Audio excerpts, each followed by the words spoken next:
Pain. A throbbing ache as though struck hard on the back of the head with a blunt object. The entire world buzzed and rang in his skull. Lynn's consciousness struggled upward from a chaos of darkness.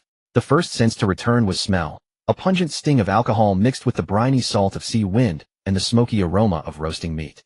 He struggled to open his eyes, but his eyelids felt glued together impossibly heavy. Suddenly a deep, booming laugh erupted nearby, so powerful it made the deck tremble beneath him. That laugh was like a key instantly unlocking Lynn's tangled memories. He snapped his eyes wide open. What greeted him was blinding sunlight and a vast, endless expanse of deep blue ocean. Seagulls wheeled overhead crying out in sharp clear calls. He lay in the shadow of a massive wooden deck, surrounded by a few empty wine barrels. Lynn's pupils contracted sharply. This was not the world he knew.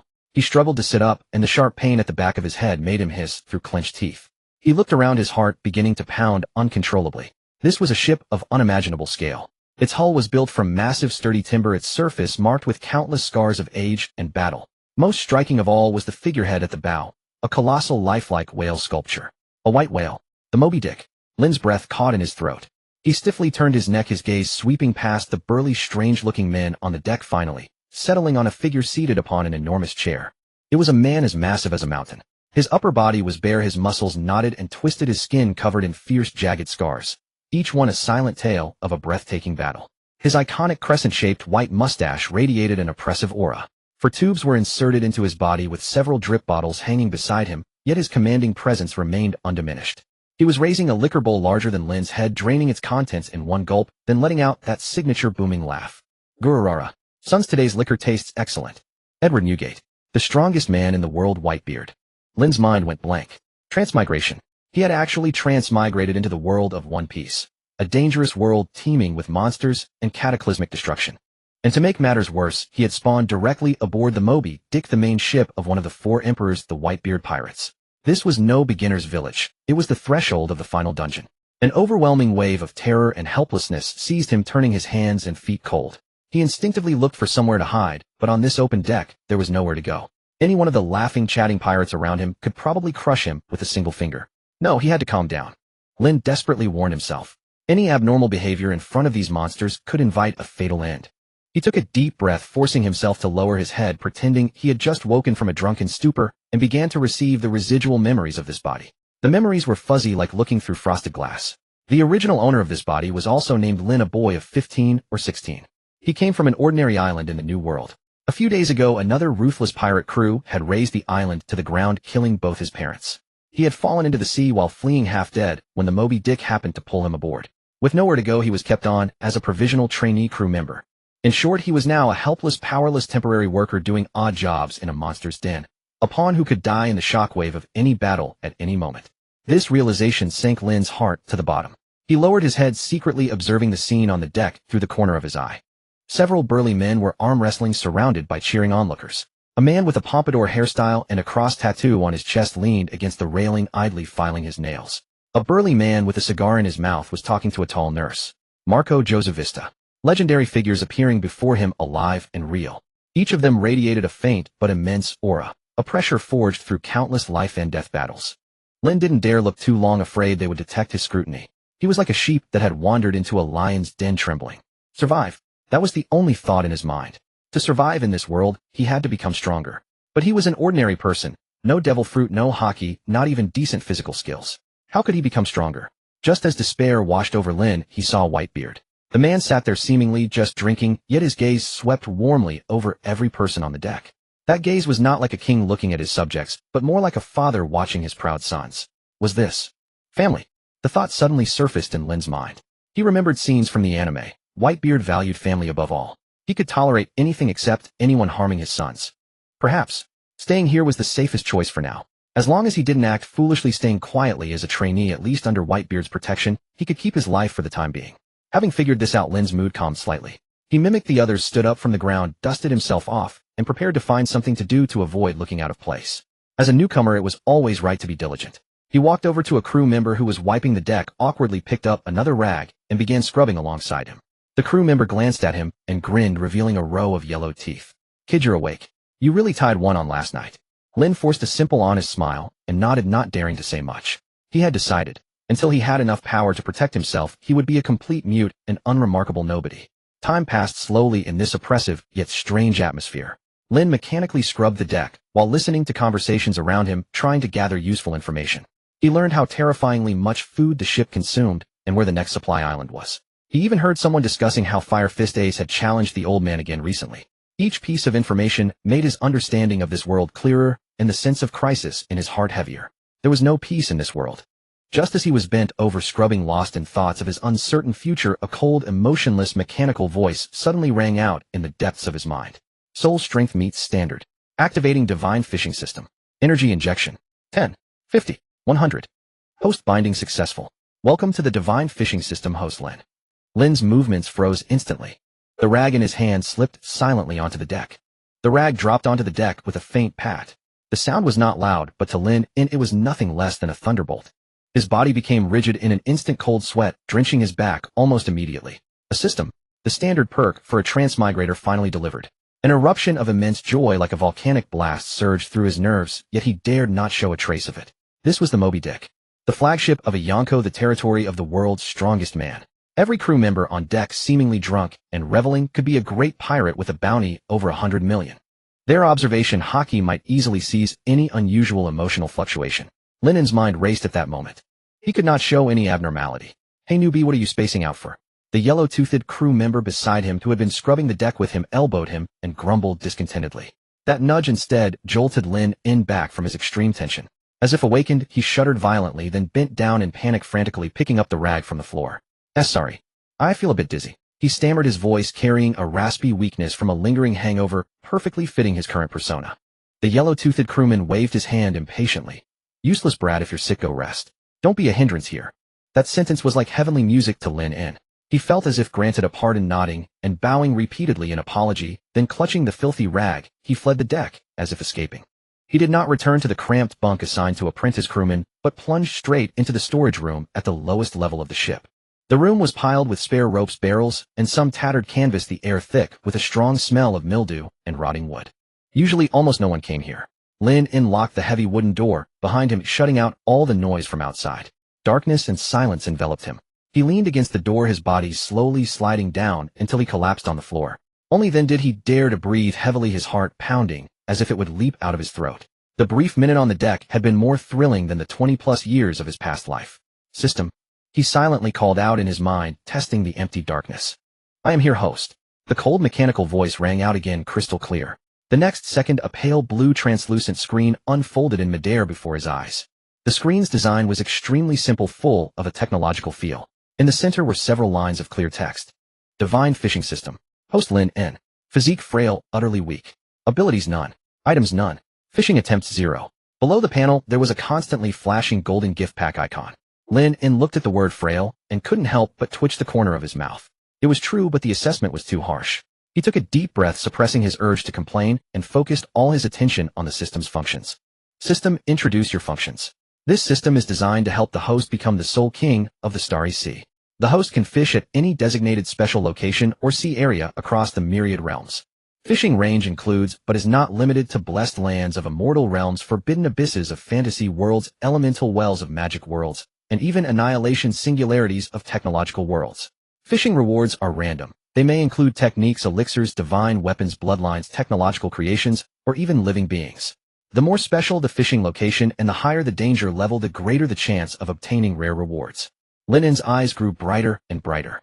This was not just a golden finger, it was a cheat device connected to all the myriad realms. With this, not only could he protect himself in the world of One Piece, but it was also possible to become the strongest in the world, or even overturn the entire world. The fear and unease that had oppressed him all day were replaced by immense hope in that moment. His gaze eventually fell on the flashing newbie gift pack. Open the beginner gift pack. His voice trembled slightly with excitement. As his words fell, the gift pack icon burst with a bang, transforming into 3 streams of light that hovered on the screen. Congratulations, host. You have received Master-Level Physical Technique Insights passive.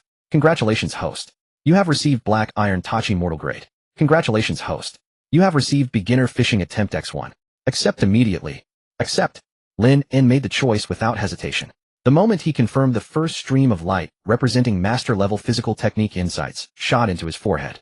A torrent of information vast beyond imagination instantly flooded his mind. It was not dry knowledge, but an almost instinctive comprehension. About exerting force, about deflecting force, about the use of every joint and every muscle in the human body. How to breathe, how to stand, how to unleash the greatest strength and make the fastest reaction within a confined space. Countless combat techniques and evasive instincts, as if he had been born with them and practiced for decades, were deeply etched into the depths of his soul. Lynn instinctively stood up from the floor. It was just the simplest act of rising, but he felt completely different from before. He could clearly sense the power rising from the soles of his feet, smoothly transmitted through the twist of his waist and abdomen to his entire body. The whole process was fluid without the slightest hitch. Just standing there, he naturally formed the most stable posture, as if his feet had taken root, merging with the swaying giant ship. This was master-level physical technique insights. It did not directly increase Lynn in strength and speed, but it granted him the ability to perfectly control this body. With sufficient training and nutrition, his strength could grow at a staggering pace, advancing 1,000 miles in a single day. Lynn's heart burned with fervor. He turned his gaze to the second stream of light. The light dissipated, and a jet-black longsword materialized in the storage room, silently thrusting into the floor before him. The blade was ancient, devoid of any superfluous ornamentation, with only a straight blood groove. The hilt was wrapped in black cloth strips, looking plain and unadorned. Lynn reached out and grasped the hilt. It was cool to the touch, heavy and full of substance. He drew it gently. Clang. A clear, resonant blade cry echoed in the confined space. The blade slid out, a cold gleam of light illuminating the darkness, reflecting Lynn's face, filled with shock. What a swift blade. Although the system rated it as mortal grade, its sharpness was definitely that of a treasure sword that could cut through iron like mud. With it, Lynn had his first weapon for self-defense. Finally, he looked at the precious fishing opportunity. Beginner fishing attempt X1. Current sea area, New World, Mobius Sea, Whitebeard Pirates territory rating special. This place is recognized as the home of the world's strongest man. The seawater contains a strong will of protection and kinship, making it an excellent fishing location. Use the fishing attempt now. Lynn's heart pounded uncontrollably. He never expected that the very place where he was now was a special fishing spot. Whitebeard's territory. Seawater imbued with the will of protection and kinship. What could be caught by fishing here? Lynn was almost eager to try, but then a more practical problem confronted him. How was he supposed to fish? He was now just an apprentice crewman, a menial laborer. He could scrub the deck, help in the kitchen, but what reason did he have to stand idly by the rail of the Moby Dick, fishing rod in hand, leisurely fishing? On this ship, any abnormal behavior could attract unwanted attention, especially from the commanders. Marco's inscrutability, Josu's steadfastness, Vista's sharpness like a sword. Those people's perception was absolutely monstrous. He had just used the excuse of a hangover and dizziness to leave the deck, and now he was going to fish with renewed vigor. Wasn't that clearly telling everyone he had a problem? No, it was too risky. Without thorough preparation, he must not act rashly. Laying low, developing, that was the way to go. Lynn forcibly suppressed his inner impulse, his eyes regaining their calm. He thrust the black iron tachi back into the floor and began to ponder a foolproof plan. He needed a reasonable identity, one that would allow him to openly loiter by the ship's side without arousing any suspicion. Become a fisherman. The thought had barely emerged when he dismissed it. On a pirate ship, the last thing they lacked was food and alcohol. Fishing was purely a leisure activity for the board, completely at odds with his persona of a diligent menial. Lynn's eyes slowly swept across the storage room, finally settling on a pile of tools used for cleaning the deck. A spark of inspiration flashed in his mind. In the darkness of the storage room, Lynn's eyes shone with an almost unnerving brightness.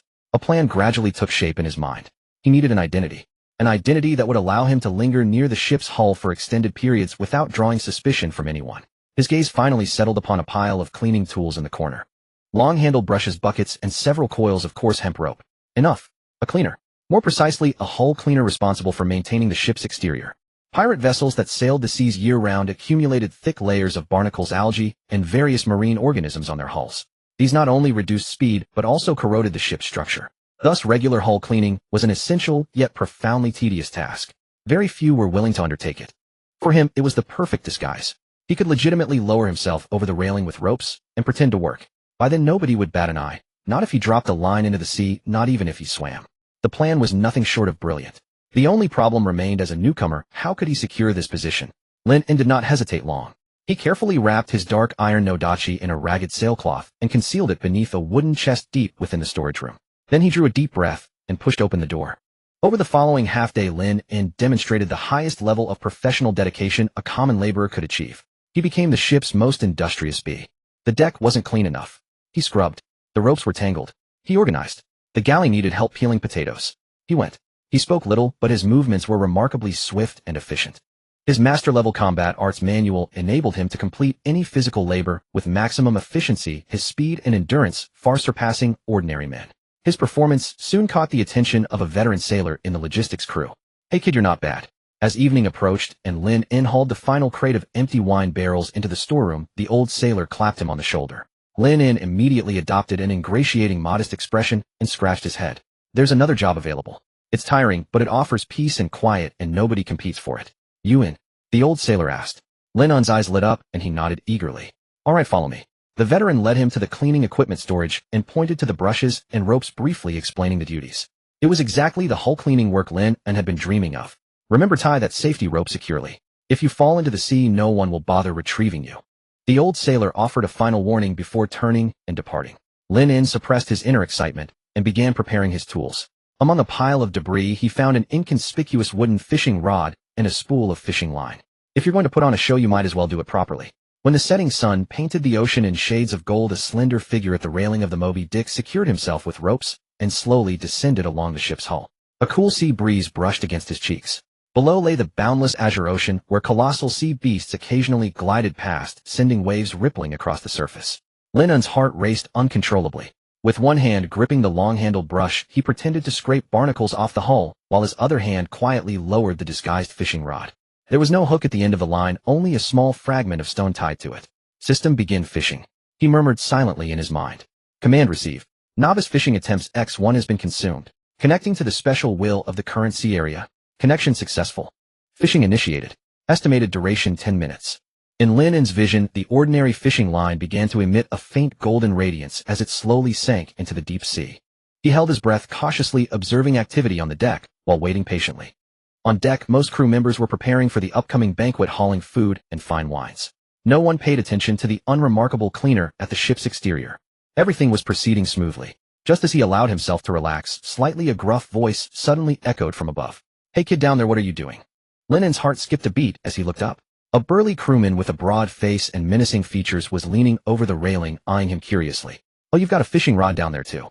Trying to catch something for extra rations. Ha ha." The man let out an unmistakable laugh of mockery. Lynn's face flushed crimson like a child caught red-handed. Flustered, he stammered, I was just testing it out." All right, finish your work and come up. Meal's about to start." The burly crewman seemed only to have spoken on impulse. He waved his hand dismissively and turned to rejoin the celebrating crowd. The crisis had passed. Lynn exhaled deeply, his back drenched in cold sweat. It was at that moment that the system's chime rang out like music from heaven. Fishing successful. Collecting reward. Lynn felt the fishing rod jerk violently, as though he had hooked a monstrous beast weighing tens of thousands of Gene.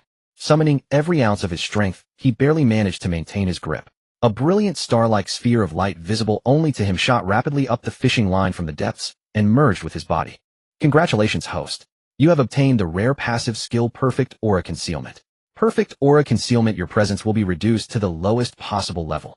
As long as you do not actively reveal hostility or unleash powerful abilities among any strong individual's perception, you will appear merely as a person with a faint aura, no different from a pebble on the roadside or plankton in the sea." An indescribable wave of warmth instantly spread through his entire body. Lynn felt as though an invisible membrane had enveloped him. He was still himself, yet something had fundamentally changed. He carefully retrieved the fishing rod and climbed back onto the deck with agile movements. Standing in the shadow of the deck, his heart pounded wildly. Not far away, Marco, the 1st Division commander of the Whitebeard Pirates, with his signature pineapple hair, leaned lazily against the mast, a glass of wine in hand. The moment Lynn ascended to the deck, Marco's gaze casually swept past him. Lynn's breath caught in his throat. Yet Marco's eyes lingered on him for less than half a second before drifting away with complete indifference, as though he had merely noticed a section of the deck or an empty wine barrel. It worked. Lynn's fist clenched silently within the shadows. With this ability, he possessed the greatest safeguard aboard this ship teeming with monsters. He could now settle in quietly, accumulating his strength in secret without being detected by anyone. He raised his gaze toward the lively banquet at the center of the deck, toward the legendary division commanders, and toward the strongest man in the world seated upon his throne. Then it was time to truly understand this home. On the deck, the clamor of the banquet rose to the heavens. Lynn carried a plate of grilled meat weaving through the burly crew members of various builds. He kept his head down, his steps steady, placed the food on an empty table, and then silently retreated into the shadows. No one gave him a second glance. Marco Josevista. The commander's gazes occasionally swept over his position, but only as if passing through air without any pause. The effect of perfect concealment was even more powerful than he had imagined. It was not merely a sensory neglect, but more like a conceptual erasure. As long as he didn't actively do anything out of line, he became a dispensable background character on this ship. A perfect observer. Lynn's heart finally settled completely. He had finally acquired the first and most important capital to establish himself in this den of monsters. In the following days, Lynn fully adhered to his persona of diligent and hardworking, quiet and taciturn. He took on all the cleaning work of the hull, hanging himself outside the bulwarks every day, pretending to scrape barnacles, while quietly familiarizing himself with his newly acquired powers. The master-level physique insights allowed him to gain increasing control over his body. Even a simple scrubbing motion, he could find the most effortless and efficient way to exert force. His work efficiency was abnormally high. One person's daily workload nearly equaled that of 3 people in the past. This unusual diligence finally caught the attention of the person truly in charge. That afternoon, just as Lynn climbed back onto the deck from outside the bulwarks, a man with a stylish golden pompadour and rather handsome features blocked his way. The man wore a chef's uniform, 2 swords at his waist, and a hearty smile on his face. He was none other than Thatch, the 4th Division commander of the Whitebeard Pirates and the ship's head chef. "Hey, you're the new guy, name's Lynn, right?" Thatch looked Lynn over with great interest, his gaze as if appraising a fine piece of ingredient. Lynn's heart tightened, but he immediately put on a nervous look and nodded. "I heard you're pretty efficient with your work." Thatch patted his shoulder and laughed. "How about it? Interested in helping out in the kitchen? Lately those gluttons' appetites have been growing, and I'm almost overwhelmed here." The kitchen. A glint of joy flashed in Lynn's eyes. The kitchen was the heart of the Moby Dick and one of the places with the most concentrated information. Entering the kitchen meant he could gain deeper access to the core of this pirate crew. For him, it was an opportunity he couldn't ask for. Without any hesitation, he nodded vigorously. "Great, it's settled." Thatch laughed heartily, threw an arm around Lynn's shoulders, and led him to the kitchen inside the cabin. When Lynn first stepped into the kitchen of the Moby Dick, he was still astonished by the sight before him. This place was more like a giant food processing plant than a kitchen. More than a dozen huge stoves were lined up, each with a pot of simmering broth, every pot like a small bathtub. Several chefs were jointly turning a giant iron wok, the grilled meat inside piled up like a small mountain. The air was filled with the mixed aroma of various ingredients, full of the flavor of worldly life. "How does it feel?" "This is our 4th Division's battlefield," Thatch introduced with a hint of pride. Lynn showed a genuinely amazed expression. "All right, kids, start with the basics." Thatch pointed to a small mountain of potatoes in the corner. "See those? Before dinner tonight, peel them all and cut them into pieces." With that, he threw a small knife to Lynn and turned to direct others. Lynn looked at the potatoes that almost reached the ceiling, took a deep breath. Such a workload truly befitted a ship of a Yonko. He didn't complain, picked up the knife, sat down before the potato mountain, and began his new task. He didn't rush to act, but first observed for a few seconds. The instinct from master-level physique insights allowed his mind to instantly analyze the optimal workflow. The angle of his left hand gripped the force of his right hand, cutting his sitting posture, his breathing rhythm. A perfect cycle formed in his mind. The next moment his hand moved. His movements seemed not fast, even somewhat monotonous. His left hand picked up a potato, turned it slightly in his palm, and his right hand's small knife swept across like a streak of light. A series of soft sounds, schwa schwa schwa, and the potato skin fell off completely, dropping to the ground while a smooth potato appeared in his hand. Then with a flick of his wrist, the knife danced up and down, and the potato was instantly disassembled into evenly sized cubes, falling into a bucket beside him. The whole process was smooth and fluid, filled with an indescribable sense of rhythm, as if not laboring, but performing an elegant show. He was completely immersed in this efficient labor, not even noticing that Thatch not far away had stopped and was watching him with a look of astonishment. Thatch rubbed his eyes, somewhat incredulous. This kid, his speed in handling ingredients was just too fast. Moreover, that precise control over his body and tools was not at all like a teenager, but rather like a master who had been immersed in this craft for decades. An interesting kid. A smile tugged at the corner of Thatch's mouth. Without disturbing him, he turned and left. Lynn's work in the kitchen thus settled down. What he did every day was handle mountains of ingredients. But he didn't find it boring. While working, he pricked up his ears to listen to the idle chatter of the other chefs in the kitchen. "Did you hear? The 3rd Division guys got into a fight on some island yesterday and wrecked the other ship. Is the next stop Fishman Island? Haven't had seafood from there in a long time. Hey, prepare more meat today. That kid Ace is going to challenge the old man again. After every fight, he's hungry as an ox." These bits of information were memorized by Lynn one by one, piecing together the daily landscape of the Whitebeard Pirates. He also gradually gained Thatch's recognition. One day, a giant sea king was dragged onto the deck, the day's catch, by the fishing team. Thatch directed the crew to dismember it, then threw a thickest leg meat in front of Lynn. "Kid, show me what you've got." Thatch handed him a cleaver taller than himself. "Process this meat cleanly. Bones separate, meat separate, sinew separate. The finer the division, the better." This was clearly a test. Lynn glanced at the enormous leg meat, then at the cleaver in his hand. He took a deep breath, recalling the knowledge of butchery and dissection in his mind. He didn't cut immediately, but reached out his hand and slowly stroked the tough skin, feeling the direction of the internal muscles and the position of the bones. A few seconds later, he opened his eyes. Right here. He gripped the cleaver with both hands, slightly lowered his body, and exerted force from his waist and abdomen. Poochie. The heavy blade precisely cut into a gap between sinews, sliding along the muscle grain all the way down. Without any resistance, a large chunk of leg meat was neatly separated. Then came the second cut, the third cut. Each strike was perfectly placed, neither damaging the tender meat nor wasting a bit of effort on the hard bone. The surrounding chefs were dumbfounded. The smile on Thatch's face gradually faded, replaced by a hint of seriousness and surprise. He couldn't help but let out a sound. This could no longer be explained by mere skill. Such knife work, such understanding of the structure of ingredients. It was simply an art. Lynn heard Thatch's voice and was startled, realizing he might have overdone it. He immediately stopped his actions, pretended to look a bit strained, and scratched his head with a naive expression. Captain Thatch, is this the right way to cut? You little rascal, where did you learn this skill? Thatch walked over, picked up a piece of cut meat, and clicked his tongue in amazement. My family used to run a small restaurant, and I've been helping since I was a kid. Lynn brought out his prepared excuse, his voice growing softer. Small restaurant. Thatch burst out laughing, slapping him hard on the back. Your family's small restaurant must have been cooking for giants. Well done. Kid, from now on you'll be my assistant.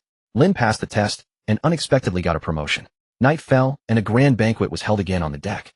As Thatch's assistant, Lynn was able to carry the finest dishes and walk close to the center of the deck before the throne of the world's strongest man. Whitebeard sat there surrounded by his commanders, Marco, Josu, Vista, Izo. Each was a renowned figure in the new world. Lynn lowered his head, placed the dishes one by one, then respectfully stepped back, standing behind Thatch. He could sense countless powerful auras interweaving around him, but the perfect concealment on his body perfectly protected him. He was like a ghost, quietly observing everything. The banquet atmosphere soon reached its climax. Just then, boom. A violent explosion suddenly came from one side of the bulwarks, the huge shockwave overturning several tables. Everyone was alarmed by the sudden turn of events, stopping their wine glasses and looking toward the explosion. A blazing pillar of fire shot into the sky. A young man, his body ablaze with roaring flames, leaped out from the fire like a cannonball, charging straight toward Whitebeard at the center of the deck. Old man. The young man's roar echoed throughout the Moby Dick. Today I will definitely defeat you. A torrent of flame accompanied by a young and stubborn roar surged forward. The scorching heat distorted the surrounding air. The deck planks sizzled under the searing temperature. The new cabin boys let out terrified screams, scrambling backward, desperate to avoid even a speck of the dreadful fire. Yet the more seasoned pirates, as if watching a spectacle, did not retreat, but instead burst into excited laughter. Ooh, here we go again. That ace guy never gives up. I bet 10 berries he won't last 3 seconds. 3 seconds. You're too generous. I bet 1 second. Lynn lingered at the edge of the chaotic crowd, neither panicking like the newcomers nor cheering like the veterans. He stood silently, his dark eyes reflecting the blazing inferno. To others this was a lopsided challenge, a doomed moth flying into the flame. But in Lynn's mind, aided by the super-analytical ability of master-level martial arts insights, the flame was dissected into countless streams of data. Fire Fist, Ace's signature move. A massive fist of flame, seemingly unstoppable, capable of reducing a battleship to ashes. Yet under Lynn's analysis, this flashy attack was riddled with flaws. The power was too dispersed, with energy efficiency below 30%. Though the flame's temperature was high, its core cohesion was poor, merely a grand facade. The trajectory of his punch, the way he shifted his weight, even his center of gravity during the charge, all left exploitable gaps. It was like a child holding a nuclear launch button, only using it to crack nuts. Lynn's gaze shifted from Ace to the man seated on the throne, who had not moved an inch. Facing the flame that could melt steel, Whitebeard didn't even raise an eyelid. He merely lifted his huge sake bowl slowly. Without using the tremor fruit's power, without drawing the supreme blade, Murakamajuri, he simply brought the bowl to his lips and blew a gentle breath. As if to cool the scalding liquor. Whoosh! An invisible, yet vast as the ocean breath burst forth from his mouth. The grand flaming fist before this breath was as fragile as a candle in the wind. Without a moment's hesitation, it silently and completely vanished. The flames dissipated, revealing Ace's face etched with shock and resentment. He remained frozen mid-punch, as if unable to believe his full-force attack had been so effortlessly neutralized. Gururara. Whitebeard drained the bowl in one gulp, then looked up at the reckless youngster. His eyes held no scorn, no anger. Only the exasperated indulgence of an elder toward a mischievous nephew. Boy, your flames aren't even enough to light my cigarette. Without warning, his massive frame shifted slightly. The next instant he appeared before Ace like a phantom, a calloused giant hand gently pressing down on Ace's head. Ace had no time to react. Boom. A dull, heavy crash echoed across the deck. The fiery ace who had been so imposing moments ago was driven headfirst into the hard wooden deck, leaving only his head exposed, eyes rolled back, completely unconscious. A more unrestrained roar of laughter erupted on the deck. The 100th time. This is the 100th time. Huh. That ace always loses in such creative ways. Marco sauntered over, expertly directing the medical team. All right, stop laughing. Pull the kid out quick or he'll suffocate and become an idiot. Several crew members yanked the unconscious ace from the deck, dragging him like a dead dog toward the infirmary. And so the farce ended. The banquet continued, as if the heart-stopping battle had just been entertainment. Lynn stood still, his mind a turbulent sea. Was this the world's strongest man? Without using his devil fruit ability, without his weapon, perhaps even without fully unleashing Haki, he had toyed with a bounty hunter of the natural Logia type, using sheer physical prowess and presence alone. Powerful, unfathomable. For the first time, Lynn felt the terror of this world's top-tier combatants. A strong sense of crisis and longing surged within him. After the banquet, the messy deck needed cleaning. As the newly appointed head of the kitchen's odd-job crew, Lynn took the initiative. He led a few other new cabin boys to clean up the aftermath.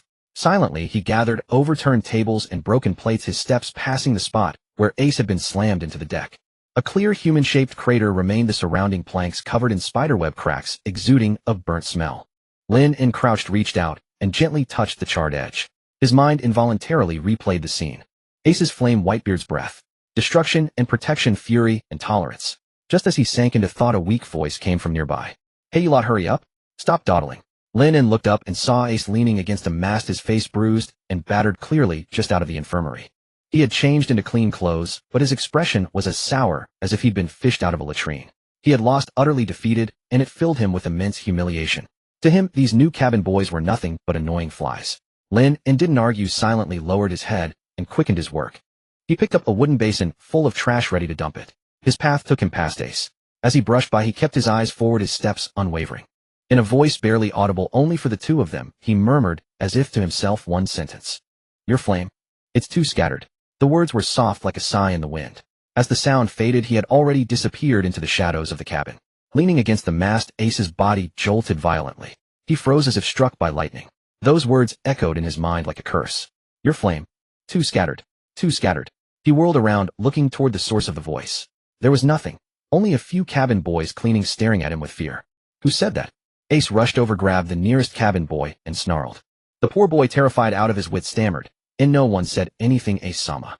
Ace shoved him aside, his sharp eyes scanning the crowd, searching for the voice's owner. But everyone who met his gaze lowered their heads, trembling. None of them. It wasn't them. That voice, though soft, carried an unusual calm and certainty, impossible for these frightened newcomers. Was it an illusion? Had he lost so badly that he was hearing things? Ace ran his hands through his hair in frustration. Late at night, the Moby Dick sailed quietly on the calm sea. The revelry had faded, most crew were asleep save for a few watchmen patrolling the deck. Ace sat alone on the giant whale figurehead, letting the cool sea breeze wash over him. Sleep eluded him. Those words, your flame is too scattered, pierced his heart like a needle. He extended his right hand, and a cluster of orange flame rose in his palm, flickering. The Maramara Nomi, a Logia-type devil fruit. This was his pride, the source of his fame. He had always believed his flames were invincible. Until he met Whitebeard. Now even some unknown nobody dared to judge his flames. Too scattered. He stared at the flame in his palm, trying to understand those 3 words. He tried compressing it again and again, but the flame only grew brighter and hotter, still retaining its form. He suddenly recalled Whitebeard's breath. Why had his flame been so easily blown away? Could it be because it was too scattered? Thought after thought churned in his mind. He began frantically recalling everyone who had passed him on the deck that day. Finally, a thin, always downcast figure solidified in his memory. It was the quiet one who worked in the kitchen, Lynn. He had carried a trash bin past him. Had he said that? Ace frowned. Impossible.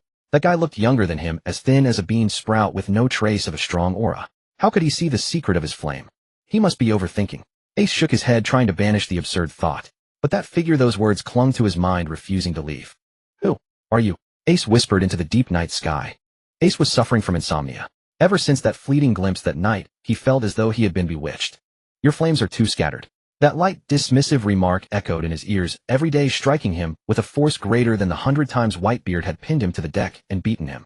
He had tried. In the dead of night, alone at the bow of the ship, he would frantically practice against the pitch-black sea.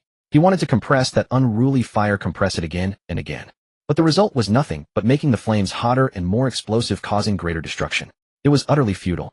He possessed immense power, but no way to harness it, and the suffocating frustration nearly drove him mad. He began to uncontrollably observe the youth named Lynn.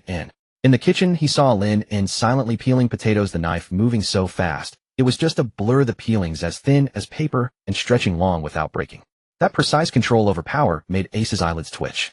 On the deck, he saw Lynn carrying a bucket of water, silently wiping every corner, his steps steady, his breathing deep, every movement clean and devoid of any waste. The more he watched, the more confused he became. This youth was a bundle of contradictions. His body control was so refined, yet his aura was as weak as an ordinary person's. He seemed quiet and reserved, yet with a single sentence he had pinpointed the greatest flaw in Ace's flames. This stark contrast made Ace deeply uncomfortable. Such a proud man, as he would never tolerate having a peer aboard the ship whom he could not see through. He had to do something to unravel this mystery. Opportunity soon arrived. That afternoon was the routine deck training time for the Whitebeard Pirates. The broad deck was a hive of activity. Muscular men paired off for sparring, the sounds of fists colliding, weapons clashing, and thunderous shouts and laughter filled the air with the wildness of seafaring men. Commanders like Marco and Joseph sat idly by, drinking sake and pointing out the fighters' moves, occasionally exchanging remarks. Lynn carried a tray of iced juice, carefully weaving through the crowd to deliver drinks to the sweaty crew members who had just finished training. This was the task given to him by Commander Thatch. He kept his head down, trying not to draw attention, wanting only to finish quickly and slip back into the safety of the kitchen. But today escape was not to be. "Hey, you the juice boy. Stop right there." A voice laced with gunpowder rang out clearly across the noisy deck. All sound instantly ceased. Hundreds of gazes turned in unison. Lynn's body stiffened and the hand holding the tray trembled. He slowly looked up and saw the speaker. Fire Fist Ace. He stood in the middle of the training ground, shirtless, drenched in sweat, his sharp eyes fixed intently on Lynn. "Ace, sir, what do you wish?" Lynn put on a terrified expression, speaking timidly, and even shrank his neck back as if recoiling. "Don't call me sir." Ace frowned, disliking the title. He strode over to Lynn and looked down at him. "You come spar with me." "Huh." Lynn seemed not to have heard correctly, his mouth agape in a foolish expression, the tray in his hands nearly slipping. The crew members paused for a moment before erupting into roars of laughter. "Ha ha ha. Ace, are you serious? You want to fight this kitchen boy? My God, he looks like a gust of wind could knock him over. One punch from you, and he'll be fish food in the sea. Ace, have you lost your mind from losing to Pops 100 times? Picking on the new guy?" Even the commanders wore expressions of amusement. Thatch yelled out dramatically, "Hey Ace, that's my best potato peeler in the kitchen. If you break him, you'll be eating raw potatoes for dinner tonight." Ace ignored them. His eyes never left Lynn's face, trying to detect any hint of deceit beneath that terrified expression. I can't fight." Lynn waved his hands frantically, and the tray in his hand shook so much that juice spilled onto his fingers. "It's fine. I'll give you 3 moves. Ace's voice was icy cold. He was determined to use this method to force out Lynn's true nature. He refused to believe that someone who could utter such words could be a weakling. Amidst the crowd's jeers and Ace's unwavering gaze, Lynn was half pushed, half dragged to the center of the training ground. He set down the tray reluctantly, pulled the most ordinary wooden sword from the nearby weapon rack, gripped it with both hands in an awkward, misshapen stance, his legs trembling, looking both pitiful and comical. "Come on," Ace beckoned with his finger. Then here I come." Lynn asked tentatively, then, as if mustering all his strength, let out a shout, closed his eyes, and charged forward wildly, swinging the wooden sword. The form was a mess riddled with flaws. Any ordinary apprentice could have taken him down. "Ha ha ha. I'm dying of laughter. He thinks he can beat Ace with that rabid dog dance. I bet he'll be down in a second." The laughter around them grew louder. Ace's brow furrowed deeper. Could it be that he had overthought it? He sidestepped, easily dodging Lynn's harmless strike, then extended his foot and gave a light trip. "Oh." Lynn let out a short cry, stumbling forward and falling flat on his face. But just as their bodies passed, and Lynn was about to hit the ground. In that moment when Ace's attention slackened from disappointment, a voice softer than a mosquito's buzz, with a tone eerily calm and utterly contrary to his panicked expression, clearly reached his ears. "Power comes from the ground. Your stance is unstable." Boom. Ace's mind exploded into a blank white. He froze in place. Meanwhile, Lynn hit the deck with a solid thud, then clutched his leg and rolled on the floor in exaggerated pain, crying out ouch ouch, tears almost streaming down his face. "Oh, it's over. 1 second. Exactly 1 second. Pay up now." The crowd erupted in cheers and jeers as if it were a festival. 2 kind-hearted crew members rushed over and helped Lynn to his feet. "You okay, kid?" "Ouch. My leg. I think it's broken." Lynn grimaced, his face scrunched up like a bitter gourd. Supported by his companions, he limped off the training ground. As he passed Ace, he looked up and gave him a simple, honest smile that was more pitiful than crying, as if to say, "Sorry, I'm too weak. I wasted your time." Marco yawned lazily and said to Thatch beside him, "Hey, Thatch, looks like your kitchen is really only good for peeling potatoes." Ace as impulsive as ever. Thatch laughed heartily. "Who says otherwise? I'll make him peel all the remaining potatoes as punishment." Everyone dismissed the farce as a joke. Only Ace stood there motionless, unable to hear the laughter around him or the commander's teasing. In his world, there was only the phrase echoing in his ears: power comes from the ground. Your stance is unstable. This sentence struck him even more directly and painfully than the previous one about his flames being too scattered. He recalled his past battles, whether against Smoker or his 100 failed attempts to challenge Whitebeard. He had always relied on the Mera Mera no Mi's formidable Logio abilities, turning himself into a blaze and overwhelming enemies with a storm of attacks. He had never deigned to think about the most basic physical techniques or the fundamental principles of power generation, because fire was everything to him. But today, this weakling in his eyes, this kitchen helper he had felled with a single move, used 2 simple sentences to utterly devalue his proudest fighting style.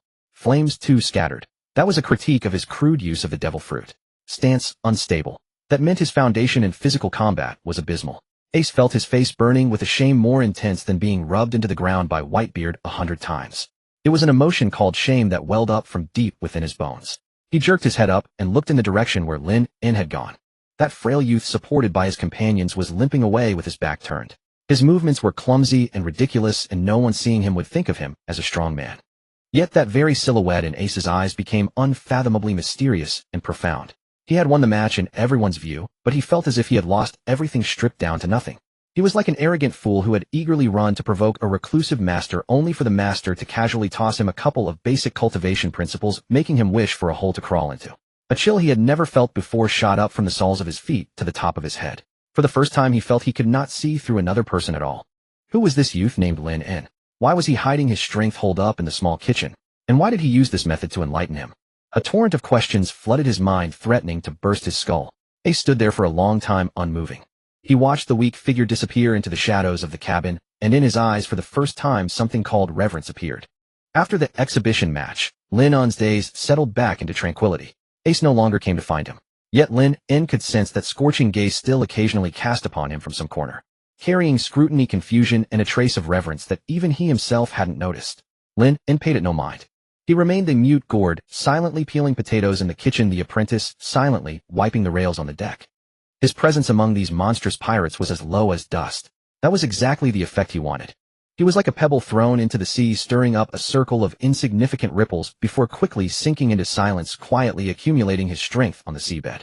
3 days later, amidst cheers, the Moby Dick docked at a new island. It was a typical island in the latter half of the Grand Line, enormous like a small continent covered with dense primeval forests. At its center stood a towering active volcano, its peak occasionally emitting faint blue smoke. The crew rushed off the ship like wild horses freed from reins. Some went to the town to buy supplies, while others formed small groups and plunged into the forest, planning to hunt some game and improve their meals. Lynn also received a task from Thatch to buy a large amount of spices in town. Just as he was about to set off, that cold mechanical voice, after many days, finally rang in his mind again. Ding! Ding! New fishing spot detected. Location: Central Volcano, heart of Spring Island. Fishing spot: grade A level. Note: in the extreme cold depths of the blazing heart, a peculiar sharpness seems to be gestating. Lynn's steps faltered, his heart uncontrollably racing. It's here. The second fishing opportunity. And an A-level fishing spot at that. He forcibly suppressed his excitement, casting a discreet glance at the distant massive volcano. The inner lake of the active volcano at the island's center. This meant he had to break away from the main group and venture alone into this unknown primeval forest. This was his first truly solo action since his transmigration. A challenge, but also an opportunity. He did not hesitate at all. Daytime was too crowded and conspicuous, not a good time for action. As usual, he followed the procurement team to town to buy spices, then returned to the ship to continue helping in the kitchen, handling mountains of ingredients. No one noticed anything unusual about him. Night gradually deepened. The waves gently lapped against the hull, producing a rhythmic lullaby. Most of the crew were reveling in the taverns in town, or camping directly on the island, leaving the Moby Dick somewhat empty and quiet. Lynn lay on the shared bunk of the apprentice crew, eyes closed, breathing steady, seemingly already deep in sleep. When the midnight bell rang from the distant town, his tightly shut eyes snapped open in the darkness. Perfect concealment of aura quietly activated. In an instant, his entire presence seemed to be erased from this world. He sat up from the bed silently, like a wisp of breeze, a touch of shadow. Without making a sound, he gently put on a set of black combat attire suitable for movement, tightly wrapped the black iron tachi with cloth strips, and slung it on his back. Like a leopard cat, he nimbly avoided the few patrolling crew members inside the cabin and reached the empty deck. The sea breeze was cool, carrying a hint of saltiness. He glanced at the brightly lit town not far away, then turned back to look at the Moby Dick crouching like a giant beast. Without any reluctance, he leaped his body, tracing a silent arc in the air, landing lightly in the shadow of the dock. Then without looking back, he plunged into that deep and dangerous primeval forest. The forest night was another world. The plants and animals that seemed tame during the day now revealed their ferocious sides. The air was thick with the scent of humus and unknown beasts. Eerie rustling sounds came from all directions, as if countless eyes were spying on this uninvited guest in the darkness. An ordinary person would likely lose their way within 10 minutes, or become a meal for some beast. But Lynn was no ordinary person. The master-level martial arts insight granted him not just combat skills, but a beast-like intuition. He could easily discern the source of every scent in the wind, and through the faintest vibrations of the ground, judge the size and distance of nearby creatures. His figure darted through the forest at high speed, his feet barely making a sound. He always managed to avoid the most dangerous predators in advance, choosing the safest path, and heading straight toward the central volcano. But trouble always came unbidden. Just as he was crossing a swamp, a strong stench of blood accompanied by heavy footsteps burst out from the dense forest on the side. It was a wild boar the size of a rhinoceros with 2 huge tusks. Its crimson eyes locked onto Lynn, clearly treating him as prey that had invaded its territory. Lynn stopped, his eyes showing no fluctuation. He didn't even draw his blade. Facing this behemoth weighing at least several tons, he merely sidestepped, slightly twisting his body to an extreme angle that an ordinary person could never achieve. The boar with immense force brushed past his clothes and charged forward. In the split second of their crossing, Lynn's right hand turned into a blade, fingers pressed together hard as iron. The muscles on his arm instantly tensed, all his power concentrated on the edge of his palm. Without hesitation, he aimed at the soft joint below the boar's neck, the only spot not covered by thick hide and bristles, and slashed down fiercely. Crack! A crisp sound of bone breaking rang out abruptly in the silent night. The huge boar didn't even have time to let out a cry, its charge came to a sudden halt. Its massive body tumbled forward a few more times under inertia, then crashed to the ground. Its limbs twitched twice before falling still. One hit, instant kill. Lynn shook his slightly numb hand, didn't even glance at the corpse, and turned to leave. But then he stopped. Frowning, he walked back to the boar's corpse and spent about 10 minutes disguising the scene as a fight between beasts. Then he completely erased his own traces and vanished back into the darkness. Caution was his greatest asset for surviving in his past life and for surviving in this world.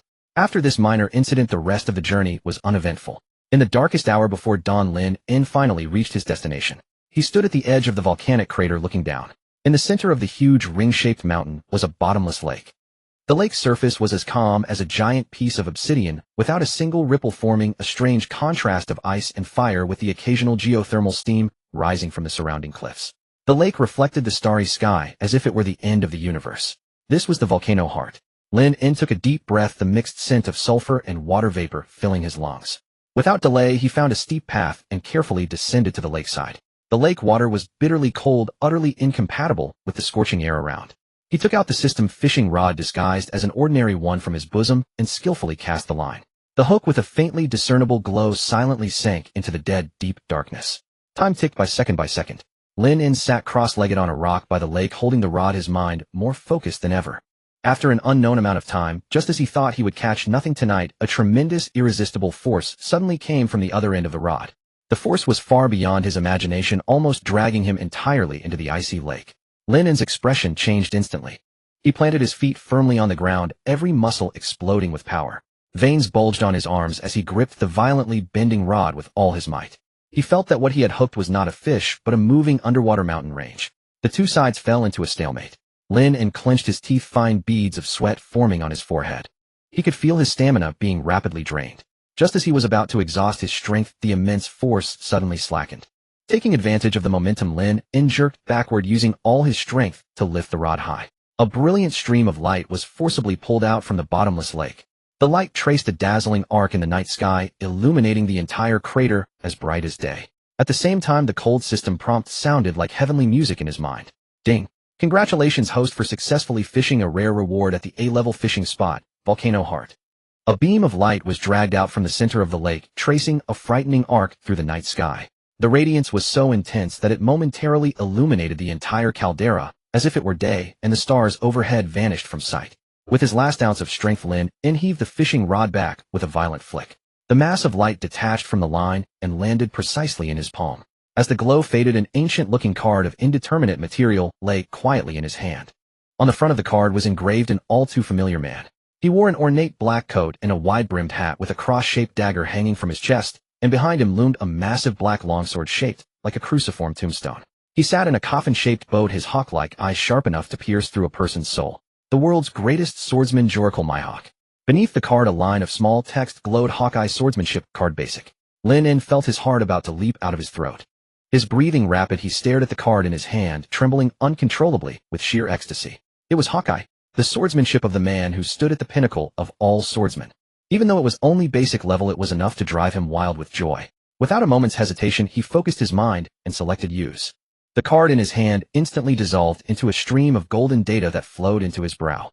In an instant, Lynn felt his mind wiped clean, then flooded with a torrent of new knowledge. There was no pain, no tearing sensation. Just a sudden, all-encompassing feeling of understanding. Countless images flashed wildly through his mind. A solitary man, day after day, year after year, swinging his sword on a deserted island.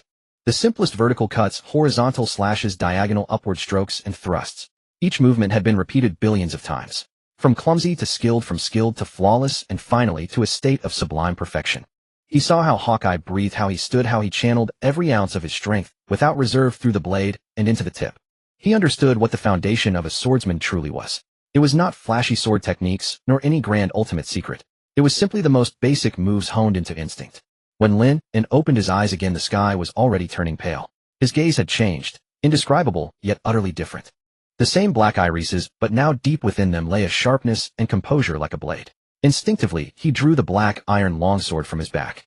The moment his hand gripped the hilt, the sword felt as if it had grown into his hand, becoming an extension of his arm. He closed his eyes, inhaled, and stepped forward. He swung the sword. The simplest vertical cut. No sound of wind, no noise at all. An invisible line was gently sliced through the air. A leaf floating in the air not far in front of him split silently into two halves. The cut was neat and smooth.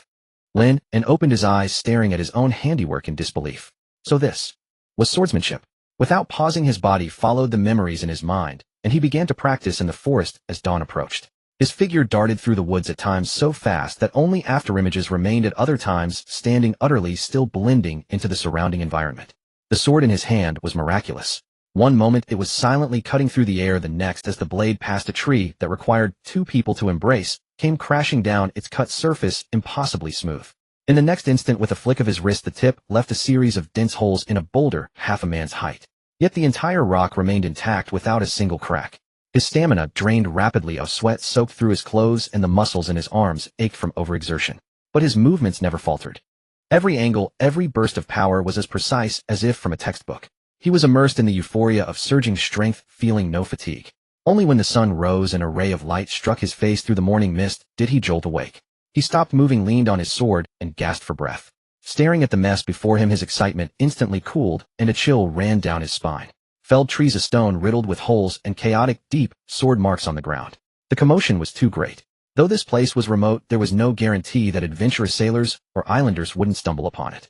Once these traces were discovered, anyone with sharp eyes could tell they were made by a blade. A swordsman of such terrifying skill could never be just an unknown kitchen hand on Whitebeard's ship. His disguise would be exposed instantly. This is trouble. Lynn frowned deeply. The exhilaration of growing stronger was quickly suppressed by caution. He surveyed his surroundings, his mind racing for a way to fix the situation. After about half a minute, an idea came to him. Dragging his exhausted body, he set to work. First, he used his sword to roughen up the cuts on the trees, hacking at them randomly. Then he gathered vines and mud to cover the overly smooth incisions. After that, he went to the boulder riddled with holes. Without tools, he had no choice but the crudest method. He lifted the rock with all his might and slammed it against the stone again and again. Boom, boom. The dull echoes reverberated through the valley. He shattered the boulder into a web of cracks, then used small stones to chip away at the surface, obliterating the neat holes. Finally, he dragged the giant boar he had killed earlier over and created a scene of blood and traces of a beast fight. It took nearly another hour to finish everything. Lynn collapsed to the ground, utterly drained. He looked at the disaster scene he had fabricated, disguised as two giant beasts fighting to the death, and finally let out a long sigh of relief. Though it was still somewhat unconvincing, it was far better than the obvious swordsman's work. At least no one would immediately think of a swordsman. After resting for a while, seeing the sun already high, Lynn dared not waste any more time. He forced his weary body up, oriented himself, and began sprinting toward the dock. On the way back, his speed was more than double what it had been when he came. The master-level physical arts insights combined with the basics of Hawkeye's swordsmanship gave him explosive control over his body, allowing him to race through the complex forest. The dock was already in sight. Lynn's heart steadied slightly, but just as he was about to burst out of the forest, The clash of weapons and panicked cries for help came from a forest path, not far away. Damn it. Who are these people? Fire the signal flare. Call for the captains. The voice sounded familiar. It was a crew member of the Whitebeard Pirates. Lynn's pupils contracted sharply. That voice was somewhat familiar. It was a crew member of the Whitebeard Pirates. He didn't rush out immediately. Instead, he activated perfect breath concealment to its maximum, making himself as weightless as a fallen leaf, silently climbing to the top of a nearby tree. He peered through the gaps in the leaves toward the source of the sound. The forest path below was in utter chaos. 3 crew members in Whitebeard Pirates uniforms were back-to-back, bearing several sword wounds, breathing heavily as they resisted the assault of over a dozen men wielding curved blades, their faces twisted with malice. Slave traders. Lynn's eyes turned cold in an instant. He recognized these 3 crew members. They were interns who had boarded the ship around the same time as him, the weakest in combat on the vessel. They usually liked to drink and boast together, a bit noisy, but not bad people. Now facing enemies several times their number, though terrified, not one of them took a step back. Bastards. Do you know who we are? We're sons of Whitebeard himself, shouted a freckled youth brandishing his short sword, his voice bravado masking his fear. Whitebeard. The slave trader leader, a one-eyed man with a scarred face, let out a grating, eerie laugh. I don't care if he's Whitebeard or Blackbeard. On this island I'm in charge. Boys break their legs. Such strong young men will fetch a good price. Yes, sir. The slave traders howled with glee, their attacks growing fiercer. The 3 intern crew members were already on their last legs, and now they faced even greater danger, on the verge of being swallowed by the flashing blades. Atop the tree, Lynn's mind was in turmoil. Leave? That was the most rational and safest choice. He could return to the ship now unseen and unknown, and no one would ever know he had been here. The lives of these 3 were none of his concern. But images from the past few days involuntarily flooded his mind. Thatch, the division commander, casually slapped his shoulder and thrust the largest piece of roasted meat into his arms. Marco, the 1st Division commander, leaned lazily against the railing, instructing him on how to mop the deck. Although Ace always looked at him with suspicion after he fell, Ace silently had others bring him medicine for his injuries. And the other interns like him would drag him to drink, complain about the grueling training, and stubbornly share their joy with him even when he remained silent. Imperceptibly, the figure that loomed like a mountain in everyone's eyes, those words, "Be my son," and the noisy yet incredibly genuine atmosphere of the ship had already carved out a small place in his heart. He was no longer the lone wolf who would discard everything to survive. For the first time, he had something he wanted to protect. Family. Lynn murmured, the hesitation in his eyes replaced by a resolve he had never known before. He took a deep breath, his gaze sweeping across the entire battlefield, etching every enemy's position clearly into his mind. The next second he moved. He didn't jump down from the tree. Instead, like a gecko, he slid silently down the shadow of the trunk. He melted into the dappled shadows of the forest like a ghost. A lone slave trader, grinning viciously, raised his curved blade high, ready to strike down an intern crew member who had already fallen. Just as he was about to succeed, a streak of icy cold light flashed from the shadow behind him. His movements suddenly froze. He looked down in disbelief at the thin line of blood on his chest. Then his body collapsed forward, lifeless. Even in death, he never saw what had struck him. What's going on? The sudden fall of their comrade drew the attention of the others. But before they could react, a second flash of cold light blazed from the bushes on the other side. Another slave trader clasped his throat, emitting a gurgling sound as blood spurted through his fingers. Panic began to spread. A ghost. Where's the enemy? I can't see anything. The slave traders looked around in terror, but all they saw were swaying tree shadows and a faint mist that had risen unnoticed. The assailant was like a specter of the forest, a reaper of souls. Each flash of the blade surely claimed a life. And they couldn't even catch a glimpse of his shadow. The 3 surviving intern crew members watched the bizarre scene in stunned silence. They only saw the once arrogant slave traders falling one after another like wheat, scythed by an invisible blade. Is it reinforcements? The freckled youth asked in a trembling voice. I don't know. I saw nothing. Just a dark shadow. Too fast. The one-eyed scarred leader finally felt fear. He pressed his back against a large tree, bellowing with feigned bravado. Who is it? Show yourself, you coward. A dead silence was his only answer. Then an ethereal voice seemed to come from all directions, whispering in his ear. Didn't you want to see me? The scarred man whirled around. A young cold face had appeared behind him, inches away, without a sound. Those eyes were as black as an abyss, utterly devoid of emotion. You? He managed only a single word. A black blade of light engulfed his entire vision. When Lynn's figure vanished back into the shadows, not a single slave trader remained standing on the field.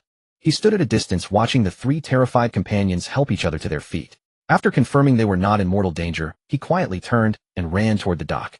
After all this, he hadn't even drawn the black iron tachi strapped to his back. He had only used an ordinary short knife, one he had grabbed from the ship's armory at the start for self-defense. But infused with Hawkeye swordsmanship fundamentals, even the most mundane blade became a lethal weapon in his hands. When Lynn returned to the Moby Dick, the sky was already lightening. He slipped back to his bunk, changed out of his clothes stained with dew and the smell of blood, and then went to the galley as usual. Soon the ship erupted in commotion. The 3 surviving intern crew members were discovered by hunters who had gone into the forest early and brought back to the ship. They embellished their tale, recounting the harrowing encounter of the previous night to everyone. We were surrounded by dozens of slave traders about to be finished. Just then a dark figure appeared. He was like a gust of wind, a bolt of lightning. We only saw flashes of the blade, and those scumbags dropped one by one. Too strong. He must be a true master swordsman. Shadow swordsman. Marco yawned as he passed by, asking lazily, "Did you get a look at his face?" No. The freckled youth's face flushed with excitement. He was too fast. We only saw a blurred silhouette, dressed in black, carrying a sword on his back. He must be some reclusive powerhouse, silently watching over us. The crew buzzed with speculation, trying to guess the identity of the mysterious shadow swordsman. Ace heard the commotion as well. He frowned, lost in thought. His gaze unconsciously swept across the crowd, finally, settling on the frail figure quietly peeling potatoes at the galley door. But soon he shook his head with a self-deprecating smile. Impossible. That guy who couldn't even withstand a single blow from him couldn't possibly be a skilled swordsman. In the galley, Lynn listened to the noise outside, his hands steady as a rock as he peeled potatoes without a tremor. Just then Thatch, the division commander, emerged from the cabin, laughing heartily, carefully holding a wooden box in his hands. "Quiet down." He jumped onto a barrel, shouting excitedly to everyone, "Look what I found during my supply run this time." He threw open the wooden box. A purple fruit covered in bizarre spiral patterns appeared before the crowd. A devil fruit. A thunderous cheer erupted from the crowd. Everyone crowded around, curiously examining this legendary treasure. Thatch wore a smug expression, basking in the adulation and congratulations. A banquet soon began. Everyone celebrated Thatch's good fortune, the atmosphere reaching a fever pitch. No one noticed. In the shadows at the edge of the feast, the man who usually wore the broadest, most cheerful grin, Marshal D. Teach, was staring fixedly at the purple fruit Thatch was proudly displaying. A simple, honest smile still hung on his face, but in his eyes burned a barely contained fire, a fire named greed. Most people failed to detect this rawness, except for Lynn. Under the effect of perfect breath concealment, he was an invisible observer, standing in everyone's blind spot. He clearly caught the undisguised murderous intent that flickered in Teach's eyes for an instant. An icy chill shot from the soles of Lynn's feet straight to his skull. The Yami Yami no Mi. The beginning of the Whitebeard Pirates' collapse. The Paramount War, the source of all tragedy. It had appeared before him, completely unguarded. Lynn looked at Thatch, who had his arm around Teach's shoulder, treating him like a brother, completely defenseless. Then he looked at Whitebeard in the distance, pouring down drink with heroic abandon, oblivious to what was happening. A thought began to grow uncontrollably in his mind. Should he stop him? Did an intern crew member have the ability? Did he have the right? Did he have the standing? The news that Sachi had obtained a devil fruit erupted like wildfire aboard the Moby Dick. A grand party immediately sprung up on deck. A massive bonfire blazed brightly, casting a ruddy glow on every face. Brothers hauled out barrel after barrel of strong liquor, the sound of clinking glasses never ceasing. From the kitchen came mountains of roasted meat, its aroma wafting on the sea breeze, mouth-wateringly delicious. Squad 4's Captain Sachi was undoubtedly the night's focal point. Surrounded by a crowd of excited brothers, he carefully cradled the wooden box containing the dark purple fruit in his hands, his grin stretching from ear to ear, smiling like a fool. "Huh, Sachi, you're incredibly lucky. Yeah, that's a devil fruit. Eat it, and you'll become a power user. Quick, eat it. Let's see what kind of power it grants." Facing the crowd's joking taunt, Sachi just kept grinning foolishly, hugging the wooden box a little tighter. "Not in a hurry, not in a hurry," he shouted loudly. "Let's wait for father to arrive first." In his mind, such great fortune must be shared with the family. The party atmosphere grew increasingly lively. Even the usually lethargic Marco shared a rare smile, clinking glasses with Joseph beside him. Ace was even more excited, throwing an arm around Sachi's neck and laughing loudly as he urged Sachi to treat everyone to the finest liquor. The entire deck was filled with heartfelt joy. This was family genuinely celebrating their brother's good fortune. Lynn didn't join the merriment. He held a glass of juice, quietly standing in the shadows at the very edge of the party. Perfect aura concealment allowed him to completely isolate himself from everyone's perception. He was like an invisible man, quietly observing the lively scene before him from an outsider's perspective. He watched Sachi's silly smiling face, watched Ace with his arms around his companion's shoulders, watched Whitebeard from afar, surrounded by everyone, slowly walking onto the deck with that gratified smile on his face. His heart, long frozen, seemed to warm up in an instant. Perhaps, if it could go on like this forever, it would be quite good. Being an unnoticed junior trainee, watching these straightforward family members playing around, watching this large ship sail to one island after another island's never visited before. Until His gaze casually swept past a man standing next to Sachi. Marshal D. Teach. That guy was using his thick arms to pat Sachi's back hard, shouting congratulations louder than anyone else.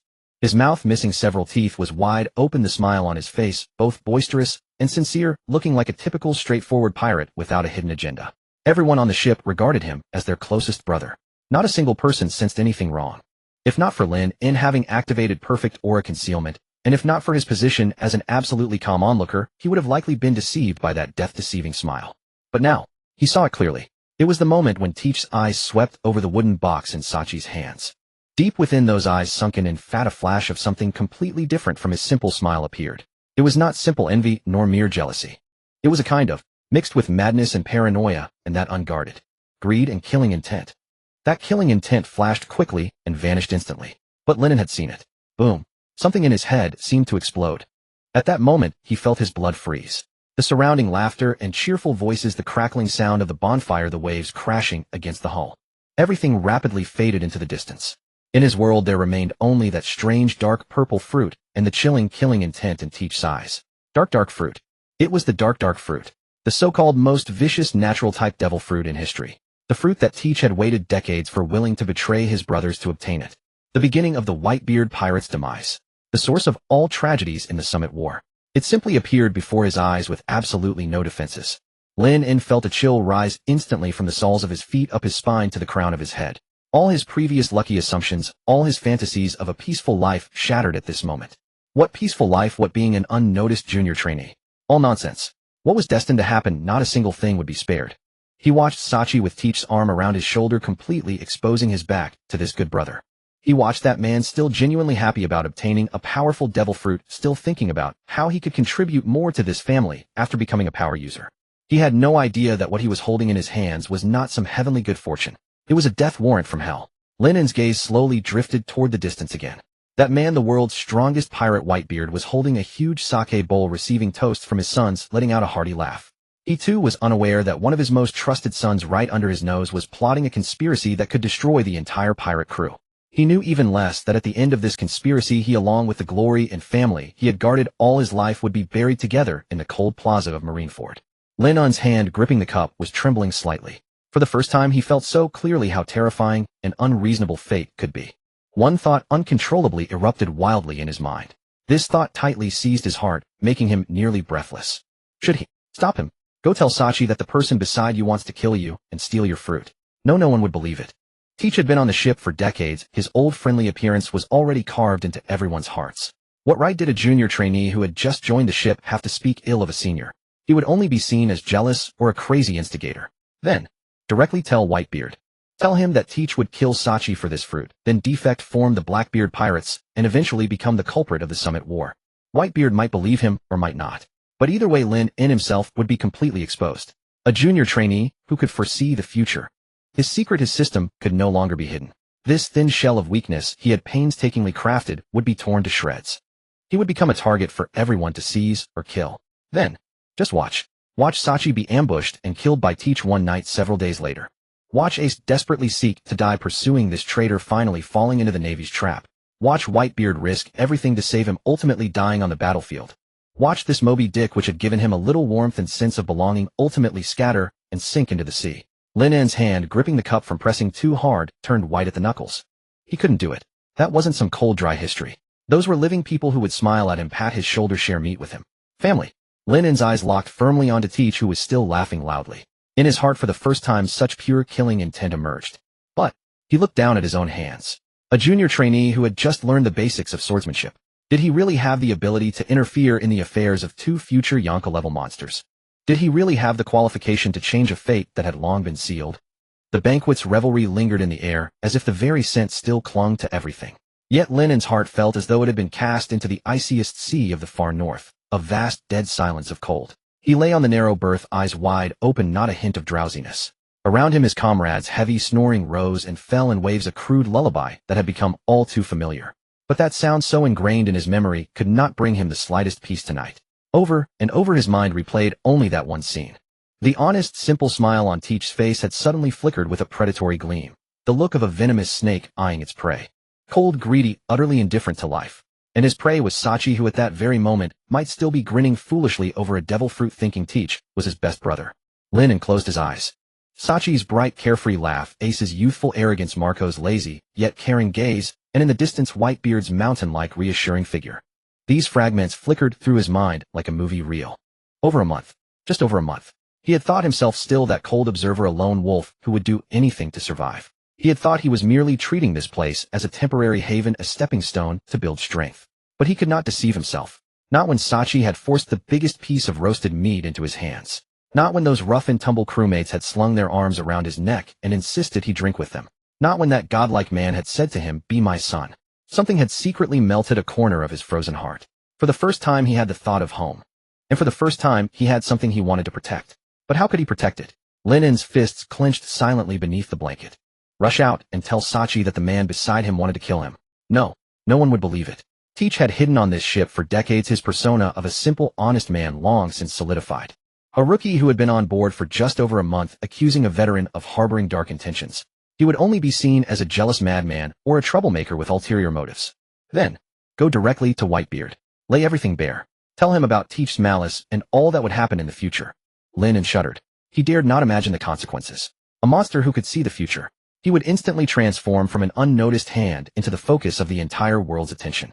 All his secrets, his system, would be laid bare under the eyes of the most powerful beings. What would they think of him? A tool with special abilities?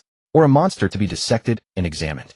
The mask he had painstakingly put on, the wings he had hidden so carefully, all would be torn apart without mercy. Then, let alone protecting this home, he could not even save himself. So, just watch it happen. Watch Sachi in a few nights be stabbed in the back by the brother he trusted most. Watch Ace chase a traitor not worth the effort onto a path from which there would be no return, only to end up as a Marine captive. Watch Whitebeard give everything to save him, only to die at Marineford, filled with regret and unwillingness. Watch the Moby Dick, which carried the dreams and glory of so many, finally break apart and sink into the deep sea. No, he could not. This was not cold text in a history book. These were living, breathing people. People who smiled at him, who treated him as family, as comrades. A great, overwhelming sense of powerlessness pressed in like heavy seawater from all sides, nearly suffocating him. He knew exactly where every tragedy would strike. He held the map to the correct answer. Yet he realized he was too weak even to lift the pen and write that answer. This feeling was more despairing than the life-and-death struggles of his past existence. Lynn sat up abruptly. The moonlight streaming through the small porthole fell on his face, icy cold. His chest heaved violently, his eyes shifting in the darkness. No, giving up like this was not his style. There had to be another way. A way to warn Sachi without exposing himself. A way to pry open a tiny crack in the gears of fate. He forced himself to calm down, his mind racing faster than ever. Direct action was out of the question. Then, what about manipulating information? He couldn't prove Teach treachery, but he could create a third party. A mysterious, prophetic third party. A vague, ambiguous warning could plant a seed of doubt in Sachi's heart. If only he could stay a little more alert, develop just a shred of suspicion toward Teach. Perhaps the outcome would be different. This was the only plan he could think of, the lowest risk, and the only one he could execute. The odds were slim, but it was still better than doing nothing. With this thought, the struggle and confusion in Lynn's eyes quickly faded, replaced by a desperate determination and cold composure. His heart had never been so steadfast. He stopped thinking about his own safety, stopped calculating gains and losses. Some things, even if you knew they were impossible, you still had to do. Because they were family. Lynn slid off the berth without a sound. His movements were utterly silent, like a black panther preparing for a night hunt, graceful and deadly. He put on his black night clothes and strapped the ordinary black iron katana to his back again. Not for a fight, but to give himself a stroke of resolve. He pushed open the door of the dormitory, and his figure vanished into the deep shadows of the corridor. The night was still long. Tonight he would leave a faint, insignificant mark, for Sachi and for this era that was about to go astray. The night was as thick as ink in impenetrable darkness. The Moby Dick, a majestic beast by day, now lay quietly upon the sea's surface, breathing long and slow as it rose and fell with the waves. Most of the crew were asleep, their snores rising and falling in every corner of the cabin, weaving together a rough, yet comforting symphony. Lynn walked through this stillness like a ghost that did not exist. The capability of perfect aura concealment was activated to its fullest. His footsteps landed on the thick deck without a sound. His breath matched the rhythm of the sea breeze. His figure flickered in and out of the shadows where moonlight could not reach. This was not his first nighttime operation, but this time his heart was heavier than ever. Each step felt like treading upon an invisible river of fate. The river was icy cold with turbulent undercurrents, a single misstep could drag him into an abyss of eternal damnation. His destination was the upper cabin where the captain and squad leaders resided. That was the territory of the ship's core members of Forbidden Zone that an apprentice like him could never normally enter. He dodged a group of yawning, bleary-eyed night watchmen agile as a cat, and climbed up to the second deck along a rope. The smell of alcohol in the air had faded, replaced by a heavier, more solemn atmosphere. He could sense that several true monsters were sleeping in this cabin.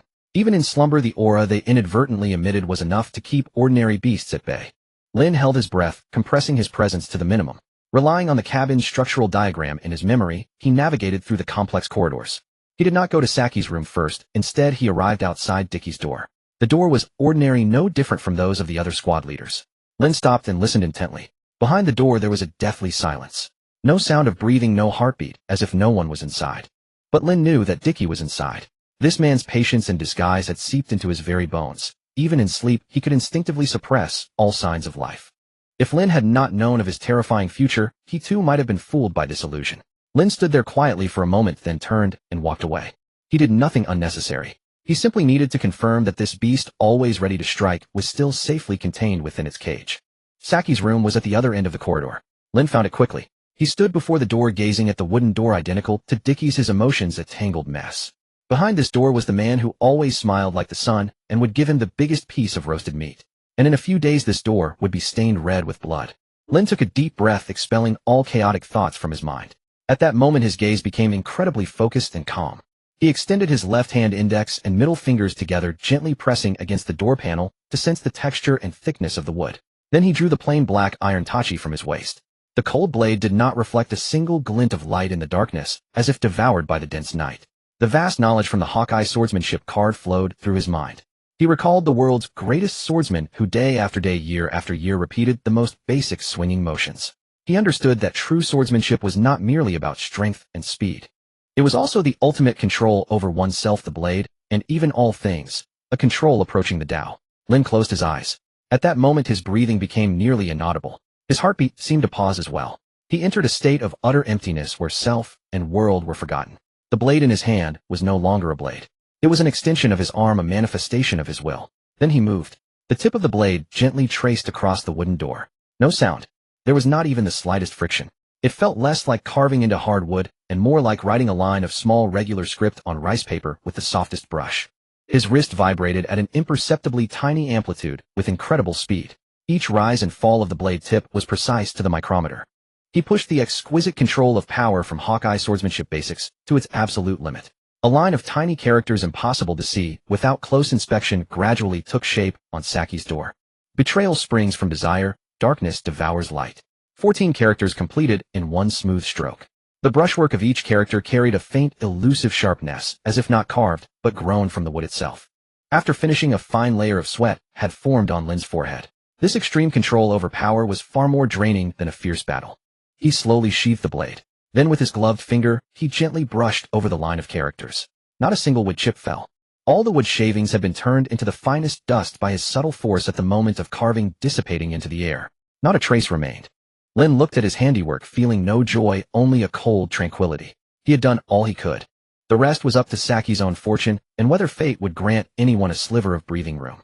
He cast one last glance at the door, then turned and vanished without a trace of hesitation into the end of the corridor. The next morning, when the first rays of sunlight streamed through the portholes onto the deck of the Moby Dick, the great ship came alive once more. Crew members gradually emerged from their rooms, washing up, eating breakfast, and beginning the day's work. In the kitchen, Lynn was silently peeling a mountain of potatoes, just as usual. He had not slept all night, but his spirit was unusually alert, showing no signs of fatigue. The door to Saki's room was pushed open from inside. The captain of the 4th Squad stepped out, yawning widely with a mess of curly hair and eyes still heavy with sleep. Last night, too excited over obtaining a devil fruit, he had drunk heavily with a few squad leaders until the early hours, and now he was suffering from a hangover headache. "Ah, smells good. What's for breakfast?" he muttered indistinctly, rubbing his eyes, instinctively reaching to close the door behind him. Just as his palm was about to touch the door panel, his movement stopped abruptly. The faint, slightly unusual mark on the door that he inadvertently caught sight of instantly cleared half of his foggy mind. "My." He frowned and leaned in. What was that? A scratch? Or a natural grain of the wood? He squinted, trying to make it out. Then he saw it. It was a line of characters. A line so small it was almost impossible to see with the naked eye. Betrayal springs from desire, darkness devours light. Saki froze. The smile on his face solidified completely the moment he read the words. An icy chill, without warning, shot up from his tailbone to the top of his head. Saki stared at the tiny characters on the door panel, the smile vanishing from his face. A chill shot from his spine to the nape of his neck. He wasn't one to overthink, but the words betrayal and darkness together instinctively made him feel something was off. He reached out to scrape the words off with his fingernail, but the moment his finger touched the incised marks, he froze. The grooves were thin and deep, yet their edges were disturbingly smooth, not carved by a blade, but as if the wood itself had grown those patterns. What kind of swordsmanship is this? Saki's face darkened. Without further hesitation, he turned and strode down the corridor. Merrick, get up. Saki roughly pushed open the door of the 1st Division captain's room and shouted at the pineapple-headed man who was still drowsy in bed. What the hell, Saki? Merrick rubbed his sleepy eyes and grumbled. The sun hasn't even risen. Stop sleeping, something's happened. Come with me. Seeing the unprecedented seriousness on Saki's face, Merrick instantly woke up. He threw on his coat and followed Saki back to the door of his room. Look at this. Saki pointed at the door panel. Merrick squinted his perpetually drowsy eyes and leaned in. As he made out the words, his lazy demeanor vanished, and he fell silent. Betrayal springs from desire, darkness devours light. He murmured the words, his brow furrowing into a knot. He reached out a finger and felt the depth and edges of the incisions. Such terrifying control. Merrick's tone was grave. To leave such fine cuts in the wood without damaging it any further. This was definitely the work of a top-tier swordsman. Do we have anyone like that on the ship? Saki asked. Merrick shook his head. Aside from Flower Sword Bysita, I can't think of another. But Bysita's style is more flamboyant, completely different from this restrained, yet sharp sword intent. Both of their expressions turned grim. An unknown top-tier swordsman had crept into the heart of the Moby Dick How without anyone noticing and left such an ominous message on the door of the 4th Division captain. This was no mere prank. This was a challenge, a blatant challenge. Hawkeye awoke. Saki guessed. Doesn't seem like it. Merrick shook his head. That man is too proud to stoop to such sneaky tricks. Besides, he has no reason to tell us this. Both fell silent. This inexplicable warning pricked their hearts like a thorn. Instinctively, they assumed it was the work of some outside enemy. It must be some faction trying to undermine the Whitebeard Pirates, sending someone to scout ahead and leaving an ambiguous message to mess with their morale. Just then a loud, simple-minded voice came from the corridor corner. Ziaha. Merrick, Saki, what are you two whispering about so early in the morning? Marshal D. Tiki, carrying a large wine barrel, staggered over. Seeing their serious expressions, he curiously leaned in. What's wrong? You look like the sky is falling. Saki hesitated, then pointed to the words on the door. Tiki squinted his small eyes, reading each character, and the smile gradually faded from his face. Bastard. He slammed his fist against the wall with a thud and roared. Which blind fool did this? Daring to pull tricks on our ship. Curse my brother. Tired of living. His anger was even greater than Saki and Merrick combined. Saki, don't worry. Tiki beat his chest, spittle flying. From today I'll sleep next door to you. Let's see which bastard dares to touch my brother under my nose. Seeing Tiki's sincere and furious expression, the last trace of unease in Saki's heart vanished. Yeah, why was he worrying? This was the Moby Dick How, the safest place in the world. Here was the strongest man in the world and a group of brothers who would trust each other with their backs. Even if there were enemies, so what? He even regretted wavering earlier. Ha ha ha, you're right. Saki reverted to his carefree demeanor, vigorously patting Tiki's shoulder. Thanks, brother. Come on, let's go drink. It's on me today. Ziaha. That's more like it. Merrick watched the two walk arm in arm toward the dining hall, shaking his head. He felt something was off, but Tiki's reaction did make him less suspicious.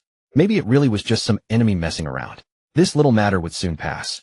No one brought up those words again. Only Lynn, in the corner of the kitchen listening to the commotion outside, silently crushed the potato in his hand into powder. He knew he had failed. His useless warning had amounted to nothing. Instead, it became a stage for Tiki's act, making Saki trust even more in those so-called family. He felt that immense sense of helplessness again. He finally understood that facing this damned predetermined plot beating around the bush was useless. It was like a mantis trying to stop a chariot. Unless he had the power to directly overturn the board. That night, the darkness was deeper than ever. Dark clouds covered the moon and stars, leaving the sea pitch black, even the waves like black ink. Lynn lay in bed, his eyes wide open. He wasn't asleep, nor could he sleep. A premonition of doom like a venomous snake coiled tightly around his heart. He knew that moment was coming. Suddenly, a faint yet immensely evil and greedy aura flashed from the deck above and vanished. Lynn's body jolted upright. Without a moment's hesitation, he shot out of the dormitory like a ghost. He ran wildly through the pitch-black cabin at top speed. No, don't let anything happen. Please, he screamed in his heart. But when he burst onto the second deck and reached that familiar door, he froze stunned. The door had been violently smashed open, splinters flying. A thick, overwhelming smell of blood gushed out from inside. Trembling, Lynn stepped in step by step. The room was in chaos. Tables and chairs were overturned, wine bottles shattered everywhere. Right in the middle of the room, the man who had been laughing and arm in arm with him that day, Saki, lay quietly in a pool of blood. His eyes were wide open, filled with disbelief and the agony of betrayal. A bloodstained knife was embedded in his chest. Beside his corpse stood another man, Marshal D. Tiki. He was no longer the simple, honest-looking man. A twisted manic grin hung on his face. In his hands he held a purple fruit that pulsed like a demon's heart. Ziaha. He couldn't help but roar with laughter as he stared at the fruit. Waited over 20 years. Over 20 years. Finally, it's mine. Without a moment's hesitation, he opened his mouth wide and swallowed the disgustingly tasting devil fruit in one go. The next second, boom. An indescribable pure blackness erupted from Tiki's body. Black smoke, black lightning, and black gravity enveloped him entirely. The floor beneath his feet was silently corroded and disintegrated, eventually becoming nothingness. Zehaha. Tiki felt the unprecedented immense power surging within him and let out a wild laugh that made ears ring. He was so absorbed in his joy that he didn't notice a person standing in the shadow of the doorway witnessing everything. Lynn stood there motionless. His nails dug deeply into his palms, breaking the skin, blood dripping through his fingers onto the ground. But he felt no pain at all. Only one thing remained in his heart. A cold, bone-deep fury. Tiki laughed wildly for a while, then quickly calmed down. He knew he couldn't stay here long. He casually took all the valuables from Saki's body, then rushed out of the room, without looking back, leaping over the side of the Moby Dick cow. On the pitch-black sea, a small raft he had prepared earlier was waiting quietly. Lynn didn't move. He simply watched Tiki's silhouette disappear into the dark night. Then he slowly walked over to Saki's corpse and crouched down. He stared at the face that would never smile again. He looked into those eyes that refused to close in death. A stream of warm liquid, something he himself didn't know, slid from his eyes. He slowly reached out and closed Saki's eyes. When he looked up again at the pitch-black sea, the sorrow and weakness in his eyes were gone. Only a never-before-seen ferocity remained, a ruthlessness that seemed capable of burning the entire world to ashes. The day broke, but the sun never rose on the Moby Dick. When Saki's body was carried out of the blood pool in his own room, the entire ship fell into a strange, suffocating silence. No one wept, no one spoke. Only an oppressive, extreme silence. Thousands of normally carefree pirates now resembled beasts, with their necks gripped, their crimson eyes burning with the same fire. That fire was called rage. Whitebeard stood at the forefront of the deck, his towering figure like a silent stone statue in the morning sea breeze. He watched as the stretcher covered with white cloth was slowly carried past him. He said nothing. But everyone standing behind him could feel a terrifying pressure, like a volcano about to erupt, radiating from him in all directions. The seawater beside began to swell without wind. The clouds above were stirred by an invisible force, forming a massive vortex. That was the fury of the world's strongest man. Marco walked to the stretcher, lifted a corner of the white cloth. He glanced at Saki's face that would never smile again, then slowly covered it back. Teach is gone. His voice was soft, yet it struck like a hammer on everyone's heart. His belongings are still in his room, but he's not there. The brother on night watch said he saw him alone rowing a small raft out to sea in the later half of the night. And Mersuo paused, his voice growing drier. Saki's devil fruit is also missing. No more evidence was needed.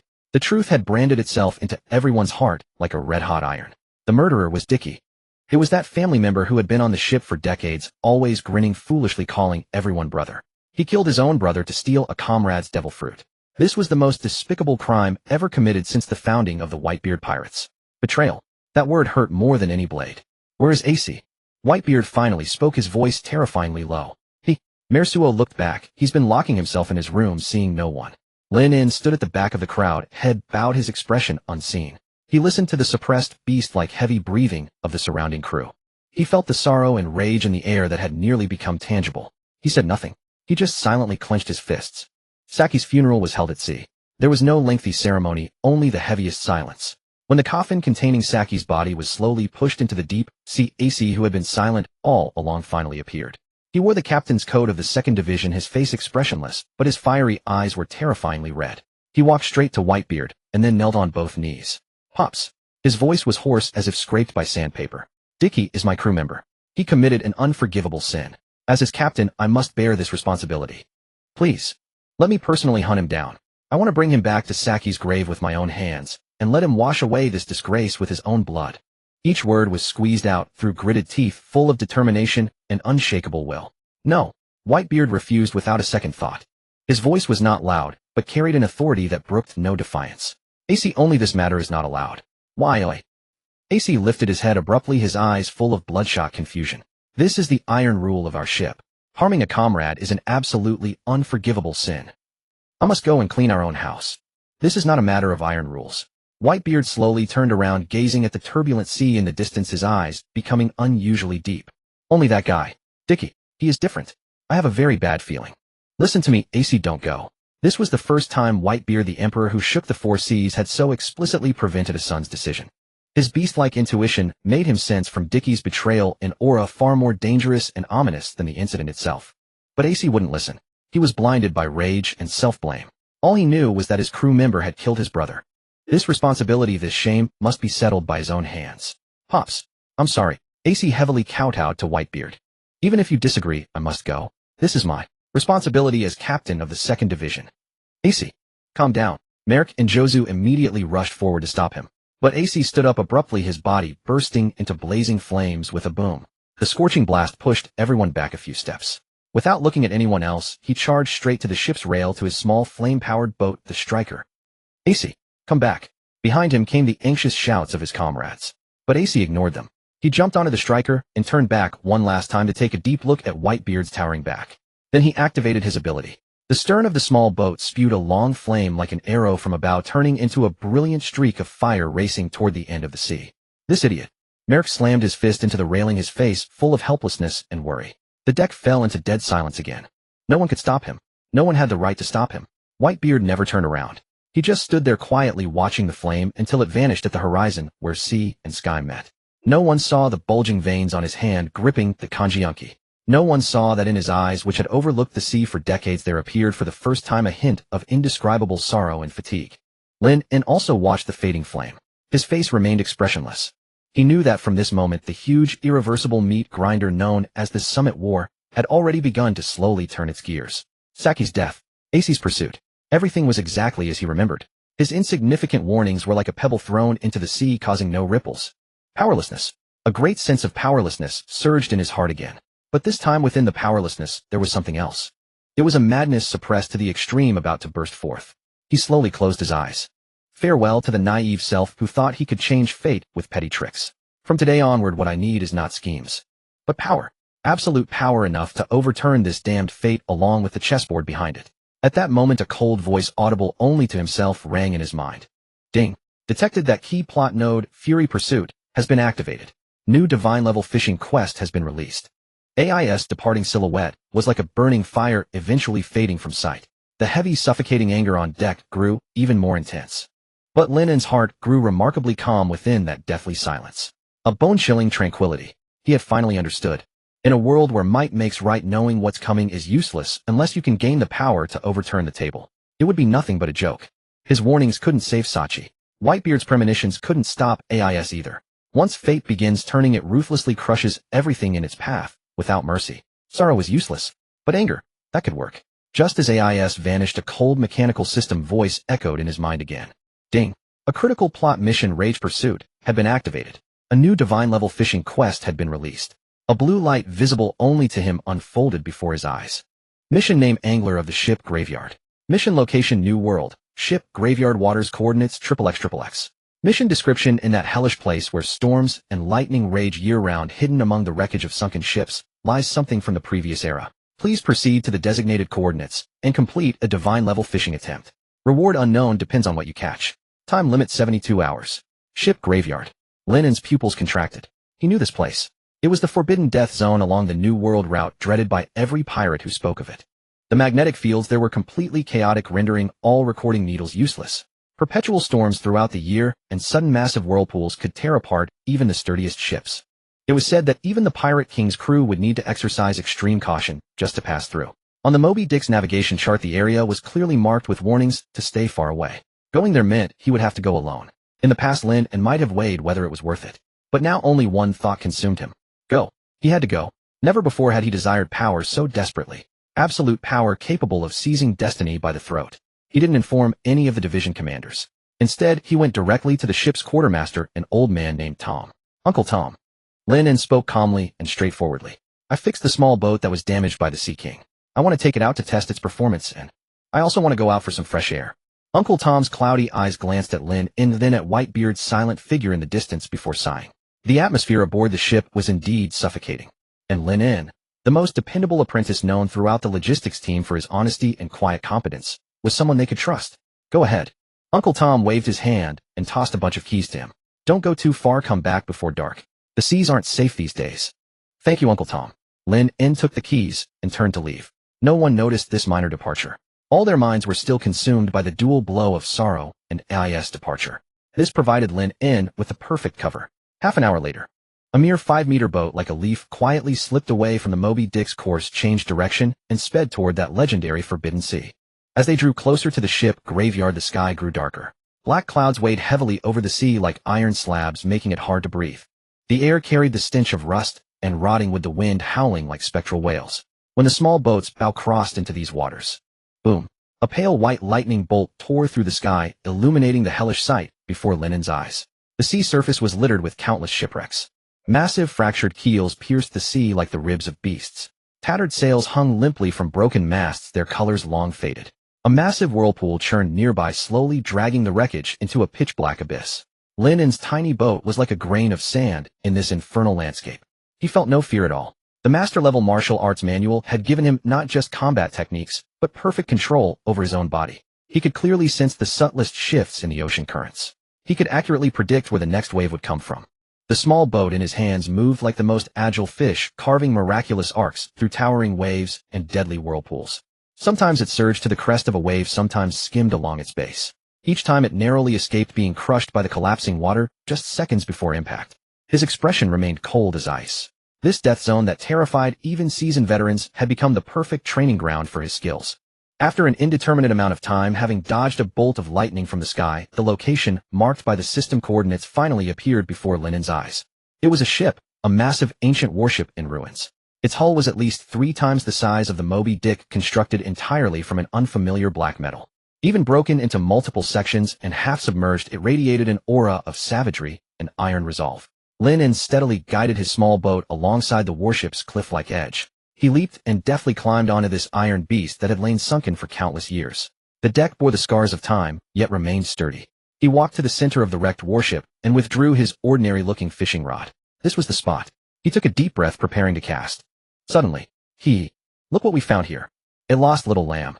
Look at his boat. It's from Whitebeard's crew. A wave of malicious, greedy laughter emanated from the shadows surrounding the deck. Dozens of pirates clad in tattered clothes and wielding various weapons with terrifying expressions emerged slowly from behind the broken metal debris like hyenas crawling from hell. They surrounded Lynn completely. The leader, a one-eyed man, extended his long tongue to lick his rusted cutlass, his gaze fixed relentlessly on Lynn. Kid, you're unlucky. You've run into our wreck shark pirate crew. Hand over everything valuable on you and that boat of yours. Then we'll send you to keep company with the other ghosts in this graveyard. Lynn slowly turned around. He looked at this group of scum, insignificant as chickens and dogs in his eyes. His face showed no expression whatsoever. He merely folded up his fishing rod. It seemed before reeling in a big fish. He needed to clear out the trash in the pond first. Lynn moved with deliberate slowness. He reeled in the fishing rod inch by inch. To the remnants of the wreck shark pirates, this gesture was nothing but provocation. The one-eyed captain laughed even harder. Hey kid, looks like you don't get it. In this ship graveyard, I am the law. Since you refuse to cooperate, I'll just have to break your bones one by one myself. He roared and charged forward, brandishing his curved blade. The other pirates howled and surged from all directions toward the figure in the center of the deck. Yet Lynn didn't even raise an eyelid. His left hand rested on the hilt of the black iron katana at his waist. Now, let me see what the swordsmanship of the world's greatest swordsman truly is. Just as the one-eyed man's blade was about to land on his face, Lynn moved. He simply drew his sword. A soft ring. Amid the clamor of battle cries, it sounded once and faded. The one-eyed man froze mid-swing, his grin still plastered on his face. He looked down at his chest. A thin, barely visible line of blood had appeared there. Ugh! He tried to speak, but only a whistling sound escaped his throat. The next moment his body split cleanly in two along that crimson line. Blood and viscera spilled across the deck. Even in death, he never saw how the blade was wielded. This sight made the pirates in the front ranks halt abruptly in their tracks. But before they could react, the boy in black had vanished. At a speed their eyes could not follow, he plunged into the crowd of his own accord. On the swaying deck, weaving among dozens of enemies, the black iron katana in his hand made no sound. Each swing silently claimed a pirate's life. Throats were slit, hearts pierced, bodies cleaved in twain. No superfluous motion, no wasted effort. The Hawkeye swordsmanship card was a fundamental understanding of the blade. Every strike precisely found the weakest point on an enemy's body, slicing through with surgical accuracy. Each stroke achieved maximum damage with minimal force. A hulking man wielding a giant axe roared and swung down at Lynn from behind. Without turning his head, Lynn simply reversed his blade, and touched the axe with the tip at an odd angle. A sharp clink rang out. The giant axe shattered on the spot. The blade's gleam continued upward, tracing across the pirate's neck as fear filled his eyes. This was a massacre. A silent, one-sided slaughter. The pirates' war cries turned into screams, then into howls of agony. Finally, all fell silent. From the first fallen to the last, less than 30 seconds had passed. Lynn slowly sheathed his sword. He stood at the center of the deck as if he had never moved. Not a single drop of blood stained his black clothes. His breathing remained steady, unruffled. Only the blade of the black iron katana saturated with blood glowed a dark crimson in the dim light. Lynn gazed expressionlessly at the corpses strewn about. He felt nothing inside. No pity, no regret, not even a trace of satisfaction. From the moment they had drawn their weapons on him, they were already dead in his eyes. He was merely disposing of garbage. He walked to the ship's edge and kicked each still warm body into the dark, cold, massive whirlpool below. The corpses and blood were quickly swallowed, leaving no trace, as if nothing had happened. After finishing, Lynn returned to the center of the deck. He produced the fishing rod again. The air still carried a faint scent of blood. The wind continued to blow, the thunder still rumbled. But his heart was calm. He cast a line. The thread with its invisible hook silently descended into the deepest recesses of this wrecked ship, into the relics of this era. Lynn closed his eyes and waited. 1 second, 2 seconds, 3 seconds. Suddenly, an immense, unimaginable force wrenched through the rod. That force was neither as sharp as when he had fished for the sword card, nor as heavy as when he had fished for the martial arts manual. It was a power, brimming with life, gentle yet vast. Lynn's eyes snapped open. He gripped the rod with both hands, the muscles in his arms bulging instantly. Something had taken the bait. The fishing rod was bent into a terrifying arc. The force from the other end of the line was immense and fierce, brimming with vitality. It was unlike the sharpness of the sword technique card he had caught last time, nor the heaviness of the physical technique manual. It felt as if he had hooked a giant whale made of pure life energy. Lynn's arm muscles bulged instantly, his veins coiling like little dragons. He planted his feet firmly on the metal deck. The ancient warship beneath him groaned and creaked as if it could barely hold. He leaned his whole body back, employing the power techniques taught in the master-level physical technique manual to the fullest. He felt all the strength in his body channel through his arms into the fishing rod. Come. Up. Lynn let out a low growl from his throat. He swung his arm back violently. With a splash, a soft, bright golden light surged out from the depths of the warship wreckage, breaking the surface. The light was not dazzling, but it filled the heart with warmth and tranquility. Even the howling of the storm around seemed to soften under this radiance. The light paused in midair, then slowly drifted to Lynn. The light dissipated. 3 small bottles, each the size of a thumb, made of some unknown crystal, floated quietly in the air.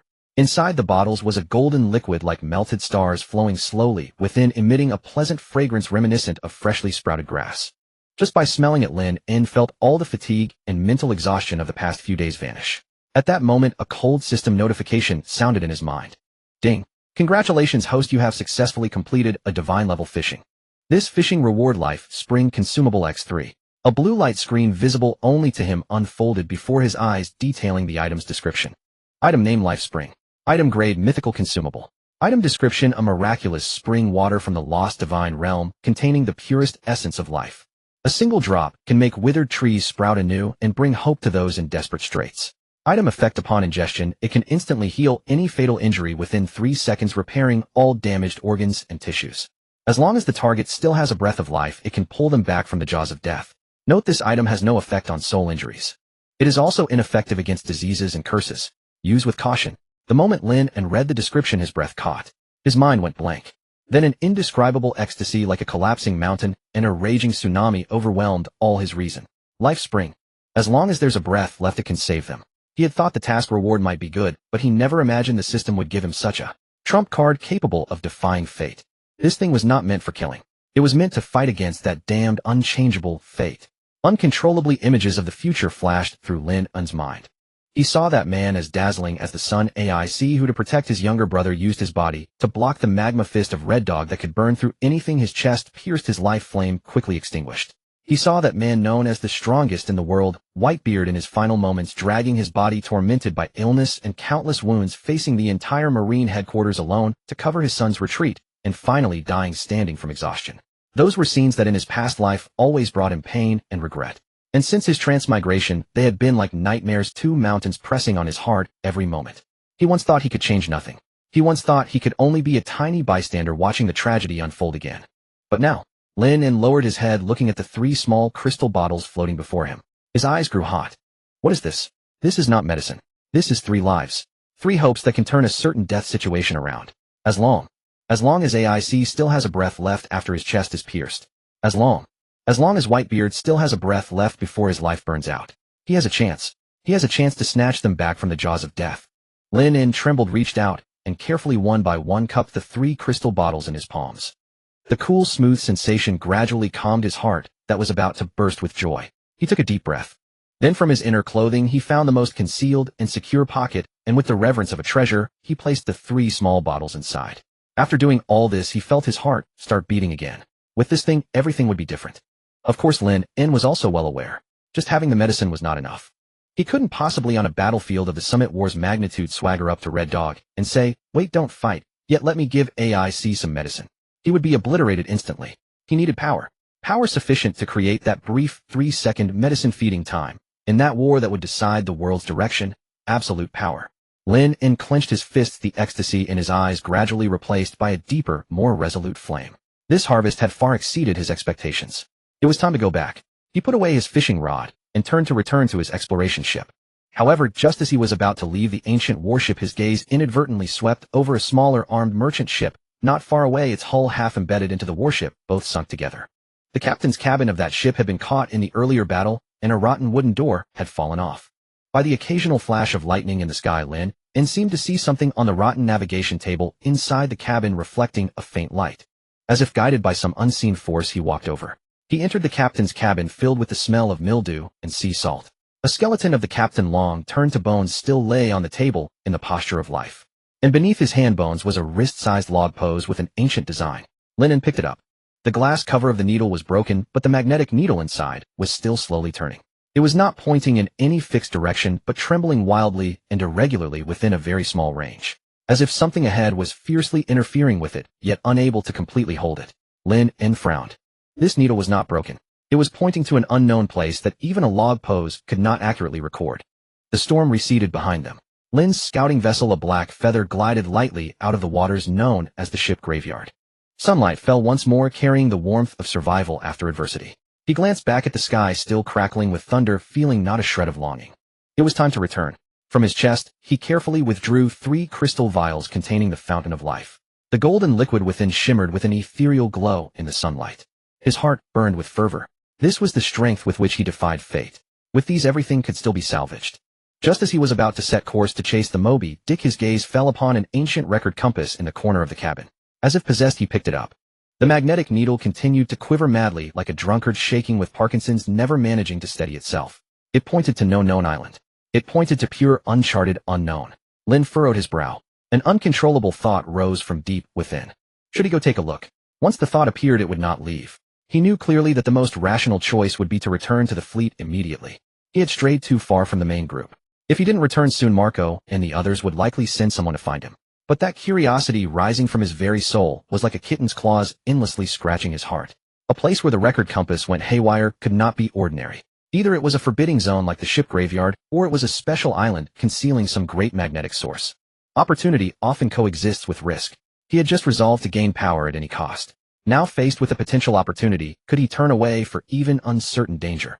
Lynn stared at the compass in his hand, silent for a moment. Then he smiled. To hell with reason. He wrenched the rudder of his scouting vessel with sudden force. The bow aligned with the trembling direction of the needle. Let me see where you intend to take me. The scouting vessel carved a white trail across the sea, charging ahead at full speed. As they sailed, Lynn soon noticed something amiss. A thin layer of white mist began rising from the surrounding sea surface. At first merely a few wisps. But soon the fog grew thicker and denser. Eventually visibility fell below 5 meters. The entire world became a milky white chaos. Up, down, left, right. All directions lost meaning. The scouting vessel did not sail upon the sea, but through an endless void composed of dense fog. Deathly silence. No wind, no waves. Only the monotonous splash of the vessel parting water was the sole sound in this heaven and earth. This fog was deeply wrong. Lynn's expression grew grave. He sensed something extraordinary within the mist, a power that disrupted perception and could even erode the spirit. Any ordinary pirate remaining in such conditions would likely lose their way and ultimately lose their mind. But Lynn's heart remained as still as an ancient well. He closed his eyes. Under the state of perfect aura concealment, his perception of the external world elevated to an inhuman level. He could hear the subtlest changes in water currents. He could smell the humidity variations across different areas of air. This death fog that had lost countless navigators was nothing before him. He did not know how long he had sailed in the fog. One day, too, Lynn had lost all sense of time. And at that moment, the wildly trembling magnetic needle in his hand suddenly stopped. It steadied, pointing straight ahead. Lynn's eyes snapped open. At the edge of his vision, through the impenetrable white fog, a massive dark silhouette loomed indistinctly. It was an island. He slowly steered the vessel toward it. The island was formed entirely of black reef rock, its surface jagged with strange stones and utterly barren of vegetation. Lynn moored the ship behind a concealed reef, leaped, and landed silently on the island. His feet touched solid ground without a sound. His hand remained on the hilt at his waist, his entire being ready to erupt. As he expected, the island was deserted. Only a path of bluestone slabs wound toward the island's interior, eventually vanishing into the thick fog. Lynn did not hesitate. Following the path forward, he felt a peculiar aura drawing him from the island's center. That aura was sharp, aloof, yet carried a hint of age-old stillness. After approximately 10 minutes' walk, an ancient Japanese-style building appeared before him. It was a kendo dojo. Constructed from massive logs with a roof of blue tiles, though weathered and dust-covered, it showed no sign of decay. It stood quietly in the dense fog, as if it had always been there since ancient times. As though its owner had merely stepped away moments ago. Lynn stopped before the dojo's entrance. He clearly sensed that the alluring aura emanated from within these walls. He took a deep breath. Reaching out with both hands, he slowly pushed open the heavy wooden door. Creak! With a prolonged sound that seemed to pierce through time and space, the dojo's interior revealed itself before his eyes. The interior of the dojo was spacious and empty. The wooden floor had been polished smooth as a mirror, clearly reflecting one's figure. And on the far wall at the very center hung a sword, an ancient katana of pure black. Not only the blade but the hilt and scabbard alike. It hung there quietly, devoid of ornate decoration, yet radiating an overwhelming, soul-seizing presence impossible to ignore. Beside the sword, carved in sweeping, elegant script, were the words, "Awaiting the successor, who will wield the cleave-through steel strike." Lynn's gaze fell upon the words on the wall, "Awaiting the successor, who can unleash the steel-cutting slash." He understood at once. What hung on the wall was not merely an unattended blade. It was a trial, a legacy left by a long-deceased grandmaster swordsman, a test of worthiness for those who came after. To claim it, one must prove one's capability. Lynn did not rush to take the sword. He knew well that in his current state, even if he forcibly seized it, the blade would never acknowledge him. Slowly he walked to the center of the dojo. Then he drew his own sword, the plain black iron katana that had accompanied him all along. He closed his eyes, and in his mind the knowledge of swordsmanship from the Hawkeye sword art card surged like a river flowing through his consciousness. The strongest sword is not one that can cut anything, but one that can sever everything. Every object in this world has its breath. Those who can sense that breath can cut through anything. A swordsman's strength lies not in the sharpness of his blade, but in the hardness of his inner softness. Only by overcoming the rigid with the supple can one sever steel. He had long memorized these words, but until today they were merely cold knowledge inscribed on paper. Now standing here before a trial left by an ancient grandmaster, this knowledge began to undergo a profound transformation within him. Lynn opened his eyes and took a deep breath. He began to practice swordsmanship, the most basic swings, slashes, and thrusts.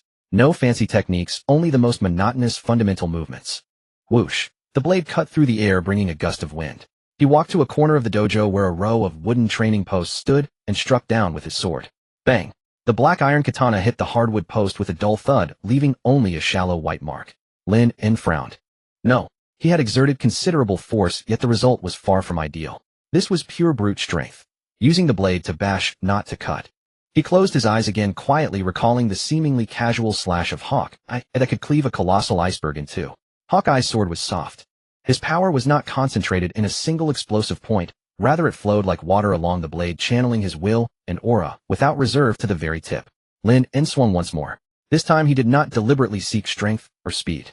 He emptied his mind, trying to feel the weight of the blade, the sensation of air flowing past its edge with each swing, and the transmission of power from his soles through his waist and abdomen to his arm, extending to the tip.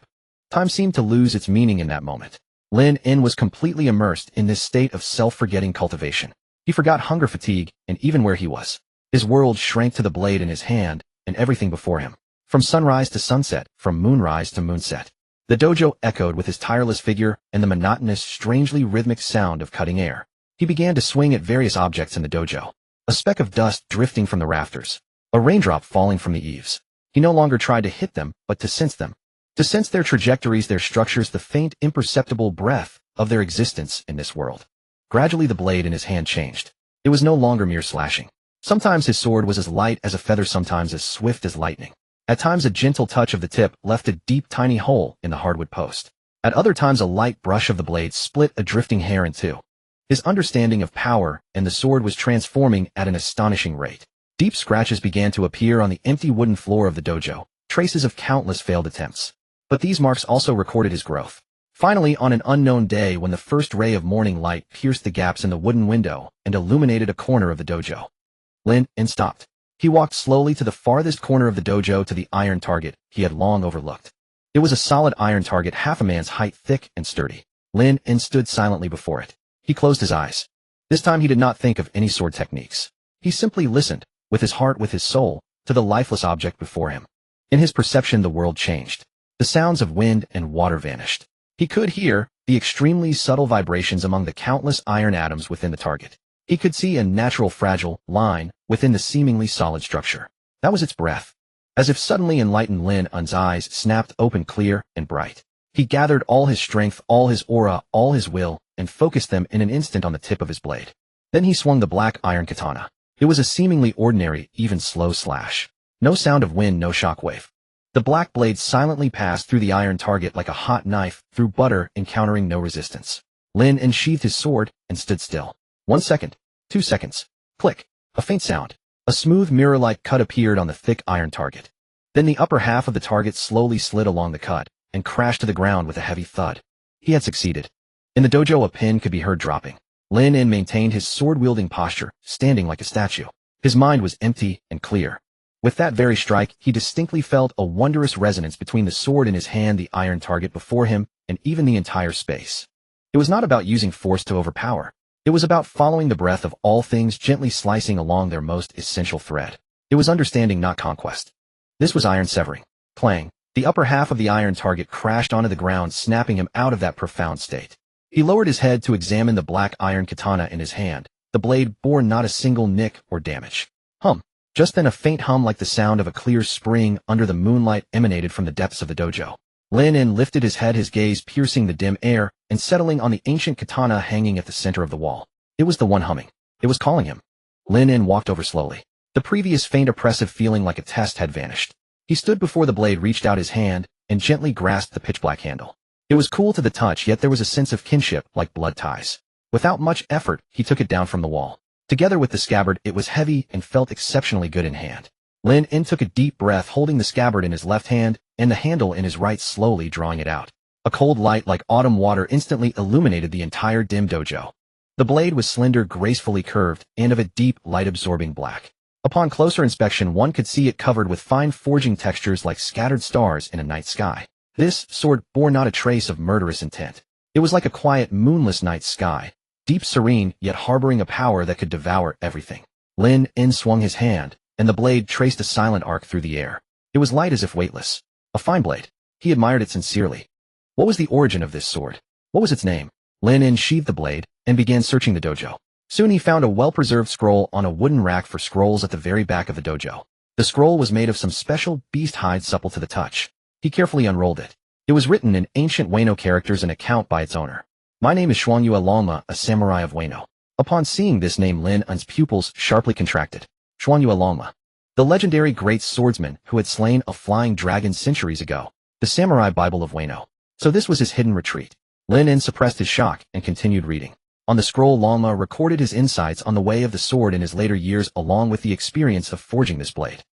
After a lifetime of striving, I finally understood that the pinnacle of swordsmanship lies in the balance between cutting and not cutting. Only those who can sever iron can truly protect.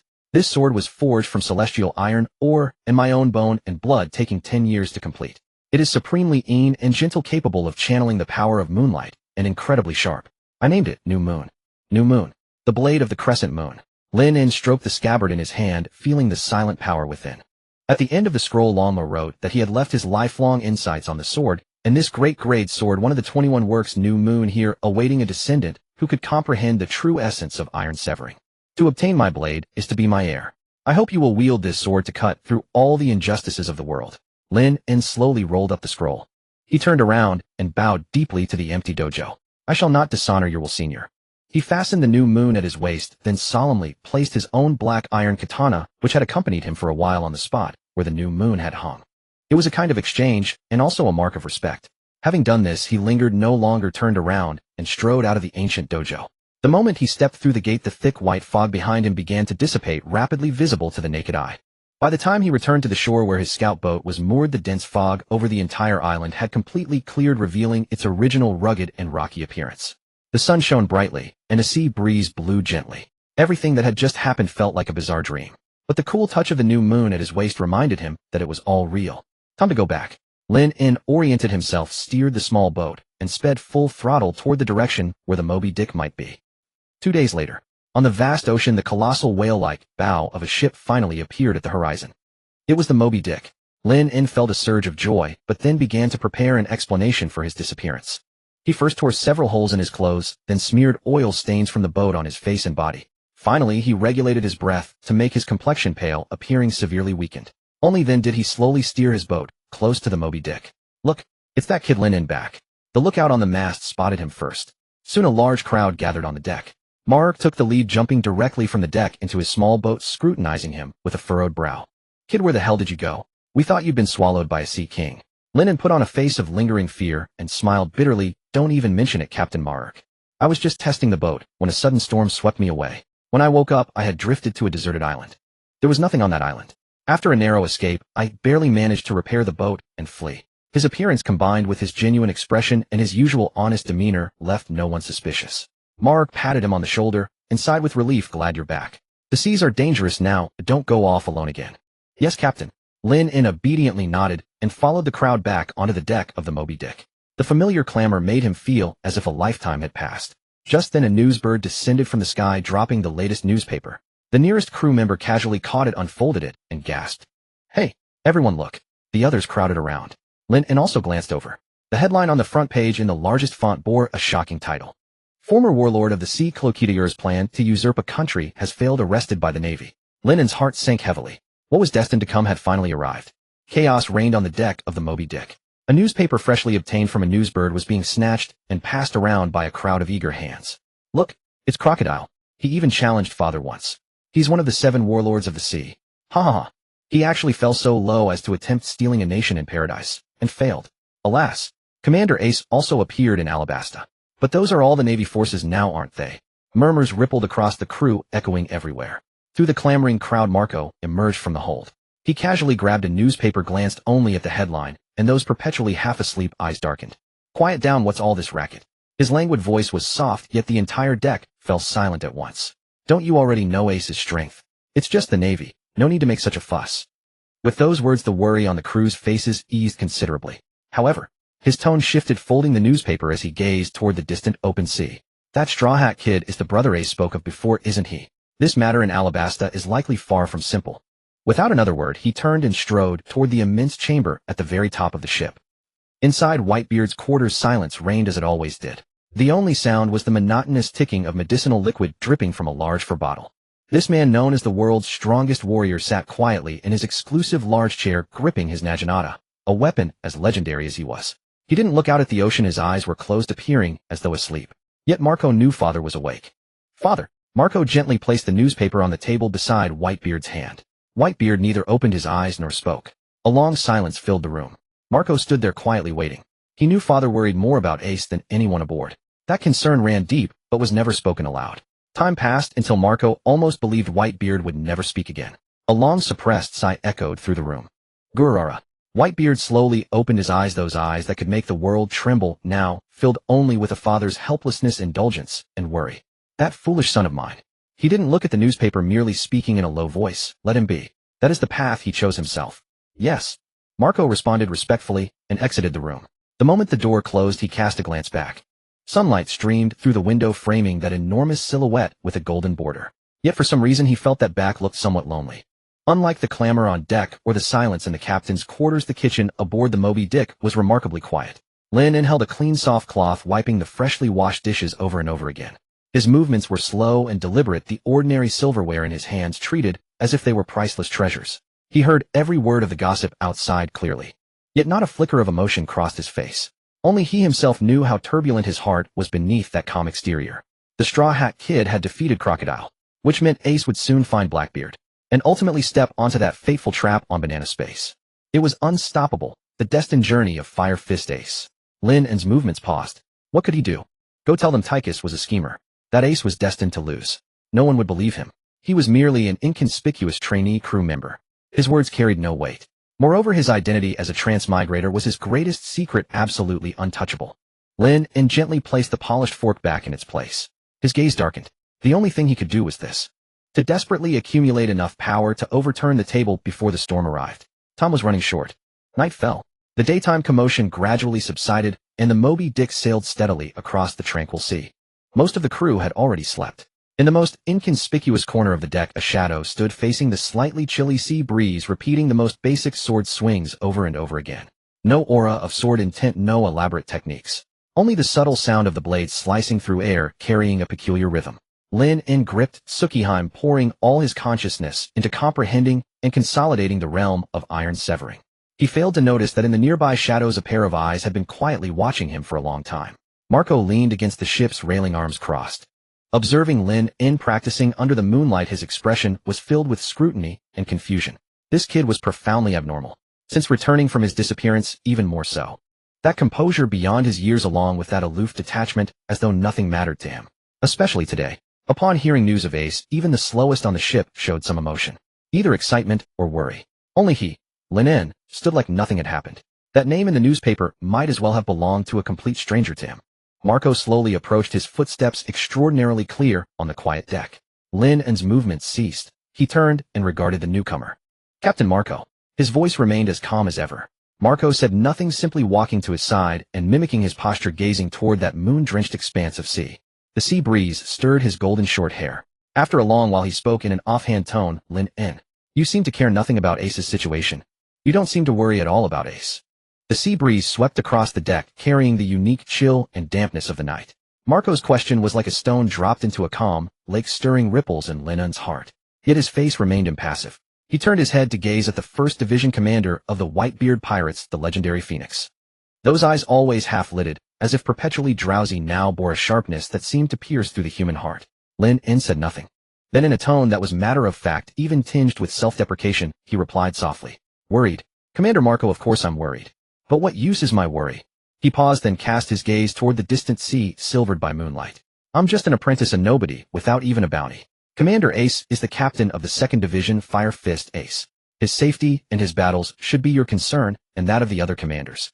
All I can do is manage myself, handle my duties, and avoid causing trouble on the ship. His words were reasonable and flawless. He had shown concern for Ace while keeping his place. This was the mindset of the most ordinary and normal apprentice crew member. Anyone hearing this would think the young man was sensible and had proper restraint. But Marco didn't. He listened quietly, his expression unchanged. He pulled a cigarette from his pocket, didn't light it, just held it between his lips. Is that so? He uttered 2 words slowly, betraying no emotion. Then what about the blade at your waist? Marco's gaze fell upon the ancient tachi at Lynn's waist. As I recall, you didn't carry this one before. Escaping a desolate island by the skin of your teeth, and by chance picking up a decent blade along the way. Your luck, young man, is truly extraordinary. The words sounded casual, yet they cut like a scalpel straight into the most implausible part of Lynn's story. Lynn's heart sank. But his face remained composed. Maybe the heavens took pity on me, he said with a smile laced with lingering fear and relief. There was indeed nothing on that island except a wrecked ship. I found this blade in the captain's cabin. With the situation urgent, I didn't think twice, I just grabbed it for defense. He patched the holes in his story, making it more airtight. Marco didn't press further about the sword. He just leaned against the railing, staring at the distant sea, as if speaking to himself about an unrelated memory. The night Thatch died. His voice was low. I was among the first to find him. His door was open. I remember clearly. Aside from the damage Teach left behind, there were several very shallow, strange marks on the wooden door.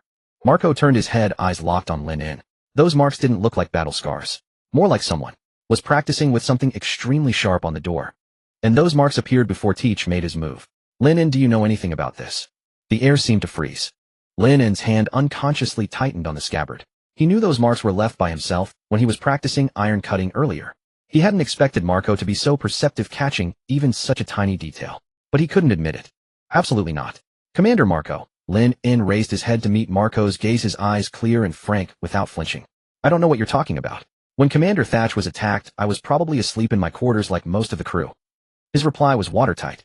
Marco studied him deeply, as if searching for the slightest crack in his facade. But there was none. This young man was too calm for someone his age. Marco fell silent. He knew he had no proof. All his suspicion was pure instinct, like a beast's intuition. He felt that this apprentice Lynn harbored a secret. He was like a ghost on this ship, present yet often unnoticed. But when one focused on him, countless contradictions emerged. "Commander," Lynn suddenly spoke as Marco was lost in thought. His voice was soft, yet carried a strange sense of fate, as if seeing through everything. "If hypothetically, some things are destined to happen like a river destined to flow into the sea, or day destined to give way to night, then what can we insignificant beings, the fish in the river, the birds in the day, do?" These words struck Marco's heart like a heavy hammer. He was stunned. He looked at the young man before him, and for the first time saw in his eyes a depth of sorrowful resignation that didn't belong to his age. This was not the look of an apprentice crewman, nor was it a question a teenager should ponder. It was the ultimate question of a wise person who had seen through the vicissitudes of life, experienced countless joys and sorrows. Fate. It was a word that pirates despised yet could never escape. For a moment Marco didn't know how to answer. All his probing and questioning seemed pale and powerless before this philosophical fatalistic counter-question. He suddenly understood. The kid wasn't lying to him. He was just describing his version of truth in a way Marco couldn't comprehend. For a long moment Marco took the unlit cigarette from his mouth and tossed it into the sea. He reached out and heavily patted Lynn's shoulder. His eyes regained their usual unwavering resolve. "Kid, I don't know what you've been through or why you think this way. But remember this. We are the Whitebeard Pirates." His voice was firm and resolute. "We never believe in any damn fate. If fate is a river, we'll boil it dry and drink it. If fate is a mountain, we'll level it to the ground." With that, he turned without another glance at Lynn and strode away, leaving only a carefree silhouette. Lynn stood still for a long time. He touched the shoulder Marco had patted where the warmth of the phoenix's flame seemed to linger. "I hope so," he murmured to himself. He hoped he was wrong. He hoped this ship, this home, could crush all so-called fate, as Marco had said. But the countless images of regret from his past life surged uncontrollably in his mind. Lynn slowly closed his eyes. Just then a cold, familiar system prompt sounded without warning in his mind. Ding. Detected fluctuation in the host's state of mind. About to issue the fourth divine fishing mission. On deck the sea breeze remained unchanged. Lynn stood motionless, Marco's harsh words still echoing in his ears. "We are the Whitebeard Pirates. We never believe in any bullshit fate." He exhaled, his heart still far from calm. Marco might be right, but believing or not would change nothing. To defy fate, one could only rely on strength. Strength capable of burning that wretched river of destiny dry. As he sealed his resolve, that cold yet familiar voice of the system rang out. Ding. Detected host's mental breakthrough. Willpower has been significantly enhanced. Preparing to issue the fourth divine fishing mission. Mission generating. Mission issued. Before Lynn's eyes a pale blue holographic screen unfurled. Fourth divine mission, trial of the sky. Mission location, Skypea atop the giant beanstalk and beneath the golden bell. Mission description, the caliber of a king is not innate but a flower that blooms in adversity. In that 10,000-meter high sky at the end of the white sea lies your opportunity. Go, lad. Challenge the gods there and prove your worth amidst the lightning. Mission reward. Closely related to the caliber of a king. Mission difficulty extremely high. Mission hint, the upward ocean current is the only path for mortals to reach the gods' domain. Reading the words on the light screen, Lynn's breath caught. Skypea, Chandora, the golden bell, and the caliber of a king. His heart pounded wildly. He knew better than anyone what the caliber of a king signified. Conqueror's haki. 1 in a million, the true proof of a king.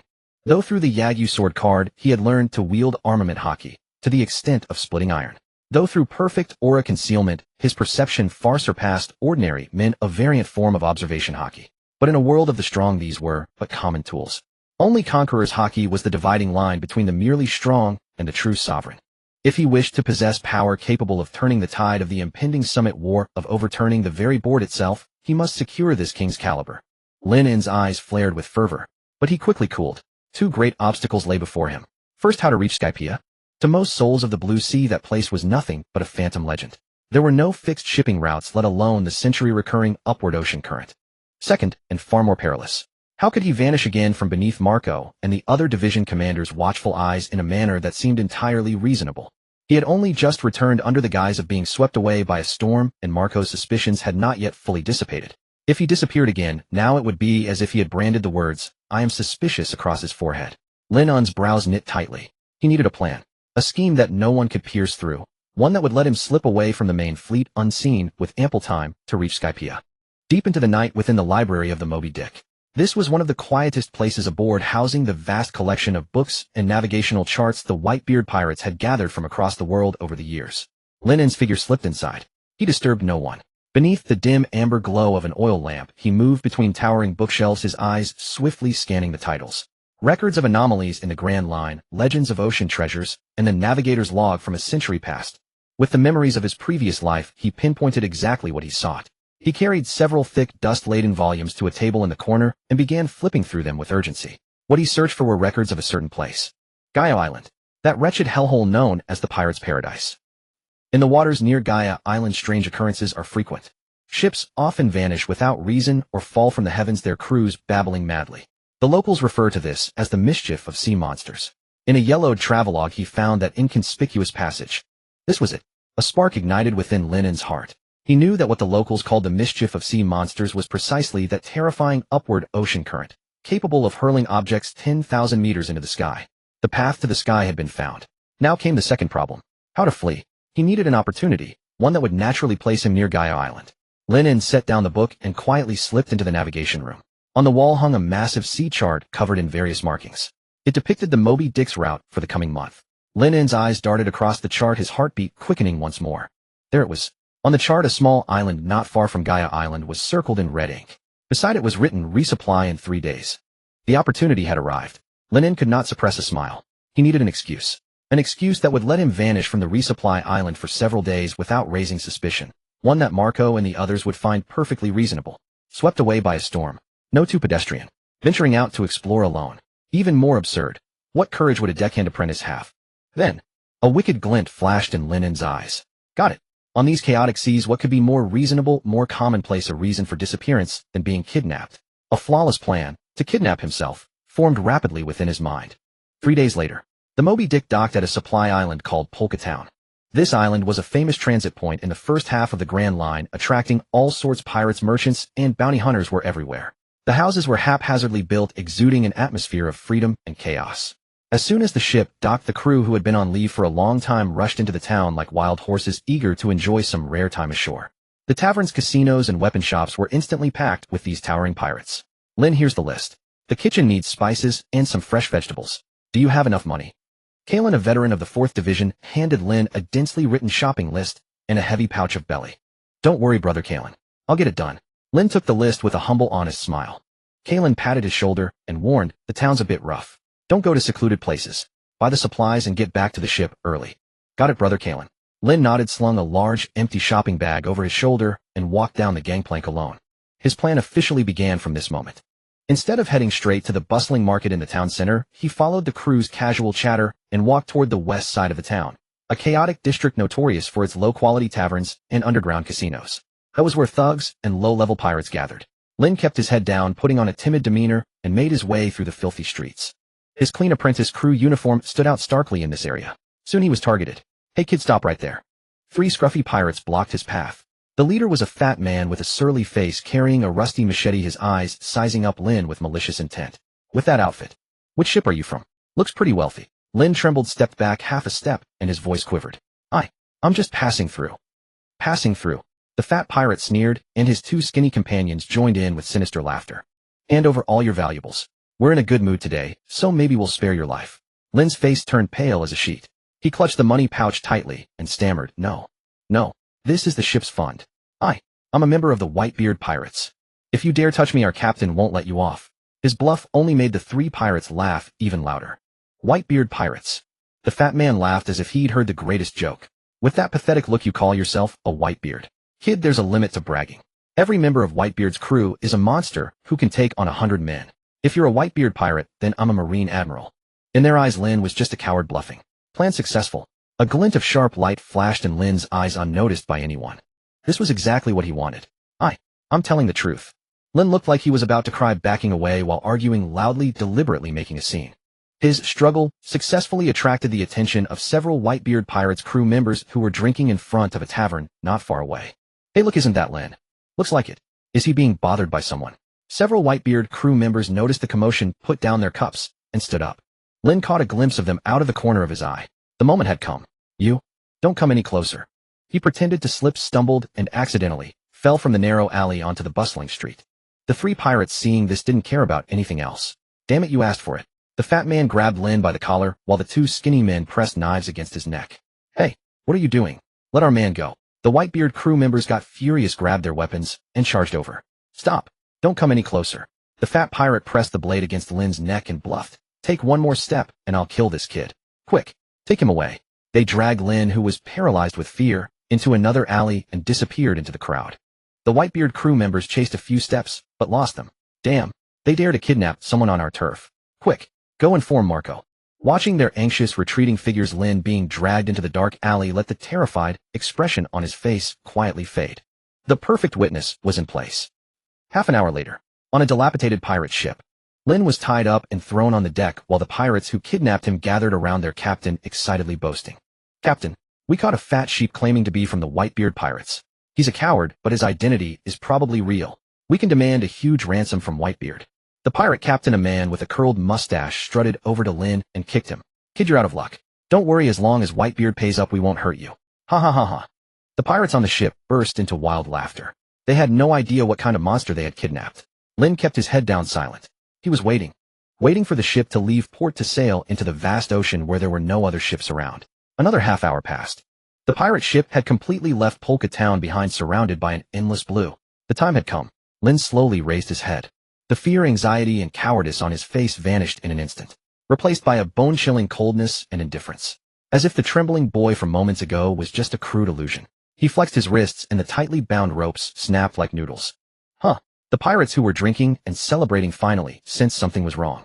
The smile on the mustached captain's face froze. You? How? Lynn slowly stood up, dusting off his clothes. He looked around the pirate ship, which was old but well-equipped, and nodded in satisfaction. Then he turned his gaze to the completely stunned pirates, and a sinister smile curled at the corner of his mouth. Thank you for your ship. His voice was soft, but it reached everyone's ears clearly. Now you can die. On the deck, the laughter of those pirates abruptly ceased. The smugness and arrogance on their faces transformed into sheer bewilderment and incomprehension. The mustachioed captain opened his mouth as if to say something, but he no longer had the chance. An icy cold gleam of light flashed before his eyes. He didn't even see how Lynn drew his blade. All he felt was a chilling sensation at his neck. Then his vision began to spin. He saw his own headless body and the terrified faces of his companions on the deck. That was the last thought he ever had in this world. Thud! Several heads rolled onto the deck at almost the same time. Blood spurted like fountains from the necks, instantly staining that small section of the deck crimson. Lynn slowly sheathed the crescent moon back into its scabbard. Not a single drop of blood stained the blade. From drawing to sheathing, the entire process took less than a second. He didn't even glance at the bodies lying in the blood. He calmly walked into the captain's cabin. After a moment, he emerged holding a few slightly worn sea charts. He walked to the ship's wheel, spread out the charts, and carefully studied the course by the moonlight. His expression was focused and earnest, as if the one-sided slaughter moments ago was just a trivial matter like swatting a few flies. Gaia Island. In this direction, full speed, about a day and a half. He muttered to himself, then skillfully adjusted the sail angle and turned the wheel. This battered pirate ship under his command carved a white wake and sped full sail toward the set target. As for the bodies on the deck, he paid them no heed. The fish in the sea would take care of this trash for him. A day and a half later, when the silhouette of an island shaped like a skull appeared on the horizon, Lynn knew he had arrived. Gaia Island. A paradise for pirates, a graveyard for dreamers. But he did not approach the island, nor did he head to the infamous mock town. His target was this very sea. He sailed the ship slowly, circling around Gaia Island. He was searching for the legendary gateway to the sky. According to a few lines he had read in books, the knock upstream did not occur without warning. First, the weather would turn bizarre. The clear sky would suddenly darken with dense clouds. Then an enormous counter-rotating whirlpool would appear on the sea surface. Lynn stood at the bow, activating his perfect concealment ability to its maximum. His senses, like a radar, swept over every patch of sea, grasping the wind currents and the slightest change in the air. Time ticked by. Finally, as dusk approached, he sensed something amiss. The sky to the west darkened without any warning. Massive, ink-black storm clouds began rolling in from the sea at a visible speed. The once calm sea surface grew turbulent. Here it comes. A glint flashed in Lynn's eyes. He immediately turned the helm and sped full sail toward the direction where the clouds were gathering. The ship, tossed by the surging waves, was like a leaf at risk of being swallowed at any moment. But not a trace of fear showed on Lynn's face. Only the thrill of a hunter embarking on an adventure. When he reached that sea, the sight before him made him even draw a sharp breath. Not far ahead, a massive whirlpool, over 1,000 meters in diameter, was slowly rotating counterclockwise. The center of the whirlpool was pitch black and bottomless like the entrance to hell. The seawater was pulled roaring like thunder. Even more astonishing, around that great whirlpool, several sea kings as large as islands were swimming slowly, as harmless as small fish. They seemed to be waiting for something. Lynn did not hesitate. He knew this was the entrance. He steered the ship carefully, avoiding the paths of the Sea Kings, and slowly approached the edge of the great whirlpool. The hull immediately began to shake violently. A tremendous pulling force came from the center of the whirlpool, as if trying to tear the ship and him to pieces. Lynn gripped the wheel tightly, his feet planted firmly on the deck, as if rooted there. He did not resist the pull. Instead, he followed its direction, carefully adjusting the ship's angle to keep the hull constantly tangent to the whirlpool's rotation. He was waiting for the final eruption. Suddenly, all sounds ceased at that moment. The roar of the sea, the howl of the wind. Everything fell into a deathly silence. The great whirlpool stopped. The storm clouds above seemed to pause as well. Lynn's heart gave a violent leap. He knew it was coming. He tied the wheel firmly with a rope, then grabbed the thickest mast nearby. The next second, boom! A deafening roar, as if tearing the sky apart, came from the ocean depths. Then the pitch-black center of the whirlpool suddenly shot upward, a massive white water column hundreds of meters in diameter. That was not ordinary seawater. It was a steam current heated to the extreme by submarine volcanoes, carrying terrifying energy. The knock-up stream. Lynn's ship was directly above the eruption. He felt an irresistible apocalyptic force beneath his feet. The entire ship, along with himself, was violently thrust into the sky by that immense water column at a speed he could not comprehend. Weightlessness, suffocation, and the crushing pressure from the terrifying acceleration, as if trying to tear his body apart. Lynn clung tightly to the mast pinned to the deck, unable to move. Through the spraying mist, he saw the ocean shrinking rapidly below and the giant Sea Kings that had also been blasted upward but were powerless to rise further. His ship was like a cannonball, no faster than a cannonball. 5,000 meters, 7,000 meters, 9,000 meters. He pierced through the thick layer of white clouds, dark as night. All the darkness, noise, and pressure vanished the moment he broke through the clouds. The surging water column also exhausted its strength at that point, turning into a rain shower that fell back down. The ship, propelled by inertia, continued upward for a while, then slowly, gently landed on a sea of white clouds. Lynn released his numb hands, stood up slowly, and was utterly stunned by the scene before him. Beneath his feet was an endless ocean made of clouds. Above, a sky bluer and cleaner than the sea below. The sunlight was warm, not harsh, and the air was so fresh it seemed to cleanse the soul. Islands formed of clouds in various shapes floated in the distance. This was the legendary White Sea. Just as he was lost in the divine scenery, not far away, the silhouette of the most majestic city, as if built of gold, could be faintly seen. A voice full of arrogance and amusement, as if descending from the heavens, echoed across the quiet sea of clouds. Yaha! Another lost lamb has wandered into my country. Listen, while you blue sea dweller. I am God Enel. The boat gently came to rest on a beach made of clouds. Lynn snapped out of his shock, taking a deep breath. The fresh, pure air in the atmosphere invigorated him. He didn't rush to disembark. Instead, he immediately activated the full power of perfect concealment. That man who called himself a god Enel possessed a terrifying mantra that covered the entire Skypea, the observation hockey. Here, no thought, no fleeting idea could escape his perception. But Lynn was an exception. His presence, his existence, even his thoughts, all were completely erased from this world by the system-granted ability. In Enel's mantra at this moment, he was nothing but air. Yaha! Welcome to my kingdom, upper yard. Enel's voice, brimming with arrogance and mockery, resounded through the sky once more. From now on, a survival game officially begins. The 5 contestants on the island, plus you uninvited blue sea dwellers. Whoever can finally stand before me will be the ones to survive. As for the losers, boom. A thick bolt of purple lightning descended from the sky, precisely striking another pirate ship that had just been washed up onto the distant sea of clouds. That ship, along with the pirates aboard, didn't even have time to scream before turning to ash in the blinding electric light. Divine punishment. Lynn's gaze sharpened slightly. He wasted no more time. With a flicker of his form, he silently stepped onto the divine island called Upper Yard. Underfoot was the soft island cloud, and all around were strange giant plants he had never seen before. Huge vines intertwined, stretching to the edge of sight. This was the god's garden, and also the hunting ground for mortals. Lynn's goal was clear. The system mission indicated the top of the giant beanstalk beneath the golden bell. Like a seasoned hunter, he hunched his body and moved swiftly and silently through the dense forest. His perception, combined with perfect concealment, allowed him to easily avoid the patrol routes of Enel's priests. Soon he stopped at the edge of a forest. Not far ahead was a small village. 2 figures, a girl and her father, were running out of a house in panic. Conies, run. The god is about to punish us. The man named Pagaya shouted, his face etched with fear. Lynn recognized them. It was they who had led the other intruders, the Straw Hat crew, here. And now, because of their betrayal, Enel's punishment was about to fall. Lynn hid atop a tall canopy, watching with cold indifference. There was a stir in his heart, but he knew all too well why he had come. He was not a savior. In the face of the impending summit war, an event that could shake the world, any unnecessary action would be foolish. He needed power, needed that qualification of a king. For that he could suppress all unnecessary sympathy and compassion. Boom. A bolt of lightning fell from the sky, striking Pagaya precisely. Conies let out a desperate scream. Lynn's pupils contracted slightly. He watched Pagaya vanish in the electric light, watched the girl kneeling on the ground in tears, then turned expressionlessly and continued his stealthy advance into the deeper forest. This world was inherently cruel. He passed through a strange forest full of giant spherical plants, and the sounds of intense fighting and explosions reached his ears. Lynn followed the noise, quietly drawing closer. In a clearing he witnessed another battle. A group of warriors with white wings on their heads wielding various weapons were fiercely fighting a masked man riding a giant strange bird. The Shandia's fire will never be extinguished. The leading Shandia warrior let out a beastly roar, his rocket launcher spitting flames. Their opponent, one of Enel's priests, Forest of Great Enlightenment, used the easily deformable island cloud beneath his feet to dodge attacks effortlessly. Foolish mortals dare to defy the gods. The priest's voice was filled with condescending superiority. Lynn glanced once and lost interest. He skirted the battlefield and continued toward his goal. His heart was like a block of ice. Nothing outside could stir a ripple in his mind. Only one thing occupied his thoughts: fishing, and then becoming stronger.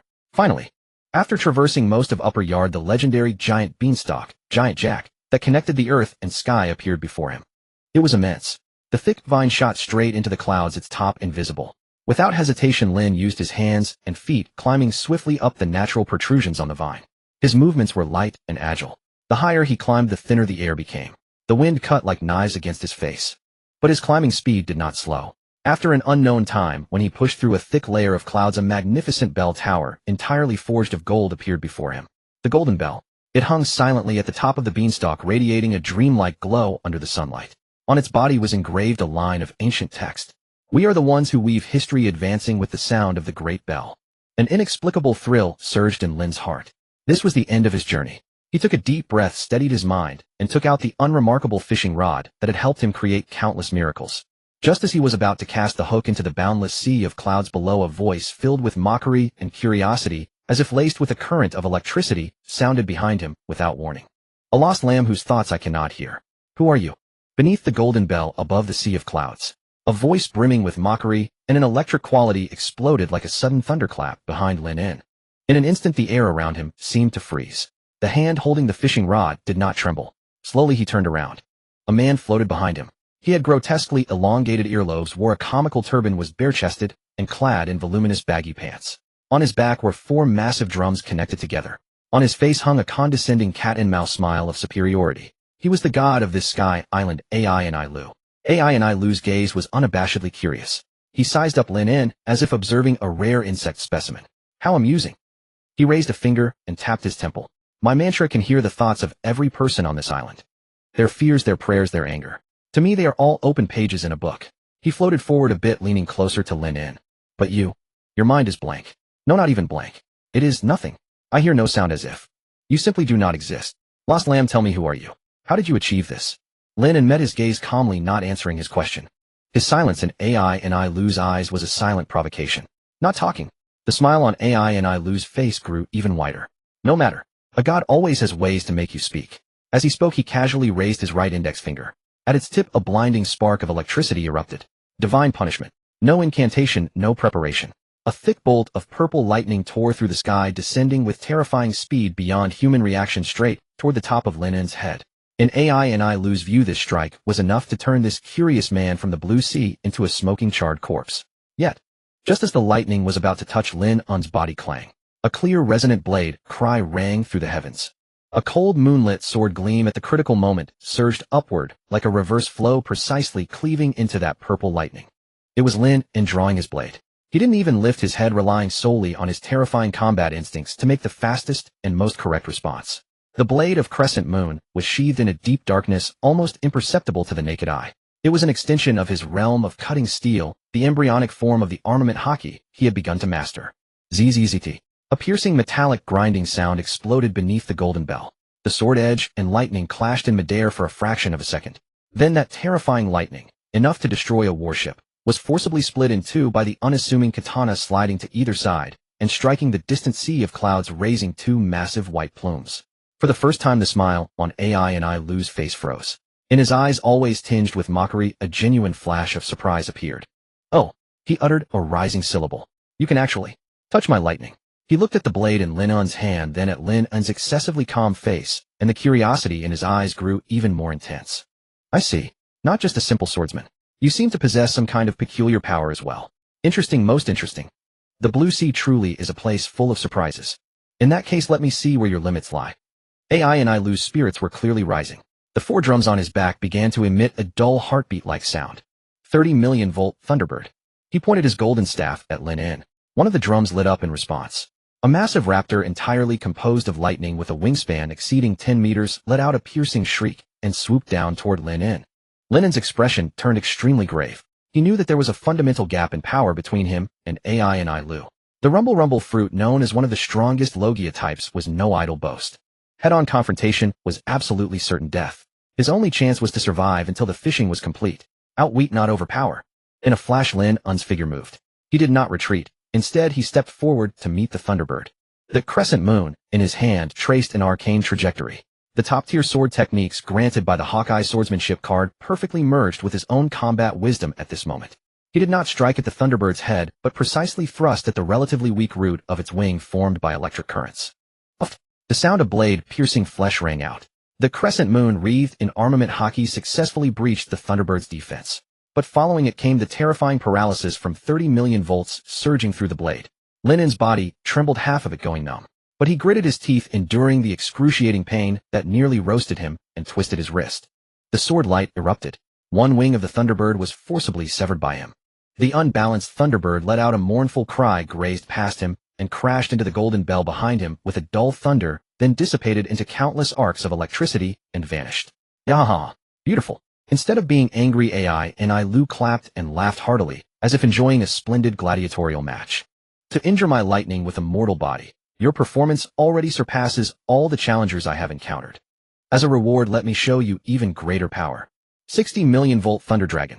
The second drum lit up. A lightning dragon, even larger and more ferocious than the Thunderbird, roared as it descended from the sky, its gaping maw ready to devour everything. Lynn's face turned even paler. Just a single Thunderbird had numbed half his body. Facing this Thunder Dragon, he had no chance of victory. But he did not give up. He knew that although AI and I Lu seemed powerful, his god mentality was his greatest flaw. He was arrogant, conceited, and reveled in the thrill of toying with his prey. And this was his only chance. While dodging the Thunder Dragon's pursuit with high-speed movements, Lynn appeared to be fleeing in panic, darting among the giant beanstalk and the golden bell.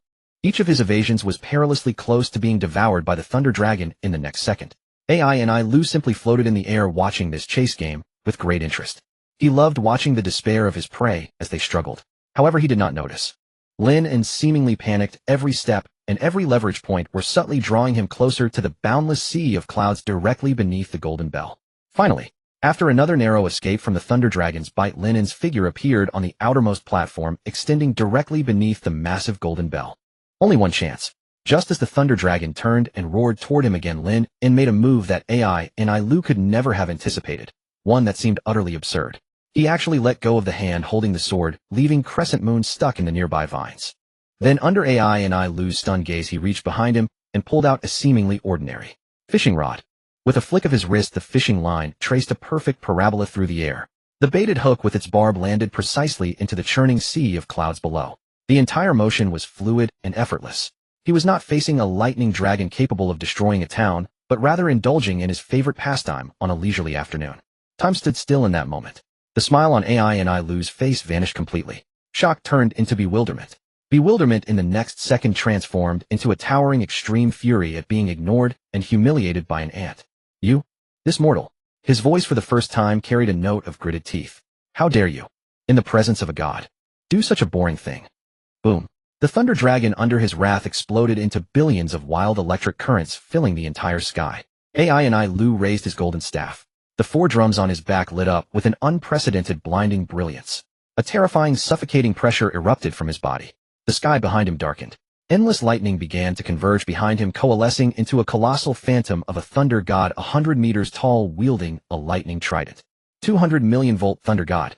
AI and I Lu's voice, like a divine oracle from the heavens, cold and majestic, resounded across all of Apaya Duo. The massive thunder god lowered its head. Its eyes, entirely composed of lightning devoid of any emotion, gazed down at the tiny dust-like figure below, who held a sword in one hand and a fishing rod in the other.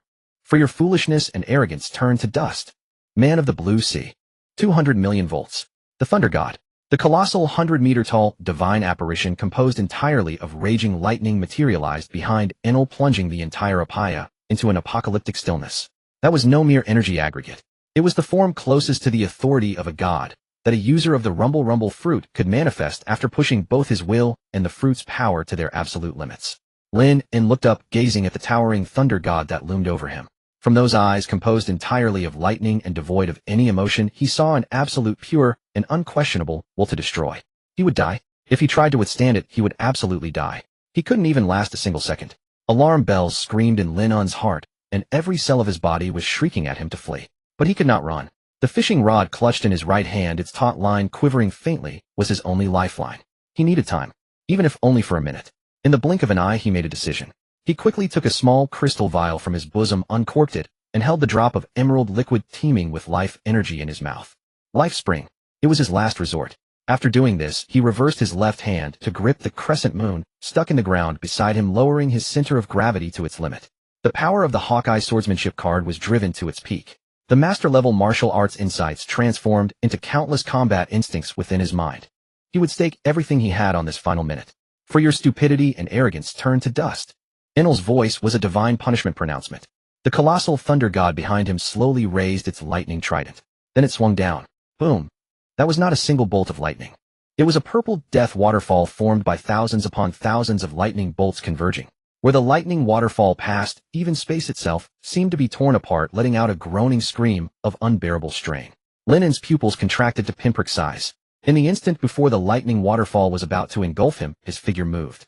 He did not retreat, but instead charged toward the enormous beanstalk, now illuminated in purple by the lightning's glow. His speed was extreme, leaving a blurred afterimage in the air. Rumble. The lightning waterfall slammed fiercely into the platform where he had just stood.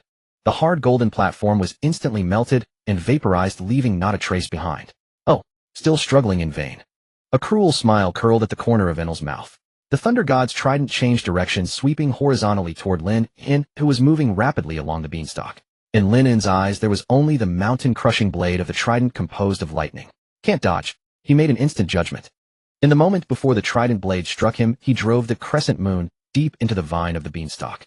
Then, using the blade as a pivot, his entire body swung like a pendulum to the other side of the beanstalk. Sizzle. The enormous trident grazed the edge of the beanstalk. The terrifying lightning still sent a residual wave that struck Lynn's back. A burnt smell spread. The excruciating pain and numbness reaching deep into his bones nearly made him lose consciousness. He swallowed a tiny bit of the life spring in his mouth. A warm, life-filled stream surged through his limbs, dispelling the numbness and repairing the electrocuted muscles. But he dared not linger. He pulled out the crescent moon, tapped his toes repeatedly on the beanstalk, and with a ghostly movement, continued climbing upward. Still alive. A flicker of irritation passed through Enel's eyes. He could not understand. How could a mere mortal, a lowly blue sea man, hold out so long under his divine might? This feeling was like a giant using all its strength to step on an ant only to have it slip through its fingers time and again. This was the greatest insult to his identity as a god. I want to see how long you can hold on. Enel's rage was fully ignited. The thunder god behind him became even more ferocious in its movements.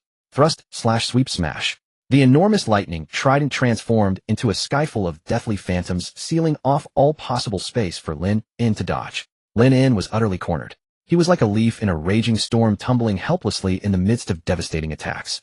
One after another charred wounds appeared on his body. Every time he was grazed by the lightning's residual waves, he had to swallow a bit of the life spring to forcibly sustain his body's functions. But his right hand holding the fishing rod remained as steady as a rock. He could sense it. From the other end of the fishing line came an increasingly powerful force, as if struggling to break free. Almost there. Almost there. His gaze amid extreme pain and danger grew even clearer and more resolute. Just a little more. Enel seemed to sense something as well. He stared fixedly at the ridiculous fishing rod in Lynn's hand, his restlessness reaching its peak. He did not know what it was, but he instinctively felt that he must immediately, right now, completely obliterate this reckless mortal. It's over. Enel roared. The thunder god behind him raised its trident high, and at the tip of the trident an unprecedented, dazzlingly intense lightning gathered. That was a killing strike that compressed 200 million volts of lightning into a single point. This strike sealed off time and space. Lynn knew he could no longer dodge. He watched the sun-like descending sphere of lightning, feeling the terrifying energy that could completely disintegrate him at the atomic level. The shadow of death completely enveloped him. Yet on his face there was no fear, no despair. Only a sort of mad calm like that of a gambler about to reveal his final card at the last moment of the game. Come on. Just as the lightning sphere was about to engulf him, a cold, heavenly chime finally sounded in his mind. Ding. Fishing successful. A relieved mad smile curled at the corner of Lynn's mouth. Claim the reward. A final roar erupted in his heart. Hum. An invisible, indescribable, terrifying aura that seemed to transcend all things, like an ancient beast that had slept for eons suddenly awakened with a roar within him. That was not a power on the physical level. It was the proof of a king, originating from the depths of the soul. In Enel's abruptly constricted, incredulous pupils, that intangible, invisible aura burst forth from Lynn's body like a transparent shockwave, defiantly meeting the descending death lightning sphere. On one side, the tangible, world-destroying natural force. On the other, the intangible sovereign will of a king. The two collided with a thunderous impact. Time in this instant slowed to a standstill. The lightning sphere, compressed to its extreme, resembled a miniature sun trailing a tail that seemed destined to obliterate everything as it hurtled downward. Beneath it, in Lynn's eyes illuminated by the lightning's glare, what was reflected was not the despair of awaiting death. Instead, it was a maddened, relieved smile. Ding. Fishing successful. Congratulations to the host for obtaining a special reward, Conqueror's Hockey Seed. Claim it. Lynn let out a final roar in his heart. Buzz. An indescribable, formless, lofty, and terrifying will, like an ancient sovereign who had slumbered for hundreds of millions of years, abruptly awakened in the deepest recesses of his soul. That was no power of the physical realm. It was a quality of the king that surged from the very root of life. In Enel's eyes, which suddenly contracted, filled with an expression of how is this possible? An invisible, intangible aura with Lynn at its center, like a transparent shockwave, rigidly collided with the descending lightning sphere that represented death. On one side, the visible natural force capable of destroying heaven and earth.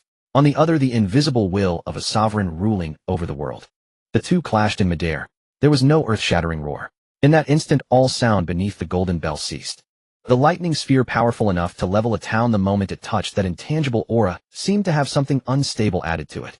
It twisted violently and chaotically. The billions of electric currents that composed it lost control in the face of a higher-level will.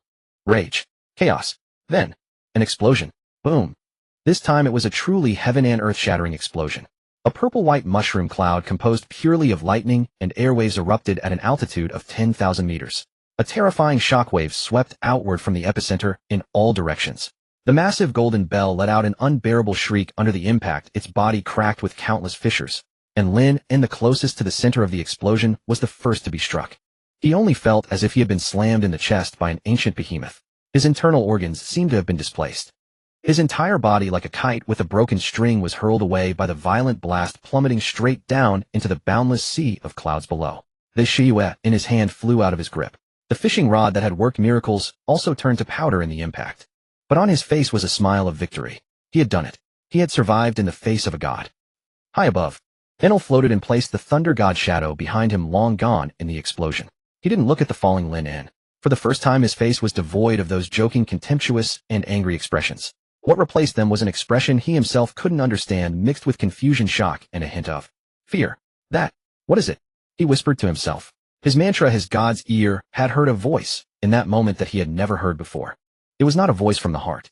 It was a roar of will. It was an absolute dominance that pressed down upon everyone, declaring, I am the heavens.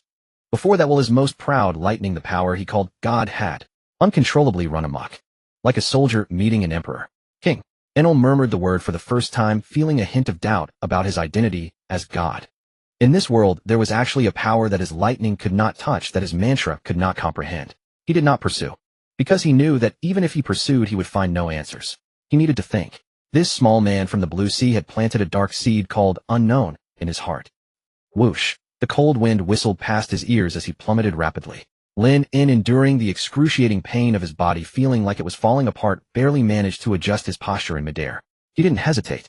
He poured the remaining half bottle of life spring water into his mouth in one gulp. A vast warm vitality, like a flood that had burst its gates, instantly washed through his entire body. His charred black skin began to peel off at a visible speed, revealing the smooth new skin underneath. The injured internal organs were also rapidly healing. He turned to look back. The giant beanstalk soaring into the clouds was rapidly receding. Enel's figure had already become a tiny black dot. He didn't come after him. Lynn breathed a sigh of relief, completely relaxed his body, and let himself fall into that soft, fluffy sea of clouds. Splash. He crashed through the thick island cloud and landed on a floating land composed of the wreckage and splintered planks of pirate ships. Cough, cough. He struggled to sit up and coughed heavily. Although the life spring water had healed most of his injuries, the exhaustion that seeped from his soul could not be erased. Especially the final burst of Conqueror's haki had nearly drained all his spirit. He leaned against a relatively intact ship plank, gasping for air, but couldn't help breaking into a particularly excited smile on his face. Conqueror's haki. The last of the 3 types of haki, and the rarest, most mysterious power. He had finally obtained it. Although it was still just a seed now unable to be controlled that will only passively activated when facing death. But this undoubtedly gave him the most important ticket to truly enter the ranks of the world's top experts. He closed his eyes, carefully feeling the dormant will of the king within his body. As long as he practiced more one day, he could make this seed take root, sprout, and grow into a true towering tree. Until then, Lynn's gaze became exceptionally deep. On the vast white sea, a broken plank bobbed with the waves. Lynn clung to it, gasping for air. He had survived and grown stronger. A mix of joy and lingering fear swirled within him. He closed his eyes, sensing the nascent seed of a king within his body. It was still fragile, like a flickering flame on the verge of extinction. But Lynn knew that given time, this seed would one day grow into a towering tree. Conqueror's haki. This was the true ticket to the pinnacle of the world. Growl. His stomach betrayed him, yanking him back from his reverie. After the fierce battle and the eruption of Conqueror's haki, his body was utterly drained, desperately in need of food and drink. He rummaged through the wreckage. Luck was on his side. He found the supplies the pirates had hidden wrapped in oilcloth. Most of it was spoiled, but there was some dry bread and fresh water. He also found his sword, Crescent Moon. The blade was still gleaming, cold light, reflecting under the sun. Lynn tucked the sword back into his belt, feeling a surge of reassurance. Just as he was about to sit down and eat, he noticed a stack of newspapers in the supply pack, wrinkled from seawater. Perfect, let's see how many days have passed. Lynn muttered to himself, chewing on the bread as he casually picked up the top newspaper. The date was 3 days ago. The headlines were either world gossip or stories of some marine's latest triumph. Utterly dull. Lynn scanned them briefly and was about to toss it aside. Just then a newer paper slipped out from the middle and landed right in front of him. Lynn's gaze drifted over it. The next second, the food in his mouth stopped moving. Time seemed to freeze. The front page headline, with a photo that took up half the page, seared into his eyes like a branding iron. In the photo, the man who was always as fiery as a flame, whose smile outshone the sun, was now battered and utterly disheveled. His cowboy hat was gone, his bare torso covered in wounds and blood. His hands were locked in sea-stone cuffs. A burly man with a cruel face grinned arrogantly, 1 foot heavy on his back, as if displaying a trophy. Below the photo, a bold black title cut into Lynn's nerves like a poisoned blade. Fire Fist, Ace suffers crushing defeat at Bonero Island. Captured alive by the new warlord of the sea, Blackbeard, Marshal D. Teach, and handed over to the world government. Crack. The dry bread slipped from Lynn's hand and shattered on the ground. His world fell silent. The wind, the waves, the cries of seagulls, all vanished. He could only hear his own heartbeat. Thud, thud, like a drum. Once. Again. Each beat seemed to ask him, didn't you already know? Weren't you always preparing? Didn't you tell yourself this was just a story? Yes. He knew. He knew everything. He knew Ace would lose and Teach would win. He knew of the Summit War, that Whitebeard would die. He knew it all. He had watched it all unfold with cold indifference, telling himself not to interfere, not to change anything.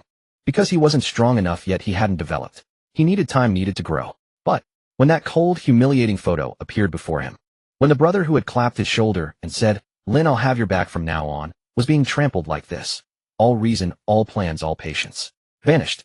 An uncontrollable fire exploded from the depths of his heart. He slowly lowered his head. On the vast white sea, the sun shone as brightly as ever. But the air around him seemed to lose all warmth. A terrifying aura erupted uncontrollably from his body. The plank beneath his feet groaned, cracks spreading rapidly from where he stood. He clenched the newspaper so tightly that his knuckles turned white. The paper deformed under his grip, emitting a sound of being crushed. Then he slowly raised his head. His usually calm eyes were now devoid of any light. Only bone-chilling cold and a fury that could burn the entire world remained. He stood up. He didn't throw away the newspaper. Instead, he carefully folded it and tucked it into his chest. He would remember. Remember every face in the photo. Remember this powerless rage. He walked to the prow, finding a simple helm. He looked up at the blue sky over the Qing Sea. There his family awaited his protection. There too his enemies awaited his destruction. His lips moved, and in a voice only he could hear, he uttered a few names, one word at a time. Marshal D. Teach. Sengoku. Sakazuki. Wait for me. He spun the helm sharply. The broken ship creaked and changed direction. This war will be far different from what you imagine. A dilapidated little boat, like a forsaken withered leaf, drifted aimlessly across the vast white sea. Lynn sat at the bow, letting the sea breeze tousle his somewhat disheveled hair. His complexion appeared pale, his expression tinged with a palpable fatigue. This was a facade he had crafted to make his kidnapped and harrowing escape act seem more convincing. In truth, his spirit was now unprecedentedly exhilarated. The king's seed, planted deep within his soul, radiated a faint, yet steadfast glow, elevating his very essence to a higher plane. He raised his head, squinting toward the distant horizon. An enormous whale-like silhouette finally emerged at the edge of his vision. Moby Dick. He was back. Lynn adjusted his course, steering the rickety little boat at full speed toward that home. Look, what's that? A crewman on Moby Dick's crow's nest let out a startled cry. The men on deck followed his gaze. A pitifully small battered boat was charging toward them at reckless speed. It's Lynn. That kid Lynn. Finally someone recognized the familiar figure at the helm. The deck erupted in a chorus of relief and joy. Thank goodness. The kid's alive. I knew he was tough. Captain Marco. Lynn is back. Marco, commander of the 1st Division, who had been discussing the route in the cabin, rushed out at the shouts. Seeing the familiar figure, his perpetually tense face finally broke into a relieved smile. Lynn skillfully brought the little boat alongside Moby Dick. He grabbed the dangling rope ladder and climbed onto the deck in a few swift moves. Where the hell have you been, kid? You had us worried sick. Yeah, thought you got swallowed by a sea king. Familiar crewmates swarmed around, expressing their concern in their own boisterous way. Lynn merely gave a tired smile, his gaze shifting past the crowd to rest on Marco. Captain Marco. His voice was hoarse. Marco stepped forward, patted his shoulder, sensing the undeniable weakness emanating from him. Glad you're back. You okay? Lynn shook his head without answering. From his bosom, he solemnly produced a crumpled newspaper carefully folded. He handed it to Marco. Found it. On the way. Marco took it with a hint of puzzlement. The surrounding crew craned their necks curiously. They thought it might be some treasure map or something. The atmosphere on deck remained light and cheerful. Marco unfolded the newspaper. The next instant his smile froze.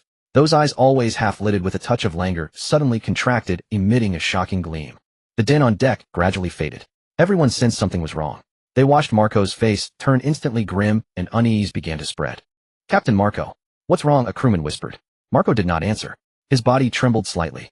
Not from fear, but from seething rage. Bastard. He ground out through clenched teeth. An overwhelming aura erupted from him, making the very air feel thick. What the hell happened? What does the paper say? The smiles on the crew's faces vanished completely. A foreboding sense of dread hung over everyone. Finally, a bold crewman sidled up to Marco and saw the contents of the newspaper. His pupils dilated instantly.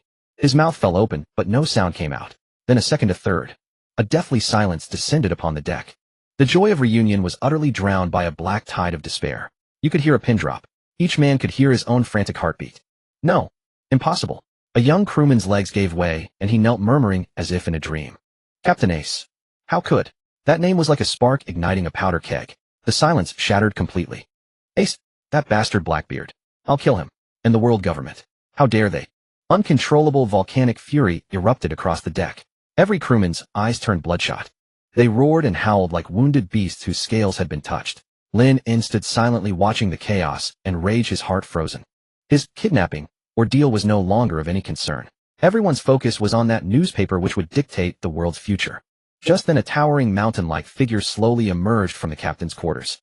The mere presence of his overwhelming, world-dominating aura made the entire sea tremble. The roars on deck ceased abruptly. All the crew instinctively parted to make way for him. Whitebeard, Edward Newgate. His face was expressionless, but in his deep eyes brewed a storm capable of toppling the entire world. He walked step by step to Marco.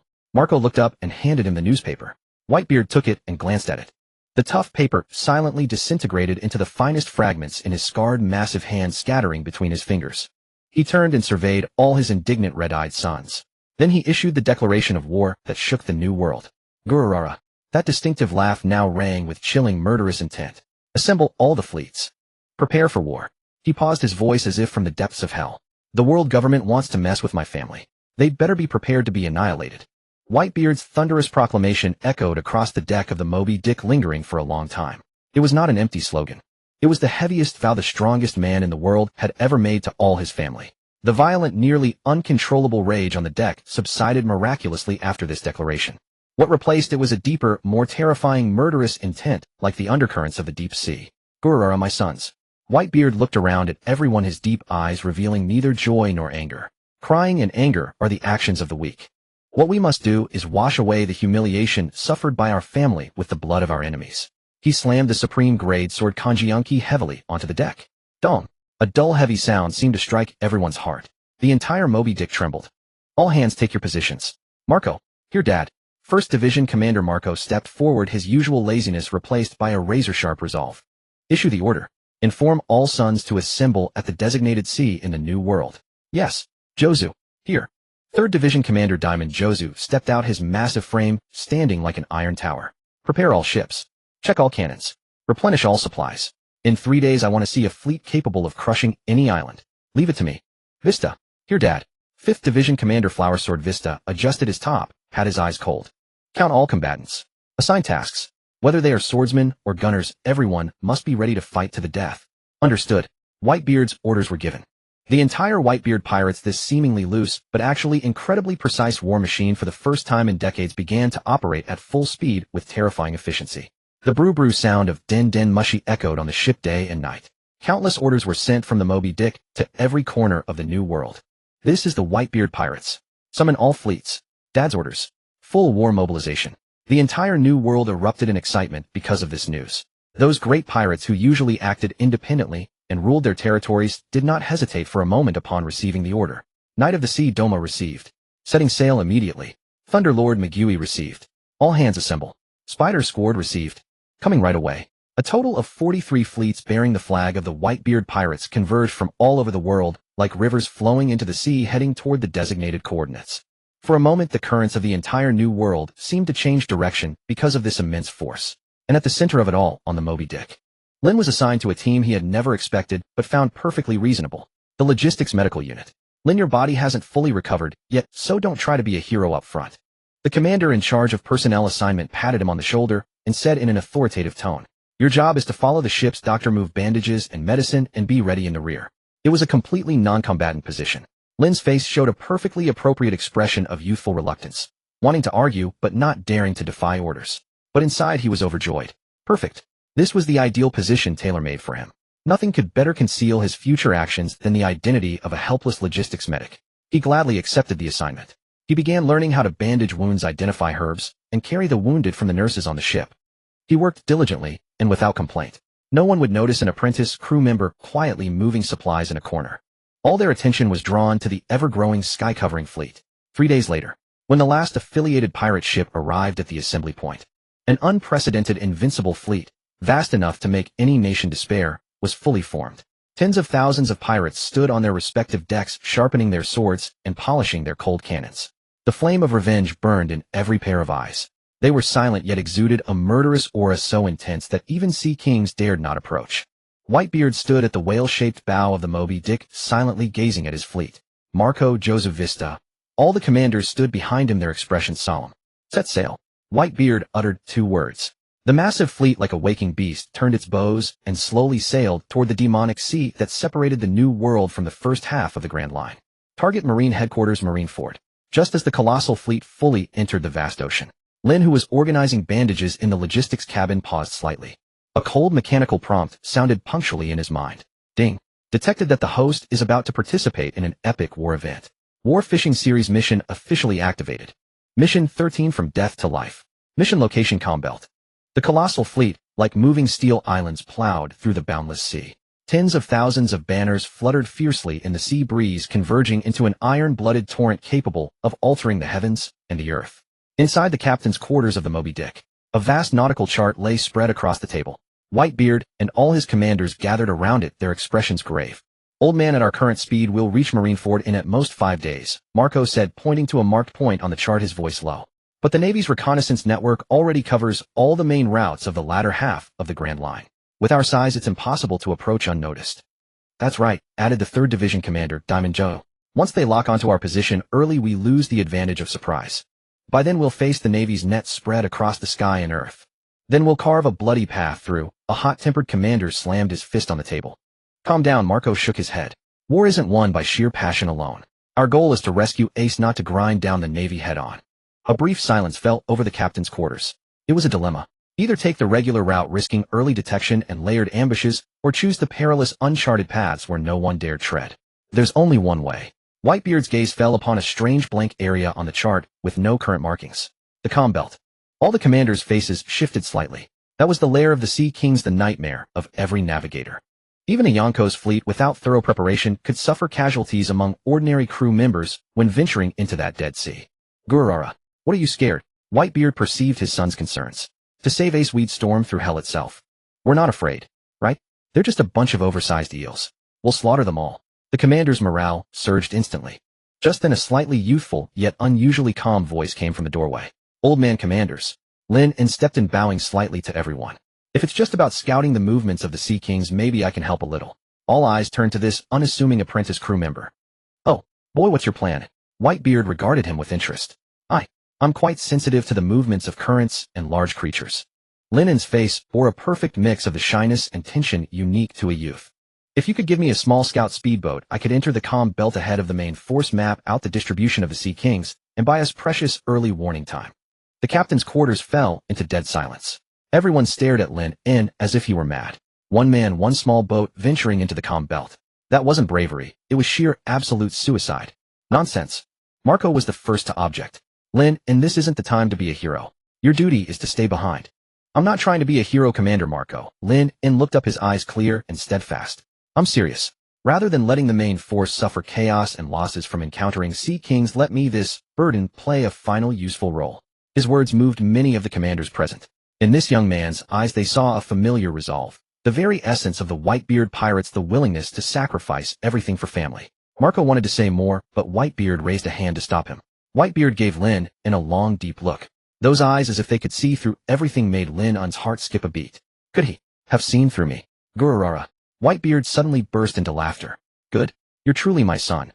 He stepped forward and placed his enormous palm-like hand heavily on Lynn's shoulder. Then it's yours. Go. Let the Navy see that every man of the Whitebeard Pirates is no coward. Marco opened his mouth, but ultimately said nothing. The old man had decided. And tactically, Lynn's proposal was indeed the optimal solution. Still looking at the young man's face, Marco felt an inexplicable, strange sensation. This kid was usually so quiet, but today he seemed like a different person. But now wasn't the time to dwell on that. Orders were quickly relayed. A small, sturdy one-man scout speedboat was lowered from the Moby Dick's hold and set onto the sea. Lynn, carrying a simple backpack, leaped nimbly onto the speedboat under the gazes of countless crew members, some admiring, some worried. He didn't look back. He simply raised his thumb high toward the direction of the Moby Dick. Then he started the engine, and the speedboat shot away from the massive fleet, like an arrow from a bow, heading alone toward that dead, mist-shrouded unknown sea. The colossal fleet gradually receded behind him, becoming a blurred silhouette. Endless solitude and danger unfolded before him. The moment the speedboat's bow fully entered that sea, the wind died. The waves stilled. The entire world seemed to have been muted. The ocean's surface was as calm as a gigantic black mirror reflecting the gray sky. Oppressive dead silence. Lynn cut the engine. He stood at the bow, closed his eyes, and took a deep breath. This was it. He opened his eyes, took out the unadorned fishing rod from his backpack, and cast the line. Having done this, he waited in silence. 1 minute. 2 minutes. Beneath the calm surface, disturbances began to stir. At first just one. Then 10, 100. Monstrous, grotesque shadows, too vast to imagine, emerged from the deep sea from all directions like iron filings drawn to a magnet, silently converging on the only sign of life in this sea, his small boat. The wind ceased. The waves calmed. The entire world seemed to have all sound drained away, leaving only an absolute oppressive silence that chilled the heart. The reconnaissance speedboat floated silently on the ink-black sea like an insect trapped in amber. Lynn stood at the bow, eyes closed, breathing calmly. He could sense it. From all directions. From beneath the fathomless pitch-black abyss. One by one, immense and icy gazes had locked onto him. At first only one. Then 10. Then 100. Beneath the surface, one after another, unimaginably colossal shadows like iron filings drawn to a magnet silently converged from every corner of the deep sea toward his small boat. Gurgle, gurgle. The calm sea began to emit enormous bubbles. Then pairs of giant eyes, each as large as lanterns, brimming with savagery and hunger, slowly rose above the water. Grotesque heads, mountain-like backs, blade-like fins. 1 to 10. In mere moments, Lynn's small boat was surrounded by dozens of ultra-giant sea kings, each over a kilometer in length, forming an impenetrable ring. They floated there silently, their icy gazes fixed on the minuscule human on that tiny vessel, as insignificant as an ant. These were terrifying creatures capable of wreaking havoc even in the latter half of the Grand Line. Any kingdom's fleet would be torn to shreds in an instant before them. Yet facing this scene that would drive any strong warrior to despair, Lynn's face showed no fear. He slowly opened his eyes. In those clear eyes flashed a daunting, sovereign majesty. Now, scram. He uttered a single icy word from his throat. Buzz. An invisible, overwhelming will, as if transcending all existence, erupted from his body, like a transparent shockwave sweeping across the entire sea. It was not physical power. It was the primal authority of a king originating from the very essence of life. Haushika hockey seed. The moment they touched this, the dozens of ultra-giant sea kings once radiating brutality froze in unison, their colossal bodies stiffening. In their lantern-like eyes, the predator's greed and hunger vanished instantly, replaced by a most primal pure terror from the depths of their souls. It was the instinctive trembling of lower beings before a sovereign king. Their massive forms began to shake uncontrollably violently. Some of the weaker sea kings even rolled their eyes, their huge bodies tilting and fainting dead away. The rest prostrated themselves on the surface, lowering their proud heads, letting out submissive, whimpering growls. With just a glance and a single word, this sea of death and slaughter instantly became a silent kingdom of absolute submission. Lynn was the sole supreme king of this domain. He did not spare another glance at those trembling leviathans. He stood there at the bow, surrounded by a horde of monstrous beasts capable of toppling nations, and calmly took out his fishing rod. Then he cast his line. A bizarre yet magnificent tableau unfolded upon this sea of death, a solitary angler leisurely fishing from a small boat.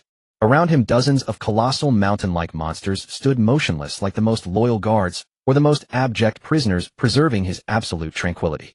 Time passed minute by minute. Ding. Fishing successful. Congratulations, host, for successfully fishing in the Special Zone Com Belt. You have obtained the War Fishing Series reward, Indestructible Formation. Skill description: use yourself as the formation's eye to deploy an energy shield embodying the essence of immovable as a mountain. The shield's strength correlates with the host's own power. It can withstand large-scale physical attacks. An excellent skill for defending a fleet and repelling artillery barges. A vast and profound torrent of information poured into his mind like an epiphany. A glimmer of understanding flashed in Lynn's eyes. It was done. Without a moment's hesitation, he reeled in his rod and started the engine.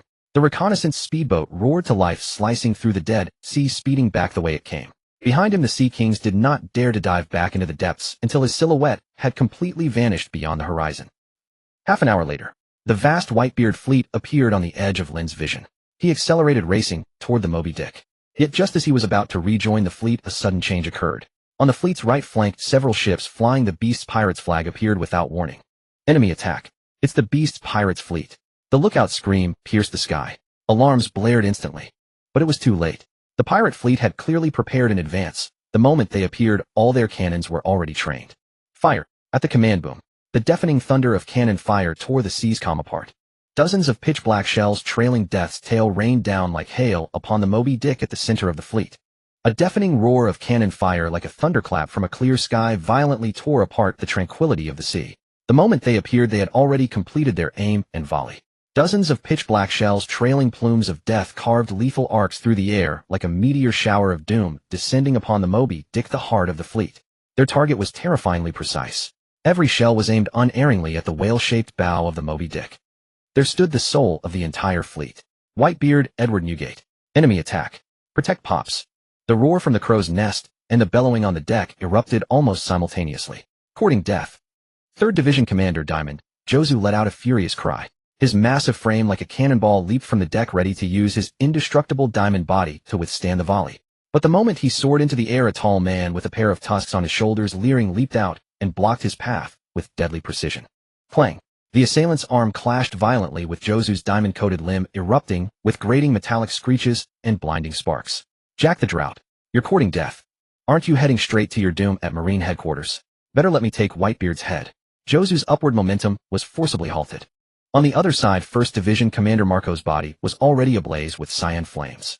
He was about to transform into a phoenix and intercept the shells. But from the deck of another pirate ship, several specially modified cannons, their muzzles gleaming with a faint blue light, had already locked onto him. Those were special shells infused with powdered seastone designed to counter devil fruit users. If hit, even he would lose his ability to fly for a short time. Marco's eyes narrowed, and he had to divert his attention to deal with those attacks that could threaten him. In an instant, the Whitebeard Pirates' 2 strongest shields were both firmly pinned down by the enemy, and the shells were already howling in. At that critical moment, just as Flower Sword, Vista, and others were about to intercept. In the crowded chaos of the aft deck, among the unassuming supply crew, stood the newly returned apprentice, Sailor Lynn. There was no panic on his face. He merely looked at the descending cannon fire with a calm, detached gaze, as if it had nothing to do with him.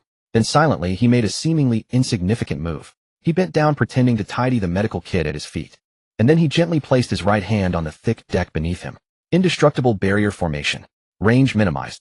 Coordinates bow, he murmured in his mind. A warm, dense energy flowed from his palm into the hull of the Moby Dick, silently and unnoticed. The next second in the air 3 meters in front of the Moby Dick's massive whale-shaped bow, an extremely faint, barely visible watery shimmer of pale gold light flickered and vanished. Then boom, boom, boom, boom, boom. A series of dense, almost single-sound explosions erupted violently in midair. Those shells powerful enough to blast an ordinary warship to pieces encountered an invisible, unbreakable wall just meters away from the Moby Dick. Without exception, all detonated prematurely. The raging shockwaves and flames spread wildly in all directions, yet they could not even scratch the Moby Dick. Time seemed to freeze at that moment. The roaring battle cries on the deck came to an abrupt halt. Everyone stared in disbelief at the utterly bizarre scene before them, their minds blank. What just happened? Why did the shells explode in midair? Was it an illusion? After a brief silence, a deafening cheer erupted. Whoa. They're stopped. Amazing. Which commander did that? That's our commander. The crew roared with excitement, not knowing what had happened, assuming it was the work of some commander, or that the Moby Dick itself possessed some mysterious power they didn't know about. Even Jozu, locked in battle with Jack the Drought, was momentarily stunned. He felt the residual shockwave and glanced at his diamond-glinting fist. Could it be that my hockey has become so strong it can affect such a wide area? Yes, it must be. Jozu's heart swelled with confidence. High above, Marco, dodging the sea stone shells, frowned deeply. His extraordinary dynamic vision caught a peculiar detail. At the moment of the explosion, he seemed to glimpse a very faint golden light. It flashed and vanished so quickly, he thought it was an illusion. What was that? His gaze instinctively swept across the aft deck. He saw the newly returned boy named Lynn. He was crouching on the ground like everyone else, with a face full of relief and confusion after surviving the ordeal. He looked perfectly normal. Am I overthinking? Marco's mind flickered with doubt. Over on the Beast's pirate side, a deathly silence had fallen. The leading gifter's sneer was frozen on his lips. His eyes bulged in utter disbelief. Impossible. What was that? A perfect, long-planned ambush had failed in the most bizarre and incomprehensible way possible. And the Whitebeard Pirates' counterattack had already sounded. Kill them all. The emboldened pirates charged like tigers, descending a mountain, rushing toward the bewildered enemy ships. The battle ended in the 10th minute in an utterly one-sided fashion. The Beast's pirates' fleet was annihilated. Jack the Drought was knocked into the sea by Jozu. On the deck of the Moby Dick, Lynn slowly stood up, brushed the dust off his hands, and returned to the supply crew, continuing to organize bandages and medicine. His expression never changed. As expected of the ship king, truly brave. As if the thrilling skirmish had been nothing but a farce unrelated to him. The fleet set sail once more. Everything returned to calm. Just then the cold mechanical prompt sounded in Lynn's mind. Ding. War Fishing Series Mission 23 activated. Second stop, Storm Thundersea. The fleet had barely escaped the ambush of the Beast's pirates when, before they could catch their breath, the horizon ahead darkened with alarming speed. In just a few minutes, the once clear sky was devoured by surging ink-black clouds. Gurara. Looks like we've stumbled into a nasty place. Whitebeard stood at the prow, gazing at the oppressive clouds, a bold smile spreading across his face instead of worry. Hold tight, my sons. No sooner had he spoken than a torrential downpour fell from the sky without warning. Raindrops as large as beans, dense as woven fabric, lashed the deck, furiously crackling and popping. Then the gale howled in. The sea erupted in fury. Waves several meters high like enraged beasts battered the fleet's hulls, emitting agonizing groans. Steady the helm. Right wing. Watch out for that waterspout. All non-combatants returned to the cabins immediately. On the deck, the captains roared commands, directing seasoned sailors to combat the raw power of nature. Yet the true danger came from the sky. Crack. A massive bolt of lightning, pale white like a dragon's spine, tore through the dim firmament, striking a subordinate pirate ship near the Moby Dick with devastating force. Boom. A thunderous roar. The mainmast of that ship snapped and burst into flames. The screams and shouts of the crew were instantly swallowed by the storm. This sea was a deathly graveyard, perpetually shrouded in lightning. No one could remain calm in such a place. Except for one. Look, what's that kid doing? A sailor clinging to a pillar against the wind and waves let out a horrified shriek. Everyone followed his gaze, and then they witnessed a sight they would never forget. At the edge of the deck, where the ship heaved most violently and could capsize at any moment, stood the young apprentice named Lynn, assigned to the medical logistics team, steady against the raging storm. His feet seemed rooted to the planks. Despite the ship's violent pitching, his upper body remained as still as a rock, utterly immovable. The gale could not lift his clothes. The rain could not bow his head. He stood there calmly, as if merged with the entire tempestuous sea of lightning. Hey, Lynn, are you crazy? Come back. A logistics nurse screamed at him, her face pale with terror. Lynn did not turn back. Under everyone's horrified gaze, he unhurriedly took out a seemingly ordinary fishing rod from his pack. Then he performed an action that made everyone's eyes nearly pop out. He raised his arm and cast the fishing line into the raging, lightning-lit dark sea with an utterly carefree gesture. The entire deck fell into an eerie silence. All who witnessed this forgot to shout, forgot to think. Only one thought lingered in their minds: this rookie was a complete madman. Holding a metal object near the sea during a thunderstorm. Was that any different from suicide? Lynn remained oblivious to the horrified stares around him. He could sense streams of pure destructive lightning energy flowing through the special fishing line, converging towards some unknown entity beneath the sea. This was the system's task: to fish in the heart of the thunderstorm sea. He waited calmly. The thunder in the sky grew more violent. Silver serpents of lightning danced wildly above the fleet. Huge waterspouts like demonic pillars connecting heaven and sea raged between the ships. The world seemed to be facing its doom. Suddenly, all the lightning in the sky was drawn by an invisible force converging frantically toward the highest point of the clouds. That region blazed so brightly it was impossible to look at. A terrifying destructive energy brewed within, one that made everyone's heart quake. Not good. Marco's face changed instantly. Everyone prepared to defend. He could sense that the power had far exceeded ordinary lightning. It was a divine punishment capable of vaporizing every ship in this sea. But it was too late. A colossal pillar of lightning dozens of times thicker than the Moby Dick's mainmast descended from the sky with apocalyptic might. Its target was precise: the tiny figure standing at the ship's edge holding a fishing rod. It's over. Despair filled everyone's hearts. Crack! The lightning pillar struck squarely. It hit the fragile-looking fishing rod in Lynn's hand. But the expected destruction of ship and crew did not occur. In the frozen gazes of the onlookers, stunned beyond measure. The slender rod, upon contact with the lightning, did not turn to ash. Instead, it burst forth with a blinding radiance 1,000,000,000 times more brilliant than the sun, illuminating everything. The terrifying thunderbolt, thicker than the mainmast of the Moby Dick, did not unleash the expected destruction upon contacting the fishing rod. It seemed to be forcibly twisted, compressed by an invisible force, and ultimately devoured entirely by that slender fishing rod. Then light burst forth. A golden radiance resplendent to the extreme, gentle, and seemingly brimming with boundless vitality, erupted from the fishing rod. The light was not dazzling, but rather carried a comforting warmth that soothed the soul. It dispersed the dark clouds in the sky and drove away the raging storm. Under its radiance, the once furious and roaring sea was visibly calming down. On the deck, everyone stared blankly at the scene, forgetting to breathe. Their faces were etched with shock and a primal reverence akin to pilgrimage. They did not know what had happened. They only saw that the youth standing by the railing amidst the baptism of thunder had brought them a haven of tranquility. The light came and went quickly. When everything subsided, the sky had cleared and the sea returned to its azure hue. It seemed as if the apocalyptic thunderstorm had been nothing but an illusory dream. Lynn still stood there, his posture unchanged. A faint, satisfied smile graced his face. In his mind, the cold chime of the system notification had already sounded softly. Ding. Fishing successful. Congratulations to the host for successfully fishing in the special sea area, the Thunderstorm Sea. Reward obtained: blessing of the goddess of life from the War Fishing series. Skill description: passive aura skill. The host can designate a range. Within the aura, all friendly units will continuously recover stamina and spirit and quickly heal non-fatal injuries. The aura range and recovery speed are related to the host's own strength. A warm and majestic life energy entirely different from all previous powers surged through his limbs and bones like the spring sun. Lynn felt every cell of his body rejoicing under the nourishment of this energy. He could clearly see that this life energy could form an invisible aura field under his will. He could control the size of this aura and the intensity of energy output at will. Defense was secured. Healing was also secured. For the coming war, the two most important pieces of his puzzle had been gathered. He slowly put away the fishing rod. He turned around and saw the faces on the deck, stunned and filled with awe and confusion. On Lynn's face, a timely expression of appropriate bewilderment and lingering fear, as if he had been scared silly, appeared. "Wah!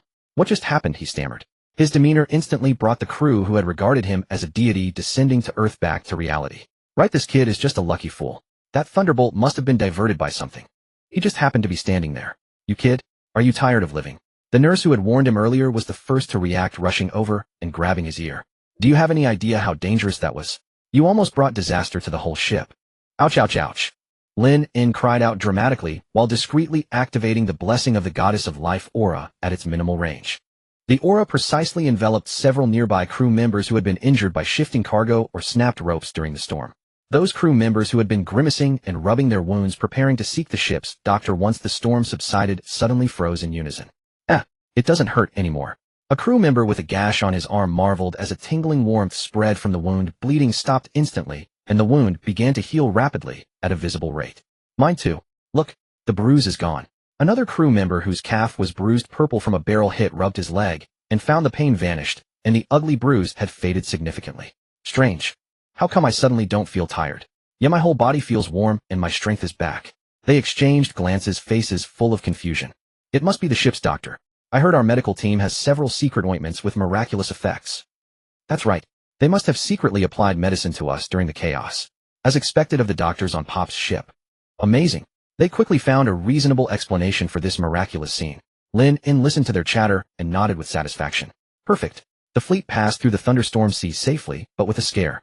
However, the relief on the crew's faces did not last long. A news bird flew through the clouds and landed on the mast of the Moby Dick. Marco took the newspaper, and with just one glance his expression instantly darkened. He held the newspaper and strode quickly into the captain's quarters. A few minutes later, orders were issued from the captain's quarters and spread throughout the fleet. All division commanders were urgently summoned to the deck of the Moby Dick. Whitebeard stood at the forefront of everyone, his expression calm as still water, but in his deep eyes a storm capable of devouring everything was brewing. Just received the latest news. His voice was not loud, yet it reached every ear distinctly. Marine headquarters has gathered 100 elite troops and set up an inescapable trap at Marineford. The 7 warlords of the sea are all present. The 3 admirals are on high alert. They have announced to the world the time of Ace's public execution. It will be in 3 days. A deathly silence fell over the deck. The breathing of all crew members became heavy. An icy, suffocating killing intent began to spread wildly in the air. It was not anger. It was something more terrifying than anger, a prelude to revenge from the abyss of hell. The latest newspaper like a bucket of ice water doused the already blazing fury of the Whitebeard Pirates. The once clamorous deck fell into a suffocating, deathly silence. 3 days. Only 3 days remained. Every crew member's face was etched with solemnity and resolve. Their fists were clenched white. Their eyes, like those of beasts about to have their scales touched, were filled with bloodshot madness. Gururara, what are you all scared?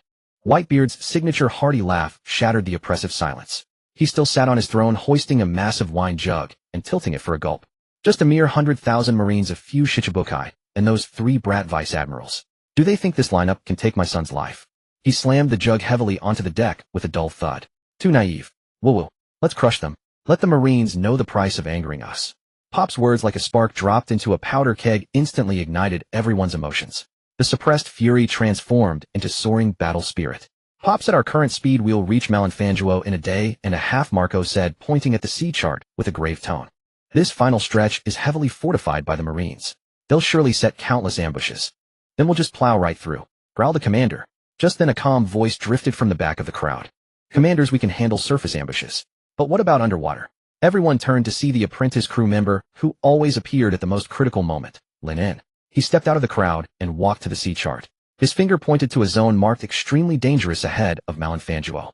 The Marines are meticulous. They'd never leave the main route to headquarters without underwater defenses, like massive minefields or sea stone nets capable of locking down ships. Lynn's words sent a chill through the commanders. They had been so focused on a frontal assault that they had overlooked these insidious underwater threats. If the fleet were trapped by mines or sea stone nets and lost mobility, they would become sitting ducks under the Marine headquarters artillery fire. What do you have in mind? Marco's gaze settled on Lynn's face. He found himself increasingly unable to see through this young man. He always raised the most critical questions at the most crucial moments. Let me go, Lynn replied, concise and resolute. I'll take the same speedboat as before. I'm fast, my target is small. I can scout the underwater conditions of this area ahead of time. If there's an ambush, I can send a warning immediately so the main force can avoid it. His reasoning was sound and flawless. Mark fell silent for a moment, then gave him a long, deep look. It's dangerous there. I know. Lynn's gaze did not waver. But for the sake of rescuing AC, this risk is worth taking. Good. That's Pop's son for you. Go on. We'll be waiting for your return. The other commanders patted Lynn on the shoulder, their eyes filled with approval and trust. In their eyes, this young brother, though lacking in strength, possessed enough courage and responsibility to earn the respect of them all. Soon the small reconnaissance speedboat was hoisted and lowered onto the sea once more. Without many words, Lynn simply gave a firm nod to the crowd, then drove the speedboat into a white streak of water, disappearing beyond the horizon. When his figure was completely out of the fleet's sight, the cold mechanical voice in his mind finally rang out. War Fishing Series Quest 33 activated. Final location, Great Whirlpool Spider's Nest. Quest reward, Ultimate Attack Ability. Lynn took a deep breath, his eyes becoming unprecedentedly grave. He knew this was his last, and most crucial, enhancement before the battle. The speedboat raced across the sea for hours. The waters ahead began to show signs of abnormality. Huge spiraling currents appeared out of nowhere. The speed of the currents was accelerating at a terrifying rate. Half an hour later, Lynn finally saw his destination. It was a colossal, monstrous whirlpool, large enough to swallow an entire island. It resembled a giant gate to the underworld, slowly and ceaselessly rotating, emitting a thunderous, ear-splitting roar. Any ship caught in it would be torn into shreds in an instant. Lynn did not hesitate. He steered the speedboat, adjusting the angle like a master surfer, boldly spiraling down along the near-vertical inner wall of the whirlpool, which was made of churning seawater. The raging water battered the hull, producing piercing shrieks. The world spun violently. After an unknown time, when the speedboat pierced the last water curtain, the scene before him opened up. All the noise and fury vanished in an instant. He had arrived at the eye of the storm. Here it was eerily calm. The sea surface was like a massive, deep blue gemstone, without a single ripple. In the center of that gemstone, a faintly glowing golden point hovered silently. That was the final fishing spot. Just as Lynn was about to approach, the sea beneath him suddenly darkened. An immense, indescribable shadow slowly rose from the fathomless abyss. At first, Lynn thought it was some kind of underwater mountain range, until he saw the 8 colossal pillar-like terrifying legs covered in hard carapace slowly unfurl. And then the head as large as a small island rose from beneath the water, covered in countless crimson compound eyes. The guardian of this death whirlpool, the legendary sea beast, the great whirlpool spider. It had awakened. That was not a creature. It was a moving, living, deep-sea fortress brimming with the will to destroy. The great vortex spider, a legend only found in the oldest nautical logs, now, with an overwhelming presence, brought Lynn's tiny speedboat into its abyss-like hunting range. Its size was so colossal that it defied all of Lynn's understanding of life. Any one of its 8 giant legs was thicker and longer than the main mast of the Moby Dick. Its island-like head was densely covered with hundreds of crimson compound eyes. Each eye reflected Lynn's tiny, dust-like figure, and the purest, coldest, killing intent of an ancient predator. It had been awakened. This uninvited guest had disturbed its slumber of countless centuries. Thus it must die. No roar, no howl. The great vortex spider only slowly raised its nearest hideous giant leg like a siege tower. Then, with a piercing shriek that tore through the air, it slammed down viciously. At that moment, Lynn felt he was not facing a foot, but an entire sky collapsing down. Shadow instantly engulfed everything. So fast, Lynn's pupils abruptly contracted. Without a moment's hesitation, he pushed the speedboat's engine to its limit. At the same time, the crescent moon at his waist was already drawn fiercely. He did not choose to flee, because he knew in this narrow eye of the vortex, completely controlled by the enemy, running was the most foolish choice. His only path to survival was to fight. An intangible, extremely sharp aura erupted from him with a bang. The blood in his veins surged wildly. Every inch of his muscles screamed with excitement. Facing this terrifying beast that could drive any strong warrior to despair, his heart was filled not with fear, but with an unprecedented, blazing battle intent. He poured all his power into the crescent moon in his hand. Aiming at the descending giant leg, he swung his sword upward in one stroke. Clang! An ear-piercing, violent friction of metal and carapace exploded with a bang. Lynn felt an irresistible, mountain-toppling, tsunami-like, terrifying force madly transmitting from the blade. The web of his thumb burst open instantly. Blood stained the sword hilt. The speedboat beneath him, under the impact of this immense force, shattered like an egg hit by a giant hammer, splintering into pieces. Lynn, like a cannonball, was smashed into the sea below, raising towering waves. One blow. Just one blow. Lynn immediately felt the absolute gap in power between them like a chasm. This monster was countless times more terrifying than all the sea kings he had encountered before combined. Cough. Lynn burst out of the sea, stepping on the moon's step, hovering in midair, gasping heavily. But his eyes grew even brighter. That earlier strike had not caused any substantial damage to the great vortex spider, only leaving a shallow white scratch mark on its hard carapace. However, he confirmed one thing. His attack was effective. As long as it was effective, then there was a chance. Lynn's gaze swept over to the golden fishing spot, not far away, still emitting a soft glow. He knew he could not stray too far from there. That was his only and ultimate goal of this journey. He hardened his fishing rod with armament hockey and fiercely stabbed it into the almost vertical inner wall of the vortex made of seawater beside him. The fishing line automatically descended toward that golden point of light. After doing all this, he turned his gaze back to the terrifying beast, which was slowly retracting its giant legs, seemingly showing some interest in the little bug that had withstood its blow. Come on, let me see just how strong you, this legendary monster, really are. An intangible, overbearing will of a ruler erupted from Lynn with a bang. Conqueror's hockey fully unleashed. The great vortex spider's thousands of compound eyes all flickered with a human-like, contemptuous gleam. This level of hockey was even less than the sea breeze to it. Its 8 legs moved in unison, its massive body running across the water surface, as if on land, charging straight at Lynn. The battle erupted fully. A tiny figure and a moving mountain engaged in a mythic deathmatch within this isolated eye of the vortex, a battle destined never to be recorded by anyone. Lynn pushed his speed to the extreme.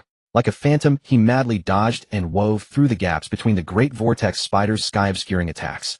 The crescent moon, in his hand, transformed into hundreds of dazzling streams of light. The world's top swordsmanship, granted by the Hawkeye card, was unleashed without reservation. Huge azure slashing waves like crescent moons madly struck at the great vortex spider's joints, compound eyes, and every place that seemed like a weak point. However, this beast's defense was terrifyingly formidable. Its carapace was even harder than the highest level of armament hockey hardening. Lynn's slashes only sparked a series of dazzling flashes on its surface, leaving shallow scratches. They simply could not break through its defense. On the contrary, every counterattack from the great vortex spider put Lynn in extreme danger. Its 8 giant legs worked seamlessly, sometimes thrusting like spears, sometimes chopping like axes, sometimes blocking like a giant net, weaving a net of death with no blind spots. Several times Lynn narrowly dodged the devastating attacks by a hair's breadth. The rhythm of the battle was firmly controlled by the giant beast. Lynn was like a lonely dancer struggling to survive in a raging storm. He knew that if this continued, his stamina would eventually be exhausted. He must find a way to break the deadlock. His mind raced at an unprecedented speed. Hawkeye swordsmanship, armament hockey, observation hockey. These powerful abilities he prided himself on seemed so pale and feeble in the face of absolute power and defense. No, that's not right. It wasn't that the abilities were not strong enough. It was that I relied too much on the abilities themselves. A flash of insight suddenly struck Lynn's mind. He had been swinging his sword in the way of the Hawkeye, understanding cutting iron in the way of Zorro. He was merely imitating, copying. But he had never thought about the essence of these powers. What is a sword? What is cutting? Why cut? What exactly was to be cut? The carapace, or something else? Profound and mysterious questions kept emerging in his mind, only to be overturned by himself. He fell into a strange, ethereal state. His body still relied on battle instinct to madly dance around the great vortex spider. But his consciousness had already transcended the battle, entering a deeper, broader ocean of sword philosophy. Just as he was about to grasp that glimmer of insight, the great vortex spider seemed to lose all patience. Its thousands of compound eyes all burst into a sinister, eerie crimson light. It opened its abyss-like maw large enough to swallow a warship. A terrifyingly compressed water pressure gathered madly in its mouth. This was its killing blow. Lynn's observation hockey sent him the strongest death warning. He knew he could not dodge this attack. Nor could he block it. Death was the only outcome. Now, ding, as if timed to this most critical and desperate moment. That cold mechanical prompt sound, like heavenly music, exploded in his mind. Fishing successful. Congratulations, host, on completing the ultimate war fishing mission.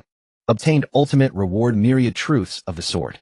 The next second, an indescribable, vast as the ocean, most fundamental truth about sword and cutting rushed into the depths of his soul like a cosmic explosion.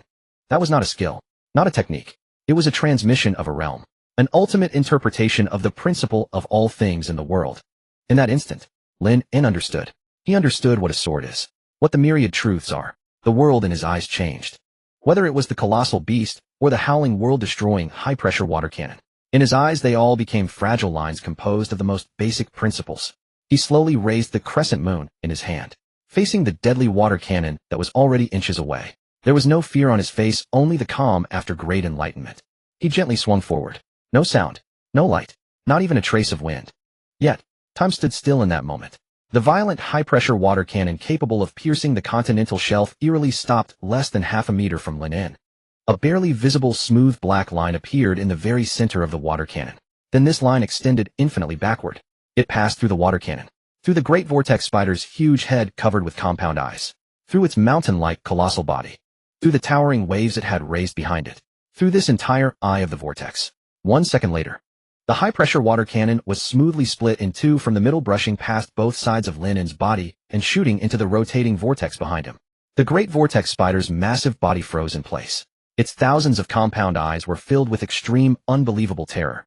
Then its body, along with all the water waves it had raised, was also smoothly, silently split in two from the middle, collapsed with a thunderous crash. Boom.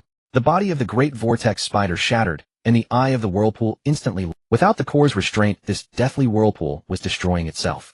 Lynn did not stop. He grabbed the fishing rod stuck in the water wall, and with a flash of his figure, he stepped on the moonwalk and rushed upward along the collapsing waterway. His body had never felt so light. His senses had never been so acute. Myriad manifestations, sword truth, not only elevated his swordsmanship to the pinnacle, but also fundamentally transformed his entire being. He could clearly see the logic behind the final collapse. The entire world before him turned into countless fundamental primal lines, and he only needed to find the gaps between those lines to slip through. Then he slipped through. 10 minutes later, on the sea surface hundreds of nautical miles away from the whirlpool, on the lookout of the Moby Dick, a crew member suddenly screamed, "Look, that huge whirlpool. It's gone." Everyone rushed to the gunnel, staring in disbelief at the distance. The sea that had once been a terrifying whirlpool was now churning violently, but the devouring rotational force had vanished. A legendary natural hazard of the New World existing since ancient times had simply inexplicably disappeared. Gurara. Looks like quite a commotion was made. Whitebeard's face showed a hint of amusement. Marco's brow furrowed even tighter. He had a very bad feeling. Just then, at the horizon, a black that was rapidly approaching the fleet. "It's Lynn. He's alive." Someone with sharp eyes recognized the figure running across the water surface. A small cheer erupted on the deck. Soon Lynn's figure appeared below the Moby Dick. He leaped up and landed lightly on the deck. But the moment they saw his appearance, all cheers stopped.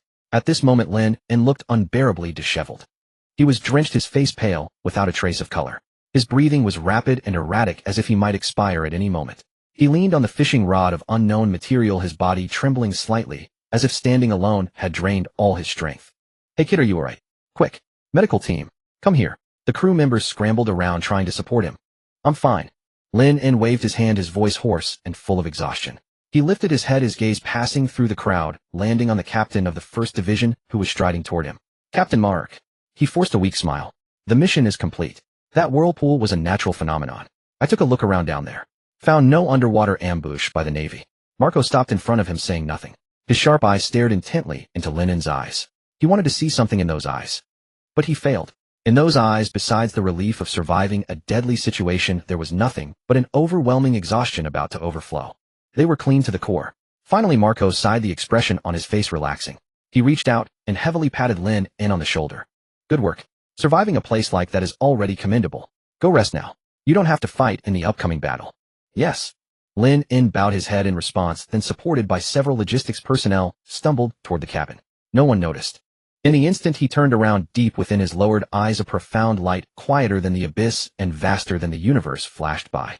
His demeanor had undergone a fundamental change. If before he was a blade hidden in its sheath, though its edge was invisible, one could still sense danger, then now he was the sheath itself, the quietest emptiness that contained all phenomena. When Lynn's figure disappeared into the shadows of the cabin, the atmosphere of the entire fleet had completely changed.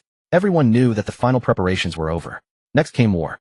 After a brief final preparation and coating by the shipwrights, the deck no longer echoed with the hearty laughter and noisy drinking sounds of before. In its place was an oppressive silence to the extreme. Crew members gathered in small groups, wiping their swords and blades repeatedly with cloths soaked in strong liquor. The gunners silently loaded cannonballs etched with skull marks into the cold muzzles.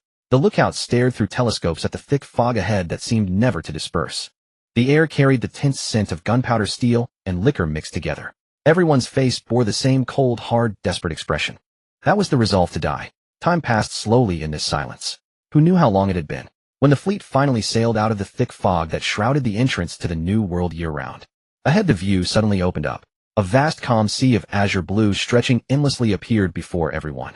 And in the very center of that sea, a massive crescent-shaped island fortress stood quietly there. Countless cannon muzzles densely covered its towering steel walls. Countless figures draped in justice coats like ants waited at various points of the fortress for the battle to begin.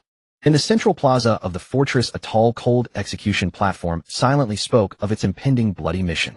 They're the highest shrine of the Navy, the seat of the world government's strongest military force. Malenfanguel. They had arrived. All the captains walked to the bow together. Mark, Chowsy, Biceta. They stood side by side, expressions solemn, gazing at the distant giant fortress that represented the highest power of this world. Behind them was Whitebeard. He still sat on his throne, holding neither wine nor his iconic naginata. He simply gazed calmly ahead. In those murky eyes that seemed to see through everything there lurked a terrifying storm capable of overturning the entire sea. No one noticed. At the very back of the deck, in the shadow of the mast, the boy who should have been resting in the cabin had quietly leaned there at some point. His hand gently gripped the hilt of the long sword called Shua at his waist. His gaze passing through everyone and across the vast sea fell upon that cold execution platform. He murmured to himself, his voice so soft it seemed it would scatter with the sea breeze. "AC, we've come." The sky was as black as ink. A vast fleet lay silently on the sea outside Marineford with no lights aboard and no one making a sound. Only the soft, muffled sound of the ships being pushed by the water could be heard. Deep inside the flagship, the Moby Dick, a large meeting room presented a different scene. All the commanders of the Whitebeard Pirates were gathered there. "Gururara, speak your minds," said Whitebeard, seated at the head, his towering figure nearly filling half the room. Before him lay a large sea chart on which all the defensive fortifications and firepower distribution of Marine Headquarters Marineford were clearly marked in red ink. According to intelligence, most of the Navy's 100 troops are at the front of the plaza. The 3 admirals are likely stationed near the execution platform, said Marco, his fingers slowly tracing the map. "Our plan is for you Pops to act in the middle of the bay, unleashing a massive tsunami to shatter their defenses from both sides. While they are in disarray, Jozu and Vista will lead the 1st, 3rd, and 5th divisions in the first wave, tearing open a gap from the front. The other divisions will follow up, fanning out to throw the entire battlefield into chaos. There is only one target." Marco's finger pressed firmly on the platform, marked with an X at the center of the map. "Rescue Ace." "Oob." The commanders shouted together, their voices low, but their resolve absolute. They were ready to risk everything. Outside the meeting room, in the shadows of the corridor, Lynn leaned against the wall, seemingly guarding the door, but with his ears pricked up. He heard every word of the tense, murderous conversation inside. His face showed no emotion, but in his mind, he was rapidly matching the tactics he had heard against the script he had long rehearsed in his head. The plan was more or less on track. Very Whitebeard, a straightforward head-on confrontation, without wasting words. But there was a flaw. A fatal flaw that could get everyone killed. An image emerged in Lynn's mind on the frozen bay. A bespectacled, expressionless man stepped out from the crowd, followed by a group of large, identical figures. The Kuma Tyrants. Those were the Navy's secret weapon, the Pacifista Corps. They would emerge from the flanks, unleashing lethal lasers to slaughter Whitebeard's allied fleets. Marco's plan had not accounted for them at all. They had concentrated all forces at the front. If these killing machines broke in from the side, the entire formation would be cut in half. And then there was Akiji. His Ice Age could freeze the entire bay into solid ground, leaving the ships immobile. The Navy could then comfortably surround everyone from all sides. The commanders knew nothing of this. Lynn, not nervous. Another crew member on guard duty whispered to him, nudging him. "That's Marine Headquarters, you know." Lynn snapped back to reality and turned to glance at him. A very young face, a mix of excitement and fear, an expression of complex emotions. "Nervous," Lynn nodded, saying something that fit his current identity. "But with Pops and the commanders here, we'll definitely win." "That's true." The young crew member nodded vigorously, as if encouraged. Lynn fell silent, turning his attention back to the meeting room. The discussion was almost over. Each commander's task had been assigned. Whitebeard made his final summary in a low, authoritative voice. "Remember, you brats. We are the Whitebeard Pirates.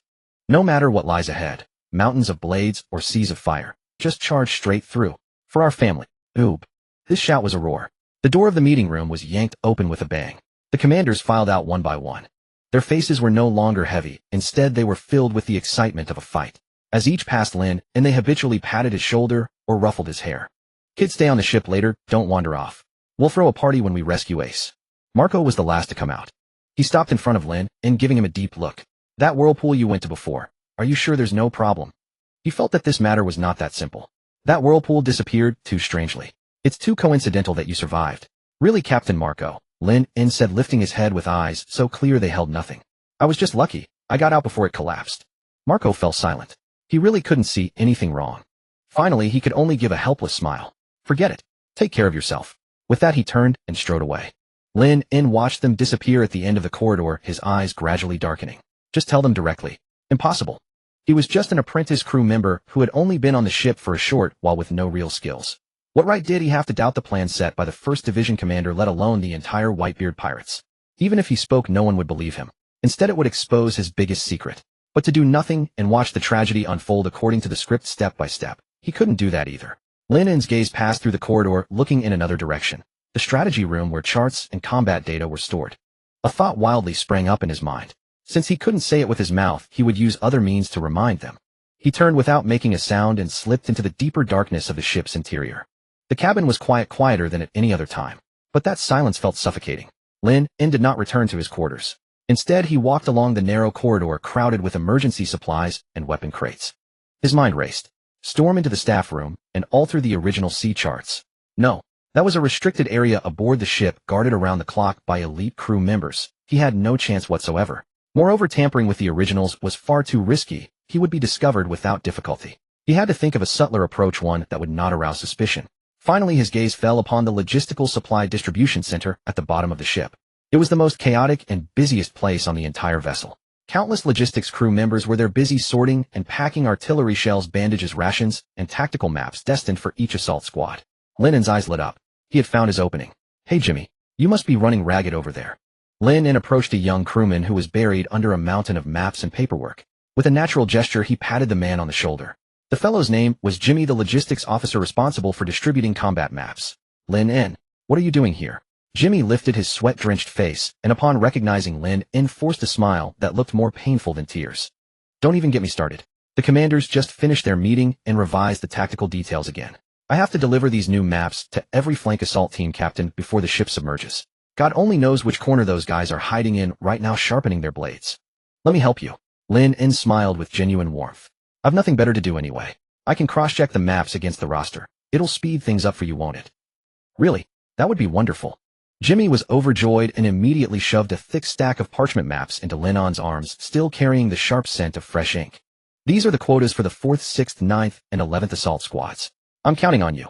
Lynn held the stack of maps. They were heavy. Each one could determine the life or death of countless people, and his heart pounded involuntarily against his ribs. He nodded briefly, said nothing more, and turned toward a dim corner piled high with spare sails. It was the only spot in the entire distribution center where no light reached. He took a deep breath, forcing himself to stay calm. He spread the maps across his knees. By the pale moonlight filtering through the air window, he searched the charts with practiced speed. He had long since memorized every contour of the Marineford terrain map. Found it. His finger stopped on the map, the blank areas on both the left and right sides of Marineford Square. He remembered clearly this was the death ground where the pacifista units had suddenly materialized and devastated the flank allies of the Whitebeard Pirates. Lynn drew out a thin charcoal pen he had prepared in advance. His hands were steady. Holding his breath, he drew several small X marks at the critical firepower positions within those two blank areas, invisible unless one examined them closely. Then beside each X he scribbled a few words in a hurried, jagged hand: "Underwater reefs. Beware." After finishing, he double-checked his work, making certain his handwriting matched the style of the other annotations on the maps. Nothing to raise suspicion. He folded the maps and returned to Jimmy's side. "Cross-check complete. Everything's in order." He handed the maps back. "Already done." Jimmy seemed surprised. "Yes, your organization is excellent. Everything was clear at a glance." Lynn spoke without a flicker of guilt. "Haha, really?" Jimmy scratched his head and laughed with relief. "Thanks, brother. You just saved my life. I'll buy you a drink once this battle is over." "Deal." Lynn offered a smile, shouldered a heavy crate of medical bandages, and headed toward the medical bay. The thing he had just done might as well never have happened. He had returned to being the unremarkable logistics trainee. After he finished moving all the supplies, dawn was still some hours away, the darkest hour of the night. The clamor aboard the ship had completely subsided. In its place was a cold, grim silence. Every crew member had returned to their assigned post. No one spoke. They checked their final ammunition reserves or sat silently on deck staring out at the pitch-black sea beyond the rail. Lynn also found a corner and sat down leaning against the ship's hull. His hand rested on the shiwa at his waist. He had done all he could. From here on it was fate's call. Just then a deep broadcast voice echoed across the entire fleet. "All vessel coding procedures are complete. Submersion may commence at any moment." Every person on deck flinched. Here it comes. The final moment had arrived. They all rose to their feet and looked toward the prow of the flagship, the Moby Dick. There a towering figure had silently taken position at some point before anyone noticed. Whitebeard, one hand pressing against his half-healed chest wound, the other gripping his enormous naginata. He did not turn around. With his aged eyes he gazed ahead, at the battlefield. A land destined to be dyed crimson with blood. The sea wind carried through his iconic crescent white beard and billowed the enormous flag of justice cloaked behind him. After what felt like an eternity, his authoritative voice rang out, detonating beside each son's ear. "All hands. Submerge. Target the waters of Marineford Bay." The next instant the mighty fleet received its unified command. On the hull of each ship the enormous transparent bubbles formed from red tree resin enveloped the vessels in one swift motion. Without a moment's hesitation, leading the way the Moby Dick, followed by dozens of colossal pirate ships and tens of thousands of fearless warriors aboard.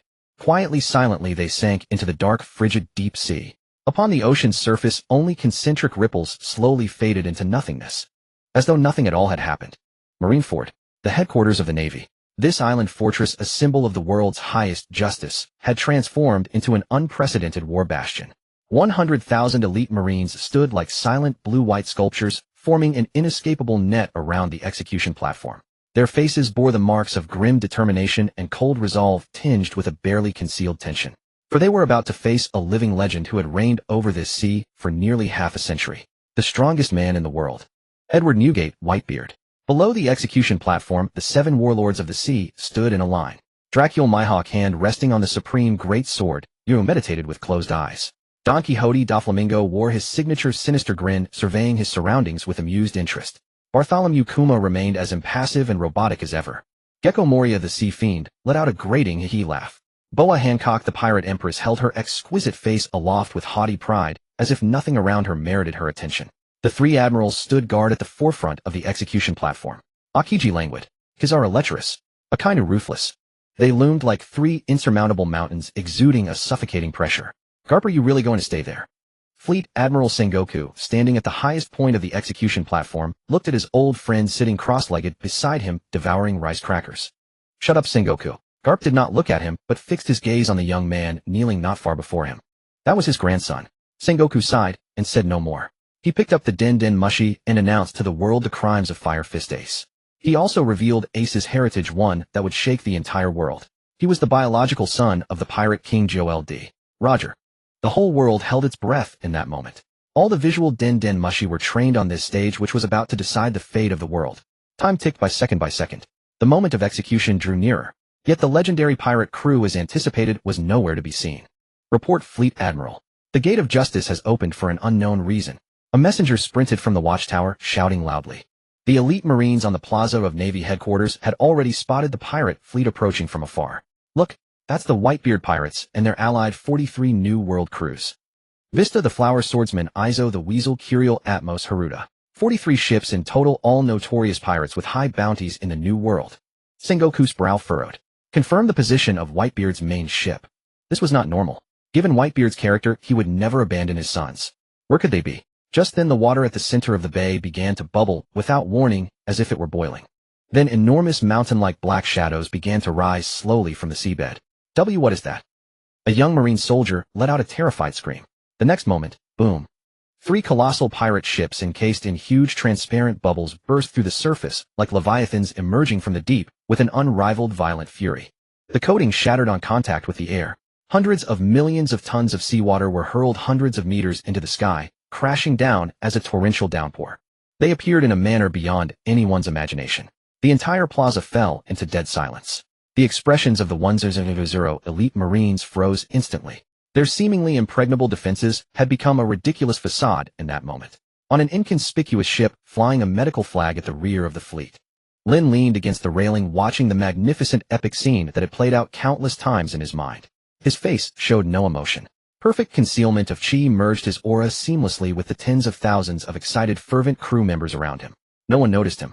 He was like the most insignificant pixel in this grand tableau. His gaze pierced through the clamorous crowd and the mist of water, settling on the bow of the flagship, the Moby Dick. That towering mountain-like figure. He had finally arrived. Gururara. A signature hearty laugh that seemed to make the entire sea tremble echoed across Marineford. Whitebeard stood at the bow, one hand resting on his bicento, looking down upon the navy below poised for battle. His gaze did not linger on the 3 admirals for a second, nor did he look at the old rival seated on the high platform. His eyes were fixed from the start on his son, bound to the execution platform by seastone chains. My dear son. His voice was filled with unquestionable authority and tenderness. Wait just a little longer. Dad. On the execution platform, Ace could no longer contain his emotions, letting out a heart-wrenching cry. Shame, guilt, gratitude. A myriad of complex emotions clashed violently within his chest. You hopeless, foolish son. Whitebeard smiled. His smile was filled with doting affection. Then he slowly turned to face Navy headquarters. His arms spread slightly, as if to embrace the entire world. Sons, let the battle begin. Sengoku's pupils contracted as he roared into the Den Den Mushi hysterical. All hands, prepare to engage. But it was too late. Whitebeard clenched his fists, aimed at the air before him, and slammed down hard. Crack. Space itself shattered like a colossal pane of glass under his fist. An invisible, terrifying tremor spread wildly in all directions. The next moment, the sea on both sides of Marineford began to rise violently. 2 colossal, sky-obscuring monstrous tsunamis hundreds of meters high erupted from the ocean. Carrying the apocalyptic power to swallow and destroy everything, they surged toward Navy headquarters. Doomsday. That was the only word left in the minds of the 100,000 elite Marines on the plaza of Marineford.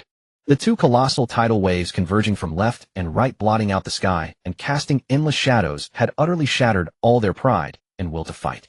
Before such an absolute natural disaster, capable of swallowing islands and reshaping the terrain, how insignificant was human strength?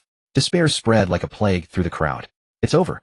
A young Marine soldier dropped his spear, his legs giving way as he knelt in despair. Yet a second before the devastating waves were about to crash down, a lazy, indifferent voice echoed before the silent execution platform. My, what a spectacular entrance. Admiral Akiji. He slowly straightened up, hands in his pockets, tilting his head to gaze at the two massive shadows pressing down like divine hands. But since you're here, don't think you can just waltz in. He exhaled a faint breath of white frost. The next moment he soared into the sky. His speed was not great. Midair he extended his hands. Ice Age. Crack, crack, crack, crack, crack. The extreme biting cold radiated from his body, spreading wildly in all directions. The air froze. Time itself stood still. The two raging, surging tidal waves brimming with destructive power came to an eerie halt upon contact with the frost. Starting from the peaks of the waves, icy blue crystalline patterns like lightning shot downward in a frantic spread. There was no deafening roar, only the subtle grating sound of water instantly freezing, a crackling that set teeth on edge. The sounds merged into a symphony of death from the abyss. In just a few breaths, the two terrifying tidal waves, enough to drown all of Marineford along with the entire bay beneath them, were completely frozen solid. Two colossal icebergs hundreds of meters high, grotesque, as monster fangs stood on either side of the harbor. Sunlight pierced through the clouds, shining upon this new land of ice, reflecting blinding frigid light. The Marines were saved. Yet before they could bask in relief, an even more hearty laugh echoed from the bow of the Moby Dick. Gururara. Not bad, Akiji, you brat. Whitebeard gazed at the battlefield, its terrain utterly transformed without a hint of surprise. He slammed his bicinto heavily onto the deck. Boys, what are you waiting for? Now that there's a path, charge. Ugh. The pent-up, earth-shattering battle cry erupted from all the pirate ships. Tens of thousands of fearless warriors who had long cast aside life and death leaped from their ships like tigers unleashed. They trampled across the solid icy road paved by their enemies, launching the most resolute all-out assault on the Marine line. War erupted in full force. Fire! The Marine commanders, jolted from their shock, roared out orders. Countless cannonballs rained down like black hail upon the charging pirates. On the ice, blossoms of death, mixed with blood and shattered ice, burst open. Yet such attacks could not stop the Whitebeard Pirates' advance. Get out of my way. With a roar, the 3rd Division commander Diamond, Jozu, his massive bear-like frame, charged at the front of the assault. His diamond-hard, indestructible body weathered all the cannon fire, creating a safe zone for his comrades behind him. Reaching the front, he spun around and plunged his hands into the colossal iceberg beside him, formed from the frozen tidal wave. With a roar that shook heaven and earth, he actually tore off a monstrous chunk of ice from the iceberg, several times larger than a warship. He hoisted the iceberg onto his shoulder, leaving deep craters in the ice. Then with all his might he hurled it toward the distant execution platform. The iceberg, tearing through the air with a piercing shriek like a white meteor from outer space, crashed down upon the Marine admirals on the platform. This strike, if it landed, would level the entire plaza. Yet just as the iceberg was about to fall, a figure seemingly hotter and redder than the sun stood in its path. Admiral Akainu. He looked up at the massive shadow blotting out the sky, a sneer of utter contempt on his face. Pointless trick. The sleeve of his right arm instantly turned to ash. His entire arm transformed into churning viscous magma reeking of sulfur. Great eruption. He punched upward. A colossal fist of magma shot into the sky, precisely meeting the falling iceberg. No explosion. No shockwave. Magma and ice collided in midair. Extreme heat and extreme cold clashed, eroding and neutralizing each other. A vast cloud of white scorching steam exploded, instantly shrouding the entire battlefield. As the steam slowly dissipated, the colossal iceberg had vanished without a trace. Only countless scalding raindrops fell from the sky. The battlefield had become a hellish fusion of ice and fire. The commanders engaged their powerful foes. Marco, transformed into a phoenix, clashed with Kizaru's lasers in the sky, chasing and colliding. Flower Sword Vista stood opposite Hawkeye Mihawk in a tense standoff. The cries of tens of thousands and the clash of blades wove into the most savage symphony of war. War is the most efficient meat grinder. Upon this vast purgatory forged from ice and fire, lives are being harvested with brutal swiftness, in the most merciless manner imaginable. The mournful shrieks of clashing blades, the thunderous roars of cannonade, and humanity's most desperate cries in their dying breath converge into a symphony of devastation that would make even the demons themselves tremble. The Whitebeard Pirates and the Marines. These two forces, the most ruthless organizations standing at the pinnacle of the world, poured all their strength and will into this colossal gamble that would determine the course of an era, leaving nothing in reserve. The commanders had already locked into fierce battles against their respective opponents. Marco's blue regenerative flames and Kizaru's golden light beams streaked across the sky in dazzling, yet lethal trails. Each collision unleashed terrifying energy sufficient to melt steel. Josu's diamond physique and Akainu's scalding lava sent devastating shockwaves rippling across the battlefield where ice and fire violently clashed. Yet individual valor alone could never cover every corner of the sprawling battlefield. On the far right of the square, in an inconspicuous corner partially obscured by a massive iceberg, a Marine Vice Admiral bearing 2 stars upon his shoulders fixed his cold, venomous gaze steadily upon the Whitebeard Pirates' rear fleet anchored at the edge of the ice field. A cruel, disdainful smirk curled upon his lips. Fools who only know how to charge head-on. Relay my orders. He barked sharply at the order-bearer behind him. Order coastal artillery batteries 3, 5, and 7. Cease supporting the frontal battlefield. Aim every barrel at their rear. Target those supply ships flying medical flags. Reduce them all to splinters. A flicker of hesitation crossed the order-bearer's face. Attacking medical vessels was an act of contemptible treachery forbidden in any war. Yet upon encountering that Vice Admiral's murderous glare, a cold shiver ran down his spine, and he dared not hesitate further. Yes, sir. Soon dozens of massive coastal artillery pieces hidden deep within the fortifications of Maraipo began slowly turning their cold steel barrels. On the medical ship, a grim atmosphere prevailed. One comrade after another, drenched in blood, was carried down from the front lines. The doctors and nurses aboard were entirely overwhelmed with duty. Lynn, in his expression unreadable, gently placed a crew member, just bandaged and now unconscious, into a corner of the deck. His perfect aura suppression rendered him invisible amidst the chaos like the most unremarkable phantom. Yet in that instant he rose to his feet. His sharp peripheral vision caught the faint glimmers of dozens of small flashes on the castle walls of the marine fortress in the distance. His pupils contracted sharply. Here it comes. Without betraying a hint of alarm, he turned his head toward that direction. With far surpassing normal dynamic vision, he clearly observed dozens of black projectiles trailing long burning tails hurtling toward them from different angles. They carved precise lethal parabolic arcs through the sky, and their final destination was none other than the entire rear supply fleet, including the medical vessel beneath his very feet. If struck, the consequences would be catastrophic. These ships carried not only all medical supplies and provisions, but also massive stockpiles of gunpowder sufficient to obliterate half the harbor. Lynn's expression instantly turned frigid. A cold, killing intent surged within his heart. Yet he remained standing where he was, unmoving. Only did he casually raise his right hand. His lips moved almost imperceptibly. Adamantine formation.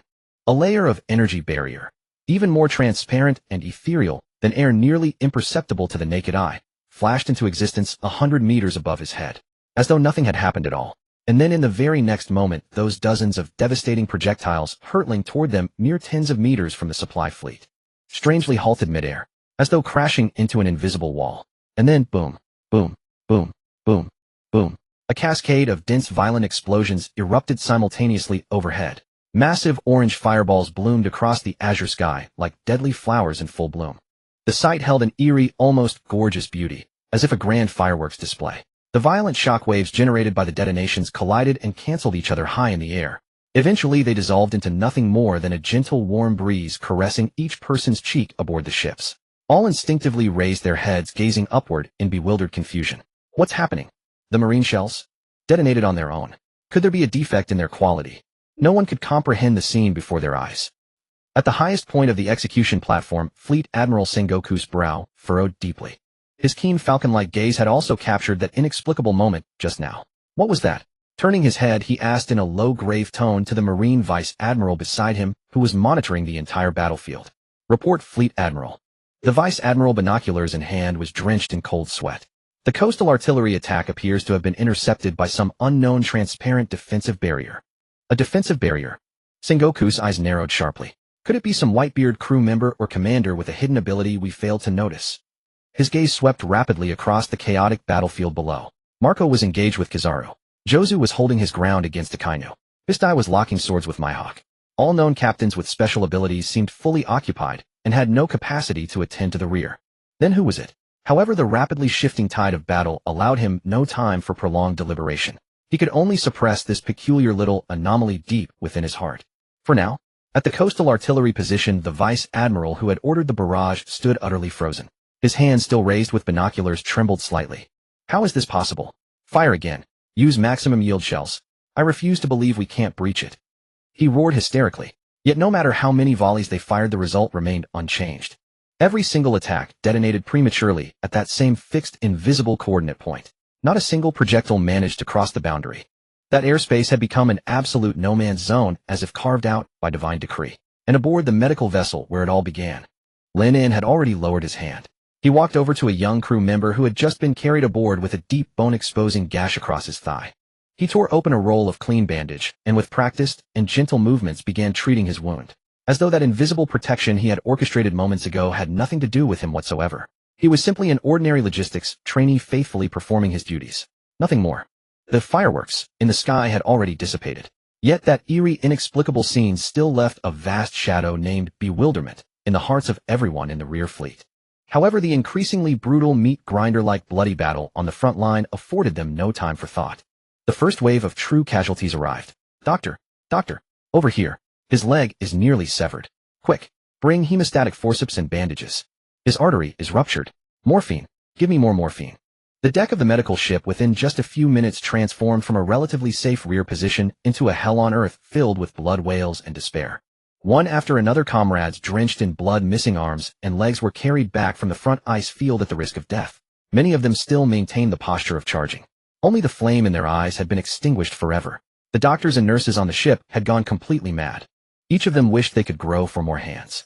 In the air, a thick, nauseating smell of blood mingled with disinfectant created a strange odor. Lynn moved through the chaos with an expressionless face. His body was also splattered with the warm blood of others.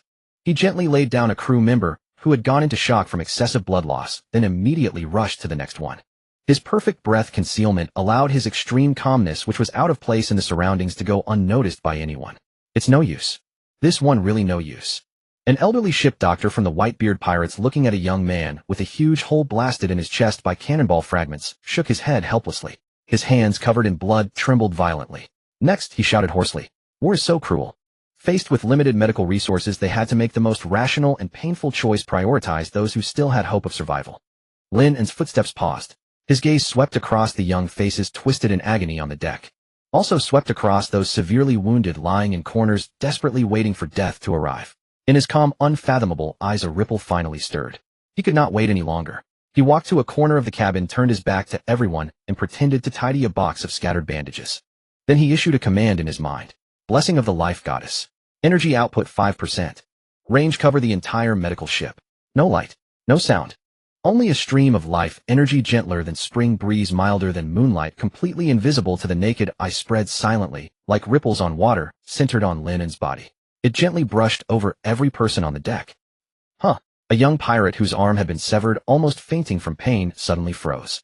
He discovered in amazement that the excruciating pain which had been gnawing at his nerves like a bone-corroding maggot had somehow eased considerably. It was no longer that heart-wrenching burning pain, but a tolerable numb dull ache. He lowered his head to look at his wound. The blood that had been spurting like a fountain was now noticeably slowing down. My wound doesn't seem to hurt as much. Another crew member with a long gash across his abdomen also let out an incredulous moan. He even felt a faint warm current surge within his body, restoring a trace of sensation to his limbs numbed by blood loss. More and more people began to notice the strange changes in their bodies.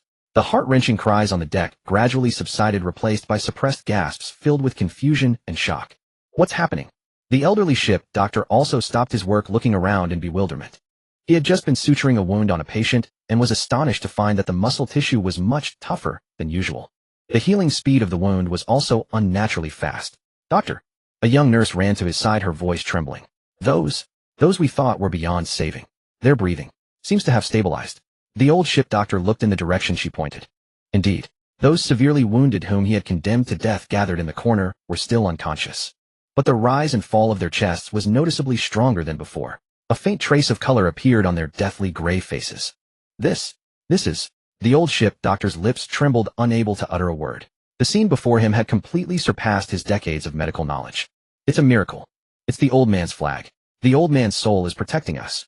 A pirate suddenly shouted emotionally.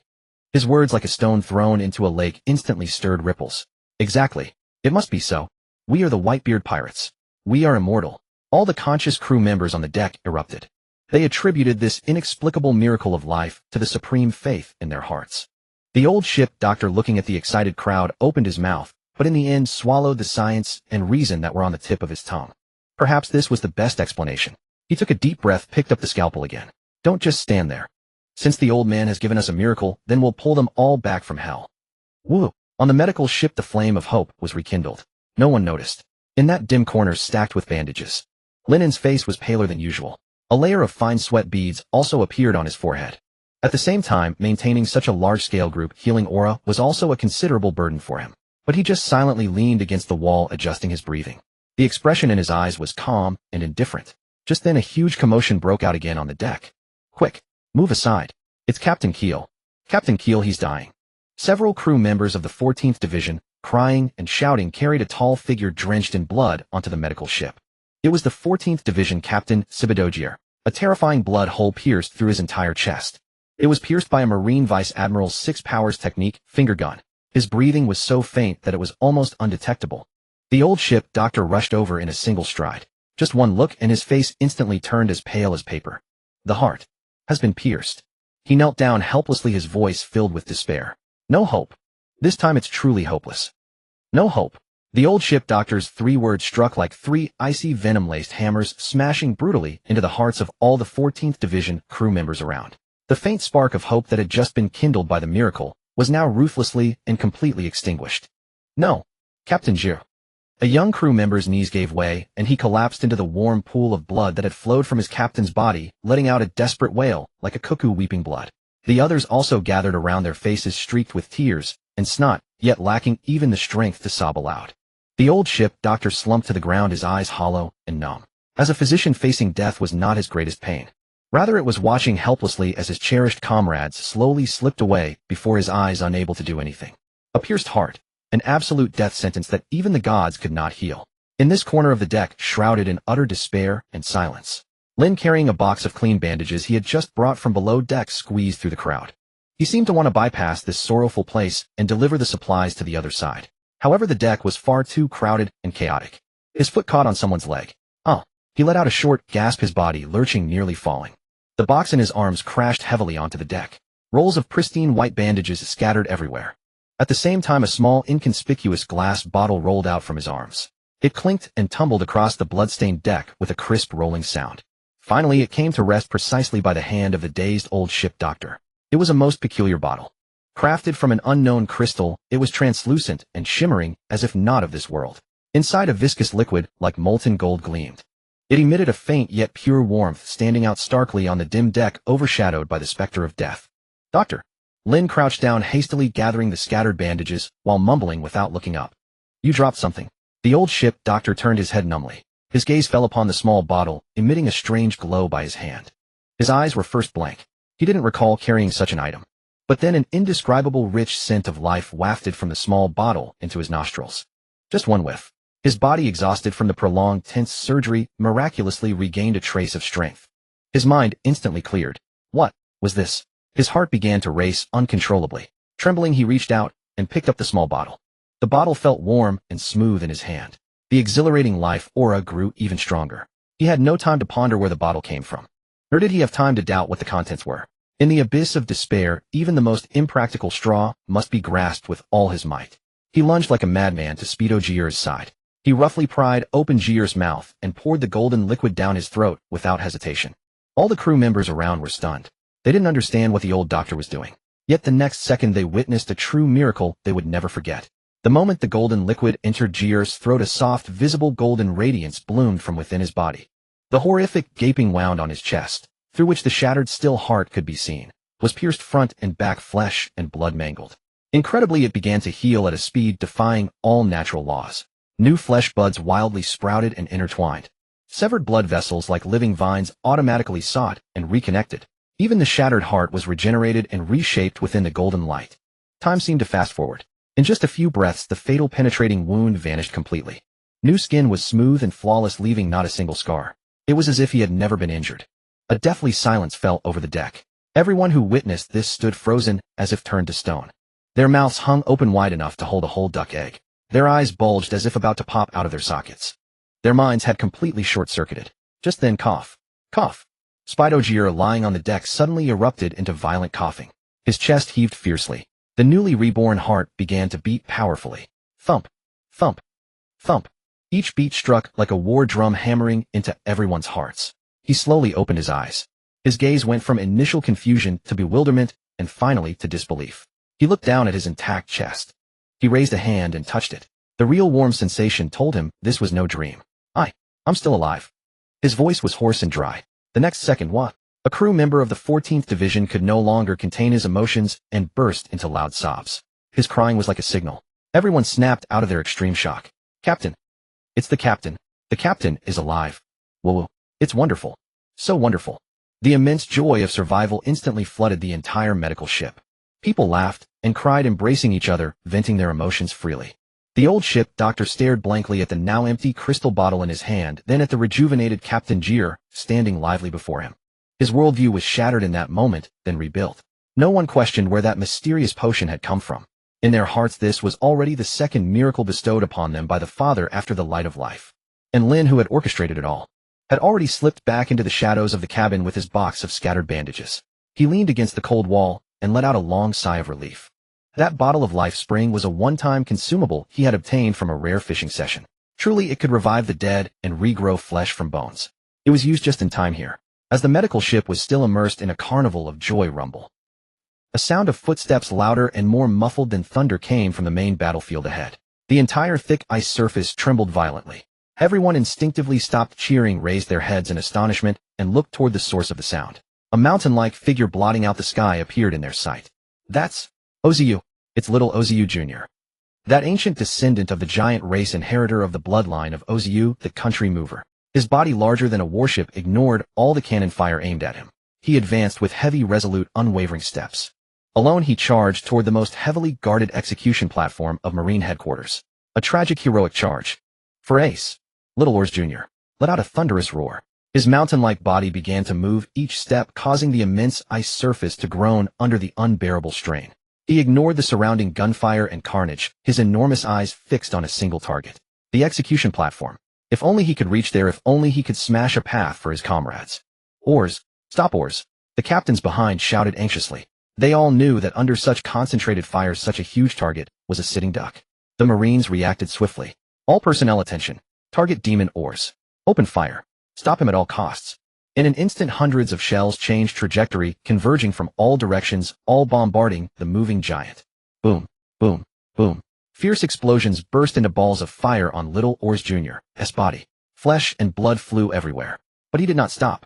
He merely shielded his face with his arms and continued marching with heavy steps, step by step, unwaveringly charging into the heart of Marine headquarters.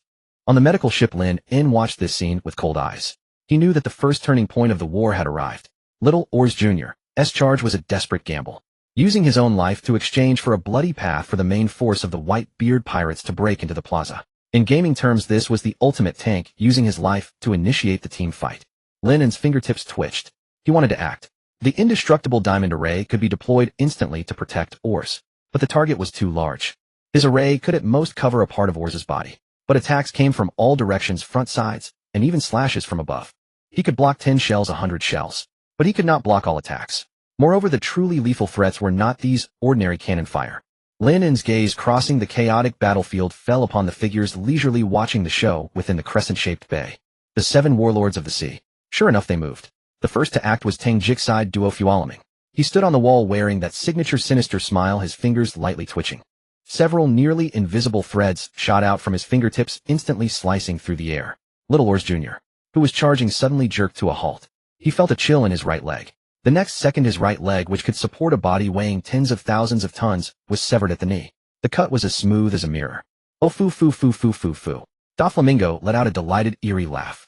The enormous body lost its balance. Little Oars Jr. roared and fell to one knee on the ice, sending up a cloud of ice shards. But he still did not fall. He supported himself with his hands on the ground, straining his upper body forward, trying to use his last strength to clear obstacles for his comrades. What tenacious vitality! Yueguang Molia licked his lips and also let out a sinister laugh. Your shadow, it's mine. Shadowhorn Spear. The shadow beneath his feet instantly became solid, transforming into a sharp spear that stabbed out at astonishing speed. Poochie.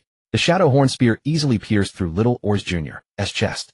The giant body shuddered again, but he still did not give up. His eyes turned bloodshot from engorgement. He looked at the execution platform, so close at Ace on it, and reached out with his last strength. Ace. At that moment, a tall, sturdy figure appeared before Little Oars Jr., as if teleporting. It was Basolumi Xiong. Expressionless, he slowly raised his palm. In that paw-like palm, a transparent bubble formed by rapidly compressing air was taking shape at incredible speed. The terrifying pressure caused the surrounding space to distort. Seeing this, Lynn felt no waves in his heart. In fact, he felt a bit like complaining. Earlier they were all slacking off, but now they see a dying target, and they all get motivated. Thank you very much. Thanks a lot. Bear's impact. Xiong's voice was devoid of any emotion. He thrust the pressure bubble in his hand forward violently. Boom! An indescribably loud roar. A miniature sun exploded before Little Oars Jr. A terrifying shockwave spread in a fan shape, instantly engulfing his massive body, and even tore up the ice behind him for hundreds of meters. The entire Marineford trembled under the violent explosion. The smoke cleared. Little Oars Jr. lay in a huge pool of blood, his body charred black, unable to move any longer. Oars! Heart-wrenching cries came from the Whitebeard Pirates camp. Countless crew members' eyes bloodshot stared fixedly at the fallen figure. Whitebeard stood at the bow, watching another of his sons fall before him. His towering frame trembled slightly, and the veins on the back of his hand gripping the Naginata bulged. However, Little Oars Jr.'s sacrifice was not in vain. The direction he fell happened to collapse a key defensive line set up by the Marines. His massive body even formed a bridge of flesh and blood leading into the plaza. A path was opened. Don't let Oars' sacrifice be in vain. Charge! Grief and rage turned into strength. The main force of the Whitebeard Pirates, stepping over the bodies of their comrades, followed the path. Oars opened and charged into the interior of Marineford Plaza with roars. Lynn watched all this in silence. His clenched fists had white knuckles. The small-scale covert protection had its limits after all. Faced with a war of this scale, if one's personal power could not overturn the board, one could only watch the tragedy unfold. This feeling of helplessness made his killing intent surge even more. He knew that from this moment, the true cruelty of war would begin to unfold. Next would be a more direct, more bloody meat grinder. Little Oars Jr.'s mountain-like body became the most tragic and heroic bridge to victory. Oars, for Oars. Charge! The crew of the Whitebeard Pirates, treading on the blood path carved by their comrades at the cost of life, had flames of grief, anger, and determination burning in their eyes. They surged forward like an irresistible torrent, crossing the defense line, made of flesh and blood, and charged into the heart of Malinfanjuo Plaza. The war entered its most brutal phase. Gura ra. Whitebeard stood on the bow of the ship, watching the backs of his sons charging forward. He did not let out a roar, but only a low, deep laugh. But within that laughter was boundless sorrow and murderous intent. He raised the Naginata high in his hand. My sons, bring our family back. Oh! A response like a mountain-shaking tsunami echoed across the battlefield. On the execution platform, Marshal Jean was face turned ashen. He stared at the madmen below, who had become even more fearless due to the death of their comrades, his eyes frozen to the utmost. Truly touching camaraderie. His voice carried through the amplifying din mushy spread across all of Malinfanjuo. But don't think you can succeed. He issued a cold command to the messenger behind him. Activate the wall of encirclement. Catch them all in one net. At the same time, deploy the pacifista units as planned to cut off their flanks and rear. The order was given. Rumble. The earth began to tremble violently. Around the harbor of Malinfanjuo, massive steel walls rose slowly from beneath the ice, accompanied by the grating sound of metal that set one's teeth on edge. These walls towered into the clouds, their surfaces bristling with cannon mouths and gun ports gleaming with cold metallic luster. Once fully closed, they would transform the entire harbor into a massive steel cage, a graveyard prepared for the pirates. Meanwhile, on the flank of the icy battlefield, the allied fleets of the Whitebeard Pirates were advancing in a pincer movement. Suddenly, figures identical to Basilumi Xiong appeared one by one. They were the Navy's secret weapon, the human weapons, the Pacifista Corps. Their electronic eyes flashed red, locking onto the pirates charging forward. The corners of their mouths slightly lifted, revealing a programmed cold arc. Yellow energy began to gather in their palms and mouths. A meticulously planned massacre was about to begin. Zhangguo stood high above, overlooking the scene. This was the perfect trap he had prepared for Whitebeard. From the front, the admirals and 100,000 elite troops. Around them, the wall of encirclement sealed off escape. On the flanks, the Pacifista Corps delivered devastating strikes. From any angle, this was a killing game. Yet, just as the Pacifistas were about to fire their lasers, a sudden change occurred. The flank units that were supposed to charge straight into the firing net, as if receiving divine revelation, made an extremely bizarre right-angle turn on their path. Their formation did not waver in the slightest. The timing of the turn was perfect, as if they had rehearsed it 1,000 times. The next second, swoosh, swoosh, swoosh. Dozens of devastating laser beams grazed the tails of their fleet and struck the empty ice surface. The scorching lasers instantly melted the thick ice, vaporizing huge clouds of steam. That area had just been the pirates' necessary route of charge. Leading this unit was a captain from the New World known as the Ice Witch Huidibe. She stood on the bow of her proud icebreaker looking back at the zone of death plowed by the lasers with fine beads of cold sweat on her forehead. Just a little more. Just a few seconds more and her fleet would have been torn to shreds by this sudden attack. Her gaze involuntarily fell upon the modified map in her hand. Just now as she commanded the fleet to advance at full speed, she noticed a small X mark drawn on the map. Next to it was a note, "Underwater reef beware." This was the sea. And it was a sea completely frozen by Qingji. Where could there be an underwater reef? At the time she thought it was a mistake by some logistics personnel, but for some reason a strange intuition made her, as if by ghostly influence, give the order to turn. That very order saved her life and the lives of all her crew. "Captain, what are those monsters?" "It's one of the 7 warlords, Xiong." "No, there are many of them." "No, there are many." The crew's shouts brought her back to her senses. She looked at those unharmed pacifistas, a flicker of fear in her eyes, which then turned sharp. She looked at the map in her hand again. Following the previous route she saw several more X marks. This time there was no more doubt in her eyes. Instead there was absolute trust and a hint of awe. "Everyone," she shouted loudly, "abandon the original route. Follow the marks on the map strictly. Hurry." The fleet moved again. Like a group of spirits dancing on the tip of a blade, they traced incredible trajectories through the gaps of laser beams. Every turn precisely avoided a deadly volley. Every sprint was perfectly timed to the gap between enemy attacks. In the sky, a golden figure and a blue flame fiercely collided. How frightening, the Whitebeard Pirates. Admiral Huang Yuan, while shooting lasers from his fingers, said in his signature lazy tone. "So they can even foresee the Navy's secret weapons." "Let's talk." Marco transformed into the Phoenix, using his wings covered in armament hockey to fiercely swat away the incoming beams. Yet in his heart a storm of waves surged. As the 1st Division commander of the Whitebeard Pirates, he was responsible for overseeing the entire battlefield. From the air, he saw clearly the bizarre maneuvers of the flank units. That was not on-the-spot reaction. That was a premeditated second precise tactical evasion. It was as if they had a map of the enemy's firepower deployment. A map. A thought flashed through Marco's mind like lightning. He remembered. Before the war, that quiet apprentice crewman Lynn, that boy who held a pen and helped verify the map. Marco's pupils contracted sharply. Could it be him? Once this thought appeared, it could not be suppressed. He recalled the recent incident where a rear supply ship was hit by cannon fire but emerged unscathed. He recalled the 14th Division Commander Kirk, who was on the verge of death, but was miraculously revived by a mysterious potion from nowhere. All the coincidences, all the miracles, at this moment connected into a single line. And the other end of the line pointed to that boy on the medical ship who was obscure and even regarded by everyone as someone in need of protection. Lynn. A chill ran up Marco's spine. This guy, what exactly was he hiding? Why was he hiding? In an instant countless questions flooded his mind. Subconsciously he cast his gaze toward the inconspicuous medical ship behind. As if sensing his gaze, the figure standing at the edge of the deck slightly raised his head and exchanged a distant glance with him in the air. That gaze was very calm. Calm as if looking at a stranger. But Marco read a message from the depths of that calm gaze. Do what you should do. Marco's heart shook violently. He took a deep breath, suppressing the storm in his heart. Now was not the time to think about these things. He refocused his attention on the enemy before him, his eyes becoming sharper than ever. Meanwhile, on the other side, the flank units, guided by the map, had bypassed the pacifista blockade. Their direction of advance was precisely the location of the power mechanism that the Navy had set up to drive one of the walls of encirclement. The defense there, due to forces being diverted to block the main battlefield, was exceptionally weak. That's it. A cold glint flashed in Whitebeard's eyes. Blast it! Cannonballs and slashes instantly engulfed that area. The massive steel wall that was slowly rising suddenly shuddered, then let out a piercing screech, its ascent slowing by half a beat. A gap appeared. Well done. Whitebeard let out an approving laugh at the sight. On the execution platform, Zhangguo's face was so dark it could drip with water. Useless, he roared into the den mushi. What are the pacifista units doing? Report, Marshal. The enemy. The enemy seems to be able to predict our attack routes. We can't hit them at all. Impossible. Zhangguo bellowed. This attack program was set by Beijiapanka. There is absolutely no pattern. He stared fixedly at the battlefield, his mind racing.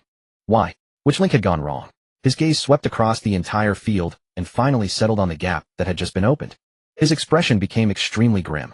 The wall of encirclement plan had failed. A trace of ferocity appeared on his face. In that case, he picked up another golden den mushi. Then there's no need to wait any longer. He let out a thunderous roar into the den mushi, his voice filled with undisguised murderous intent. Execute Plan B immediately. This name, like an incantation, instantly spread across the entire chaotic battlefield. On the medical ship, Lynn was treating a crewman with a severed arm, his movements skilled and gentle. When his observation hockey heard Plan B, his hand paused for a 10,000th of a second. A murderous intent of extreme cold surged uncontrollably from the deepest part of his heart. He knew. The most heartbreaking scene of the Paramount War was about to come. That foolish old man who loved his son most was about to receive the most fatal stab in the back from his most beloved son. Lynn slowly raised his head, looking toward the figure on the Moby Dick, how in the distance, still standing tall and unyielding. In his eyes, for the first time, a terrifying red light glowed. At this moment, at the rear of the battlefield, aboard the flagship of the Dao Zhizhu pirate crew, Sequad fixed his eyes bloodshot on the towering figure in the distance. His entire body trembled, indistinguishable whether from rage or terror. "Captain Wei." His first mate began to speak, but was cut off by a coarse, furious roar. "Shut up." Sequad whirled around, his face twisted with agitation, 2 scalding tears streaming down his cheeks. "Pass my order." All hands turned the ship around. His voice was hoarse, filled with despair. "Target the Moby Dick. Full speed ahead." The order was given, and the crew of the Dao Zhizhu pirate crew were all stunned. Target the Moby Dick. Wasn't that the flagship of Pops? Weren't they here to support Pops? Yet the captain's command brooked no doubt. Under the bewildered control of the crew, this colossal warship slowly turned, breaking away from its intended flank position, and charged like a runaway beast straight toward the nerve center of the entire Whitebeard pirate crew, the Moby Dick. This abnormal maneuver immediately caught the attention of other captains nearby. "Hey, Sequad, what are you doing? Your position is over there." "Sequad, what's that guy doing?" "Hey, wrong direction." The surrounding pirates shouted in confusion. But the ship only accelerated. The communication din mushy rang with anxious queries from comrades, but Sequad turned a deaf ear. He merely stared ahead, gripping the gigantic katana that had accompanied him for decades, muttering repeatedly under his breath. "Deceived? We've all been deceived. That man betrayed all of us." At the bow of the Moby Dick, Whitebeard also noticed Sequad's anomaly. He watched the ship hurtling straight toward him, his massive brow slightly furrowed, a trace of perplexity in his eyes. What in the blazes is that boy Sequad up to? In the moment of his confusion, the Dao Zhizhu had already closed in. Sequad leaped into the air and landed on the deck of the Moby Dick. Tears streaming down his face, he cried out in bitter grief. "Pops!" He stared at the mountain-like figure at the bow of the Moby Dick and let out a heart-wrenching wail. "Whitebeard, you liar. We've all been sold out by you. You've been in cahoots with the Navy all along, trading all our lives for that one son of Roger." These words exploded like a thunderbolt across the battlefield. Countless pirates froze in their tracks, their faces a mask of confusion and disbelief. And in that instant of hesitation, Sequad's ship had already slammed violently into the side of the Moby Dick. He himself leaped high, both hands gripping the massive blade that had accompanied him through life, and with all his might, he thrust it viciously toward the man he called father. Thud! The sound of the blade piercing flesh was clear, piercing, spreading across the entire battlefield that had fallen silent. Time seemed to stand still. The clamorous battlefield fell into an eerie hush. All eyes converged on the bow of the Moby Dick. Sequad's blade had sunk deep into Whitebeard's chest. Blood stained the white coat that symbolized the world's strongest man. On the execution platform, Ace's mind went blank. He stared at the blade that had pierced his father's chest, biting his lip until it bled, yet feeling no pain. After a brief silence, the Navy camp erupted in exultation. It worked. Sequad took down Whitebeard. Betrayal? What a splendid show. But the Whitebeard pirate crew plummeted into an icy abyss. The foundation of trust had cracked, threatening to collapse. Time seemed frozen at that moment. The deafening clamor of battle, the roar of cannon fire, and the shouts of soldiers on the battlefield all eerily vanished. Every gaze, whether from the Navy or the pirates, converged unwaveringly upon the same point. The bow of the Moby Dick. Squayad, the whirlpool spider, drove his proud longsword deep into the chest of the world's strongest man, Whitebeard. Blood trickled slowly down the blade, blooming into a glaring red flower on Whitebeard's white coat. "Pops!" Marco's voice trembled. He could not believe his eyes. "Why?" Ace on the execution platform stared wide-eyed, his nails digging deep into his palms. After a brief silence, the Navy camp erupted in a thunderous cheer. "We did it. We struck him." Whitebeard was taken down by his own son. "Ha ha ha. The era of Whitebeard is over." In contrast, the Whitebeard pirates were engulfed in deathly silence and collapse. Shock, confusion, rage, betrayal. A myriad of complex emotions spread like a virus among the pirates, shattering their proud morale. They could face the mightiest enemy in the world, but they could not accept betrayal from family. "Why? Squayad, why did you do this?" A commander roared at him. Squayad's body trembled violently. He stared at the blade he had plunged into Whitebeard's body, tears and snot streaming down his face, his voice hoarse and desperate. "Why? You've all been deceived. Ace is the son of the pirate king Roger. Whitebeard has already made a deal with the Navy. He wants to trade the lives of us 43 captains for Ace's survival. We've all been sold out by him." Squayad's wail struck like a heavy hammer, shattering the last defenses in many pirates' hearts. Once planted, the seed of doubt grew wildly. Could it be true? Pops betrayed us. In that moment, morale crumbled into dust. Yet Whitebeard, who had taken the fatal blow, showed no anger. He did not even glance at his wound. He simply gazed at the tear-streaked sun before him, extending his immense hand, the one not holding his naginata, large enough to cover Squad's entire back. Then slowly he pulled him into an embrace.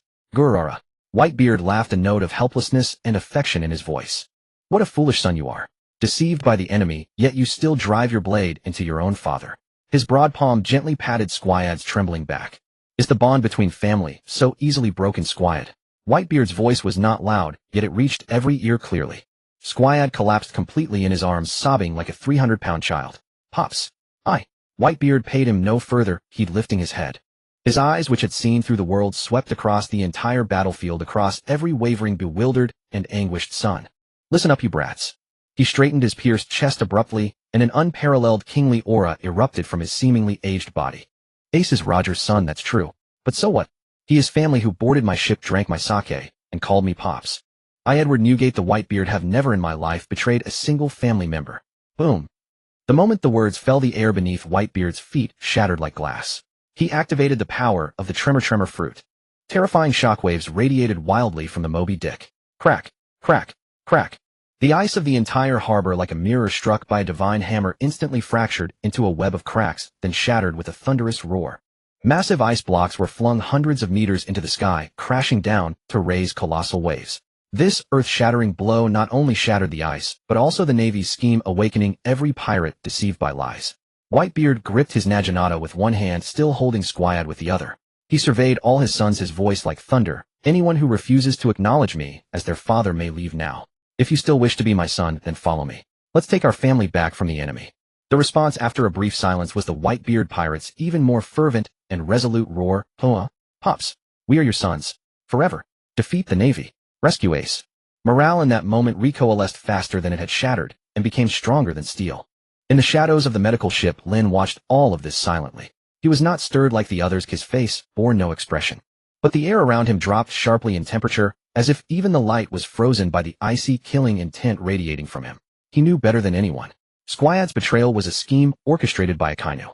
That man, for his so-called absolute justice, would unhesitatingly exploit human hearts, toy with emotions, and wield the basest methods as weapons.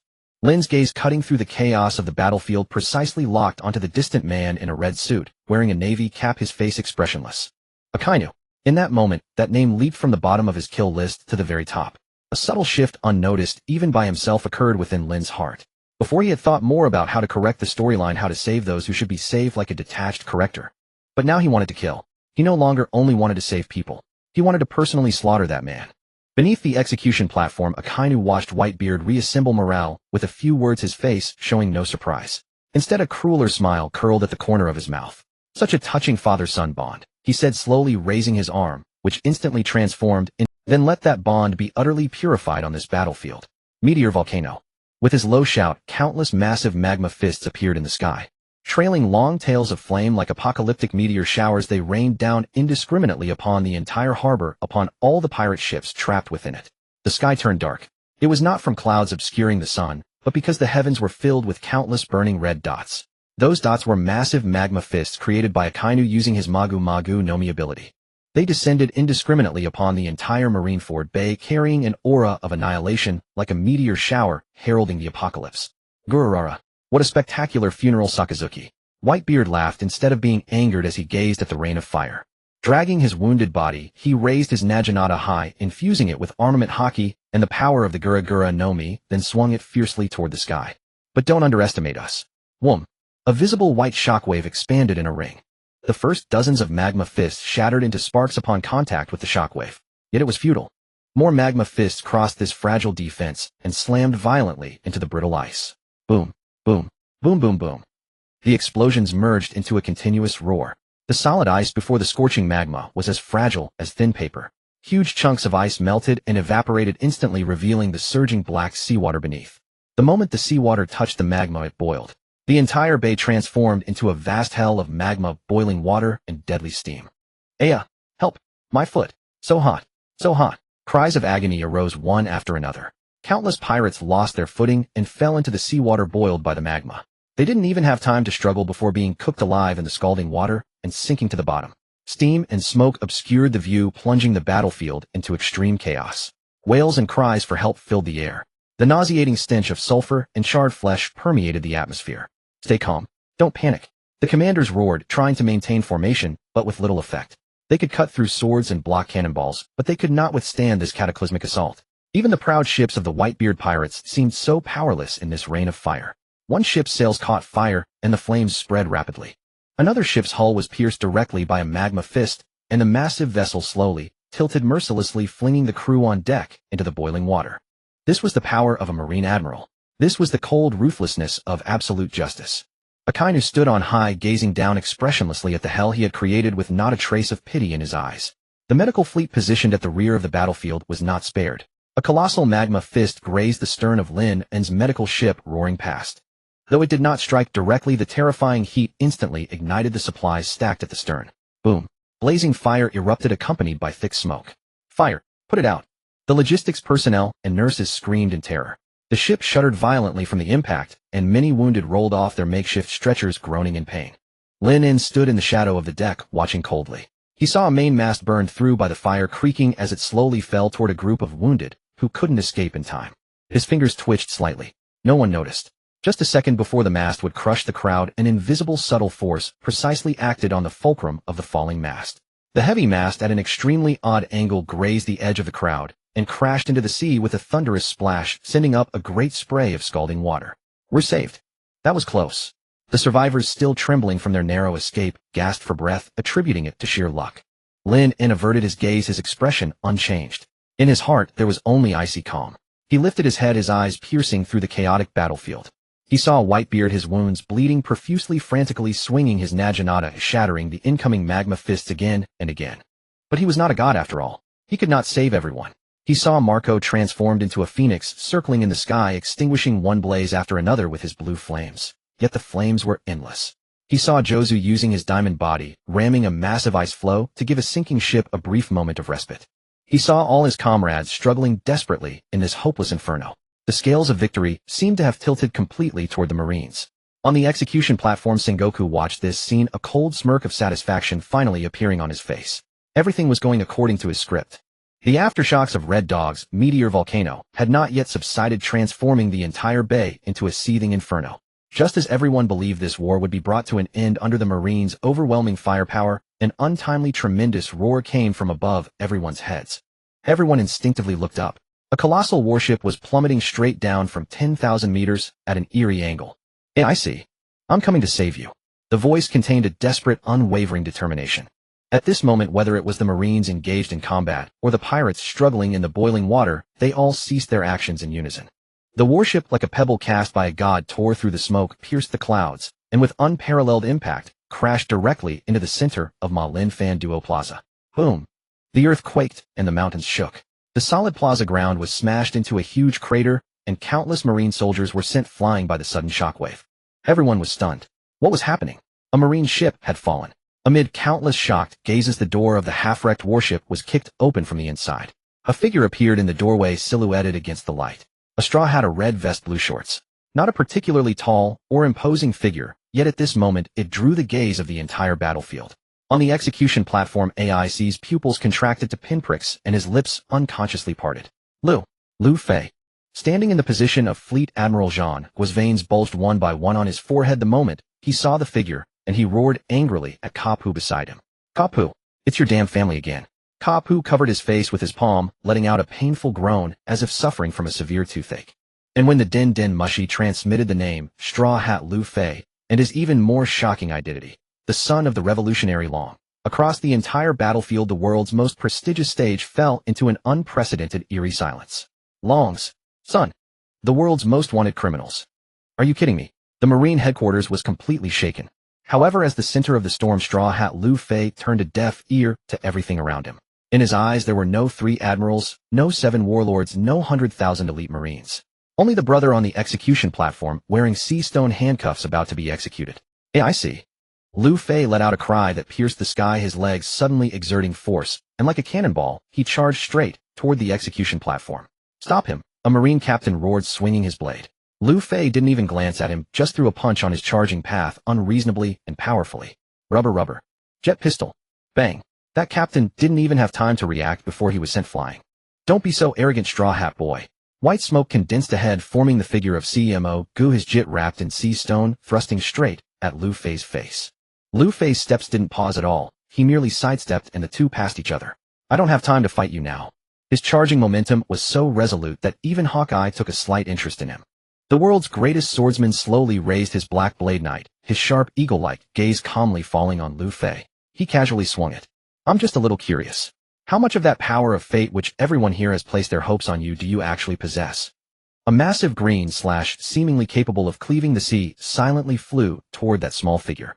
Danger! The distant commanders cried out. Just as the slash was about to hit Lu Fei, a figure immediately appeared in front of him. Flower Sword, by Sita, the 5th Division commander of the Whitebeard Pirates. The dual swords in his hands clashed with the slash of Black Blade Knight, sending out a fierce ring of air waves. You can't pass through here, Hawkeye, by Sita said with a smile. The battlefield instantly became even more chaotic with Lu Fei's arrival. In the shadow of the medical ship, Lynn watched the figure rushing forward without hesitation, and a trace of understanding finally appeared on his calm face. The greatest variable has finally arrived. Lu Fei's charge continued. He was like a sharp blade piercing the heart of the Marines. More and more Marines surrounded him, forming a tight encirclement with countless swords about to fall. AIC is my brother. In the desperate situation of being surrounded, Lu Fei let out a roar from the depths of his soul. The next second, an invisible force erupted from him with a bang. The Marine soldiers around him, like cut wheat, foamed at the mouth and fell in droves. Conqueror's hockey. This scene drew shocked gazes from all the top powerhouses on the battlefield. The faces of the 3 admirals, Blue Pheasant, Yellow Monkey, and Red Dog, showed a grave expression for the first time. On the execution platform, Jean was facial muscles twitched. On the bow of the MO by D. Ku Hao, Whitebeard looked at the small figure, and a hint of relieved smile appeared on his scarred face. He saw it. In that boy he saw the quality of a king that surpasses 10,000. Whitebeard slowly raised his head and gave a command that would change the course of the battle to My Air Ku, who was entangled with Yellow Monkey in the air. My Air Ku. Fully cover Straw Hat Boy. Never let him die. Full cover for that Straw Hat kid. Whitebeard's voice, like the most thunderous war drum, struck heavily against the hearts of every member of the Whitebeard Pirates. The content of the command was absurd enough to evoke laughter. Yet the one issuing it was Whitebeard. That was sufficient. After a brief moment of stunned disbelief, the entire pirate camp's tactics underwent a dramatic transformation. Did you hear that, you bastards? The 3rd Division commander, Diamond Jozu, roared in fury, abandoning his skirmish with Akiji. He turned and, using his indestructible diamond body, launched a savage charge straight at the Marine formation ahead of Luffy. Diamond charge. Rumble. The ice cracked, men and horses were thrown into chaos. A path paved with flesh and blood and screams was brutally opened. Follow me, Straw Hat. Jozu bellowed without looking back. Luffy blinked, then immediately grasped the situation, shouting, "Thanks, big guy," before sprinting through the gap Jozu had created. And thus he dashed forward through the breach Jozu had forced open. The Whitebeard Pirates, that precise and mighty war machine, upon receiving the new directive, began to revolve around Luffy, their new axis, with frenzied momentum. The commanders ceased their individual battles, consciously clearing the obstacles ahead for Luffy. Ordinary crew members used their own bodies to shield him from stray bullets and cannon fire from the flanks. For a moment, Straw Hat Luffy, the reckless newcomer who had just barged into the battlefield, became an even more central assault point than Whitebeard himself. This shift caught the Marines off guard. It also darkened the expression of Sengoku, standing on the execution platform. I truly can't understand you, Whitebeard. He murmured, his eyes filled with unfathomable confusion. Would that man rather abandon his own son to place his hopes on an outsider? What was he thinking? High above, Marine Admiral Kizaru kicked the Phoenix Marco aside with his signature languid stance. He watched the Straw Hat kid below advancing irresistibly under the cover of countless allies. For the first time, his ever-lascivious expression betrayed a flicker of impatience. How troublesome. He raised his right hand, a blinding golden light gathering at the tip of his index finger.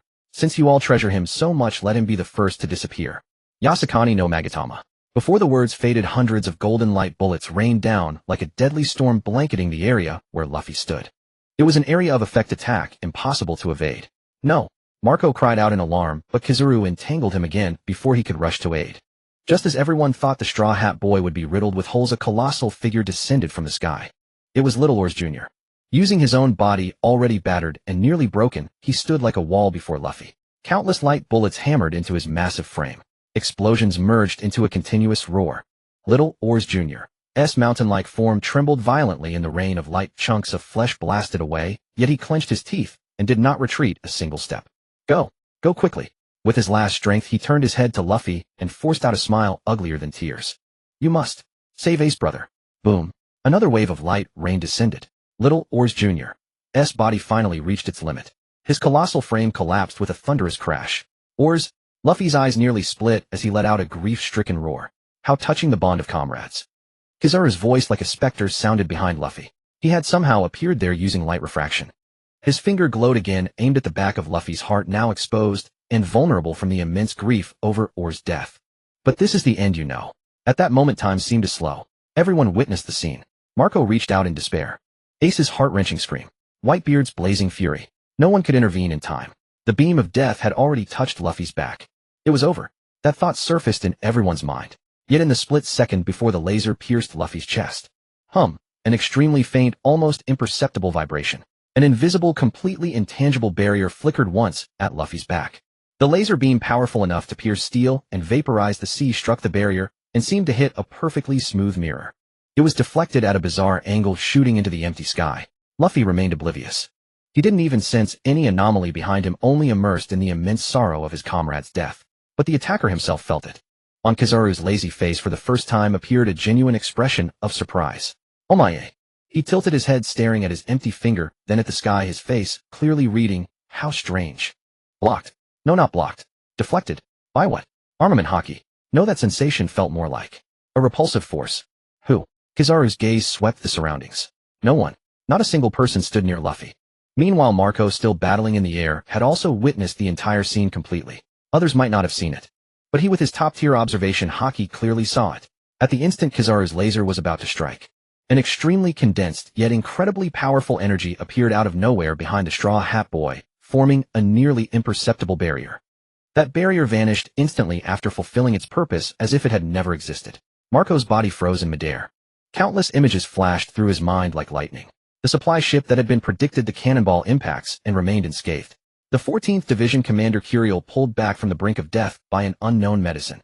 The flanking fleet that seemed to have full map vision, perfectly avoiding all attacks from the pacifistas. All the coincidences, all the miracles at this moment turned into threads converging into a single source. Marco turned his head abruptly. His gaze crossed thousands of meters over the chaotic crowds and exploding flames, locking onto the inconspicuous medical ship at the rear.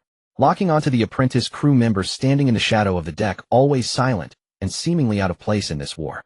Lynn, as if sensing his stare, that figure slowly raised his head. Their eyes met in the air. Lynn's face was expressionless.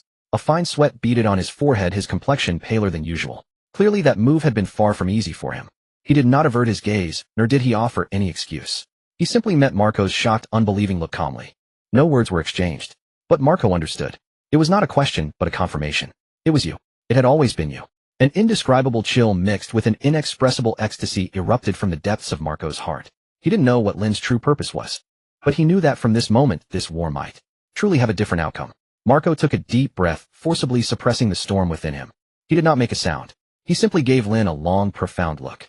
Then he turned abruptly, his entire body erupting with an unprecedented blaze of blue flames, charging once again toward Kizaru. Whoever Lynn was at this moment, he was a friend, not an enemy.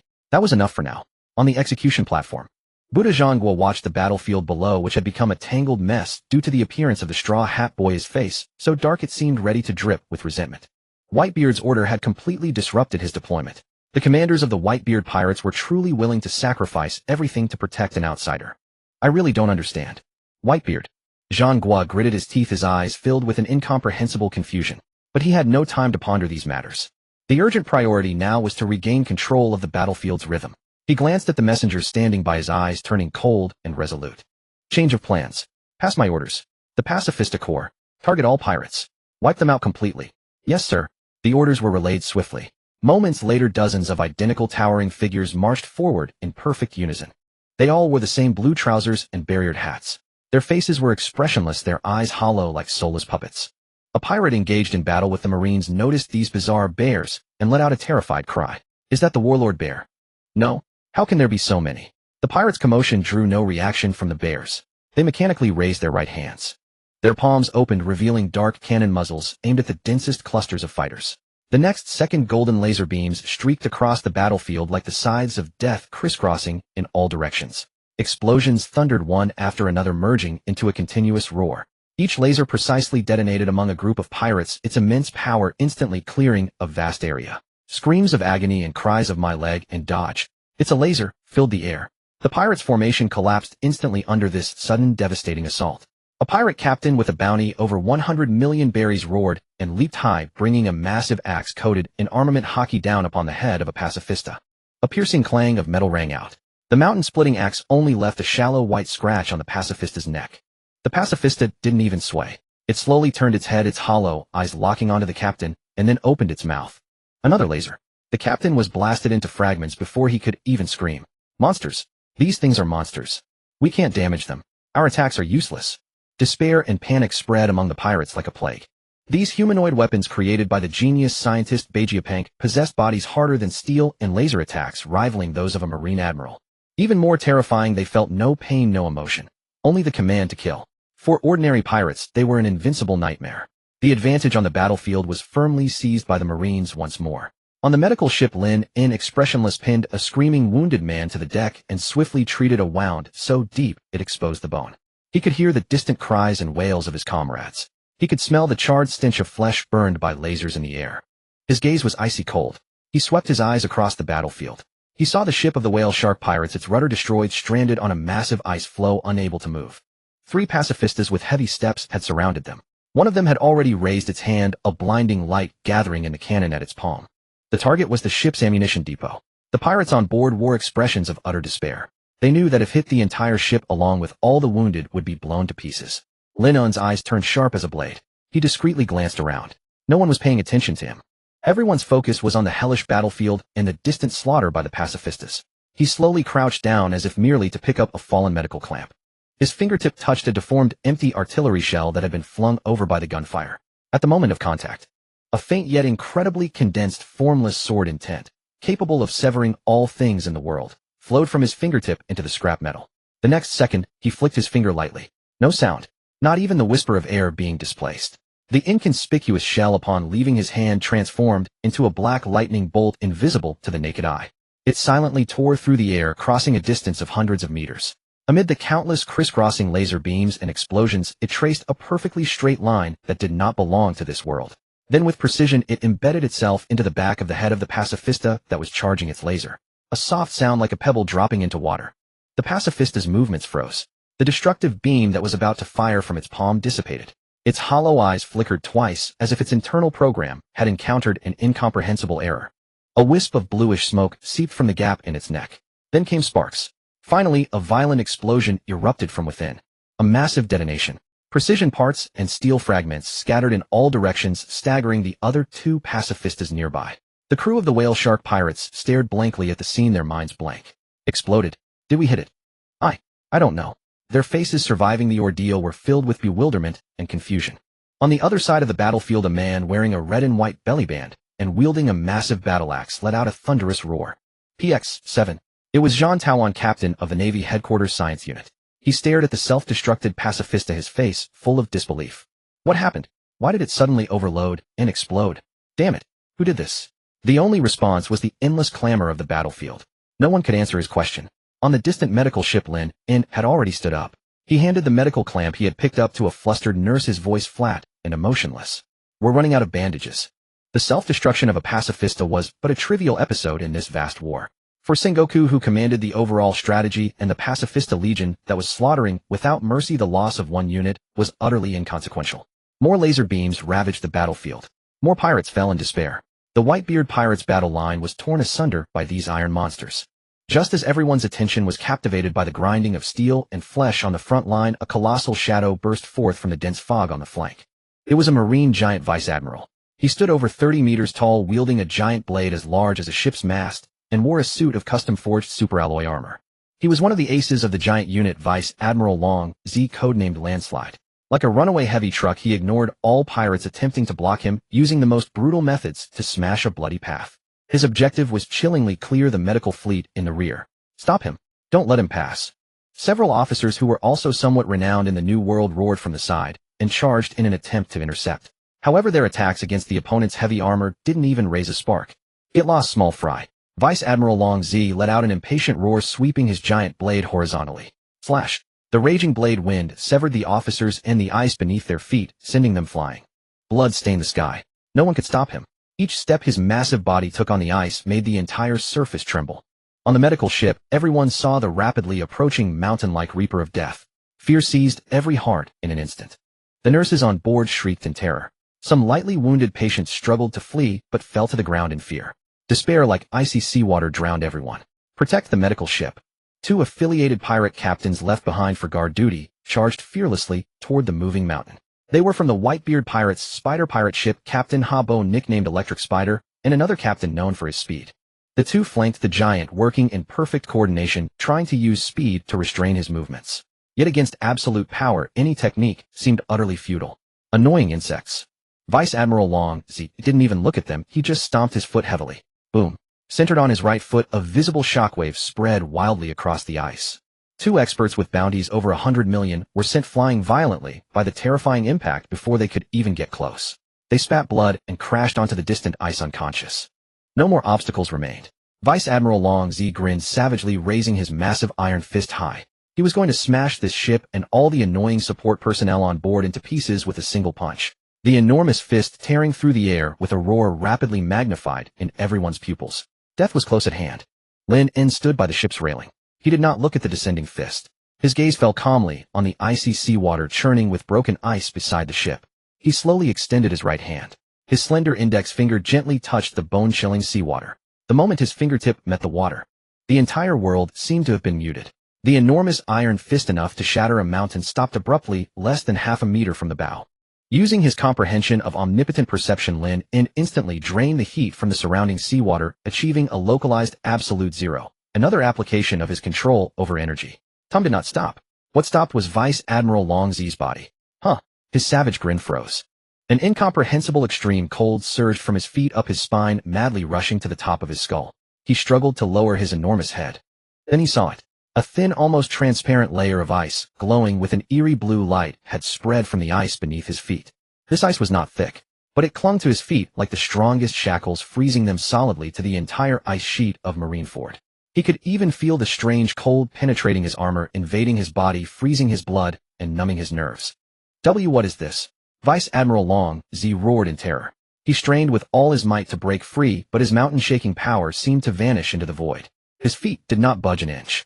Far across the battlefield, Marine Admiral Akiji, who was wrestling with Diamond Jozu, suddenly stiffened. His perpetually sleepy expression revealed for the first time a genuine look of astonishment. He turned his head sharply to look at the bay behind him. In that instant he sensed it. An extremely pure, extremely dominant cold that was fundamentally different from his ice fruit ability, yet shared the same essence. It was not a devil fruit power.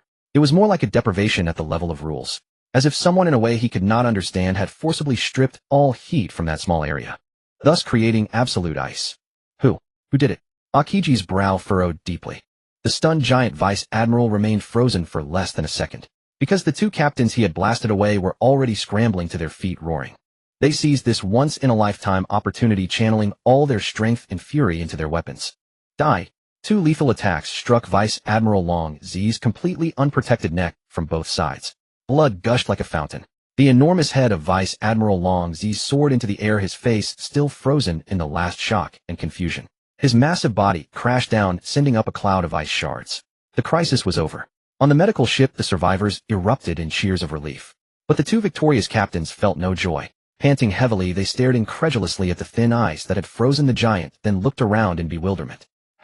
Who helped us? Their gazes converged almost instinctively on the medical ship that had just been pulled back from the brink of destruction. This ship.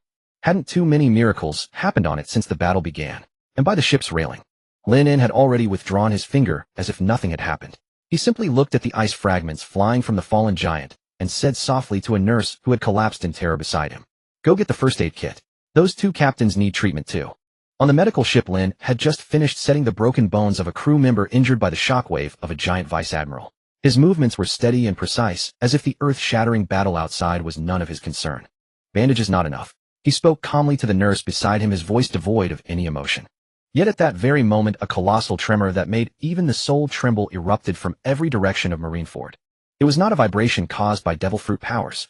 It was a heavier, more despairing roar of steel grinding against the earth. What is that sound? A pirate looked up in terror toward the entrance of Marineford Harbor. Their steel wall, so thick it was suffocating, was slowly rising from beneath the seabed. Not only at the entrance. On the left flank, the right flank, and even the sea behind them, identical steel titans were breaking through the ice and rising with unstoppable momentum.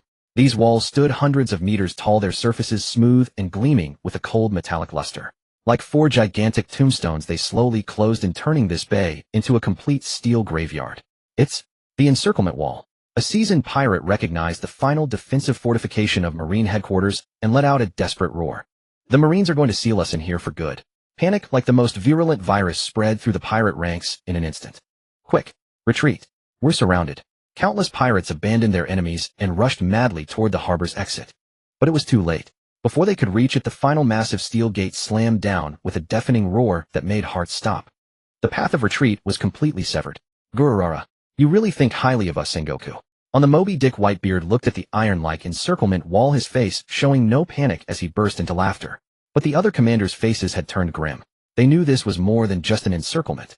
Sure enough, the very next second after the wall closed completely, countless dark cannon muzzles opened silently on the cold steel walls like the eyes of monsters.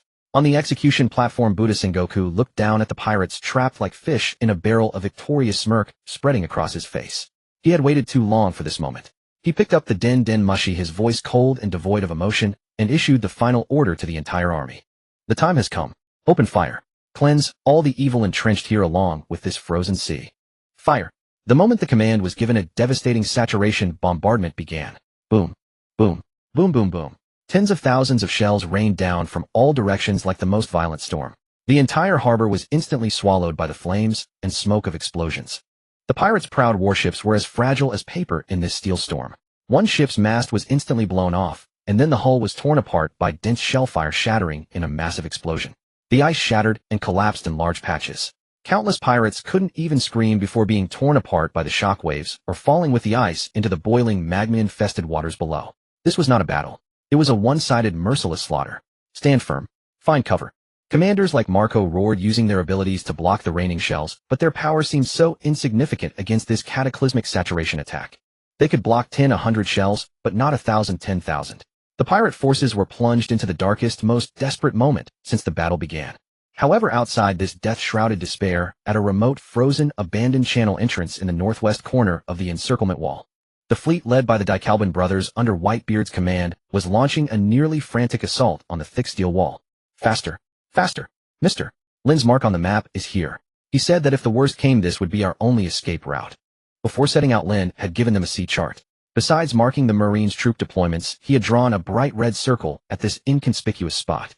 At the time, everyone thought it was just a meaningless mark. But now, as the encirclement wall rose, they realized in terror that their position was exactly at the junction of two massive walls. This was the weakest point of the entire encirclement wall. Concentrate fire. Blast it open. Countless shells struck the same note on the wall. The steel wall groaned under the strain, fine cracks appearing. But it was far from enough. They had too few men.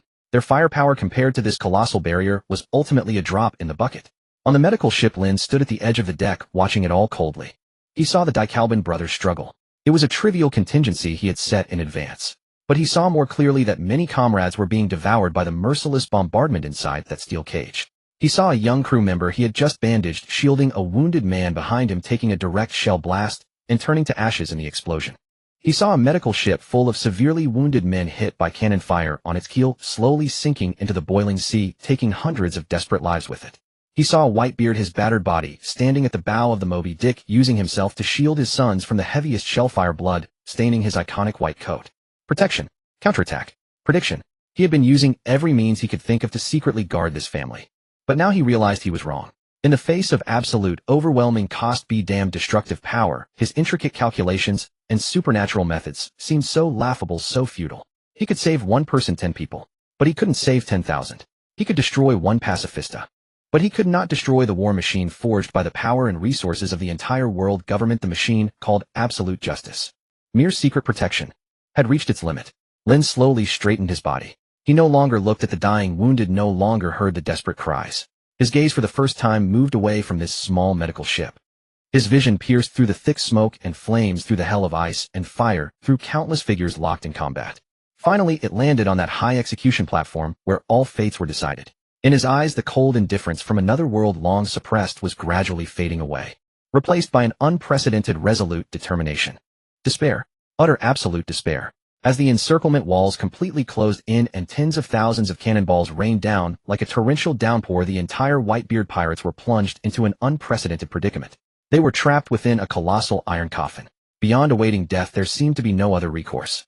The courage and strength that the pirates prided themselves on appeared so laughable, so powerless in the face of this absolute cost-obsessed, devastating onslaught. Pops. Marco stood before Whitebeard, struggling to fend off the cascading bombardment. His voice was filled with helplessness and resentment. What should we do? Indeed, what could they do? Whitebeard stood at the bow of the Moby Dick, his colossal frame already covered in countless wounds. Blood dripped from his white coat, pooling on the deck. He watched as his sons fell amid the gunfire, as his warships sank in lamentation. His heart felt as if it were being crushed by an invisible giant hand, the pain making it impossible to breathe. Yet he did not weep. He did not even betray a single trace of sorrow. He simply gazed at it all calmly. Then he smiled. A smile of release carrying boundless heroism. At last he understood. The old era had no ship left that could bear him. Slowly he withdrew his gaze. He looked toward the boy in the straw hat who still charged recklessly through the battlefield like a headless fly. That descendant of the D clan, so weak and insignificant, yet repeatedly creating miracles in the direst of straits. A new era. That was not an era meant for him. But with his own hands he could break open the door to that era for his sons. Gururara. Whitebeard burst into laughter, his laughter filled with resolve and madness. Suddenly he plunged his Naginata deep into the deck. He bent his legs, slightly adopting a stance that no one could decipher. Upon his fists an unprecedented, blindingly brilliant white orb of light coalesced. That was not vibration. It was a power that warped the very fabric of space. Listen up, all of you. Whitebeard issued his final command as captain to all his sons. His voice overpowered every cannon blast and lament. At all costs, protect the Straw Hat Boy Lu Fei. Charge to the execution platform. This command stunned everyone for a moment. But then they understood. Whitebeard had made his choice. He would gamble everything he had left on this new era he could not comprehend, but eagerly anticipated. Pops. Countless men wept with burning eyes. My sons. Whitebeard paid them no heed. He stared at the icy sea ahead, covered in artillery fire, and let out his final roar. Follow me. Before the words faded, he struck with both fists, slamming them fiercely into the Moby Dick beneath him. Whoom! An indescribable, terrifying power that twisted light and space erupted instantly. The entire Moby Dick, the legendary vessel that carried all the glory and dreams of the Whitebeard pirates, seemed to come alive in that moment. It was no longer a ship. It became a living, roaring, unstoppable white whale. Rumble. The massive hull slid at high speed across the ice like an invincible land battleship, crushing every piece of ice, every ruin, even the marine fortresses in its path, into powder. It carved a straight, unobstructed path to the execution platform for all the ships behind. Follow Pops. Charge. In that moment, every pirate went mad. They transformed all their grief and fear into boundless fighting spirit, charging forward in a final desperate assault, closely following the white whale. The tide of battle turned with earth-shattering force. Yet, just ahead of the Moby Dick, three figures stood like insurmountable mountains, silently towering. Kizaru, Akiji, Akainu, the supreme combat power of Marine headquarters, the three admirals, had joined forces for the first time in the same place. Their target was only one: Whitebeard, Edward Newgate. The Moby Dick came to a halt. Whitebeard gazed at these three men who represented the pinnacle of justice, his face showing not a shred of fear. Slowly he turned his head. He directed a gentle smile like that of an ordinary father at his sons aboard the ship, who had also stopped wanting to fight alongside him. Then his smile instantly twisted into a ferocious snarl. He shouted with all his might, "Get the hell out of here." The next second, he leaped from the bow, alone, Naginata in hand, charging straight at those three peaks. The battle erupted in an instant. Heaven and earth shattered. No one could see what was happening there. All they could see was countless ice spears, lasers, and magma completely engulfing the white figure. Then, time seemed to stand still. Everyone saw it. Marine Admiral Akainu's fist, made of boiling magma, had pierced through Whitebeard's chest from behind mercilessly. Gah! What sprayed from Whitebeard's mouth was scalding blood mixed with fragments of his organs. He lowered his head, staring at the huge smoking hole in his chest. The expression on his face was one of utter disbelief, as if only at this moment did he truly realize he was going to die. The world seemed to have been pressed into silence. Everyone saw it. Akainu's fist of molten lava mercilessly pierced Whitebeard's chest. Time froze at this instant. The roars of the pirates, the thunder of cannons, all sounds ebbed away like a receding tide. All that remained was that white figure and the shocking hole that had torn through his body. Pops! A heart-wrenching cry pierced the deathly stillness. Marco Josevista. All the commanders, all the sons charged madly toward the three admirals, their eyes filled only with the crimson of vengeance. On the execution platform, Ace's mind went blank. He stared numbly as that godlike man was effortlessly impaled. That father who had shielded him from all storms. Had he fallen? No. Whitebeard did not fall. He did not even take a step back. He only lowered his head, gazing at the smoking wound in his chest, his face a complex mask of pain, fury, and bitter self-mockery. Then he laughed. He jerked his head up, ignoring Akainu behind him, and slammed his fist into Akiji before him. Crack. The sound of shattering ice was crisp and piercing. Akiji's ice defense shattered like glass under that blow. He was sent flying backward, crashing into a heap of rubble. Gurara. Whitebeard gasped, blood streaming from the corner of his mouth and the hole in his chest. But he still stood, like a mountain that would never crumble. What are you waiting for? He roared at his sons who had been frozen by his injury. Charge forward. Cover Straw Hat. That roar was like a shot of adrenaline pumping into every pirate's heart. They wiped away their tears, skirted the chaotic battlefield where gods and demons clashed, and followed the Moby Dick's path, charging once more toward the execution platform. Their hope, the future for which Pops had staked his life, lay ahead. Straw Hat Luffy. Luffy was already drenched in tears. He could see nothing else. His eyes were fixed solely on the towering scaffold, on the brother waiting to be saved. He ran like a madman. All the commanders cleared the way for him. All the pirates shielded him from deadly cannon fire. He walked over the blood and bodies of his comrades, drawing closer and closer to his goal. 50 meters. 30 meters. 10 meters. So close. Yet just as he was about to step onto the stairs leading to the platform, a towering figure like an iron tower blocked his path. It was Garp, the hero of the Marines, Iron Fist Garp. His grandfather. This is as far as you go, Luffy. Garp's voice was hoarse and heavy. He stood with his back to the platform, his back to his two grandsons, wearing a mask of justice that no one could read. I am Vice Admiral of the Marines, Garp. From the day you set sail as pirates, you have been my enemies. To get past here, you'll have to kill me first. He assumed a stance, his iron fist capable of flattening mountains, aimed at his own grandson. Luffy stopped. He stared at the figure, both familiar and strange, and tears blurred his eyes again. Move aside, Grandpa. Ace. Ace is about to be executed. I don't care anymore. Garp roared, but his eyes trembled violently. Family and justice.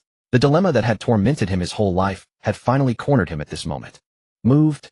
Luffy cried out in anguish, throwing his fist with all his might. Two fists, both bearing the name Iron Fist, collided in midair. Boom. The massive shockwave lifted another layer of ice from the surface. Luffy flew backward like a broken kite. The gap in strength was too vast.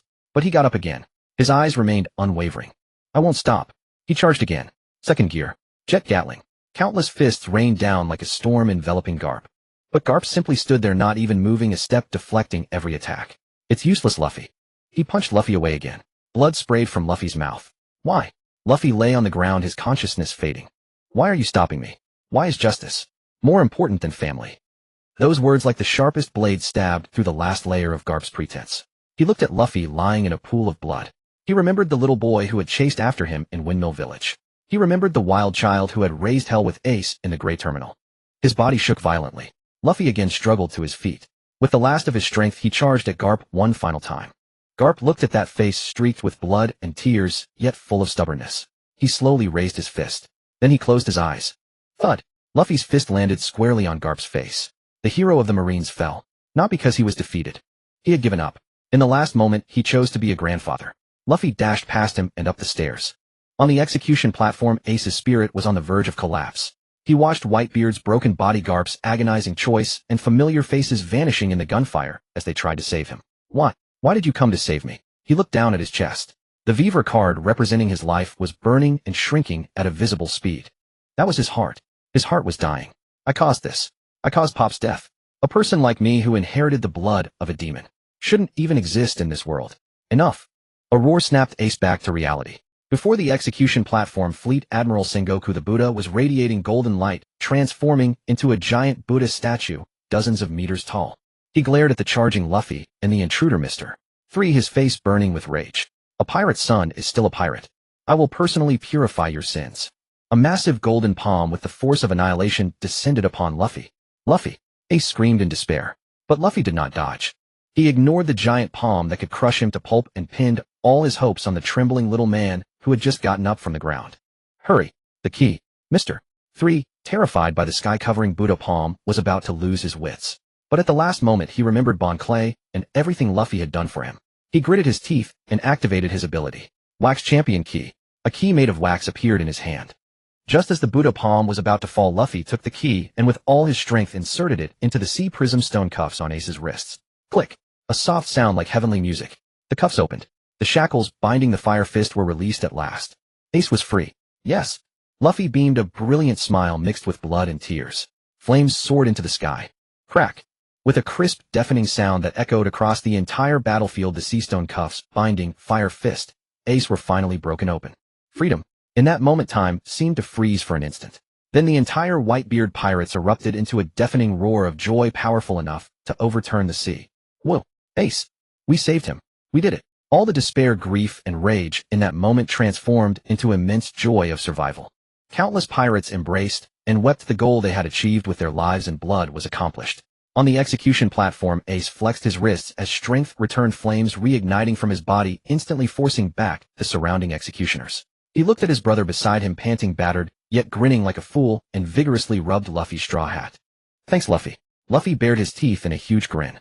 At that moment, Whitebeard's powerful yet weary voice echoed across the entire battlefield. Listen up, you brats. He stood at the bow of the already battered Moby Dick, the massive bloody hole in his chest still horrifying to behold, yet his colossal body remained the sturdiest pillar in everyone's hearts. This is the final captain's order. Everyone, not a single one left behind, return alive to the new world. All troops retreat. Whitebeard raised his Naginata high, and with the last of his strength, he activated the power of the Gura Gura Nomi, once more shaking the entire marine fort along with the marine headquarters, building violently, creating an opportunity for his sons to retreat. He chose to stand alone to draw the curtain on this era. Pops. Countless pirates' eyes red, tears streaming down, but they did not defy the final captain's order. Retreat. Retreat. Cover Captain Ace and Luffy. The battle's objective instantly shifted from attack to fight for survival. Let's go, Luffy. Ace grabbed Luffy, and the brothers stood back to back, the combination of fire and rubber unleashing unprecedented power on the battlefield. Fire Fist. A torrent of massive flames engulfed a squad of marines instantly. Goma Goma no. Jet Gatling. Luffy's arms turned into countless afterimages, sending the enemies on the other side flying. The two brothers were like an indestructible sharp blade, tearing a path of life through the marine encirclement toward the ships. Hope clearer than ever. Everyone was fighting for life, the atmosphere shifting from solemn tragedy to hopefulness. The dawn of victory seemed within reach. However, just as everyone, including Lynn, on the medical ship, subconsciously let out a sigh of relief, believing the story would have a good ending, a cold voice dripping with utter contempt and mockery sounded leisurely behind Ace. How pathetic, the bloodline of Pirate King Roger. Akainu stood there, not even a speck of dust on him, his magma-clad arm still dripping with scorching lava. Ace's steps did not stop. Akainu continued in that calm, yet venomous tone. Your pops is nothing special, staying behind alone like a stray dog to cover the retreat of you trash. Whitebeard is after all nothing but a pitiful loser discarded by the old era. Loser. Those two words pierced into Ace's ears like red-hot steel needles. Ace's retreating steps came to a sudden halt. Every muscle in his body tensed with extreme rage, flames uncontrollably surging from him. Ace, don't stop. Marco shouted in terror from afar. Hey, Ace, let's go. Luffy tugged at his arm anxiously. But Ace stood motionless as if deaf to all sound. He turned around slowly, inch by inch. The face that once bore a cheerful smile was now twisted with murderous intent. His eyes blazing red with fury fixed on Akainu. What did you say? Take it back. Pops is the only benefactor who gave me a new life, allowing me to live in this world. He is the symbol of our era. He is no failure. Loser. These three words, light as a feather, yet bearing the weight of the world, crashed into Ace's heart with brutal force. Like two red-hot steel needles steeped in venom, they pierced through every shred of his rationality in an instant. His sprinting footsteps abruptly ceased. The foot he had planted slammed heavily onto the ice, emitting a sharp, grating screech. Ace, like a volcano frozen in mid-eruption, stood paralyzed in place. Ace! Luffy beside him sensed the anomaly at once. His grime-streaked face was etched with confusion and urgency as he tugged forcefully at Ace's arm. Hey, Ace, what are you doing? Ignore him. We have to go. Stop. Ace, don't look back. It's a trap. Don't fall for it. Marco Vista and all the other commanders who witnessed this scene let out terrified, distorted roars from afar. They strained every sinew to awaken their brother, consumed by rage. But Ace could no longer hear anything. In his world, only those three words remained, echoing, swirling, and colliding with maddening intensity. Loser, loser, loser. Countless images exploded in his mind. There was the time he was despised as the demon's child, brimming with hatred for the entire world. There was the time he challenged Whitebeard again and again, only to be knocked down repeatedly until that man held him by the head, grinning widely, and asked, "Will you be my son?" There was the moment he first inked Whitebeard's mark on his back, the first time he had a home he could be proud of. Whitebeard was the sole benefactor who pulled him from hell, granted him a new life, and taught him the meaning of existence. He was the man Ace revered and worshipped above all others in this world. He was the symbol of this era, not a loser. Akainu, staring at Ace's rigid back at the uncontrollable raging flames surging around him, finally revealed a twisted, cruel smile of triumph. He had succeeded in manipulating Ace's actions with the simplest of words. "What did you just say?" Ace turned around inch by inch slowly. That face, always adorned with a cheerful smile, was now twisted with terrifying ferocity. His eyes, burned crimson by fury, locked onto Akainu. The entire battlefield seemed to freeze. The flicker of hope that had just ignited was extinguished in an instant, a suffocating, overwhelming sense of crisis crashing down, suspending every pirate's heart in their throats once more. On the distant medical ship, Lynn, who had been keeping most of his attention on Ace, felt his heart clench the moment Ace stopped and turned. "It's over." Only those two words remained in his mind. He knew the terrifying inertia of history. He thought he had prepared enough, thought he could wait until the last moment to act. Yet this scene had finally unfolded. The ember of hope was blown out by a gale, and a chilling despair crawled up his spine to his skull. Ace's halt was the most critical, irreparable, tragic turning point of the entire Summit War. He could wait no longer. If he waited any longer, all his schemes and hidden cards would become a farce. Screw the plan. Screw the hidden strength. For the first time, Lynn's eyes blazed with a naked, bone-chilling, murderous intent. He no longer suppressed any ounce of power within him. With a low growl, audible only to himself, his figure vanished from the medical ship's deck like evaporating mist, and he dashed toward Ace with a speed beyond mortal sight. But it was still too late. At the heart of the battlefield, facing Ace's hoarse challenge, Akainu let out a contemptuous sneer. "It seems you didn't hear me clearly. I will never take back what I said because it is the truth. Your biological father, Gold. Roger, conquered the Grand Line and ushered in the Great Pirate Era. He alone deserves the title of king." "And what is Whitebeard?" "A man who lived in Roger's era but never became a king." He looked down at Ace, each word striking like a hammer. "In the end, he was nothing but a total, eternal loser." "Shut your mouth." All of Ace's reason was devoured by those soul-piercing words. "You scum could never understand the greatness of the old man. This era is named Whitebeard." With a thunderous roar, Ace's elemental body transformed into a raging pillar of fire charged with a resolve and fury that would incinerate everything, and he hurled himself headlong toward the Marine's strongest combatant, whose fists were molten rock. Ace unleashed earth-shattering roar, pouring every ounce of his fury, his defiance, and his mountain-like reverent fatherly love for Whitebeard into both fists. Great Flame Ring, Flame Emperor. Boom. No longer a mere fire fist, but the ultimate technique Ace could currently wield. Endless flames erupted from within his body, converging, compressing, and condensing above his head, until they formed a colossal fireball, a miniature sun radiating destructive heat. That sun instantly vaporized the surrounding ice, scorching the air until it crackled, while even the Marine warships in the distance began belching black smoke, as though on the verge of ignition. This was the ultimate expression of the Mera Mera no Mi's power, the pride and dignity of Ace as captain of the Whitebeard Pirates' 2nd Division. He hurled that sun, which carried everything he was, relentlessly toward Akainu. Pops is the man who ushered in this era. He is no failure. This era bears the name Whitebeard. Facing this earth-splitting strike, Akainu's face showed not the slightest ripple. He didn't even intend to dodge. He merely, calmly advancing straight toward the onrushing sun, extended his right fist. No flourish of a technique, no earth-shaking momentum. He simply threw a single straightforward punch. Magma Dog. His fist, the moment it extended, transformed entirely into terrifying magma. Deep crimson, constantly churning and boiling, radiating an acrid sulfurous stench. That magma coalesced into a grotesque canine head, fangs bared, charging forward with a brutal, indiscriminate ferocity that seemed determined to devour everything in its path. The flame, sun, and the magma, infernal hound, collided with a cataclysmic impact under the watching eyes of all present. However, the earth-shattering explosion that everyone anticipated never came. Instead, an utterly chilling scene unfolded before their eyes. Ace's proud flame, sun, upon contact with the magma, was devoured bit by bit, like a drop of pigment cast into water, causing no impact whatsoever, instead being silently consumed by that deep crimson magma. That was not a collision. It was annihilation. Absolute domination of a higher-tier energy over a lower-tier one. The flames before the magma's even greater heat couldn't even qualify as fuel. They were forcibly broken down, swallowed, and reduced to nothingness by that overwhelming thermal force. What a... Ace's pupils contracted to pinpoint size. The fury and determination on his face were instantly replaced by boundless shock and bewilderment. How is this possible? His flames were eaten. Before he could even process what was happening, the magma hound that had devoured Flame Emperor pierced through the fading embers, and without the slightest pause slammed brutally into his right arm. Sizzle. A horrifying sound like a red-hot iron brand pressed onto raw flesh resounded across the entire battlefield. Gaiaha. A soul-rending scream tore from Ace's throat for the first time. His proud elemental intangibility was utterly useless in that moment. Magma was the superior devil fruit to fire. Natural paramecia defenses were rendered meaningless against a higher-tier ability of the same kind. Before their eyes, Ace's right arm, along with the tattoo, symbolizing the honor of the Whitebeard Pirates' 2nd Division captain, was reduced to a charred, unrecognizable mess by the magma's terrifying heat instantly carbonized. A bone-piercing, soul-rending agony surged through his entire body. But that was not the end. The monstrous kinetic force contained within Magma Dog only fully detonated after striking him.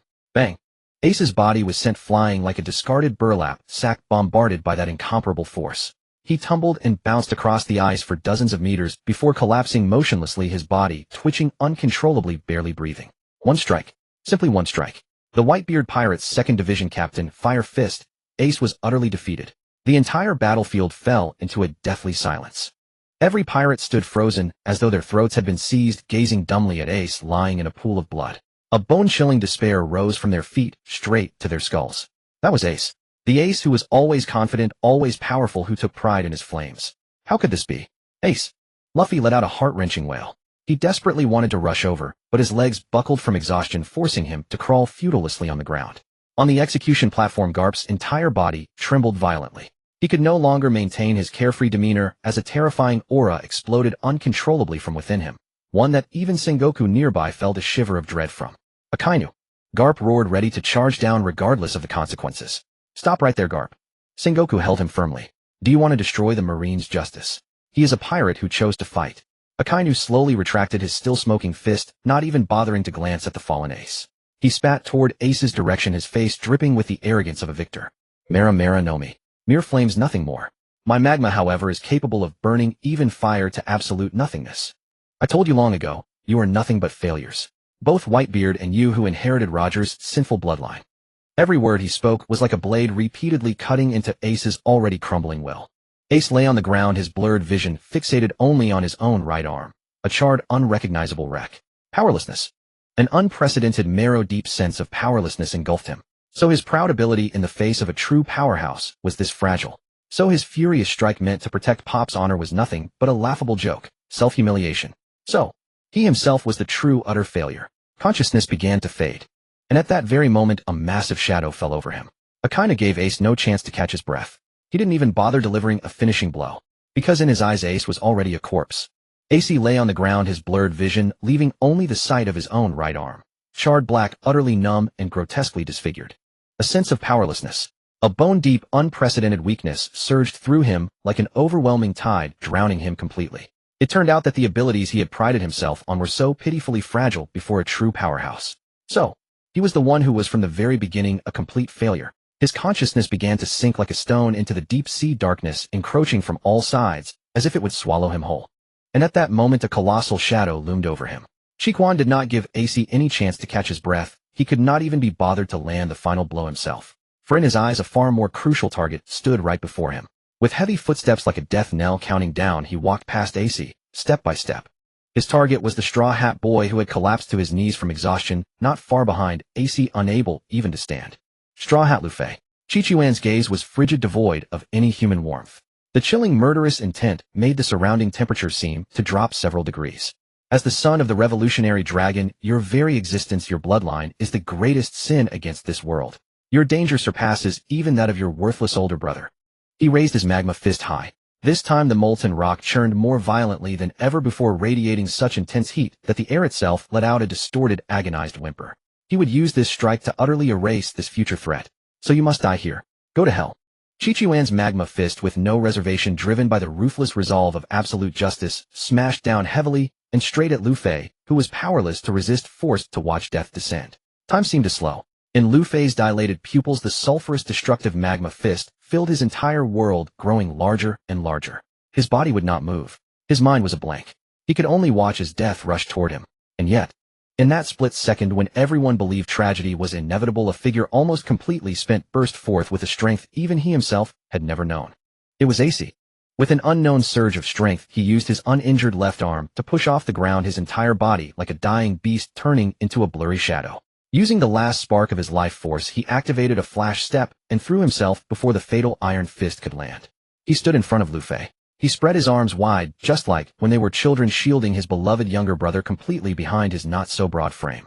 His broad back became the only image in Luffy's eyes. On it remained the proud emblem of the Whitebeard Pirates. Facing the sun that would melt him entirely, AC's face no longer held the rage and reluctance of before, nor the confusion and helplessness of defeat. Instead, there was only an unprecedented calm and acceptance. A smile of relief filled with boundless love from the depths of his heart. Being able to protect you. I'm so glad, Luffy. The searing magma fist in the eyes of all was about to strike AC's unprotected back. Kapu shut his eyes in agony. Bai Huzi let out a silent roar. The world seemed on the verge of utter collapse in the next second. But just then, when Shi Chuan's fist was less than a centimeter from AC's back, a shadow so fast that even Huang Yuan's light seemed to pale in comparison flashed by without warning. Clang. A crisp metallic collision impossibly clear rang out abruptly, yet distinctly across the entire chaotic, desperate battlefield. The sound was not loud, yet it struck like an invisible hammer against every heart. It drowned out all gunfire, suppressed every roar, plunging the whole marine fort into an absolute pin drop, dead silence. Just moments ago, the entire Ma Lin fan duo was filled with the roar of cannon fire, the clash of weapons, and the desperate screams of the dying. And now all of this was forcibly halted by a metallic clash so crisp and incredible that it seemed to press the pause button on reality. That sound was not loud, yet like an invisible thunderbolt it detonated in the depths of every soul, shattering all the din and chaos into oblivion. Time itself seemed to freeze at this moment. Marine soldiers forgot to swing their swords, pirates forgot to run, every movement froze in place, as if a collective petrification spell had been cast upon them, their faces etched with bewilderment, shock, and disbelief. All eyes instinctively and unwaveringly converged toward the source of that sound, the very center of the battlefield, that place where blood should have been spilled and bones ground to dust. The Marine's top combatant, Red Dog Sakasiji, still maintained his punching posture. His magma fist, capable of melting steel and vaporizing the sea, remained suspended in midair. Yet it could not advance even a single millimeter, because before it, in front of AIC's broad back that should have been pierced, something had appeared. A blade. A longsword, ancient in design, pitch black in color, almost inconspicuous under the dim light of the battlefield. At that moment the blade was held in a single hand, a hand not particularly thick, yet as steady as a rock, and with a casual upward stroke it precisely blocked the Red Dog's devastating punch. At the point of contact between the blade and the magma fist, there was no violent explosion, instead a bizarre vacuum zone the size of a fist formed. Sizzle. A teeth-grinding sound emanated from it. That was not magma melting steel, but a ghastly visible white cold air surging wildly from the black blade, forming a terrifying balance with the scorching magma on the Red Dog's fist that could incinerate everything. The magma roared to melt the blade, while the cold air howled to freeze the magma. One cold, one hot. Two completely opposite extreme energies clashed in this tiny space, consuming each other in annihilation. This scene completely overturned the physical understanding of everyone present, especially the powerful ones. And behind that blade stood a figure. A figure that had appeared out of thin air, as if it had been standing there from the very beginning, yet only now was perceived by the world. It was a young man. He wore the uniform of the most ordinary crew member of the Whitebeard Pirates, his short black hair gently swaying in the air currents generated by the energy clash. His expression was as cold as the chill emanating from the blade in his hand. In his black eyes there was no anger, no fear, no excitement. Only a deep, unfathomable calm that held all beings in indifference. As if what he had blocked was not the lethal strike of a Marine admiral, but merely swatting away an annoying fly. Blocked. A Marine soldier staring at this scene muttered to himself, his voice filled with a shock even deeper than when he had seen AIC defeated moments ago. What a joke. That's Admiral Red Dog. That blade. Why hasn't it melted? That man. Who is he? After a brief dead silence, a wave of uproar and turmoil spread like a plague, a tsunami of chaos. No one recognized that face, no one knew that name. Among the 100,000 Marines and tens of thousands of pirates present, their minds frantically searched their memories, yet found no powerful figure that matched this young man. He was like a ghost, a mysterious intruder who had never appeared before the world. And the one who felt it the most, whose heart was struck the hardest, was undoubtedly the Red Dog himself. His pupils had contracted to the size of pinpricks. The ferocity and cruelty on his face froze completely in that instant when his fist was blocked, then replaced by an unprecedented shock and humiliation. He could clearly feel that the power emanating from the blade named Shua was something beyond his comprehension. That cold air was not mere low temperature, but a bizarre energy that seemed capable of freezing the very concept of things, and it was even subtly suppressing his magma. What made it even more humiliating was that the opponent wielded the blade with one hand while he had thrown his fist with all his might. Yet even so he could not advance a single inch. You? Who are you? The Red Dog squeezed out these words through gritted teeth, his voice hoarse and filled with disbelief. At the same time, AIC, slowly turning his head, finally saw the face so close to him. It was a face both familiar and utterly unfamiliar. Familiar because the owner of this face was a comrade who had lived with him on the Moby Dick for a long time, that always silent solitary apprentice crew member who loved to fish alone in a corner with a somewhat withdrawn personality. Unfamiliar because he had never seen such a cold, powerful, and heart-stopping expression on that face. AIC's mind went completely blank. He simply could not connect the mysterious powerhouse before him, who single-handedly held a blade, and defied an admiral, with the ordinary crew member in his memory, who needed protection from himself and the commanders. The sense of temporal dislocation, the collapse of cognition, made him forget the excruciating pain in his body and the despair of moments ago. Lynn. Lynn. He opened his mouth, his cracked lips trembling uncontrollably from extreme shock, and finally uttered a name that even he found absurd. Why? AIC's voice was filled with confusion. He wanted to ask, why are you here? Even more, he wanted to ask why. Do you possess such terrifying power? Lynn. From a distance, Ma'urk heard AIC's muttering, and even his phoenix flame flickered for a moment from shock. That Lynn. Impossible. That kid who only knew how to fish. Baisita's eyes nearly popped out. On the high platform, Zhang's face had darkened to the point of dripping water. Beside him, his strategist, he for the first time showed an expression of extreme solemnity. The yellow monkey's iconic lecherous smile completely vanished, replaced by an unprecedented wariness.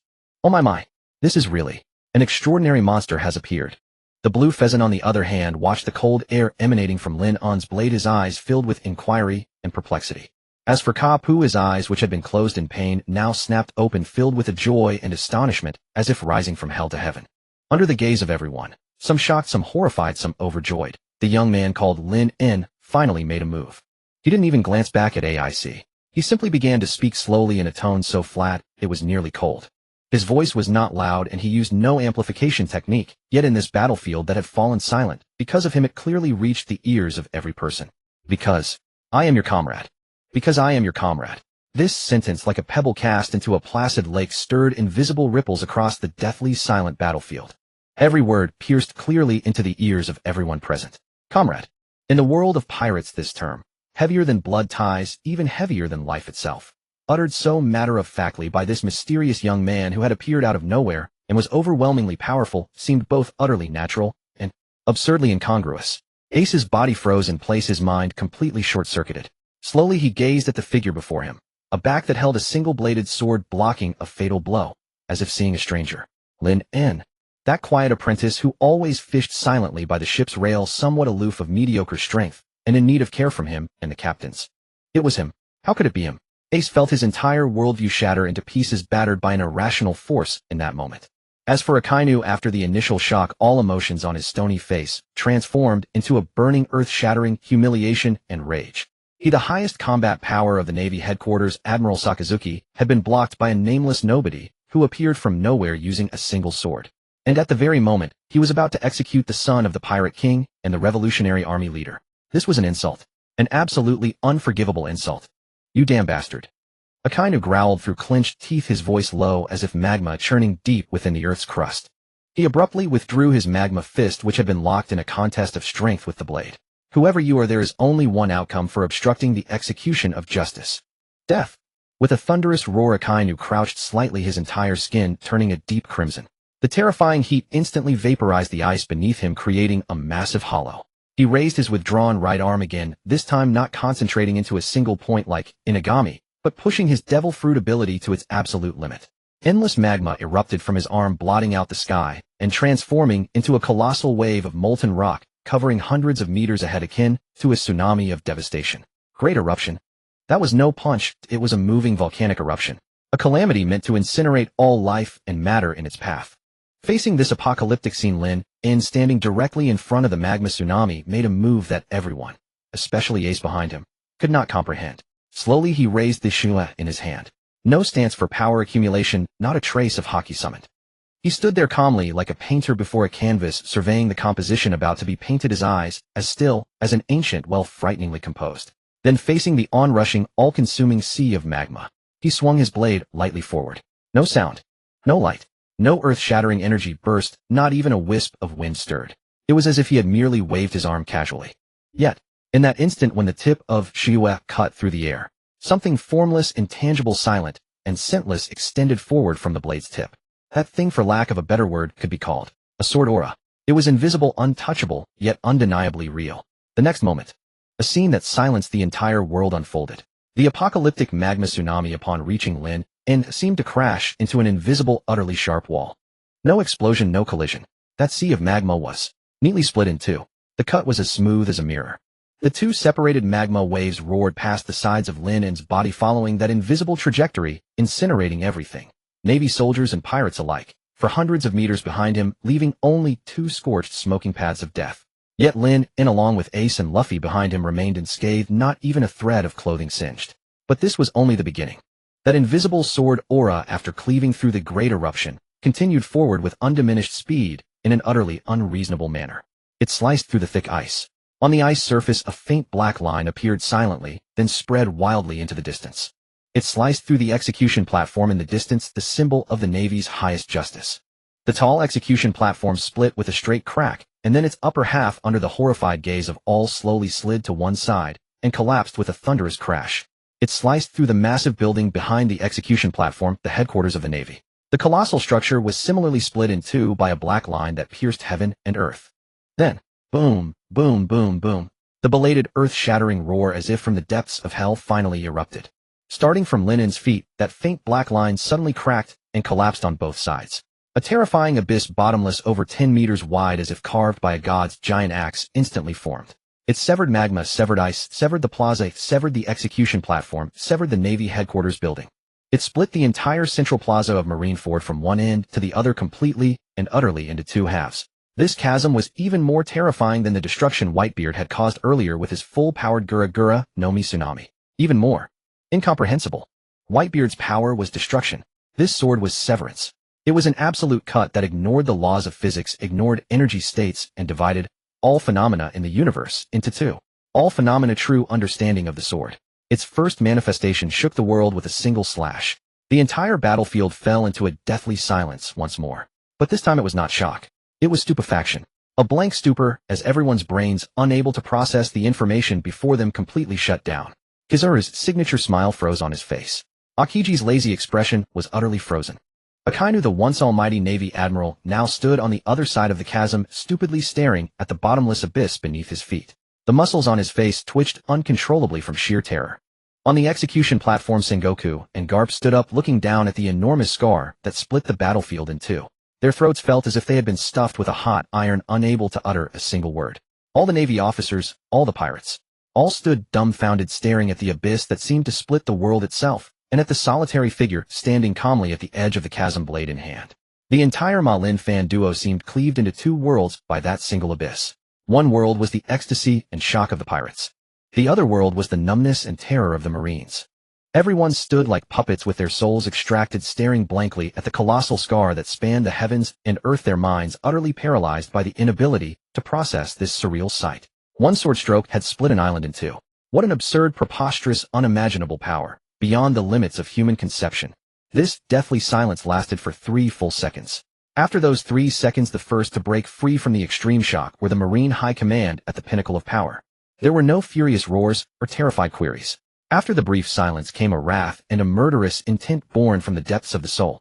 This man must not be left alive. His existence was no longer a threat to the Marines alone. It was a shake to the very foundation of the world government's rule. He alone could overturn a war that would decide the fate of the world. Oh my, how terrifying. A familiar, somewhat exaggerated sigh broke the suffocating stillness. The Marine Admiral Yellow Monkey, Bo Lu Sali Nua. On his perpetually lecherous face, the signature lazy smile had vanished completely for the first time. In its place was an unprecedented sharpness and gravity, like a hawk locking onto its prey. As his words faded, his figure had already disappeared from where he stood. In the next instant, his body traced a straight golden trajectory through the air and appeared without warning on Lin Un's right side. Fast. Incomparably fast.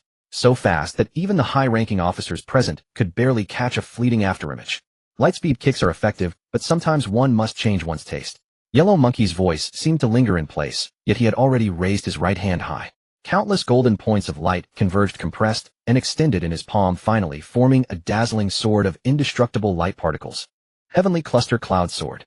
Without a moment's hesitation, without a single unnecessary word, this energy blade, representing the extremes of speed and penetration, lunged toward Lin Un's temple at an extremely cunning angle, carrying the edge to cut through all. This was the thunderous strike of the Marines' highest combat power. And at the same moment, Yellow Monkey launched his attack. Era. What a remarkable young man, but far too dangerous. Another Marine, Admiral Blue Pheasant Ku Zan, also moved. His usually drowsy, lazy eyes were now perfectly clear, containing the absolute zero that could freeze the soul. He flanked from Lin Un's left, pressing his hands against the ice, pouring vast cold energy into the earth through his palms. Ice block Pheasant Beak. Boom. The ice surface violently churned and exploded. A massive, ferocious ice bird formed entirely of solid ice screeched as it broke through. Its wings spanned tens of meters, and wherever it passed, even the moisture in the air instantly froze, scattering icy dust. This colossal ice bird crashed into Lin In from the other side with the force of a mountain. The light sword and the ice bird, one admiral's ultimate penetration and another's wide area lockdown. The two admirals, as if sharing a single mind, shed all playfulness and laxity, simultaneously unleashing their lethal moves from two completely opposite directions, forming a certain kill against Lin In. They aimed to eliminate this sudden, incomprehensible, terrifying threat together in the shortest possible time. This earth-shattering joint strike made the hearts of those who had just barely recovered from the shock clench again. Lin In. AIC cried out, his eyes splitting. He instinctively wanted to rush forward, but was pinned down by the overwhelming aura of the two admirals. He could feel that this time the admirals were serious. The undisguised killing intent was on a completely different level from their previous playful attacks. Yet Lin In, at the center of the killing trap, remained unmoved. He didn't even turn his head, facing the light sword from the right, so fast it seemed to pierce time itself. Facing the ice bird from the left, capable of crushing a warship with ease. His expression showed not a single ripple, as if all of this had nothing to do with him. Until the moment before the two attacks touched his body, he finally moved. Lin In's left hand gently grasped the scabbard at his waist. Without even glancing at the ice bird charging from his left rear, he casually thrust it backward. The movement was as effortless as flicking dust off his shoulder. Bang! A dull, heavy impact. The pitch-black, unremarkable scabbard precisely struck the sharp beak of the ice bird. The terrifying kinetic energy and extreme cold contained in the ice bird upon contact with the scabbard vanished like a stone sinking into the sea, inexplicably blocked by the thin sheath. The massive ice bird let out a mournful cry, its huge body stalled in midair for a moment, then exploded into countless ice crystals, blocking an admiral's lethal move with the scabbard. This scene made Hawk Eyes Mihoku, watching from afar, sharply narrow his eagle-like eyes. And this was not the end. At the same instant, Lin In's left hand blocked the ice bird. His upper body leaned backward at an angle that a mortal could never achieve, completely defying biomechanics. His entire body became nearly parallel to the ground. Shoo! Yellow Monkey's indestructible heavenly cluster cloud sword grazed Lin In's nose tip, cutting through the air with unstoppable momentum and thrusting into the void behind him. The golden light flame from the blade even left a shallow charred mark on Lin In's cheek. A hair's breadth between life and death. He dodged it. In this way, the almost expressionless face of Yellow Monkey showed genuine shock for the first time. His lightspeed sword, surpassing human reaction limits, had been evaded by a young man in a nearly humiliating manner. Blocking, leaning back, dodging. 3 movements executed in less than 0.1 seconds, seamless. Lin In was like a dancer standing at the center of a storm, using the most graceful, most effortless steps to stroll through and neutralize the combined lethal strike of the two highest Marine combatants. What he displayed was not only the earth-shattering sword strike, but also the observation haki that perceived all things, the indestructible armament haki, and the unimaginably fast reaction speed and combat intelligence. This was a monster with no weaknesses. Disgrace. An unprecedented disgrace, like the most scorching magma raging fiercely in Chi Quan's chest. His proud, great eruption was cleaved apart by the opponent's single sword strike. His full-force strike, wagering the dignity of an admiral, not only failed to harm the enemy in the slightest, but instead allowed the opponent to split the entire Marine headquarters in two before the eyes of the world. When that bottomless rift appeared at his feet, Chi Quan's mind did indeed experience a brief blankness due to that unimaginable sight. But it was only fleeting. After the extreme fear came a towering rage enough to burn reason to ashes. You bastard. Chi Quan slowly raised his head from the other side of the rift. On his rock-like face, veins bulged like hideous earthworms, and his eyes were bloodshot. The suit jacket on his body had long turned to ashes in the previous impact, revealing his bronze skin and the iconic cherry blossom tattoo. He didn't utter another word of nonsense. Action is always more powerful than words. Chi Quan suddenly bent his legs and shot into the sky like a cannonball, easily crossing the dozens of meters wide giant rift. At the moment his body reached its peak, the trouser leg of his right leg was burned away by magma, and the entire leg transformed into a molten foot rolling with deadly heat waves. Just disappear from this world, yeah. Accompanied by a deafening roar, Chi Quan, with a world-splitting axe-like motion, stomped down fiercely from the sky, toward Lin An's head. This strike was the condensation of all his fury and disgrace. At the same moment that Chi Quan launched his attack, Huang Yuan and Qing Ji, who had just been evaded by Lin An's incredible physical techniques, moved again. This time they no longer chose to pincer from left and right. Together with the descending Chi Quan, they formed a perfect, gap-free pin, shaped encirclement completely enveloping Lin In, as well as AIC and Lu Fei behind him within the attack range. The three admirals of the Navy. This combination, representing the highest combat power of the world government, at this moment joined forces for the same goal. Above it was Chi Quan's magma fury that could trample the earth. Ahead it was the countless laser beams like rain shooting from Huang Yuan's fingertips. Behind it was the dozen sharp ice spears erupting from the ground and coiling like giant pythons created by Qing Ji. Magma lasers ice. Three completely different energies representing ultimate destructive power formed an inescapable net at this moment. This was a killing blow with no chance of survival. Watch out, AIC exclaimed subconsciously. But Lin Un's reaction once again exceeded everyone's expectations. He still did not turn around. He didn't even raise his head. Facing this overwhelming disaster from three sides, he simply fixed his gaze on AIC, who was stiff with tension and spoke in a tone so calm it was almost cold. Watch closely. True battle is not about seeing with your eyes, but about listening with your body. Before his words faded, Lin Un moved. His body shifted half a step to the left. Only half a step. Boom. Almost at the same instant of his movement, Chi Quan's violent magma foot slammed heavily onto the spot where he had just stood. The terrifying force shattered the already battered ice surface completely. Countless fragments of ice and magma mixed together, turning into a destructive shockwave spreading wildly in all directions. And those countless laser beams capable of piercing steel, along with the dozen giant ice spears, crashed violently into each other after losing their target. Light and ice exploded violently in midair, the blinding glare and scattered cold forming a chaotic energy storm. But all of this had nothing to do with Lin In. Like a ghost, in the instant before the energy storm formed, he moved with a speed imperceptible to the naked eye, carrying AIC and Lu Fei out of the explosion's core. He appeared a dozen meters away, still with his back to the three supreme combatants of the Navy, his demeanor so composed that it seemed he had just taken two children for a walk in the park. At this moment, the expressions of the three admirals finally utterly changed. If the first dodge was astonishment, then this time it was a bone-chilling cold from the depths of their hearts. Their combined attack, perfectly coordinated, was confident that even the four emperors themselves would have to avoid its edge. But this man before them, he not only dodged, but even completed the dodge at the moment the attack was about to land with the smallest movement and the most energy-efficient manner. How on earth did he do it? How did he predict the attacks from three different directions launched with almost no time difference? This guy's observation hockey, just how monstrous a level has it reached? It's not over yet. A hint of ruthlessness appeared in Huang Yuan's eyes for the first time. He clasped his hands together, blinding golden light frantically condensing in his palms. Yasukani no Magatama.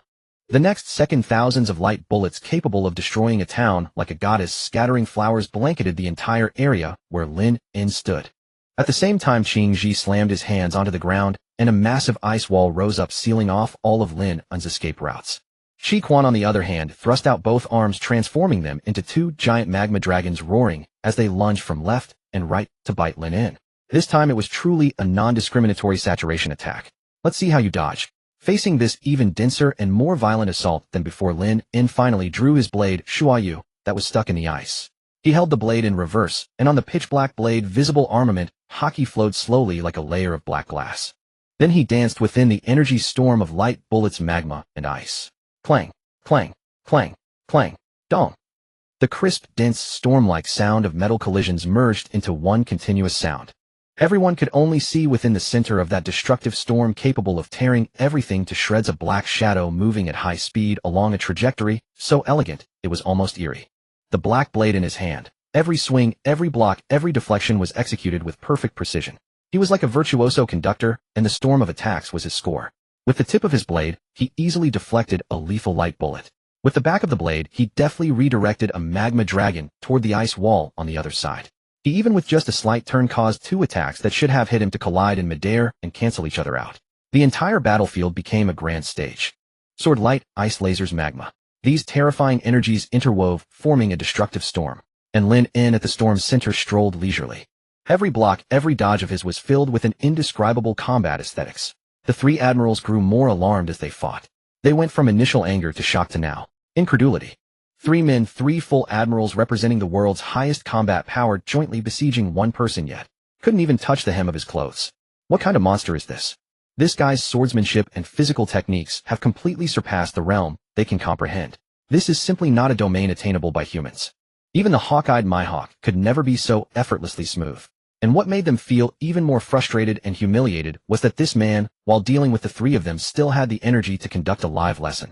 AIC, don't chase the light with your eyes, you feel its trajectory with your heart. Tilt your head 15 degrees to the left.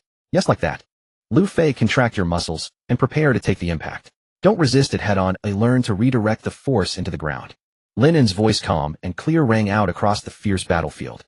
AIC and Lu Fei, like obedient students, clumsily dodged the lethal shockwaves of the attacks under his guidance. This scene deeply stung the pride of the three admirals. They felt they were not like Navy admirals, but rather three clowns putting on a strenuous show, using all their might to provide live material for the opponent's lesson. Damn it. In a brief pause during the clash, Chi Quan roared and once again threw a magma fist. But this time Lynn did not dodge. He pinpointed the trajectory of the attack, stepped forward instead of backward, and kicked fiercely at a mountain-sized ice block that had been thrown up by the previous battle lying at Chi Quan's feet. That massive ice block whistling was kicked into the air by him. Then Lynn followed up with a reverse grip, cutting the huge ice block 3 times in succession at a speed too fast for the eye to follow. The huge ice block was precisely split into 3 pieces of almost identical size in midair. Swoosh, swoosh, swoosh. The 3 massive iceberg projectiles carrying terrifying kinetic energy hurtled toward the 3 admirals in their pin-shaped formation. Chi Quan, Huang Yuan, and Qing Ji's expressions changed, and they had to halt their attack rhythm, each striking out to shatter the ice blocks heading toward them. Now, seizing the brief moment of a single breath as the 3 were forced back, Lynn finally slowly turned his head. His eyes, calm as an ancient well, for the first time looked squarely at AIC, who stood frozen in shock and confusion. Watch closely. Fire is used like this. Lynn's voice pierced into the depths of AIC's soul, like an invisible needle striking with unerring precision. AIC stood there utterly frozen. Is this how fire is used? What does he mean? He himself was the user of the flame fruit, the man who had honed the power of fire to its absolute zenith. Yet now a comrade who had never wielded flame before was about to tell him how fire should be used. This was even more absurd than Lynn's earlier feat of taking on 3 opponents single-handedly. A flicker of instinctive resistance flashed through AIC's mind, but when he met Lynn's eyes, calm, utterly unruffled like a still pond, all his doubts lodged stubbornly in his throat. He had a gut feeling. What was about to happen would completely shatter the 20 years of understanding he had built around the word flame. It wasn't just AIC. Huang Yuan, Qing Ji, Zhanghua in the distance, Ka Pu, and even all the commanders of the Whitebeard Pirates were plunged into deep confusion by Lynn's cryptic remark. What exactly was this guy trying to do? Under the gaze of everyone, riddled with bewilderment or wariness, Lynn slowly raised his pitch-black blade, Shuayue, across his chest. He closed his eyes. In that moment, it was as if the entire world vanished from his perception. The clamorous battlefield, the howling wind, the tense breaths, all dissolved into nothingness. In his world, only one thing remained. Breath. The breath of the air, the breath of the ice, the breath of the light, even the imperceptible breath of flowing time. He could hear the unique rhythm of all things. This was the essence of the world he had comprehended through the omniscient sword's true essence. All things possess their principle, and the sword was the tool to sever that principle. Then, what about fire? What was the principle of fire? Not temperature, not form, rather, the very concept of combustion. A thought rose in his mind. The next second, Lynn's eyes snapped open. On his right arm, a wisp of black flame, viscous as ink, ignited from nothing. This flame was so eerie. It emitted no heat, and the surrounding ice showed no signs of melting. It gave off no light either. Instead, like a miniature black hole, it continuously devoured the surrounding light, making the area around it darker than the rest. Wah! What the hell is that? A marine soldier stared at the black flame. A flame without heat. Qing Ji's brow furrowed deeply for the first time, sensing an instinctive aversion and danger from that black flame.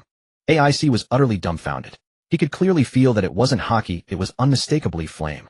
But it was a conceptual flame, one that defied all physical laws, and was completely beyond his comprehension. Lynn paid no heed to the stunned crowd. He slowly channeled that wisp of black flame onto the blade of Shuayu. Chi! The black blade and the black flame merged perfectly. At that moment, the entire Shuayu seemed to become a demonic sword forged from pure darkness and finality. Sakazuki. Lynn lifted his head, his gaze locking for the first time onto Chi Quan across the chasm, whose muscles were taut with tension and who looked as if he faced a great enemy due to Lynn's bizarre actions. Take this strike. The words had barely left his mouth when, with an extremely simple posture, he swung the blade toward Chi Quan. Omniscient flame's true essence. Incineration. There was no earth-shattering sword pressure, no cataclysmic momentum. A crescent-shaped slash composed purely of black flame flew from the tip of the blade, utterly unremarkable. Its speed was not fast, in fact it could be described as somewhat slow. Yet the moment that black flame flew out, a scene unfolded that made everyone's scalp tingle. Where it passed, the air was severed, leaving behind a pitch-black vacuum trail that lingered for a long time without healing. Where it passed over the ice was severed, and at the cut there was no melting, but rather a part had simply disappeared. Even the omnipresent light beams shot by Huang Yuan upon contact with that black trajectory seemed to be severed and annihilated into nothingness. This slash did not cut matter. It cut existence itself. Chi Quan's pupils contracted to the size of a pinprick in an instant. His brain was screaming in alarm. The moment he saw that black flame an unprecedented lethal threat enough to freeze his very soul seized his heart. In his decades of combat experience, he had never felt such a strong near-death sensation. Not even when facing Whitebeard's full power strike. Flee! I must flee. This thought raged in his mind. But he could not run. He was a Marine Admiral. The embodiment of absolute justice. If he turned and fled from an unknown nobody before the eyes of the world, the dignity of the Marines would be utterly shattered. Under the crushing pressure of honor and the terror of death, Chi Quan let out a bestial roar. He poured all his life force, all his will, all his hockey into this moment. His entire skin turned pitch black, the ultimate manifestation of armament hockey hardening. At the same time, the magma in his arms erupted at an unprecedented speed, no longer a spreading great eruption, but an extremely compressed, condensed solid liquid magma shield several meters thick, its temperature so high that even space itself warped around it.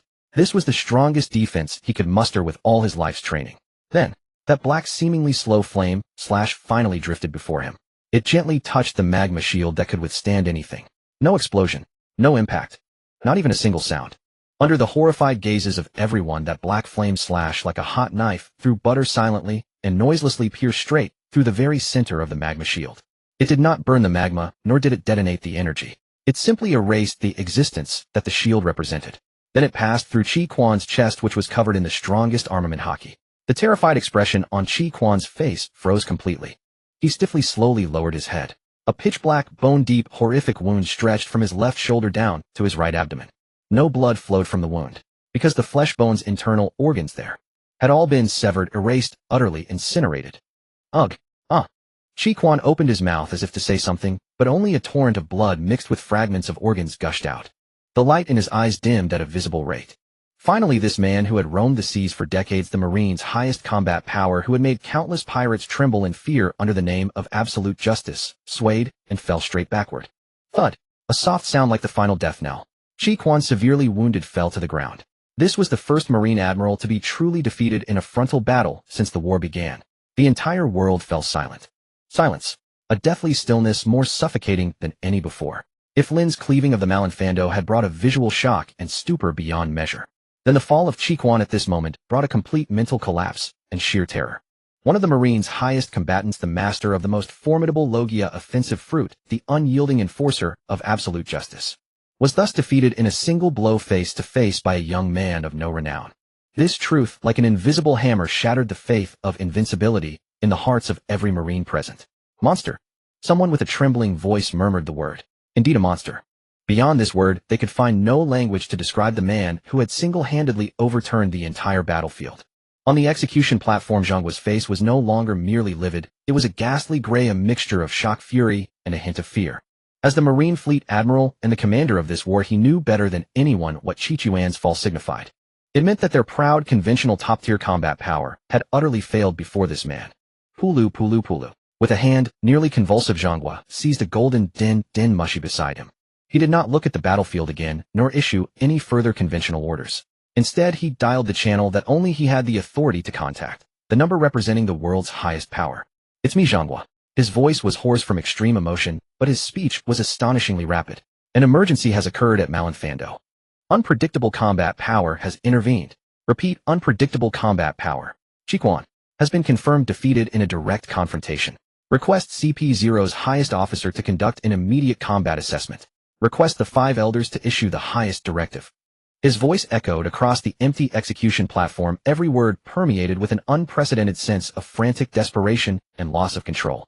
Ending the communication, Zhangguo took a deep breath and issued a nearly roaring command into another din mushi covering the entire Marine force, all vice admirals, all 7 warlords, all pacifista units. I don't care how you do it. At any cost, hold that man back. The command shifted from annihilate to delay. The Marines from hunters had become passive defenders. The tide of battle had completely reversed at this moment. Meanwhile, at the edge of the chaotic battlefield, the dying Baihuzi leaned against a massive ice block, gasping heavily. He did not look at the Marine's chaos, nor listen to Zhongguo's roar. His gaze from beginning to end was fixed solely on that one person. He watched Lin cleave the heavens and earth apart. He watched Lin fight the three admirals alone with ease. He watched Lin, using a method incomprehensible even to him, unleash black flames and severely wound Chiquan with a single slash.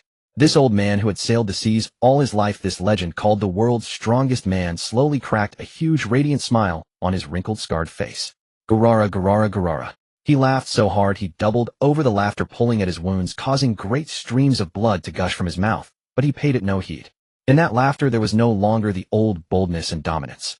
Instead it was replaced by a heartfelt, regretless relief and a fatherly pride beyond words. "AC, Mark, Chowzi, my dear sons, your old man seems to have found someone, even more reliable than me." He looked at that back at his own always unnoticed apprentice sailor who fished by the gunwale. He knew that his era had ended. But a new, more unpredictable, more magnificent era had been personally initiated by his own family. He had no regrets left. In a corner no one noticed, Baihuzi slowly reached out and tore off the 4 tubes and medical equipment that were keeping him alive. "Old man." Several division commanders closest to him cried out in shock. Baihuzi paid them no heed. With his last ounce of strength, he gripped his Murakamajiri and trembling stood up. His battered body at that moment seemed to transform back into the towering giant of old. He poured his final life force, his final haki, his final will all into his fists. "My sons." He let out the final roar of his life. "Let's go home." Boom. His fists lashed out the power of the tremor fruit, pushed to its absolute limit. The massive ice layer, dozens of meters thick beneath his feet, shattered like a pile of blocks hit by a billion tons of explosives, utterly broken by an irrational force. Shattered, sent flying. The terrifying shockwaves spread wildly in all directions, forcibly carving out a wide, unobstructed path between the Marines' encirclement and the pirates' retreating ships. After doing all this, the Murakamajiri in his hand clattered to the ground, and his tall frame could no longer hold out, slowly sinking to his knees. At the end of that newly opened path, Lin, as if sensing something, slowly turned his head and met Baihuzi's eyes, which were beginning to lose focus from a great distance. He saw the trust and approval in the old man's eyes. The old man saw the calm and promise in his own. Lin gave a slight nod. Then he turned around and faced the entire Marine headquarters, which had begun to regroup and surge forward like a tide. He raised high the pitch-black blade. The posture was like a declaration: the remnants of the old era I shall protect. The order of the new era I shall inaugurate. Upon the battlefield, time seemed to freeze the moment Akainu fell. The Navy's absolute justice, that unconquerable supreme force, now lay as helpless as a dead dog on the far side of that abyss, his life hanging in the balance. This sight dealt a devastating psychological blow to every Marine present. It was the immense and hollow bewilderment that follows the collapse of one's deepest convictions. In the distance, Sengoku's fingers gripping the Den Mushi had turned deathly pale from excessive force, veins bulging upon his forehead. He had just issued the order to hold them back at any cost, yet faced with this surreal spectacle before him for the first time, doubt crept into his mind regarding the very concept of the Marines. At any cost? By what means could they hold them? Should they throw 100,000 lives into that bottomless black void? And on the other side, the dying Whitebeard, that old man hailed as the world's strongest man, glimpsing Akinu's fallen form and Lin's overwhelming presence, saw a flicker of lucidity ignite within his clouded eyes. "Father!" Marco cried out in alarm. But Whitebeard paid him no mind. Summoning his last ounce of strength, he straightened his hunched spine, ravaged by illness and wounds, and toward Lin's direction. A look of relief and contentment spread across his face. That smile carried recognition, entrustment, and hope for a new era. Lin felt that gaze. He did not turn around, but simply gave a gentle nod toward Whitebeard. That nod was a promise. A promise from a new era to the old. "Your family I shall protect." Having done all that, Lin finally turned. He no longer looked back at the 2 fleet admirals whose eyes were filled with dread and terror. His gaze slowly swept across the dark mass of 100,000 Marines arrayed before him like an iron torrent. That gaze was calm, indifferent, stripped of all emotion. Yet every Marine who met those eyes felt as though his very soul had been instantly frozen from head to toe, chilling to the bone. Then he moved. Carrying that pitch-black Sanyue, he walked step by step to the edge of the abyss he had carved himself. All held their breath, wondering what this demon would do next. Lin gently pressed the tip of Sanyue against the ice.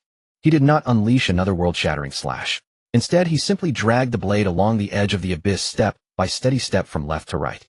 Screech. The pitch-black blade tip scored a clean straight line upon the hardened ice.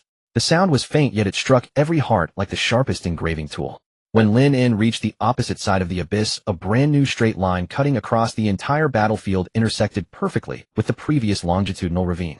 A colossal cross was etched upon Marineford Plaza. Having completed this, Lynn walked to the center of the cross, directly blocking the only path the pirates needed to retreat. He reversed his grip and thrust downward. Clang! Sanua was driven deep into the ice before him. Leaning on the hilt with one hand, he stood alone, a single man, with a single sword barring the only route to the harbor behind. Slowly raising his head, he surveyed the 100,000 Marines before him, then Garp and Sengoku upon the distant platform, Kizaru and Akiji, and all the mighty warriors present who regarded him with grave tension. Finally, speaking in a tone devoid of emotion, as though stating an undeniable fact, his voice carried clearly across the deathly silent battlefield. I shall say this only once. This line marks the boundary between life and death. Those who wish to die come and try. At these words, heaven and earth fell silent. How domineering, how arrogantly audacious, and yet, how utterly justified. Upon that vast battlefield among 100,000 Marines, not a single soul dared advance. All suppressed in place by a single youth, one sword, and mere words. The frontmost Marine soldiers, gazing at the crisp cross etched beneath their feet, and that demonic figure looming beyond the line, found their legs trembling uncontrollably. Their weapons clattered to the ground. Gulp! Someone swallowed hard. No one dared to advance. No one dared cross that line, even a single step. For everyone knew without doubt that whoever crossed that line would meet a fate 10,000 times worse than Akainu's miserable fall in the distance. One man holding an entire nation at bay. This was truly a single individual suppressing the entire Marine fortress. Within this suffocating absolute silence, an entirely untimely sound erupted. From the distant sea horizon, a maniacal laugh, filled with madness and joy. T.E.A. What a magnificent show. Whitebeard and that unknown brat. Your performance was simply splendid. This voice caused everyone's expressions to darken once more. Upon the distant ruins, Blackbeard Marshal D. Teach, accompanied by his newly recruited crew radiating ominous and malevolent auras, casually stepped into view. Not a scratch marred their bodies, for they had clearly been lurking in the shadows, awaiting the perfect moment to make their entrance. And now Teach's gaze locked greedily and fiercely upon Whitebeard, who had expended all his strength and could barely remain standing. His objective had been crystal clear from the very beginning. He would seize Whitebeard's Gura no Mi. That voice. Ace spun around abruptly. The face that had just relaxed slightly from being saved instantly became covered with overwhelming hatred and murderous intent. Marco Jaws and all the other commanders of the Whitebeard Pirates also changed their expressions the moment they heard this laugh. The weariness in their eyes was replaced by boundless fury. They would never forget this voice. The one who killed Thatch, ignited the entire war, and dragged them all into hell. The ultimate betrayer. Marshal D. Teach. Amidst the gazes of shock, anger, and hatred, several figures leisurely walked out from the ruins of the battlefield. Leading them was the missing, toothed, fleshy-faced, three-flintlock pistol, tucking Blackbeard Teach. Behind him followed a group of monsters exuding extreme malevolence and evil. The man with a cigar in his mouth, a famous sword named Rainstorm at his waist, and eyes as cold as a corpse. That was the former impelled-down head jailer Rain Shilyu. The colossal figure holding a wine jug with a sickly flush on his face. That was the giant battleship, San Juan Wolf. The sinister-faced woman wielding a long whip, known as the most heinous female prisoner in history, the Crescent Hunter, Katarina Devon. And also the corrupt king, Abelo Pizarro, the big drunkard, Vasco Shot. Each one of them was a legendary criminal imprisoned in the deepest level of impelled down, meant to be erased from history. They had clearly been lurking here for a long time, like the most patient hyenas waiting for the lion to finish its fight until the prey was barely breathing, then stepping out to enjoy the final feast. Hey. What a delightful show we've walked into. Teach spread his arms, gazing ecstatically at the scarred battlefield, as if it were not hell, but a magnificent stage prepared for him. His words ignited the fury of everyone in the Whitebeard Pirates. Teach. Ace's eyes were about to split from rage. Ignoring his injuries, he wanted to charge forward. Stop, Ace. Marco grabbed him, his expression grim to the extreme. The situation was too complicated now. And at the center of the cross, Lynn, who had remained motionless the entire time, finally slowly shifted his gaze away from the 100,000 Marines. His eyes fell upon the laughing Blackbeard. In that instant, the cold indifference he had shown when suppressing the Marines vanished. Replacing it was a purer, more primal, unadulterated killing intent. If his suppression of the Marines was a warning based on position, then his killing intent toward Teach was a judgment from the soul. He looked at Teach as though he were already dead. Rain Shilyu seemed to sense this piercing, murderous aura. He poked his head out from behind Teach with interest, his bloodthirsty eyes falling on Lynn and then on the abyss beneath his feet. As a top-tier swordsman, he knew better than anyone what a man capable of delivering such a slash truly meant. A cruel grin stretched across his lips, and his hand on the sword hilt tightened slightly. The atmosphere of the battlefield was ignited once more by the arrival of these uninvited guests. The tension that Lynn had forcibly suppressed just moments ago came crashing back with even greater intensity. Everyone realized the situation. The most terrifying conflict point had emerged. In front of Lynn and stood the 100,000 Marines representing the face of the world government. Behind him was the traitor Blackbeard coveting Whitebeard's power. No matter which side he chose to deal with, the other would never stand idly by. He was caught in a dilemma. However, contrary to everyone's expectations, after savoring the pleasure of his entrance, Blackbeard Teach completely ignored Lynn, who had single-handedly suppressed the entire battlefield. His gaze, greedy and relentless, locked onto Whitebeard, who was already exhausted and barely standing. That look was as if he had seen the greatest treasure in the world. He stepped forward, ignoring the murderous stares of the Whitebeard Pirates and the icy killing intent of Lynn, and walked straight, step by step, toward the legend of the old era. Zahaha. Teach laughed wildly as he walked. Dad, let's settle this once and for all. Your era is over. Teach. Ace's roar was laced with blood and tears. The flames within him erupted uncontrollably from sheer fury, burning to rush forward and incinerate the betrayer into ashes. Ace, don't be impulsive. Marco grabbed him firmly. But before they could act, an aged voice brimming with supreme authority halted everyone. Stand back. It was Whitebeard. The old man, pierced by countless swords and blades, his chest gouged by magma, his life force as fragile as a candle in the wind, slowly raised a hand to stop all his sons. He refused all help. Alone he stood in the heart of the battlefield of blood and fire, facing the one who had once been his son, approaching step by step. Teach halted, gazing at the legend, now utterly spent, a hypocritical smirk of victory plastered on his face. Old man, look at you now, so pathetic. Whitebeard ignored the provocation. He merely stared at Teach, his clouded eyes devoid of anger or hatred, only a fathomless disappointment and contempt, as if regarding a heap of refuse. That gaze cut deeper than any blade. The smirk on Teach's face faltered. Did you think that killing a comrade and stealing a power would place you at the pinnacle of this sea? Whitebeard's voice, no longer as thunderous as before, carried a weight that pierced the soul, echoing clearly across the entire battlefield. Teach, you have misunderstood one thing from the very start. Your greatest sin is not betrayal nor greed. It is that you utterly fail to understand what family means. Those words struck like a thunderbolt upon Teach's head, and like a heavy hammer they slammed into Ace's heart. Ace shuddered, and the tears he could no longer hold back streamed down his face. He listened through his tears. This was the last lesson his father was imparting to him in the final moments of his life. Whitebeard ignored Teach's darkening expression, slowly sweeping his gaze across his sons, some grieving, some enraged, some anxious.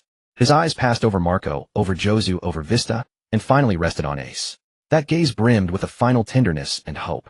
Listen well, my sons. Family is not a word bound by blood. Family is the one bond on this merciless sea where we can entrust our backs to one another.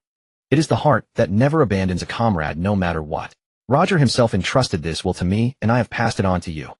This will is belief, is protection, is the resolve to sacrifice even one's life to safeguard a comrade. As he spoke, Whitebeard's gaze sharpened like a blade, two bolts of lightning piercing straight into Teach's soul.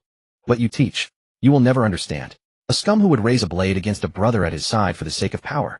An ambitious man who trusts only himself and treats everyone as stepping stones. A man like you can never inherit Roger's will. Nor can you inherit mine. The sea will not choose you. The arrow will eventually cast out scum like you. Words that cut to the very bone. Whitebeard's speech was like an invisible razor-sharp blade, stripping away layer by layer the disguise built of arrogance and ambition, revealing the ugliest, most despicable core beneath. Teach's face contorted completely. The false smile vanished, replaced by bulging veins, features twisted into a mask of extreme ferocity. Whitebeard had struck his sore spot. What he envied most and craved was the quality of a king who enjoyed unconditional trust from his comrades. But now Whitebeard declared before the entire world that he would never attain it. Enraged and humiliated. Shut up, shut up, shut up. Teach let out a beastly roar, his darkness surging like living tides, spreading madly in all directions. Are you done, old man? He thrust his right hand forward, a powerful suction erupting from his palm. Dark water. Zahaha. Since you've finished your last words, then go ahead and die. Accompanied by Teach's ferocious roar, the darkness in his palm erupted with an inexhaustible suction like a true black hole. Dark water. This is the bane of all Logia-type abilities such as the Flame Fruit and the Ice Fruit, and the nightmare of every Devil Fruit user. Once seized by this darkness, the user temporarily loses all power, becoming a helpless, ordinary man at the mercy of others. A triumphant grin of assured victory already spread across Teach's face.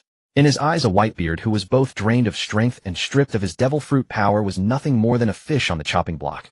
Whitebeard's colossal frame was involuntarily dragged toward Teach under the terrifying suction. Everyone in the Whitebeard Pirates let out cries of terror. Pops. Yet at the very center of the vortex, the scarred and wrinkled face of Whitebeard showed not a trace of panic. Instead, a flicker of mockery, as if looking at an utter fool passed through his turbid eyes. Teach, you fool addicted to cutting corners. Have you forgotten what made me rule the seas before I obtained the tremor fruit? Just as Whitebeard's body was about to be caught by Teach, he moved. No devil fruit power, no flashy techniques. This dying old man simply unleashed the purest, most primal strength contained within his already battered body. He suddenly dropped his stance, his legs like two colossal pillars piercing heaven and earth, firmly rooted to the ground. The suction of dark water capable of pulling anything was actually countered by sheer brute force. The smile on Teach's face instantly froze. How is this possible? His proud darkness was ineffective against this man. No, not ineffective. It was that this man's physique, his haki, his will, had grown strong enough to defy the rules to a certain extent. Before Teach could recover from the shock, Whitebeard moved. He gripped the great naginata that had accompanied him all his life, Kanjiunki. The muscles on his arms like gnarled roots bulged violently. An invisible jet-black armament haki like a flame coiled around the massive blade. At this moment, he was no devil fruit user. He was merely a warrior who had honed his physical techniques, haki, and combat skills to the very pinnacle of human capability. Oh! With a roar that shook the heavens, Whitebeard poured all his rage, all his will, all his strength into that single slash. He brought it down fiercely upon the terrified, bewildered face before him. Chop! Blood spurted like a fountain into the sky. Teach didn't even have time to react before the slash, combining the world's strongest power and haki, cleaved straight from his shoulder into his chest. The overwhelming force sent him flying backward like a cannonball, crashing heavily into the rubble behind, kicking up a cloud of dust. Wah! From the ruins came Teach's agonizing, inhuman scream. He had severely underestimated the indomitable fighting spirit that this king of the old era could unleash in his final moments. Yet Whitebeard's attack was not over. His chest, pierced by magma, heaved violently, each breath sounding like a ragged bellows. But his hands holding the blade remained as steady as a rock. His left hand suddenly raised, fingers spread wide, pointing toward the direction where Teach had fallen. The space around seemed to crack like glass with web-like fissures. Tremor fruit. Go to hell, Teach. Boom. A visible pure white shockwave erupted from his palm. With overwhelming force, it instantly engulfed the ruins, shattering the ground, and Teach himself into pieces. Captain. Seeing this, Shiryu of the Rain, Katarina, Devon, San Juan Wolf. These legendary criminals who had been spectating finally turned pale. They finally realized that if this continued, their newly escaped captain would be beaten to death by this dying old man. The idle, amused expressions on their faces vanished instantly, replaced by a hyena-like baseness and ferocity. Open fire. Kill him. Without hesitation, without a shred of Bushido spirit. The moment their captain was being unilaterally crushed, this group of faithless scum chose the most despicable method, a gang up. Bang, bang, bang, bang. Shiryu of the Rain drew his Ryu, and Vasco shot pulled out his massive flintlock, aiming at Whitebeard's unguarded back and pulling the triggers wildly. Katarina Devon brandished her spear, and Mad Monk bared his claws, launching a sneak attack from the flanks toward the towering figure. Thud, thud, thud. Countless bullets pierced Whitebeard's body. Sharp swords and blades cut through his skin and muscles. Countless new wounds bloomed on his already broken body. Blood stained his white coat, a symbol of glory. A hero's end. Pops. Bastards. Stop. Ace Marco Josu. Every member of the Whitebeard Pirates, upon seeing this, felt their eyes split with rage. Their eyes instantly turned bloodshot, their sanity devoured by towering fury. Crying and roaring like a pack of irrational beasts, they charged recklessly toward the Blackbeard Pirates. But it was too late. It was too late. When the Whitebeard Pirates roared and charged forward, the Blackbeard Pirates' assault had already concluded. Shiryu of the Rain withdrew his bloodstained blade, while Bosco shot blew the smoke from his gun's muzzle. They gazed at the figure before them, pierced by countless bullets and swords drenched in blood, yet still standing. Their eyes filled with a disbelief tinged with awe and wariness. Why won't this monster fall? The battlefield once again fell into an eerie silence. The wind ceased, the clamor of battle stopped, and the cannon fire halted. The Marines, the pirates, the Shichibukai, all the survivors on the battlefield, regardless of allegiance or stance, involuntarily paused in their actions. Their gazes piercing through the smoke and over the corpses converged unanimously upon the solitary figure still standing in the heart of the battlefield. Edward Newgate. His body bore countless wounds, slashes, bullet holes, cannon blasts, even a gaping void carved by Akainu's magma. Blood had long since turned the ground beneath him into a dark crimson swamp. The white coat, emblematic of an era, was now tattered and torn, fluttering faintly in the breeze. Yet he did not fall. He remained standing, both hands gripping his blade, his eyes glaring ahead like an eternal statue forged from unyielding will. Behind him were the family he needed to protect. Thus his back bore not a single scar. In his entire life, he had never retreated a step in battle, nor had he ever turned his back to the enemy. Even at this moment of death, it was the same. His death itself was a monument. On the distant high platform, Marine Fleet Admiral Sengoku gazed at that figure, his expression immensely complex. He recalled the days of their youth sailing the seas alongside Roger Whitebeard and others, his heart filled with a myriad of emotions. An era was truly coming to an end. At the center of the cross, the figure who had single-handedly suppressed 10,000 Marines silently observed all this. Lynn watched the legendary back that refused to fall, his eyes revealing a hint of sincere respect. He slowly removed the wide hood from his head, revealing a youthful, delicate face. Then he bowed slightly toward that figure. This was the highest tribute a swordsman could offer to another worthy of respect. Amidst this solemn silence that spanned the entire world, a voice, aged faint yet possessing a magic that pierced the soul, rang clearly in everyone's ears, slowly uttered from the lips of that statue. One Piece. Boom. These two words struck like a thunderbolt, pounding into the hearts of all present. All those who had been watching the war through Den Den Mushi held their breath. They knew this man was about to speak the final words that would overturn the world. Whitebeard's lips curled into a bold, relieved smile. With the last of his strength, he unleashed his final roar that shook the entire sea to the world. It is real. As the words fell, the world seemed to be muted. Then a wave more fervent, more turbulent, threatening to engulf the entire world, erupted madly from the hearts of everyone who heard those words. The great pirate era did not end with Whitebeard's death. Instead, at the final moment of his life, the king of the old era personally pushed it into a new, more violent and uncontrollable climax. Having done all this, Edward Newgate's life finally reached its end. But he still stood tall, unyielding. And in this air frozen by shock, a discordant laugh, filled with greed and ecstasy, rang out once more. Zaya! It was Teach. He crawled out from the rubble, covered in blood and disheveled, but his face was twisted with insane glee. Ignoring everyone's disgusted, contemptuous stares, he pulled out a massive black cloth. Step by step, he approached Whitebeard's imposing corpse, which had lost its soul, yet still stood upright. Zehaha, old man, thanks for the gift. He cackled, draping the pitch-black cloth over it. A blasphemous ritual against the legend had begun. The immense black cloth, like a pool of thick, indelible ink, silently draped over the body of the king of the old era. Under the gaze of all, the sinister ritual proceeded in stealthy silence. No one knew what was happening beneath the black cloth, but the nauseating aura of evil seeping through the fabric made everyone shudder with dread. The members of the Whitebeard Pirates, their eyes blazing with fury, were blocked by Blackbeard's crew, who watched them with menacing glares, preventing them from moving forward. The Marines, though disgusted by this desecration of a corpse, were more than happy to see these heinous pirates turn on each other. At that moment, time seemed to stretch into an eternity. Finally, after a series of grating, eerie squirmings, the manic laughter from beneath the black cloth rang out once more arrogant and unrivaled than ever before. Zehaha! With a rustle, Dickie abruptly pulled back the black cloth. He spread his arms wide, tilting his head back, as if to embrace the entire world. His obese frame exuded an unprecedented, terrifyingly dreadful aura. He slowly opened his left hand. A boundless darkness capable of devouring everything coiled and writhed in his palm like a living viper. That was the power of the dark fruit. Then he slowly opened his right hand, and then he clenched his fist. Crack! A crisp sound like breaking glass rang out. The air around his right fist suddenly cracked like a spiderweb appearing out of nowhere. A pure white halo powerful enough to rend the earth enveloped his fist. That was the power of the quake fruit belonging to Whitebeard Adhuan Nugalite. Impossible. How can one person possess the power of two devil fruits?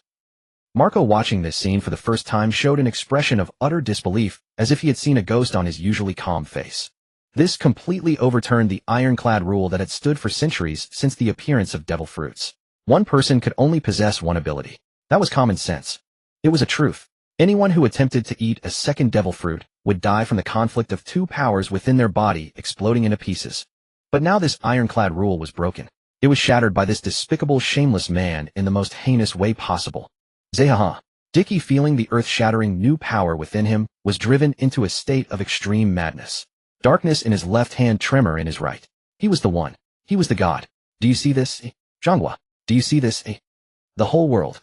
He turned his gaze to the Marine Fleet Admiral on the distant high platform. That look was filled with provocation and undisguised contempt. Zhonghua's complexion could no longer be described as livid. It was an extreme pallor, even more ghastly than a corpse's.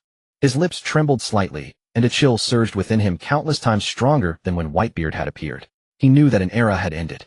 But another era, one of greater chaos, deeper darkness, and more lawlessness, an era of monsters, had been personally ushered in by this man. A monster possessing the strongest elemental type and the strongest superhuman type abilities. A madman with even fewer scruples than Whitebeard, and even more unpredictable than Roger. This world was doomed. From today onward, it's my era. Dickie let out a roar that shook the heavens.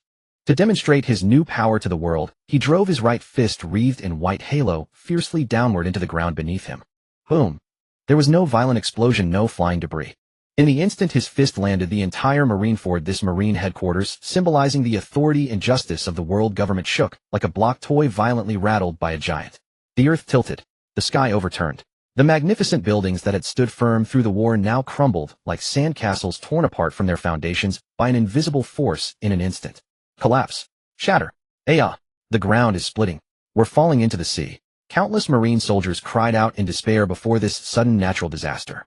The ice and earth beneath their feet were torn into terrifying bottomless chasms, and countless people plunged into the cold, dark, deep sea before they could even scream. This was merely a casual punch. Doomsday had arrived. Dickie, looking at the masterpiece he had wrought, his smile grew increasingly perverse and twisted. Zihaha. Not enough. Still not enough. Let this boring island along with this so-called justice sink completely into the sea. He raised his hands high, preparing to unleash an attack powerful enough to completely shatter the entire island. But at that moment his movements paused slightly. His eyes, swollen with desire and ambition, slowly shifted away from the chaotic scene of Doomsday. His gaze swept over the terrified Marines, the angry remnants of the Whitebeard Pirates, and finally fixed on the figure who had remained motionless throughout, as if transcending the world.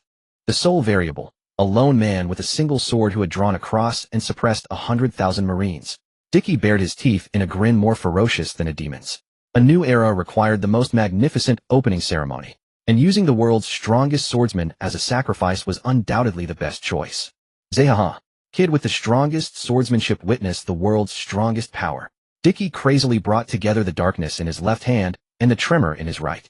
Two completely different abilities, both at the pinnacle of power, began to furiously merge in his hands in an extremely unstable manner. Darkness devoured light, tremor rent space. A pitch-black energy sphere exuding an aura of destruction and finality rapidly took shape between his palms. Then he viciously thrust it toward the figure standing at the center of the cross. Apocalypse. When that pitch-black energy sphere fused with darkness and tremor was thrust forth from Teep's palms, only two words remained in everyone's minds. Darkness devoured the light. Tremors tore the space. Wherever this energy sphere passed, whether shattered buildings or solid ice sheets, they silently annihilated into the most primal nothingness. This was no longer a power attainable by human means. It was pure, unreasonable, conceptual destruction. The Marines trembled, the pirates despaired. Even Jean-Gua, standing on the distant platform, his wrinkled face turned ashen at the sight of this force. It's over. Such an attack was utterly impossible to block. Marineford was going to sink, and Lynn, in the target of the assault, stood motionless at the edge of that abyss, as if frozen in shock. Seeing this, Teep's face twisted into a maniacal, victorious grin. Zehaha. Go to hell. Go to hell, you brat. What good is your swordsmanship now? Before this power that could destroy the world, everything is a joke. You will become the first stepping stone for me, Marshal D. Teach on my path to the throne of the world king. Carrying all of Teep's ambition and arrogance, the destructive energy sphere traversed the vast distance and finally arrived before Lynn. It was about to cross the bottomless cross abyss carved by Lynn's single slash. Yet in the millisecond when the pitch-black edge of the sphere made contact with the invisible boundary of the abyss, Lynn didn't even lift an eyelid. He stood there quietly, his gaze filled with absolute contempt, as if looking at a clown. Hum. A faint, almost imperceptible hum emanated from the tachi named Shuayu in his hand. Then a scene struck the world silent. That energy sphere capable of annihilating islands, devouring light, and tearing space. The fusion of two strongest devil fruit powers, upon touching the abyss's boundary, instantly became like a cheap black balloon pricked by a needle. No earth-shattering explosion.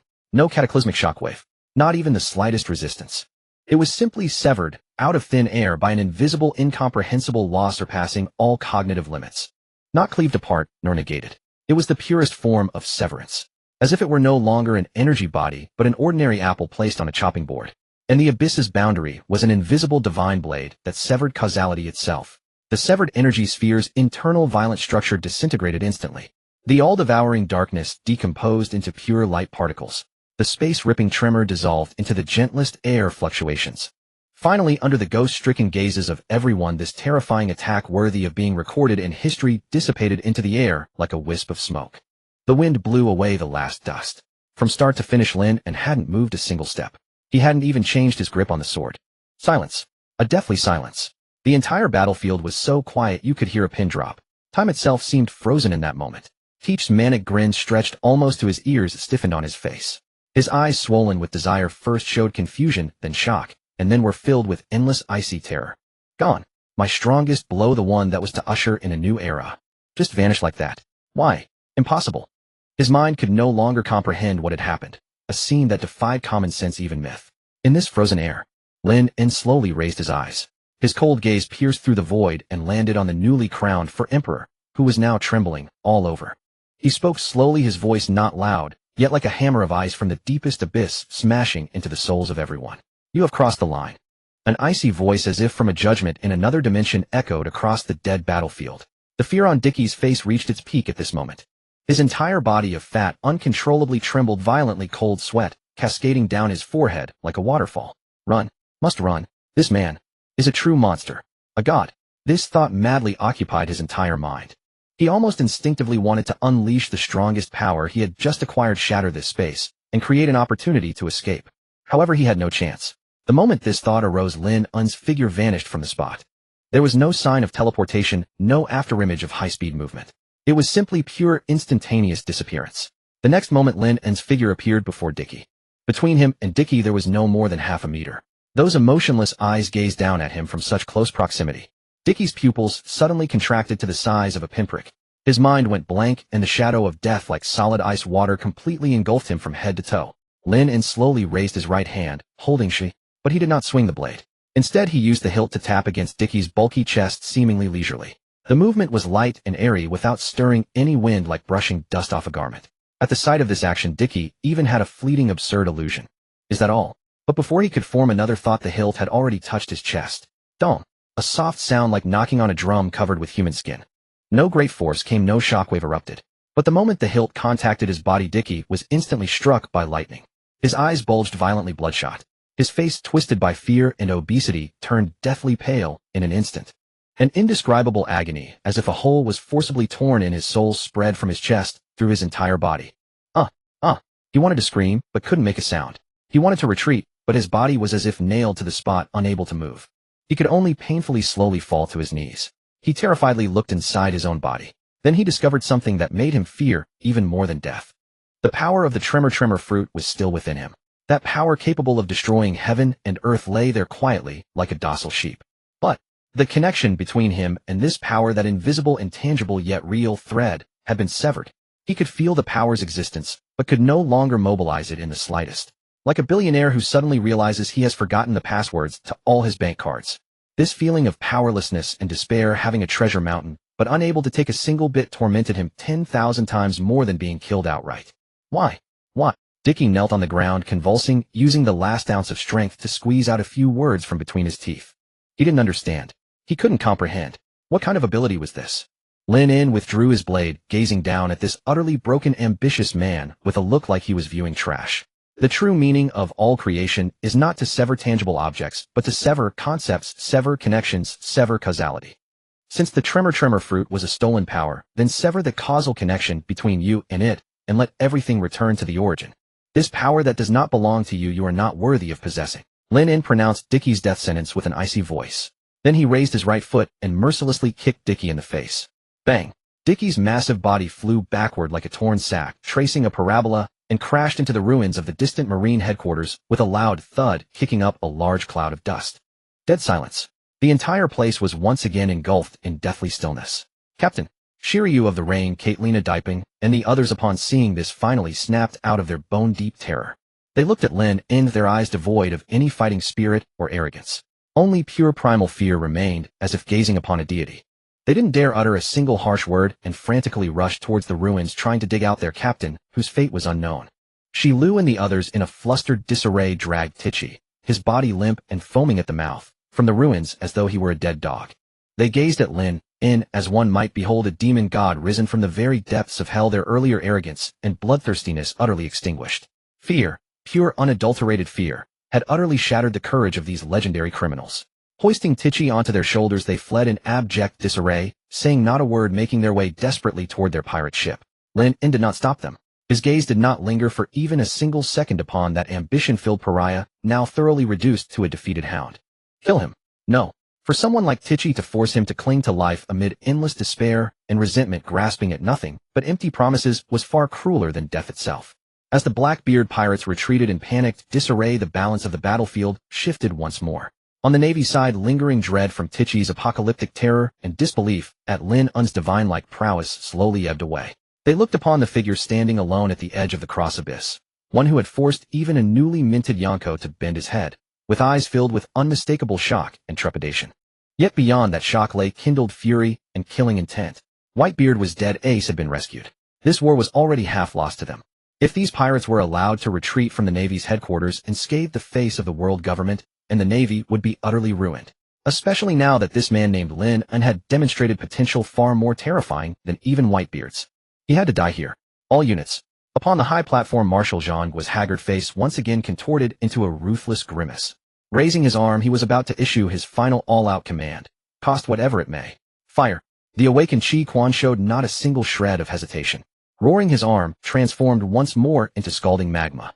Countless colossal fists of molten rock arced over the heads of the Navy like a meteor shower, relentlessly bombarding the Whitebeard pirates' ships, and Lynn, who stood at the center. War erupted once more. However, at that most critical moment, an unexpected visitor arrived uninvited.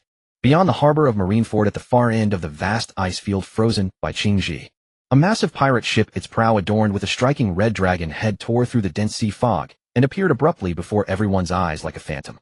The Jolly Roger, fluttering proudly in the wind, bore a skull marked with 3 scars. All who caught sight of it felt their pupils contract sharply. Could it be? No way. Red hair. Pirate crew. Amid countless gazes filled with shock, astonishment, and utter disbelief, the ship slowly drew alongside the shore. A tall, elegant figure draped in a black cape and a western sword at his waist leaped from the ship and landed steadily upon the ice.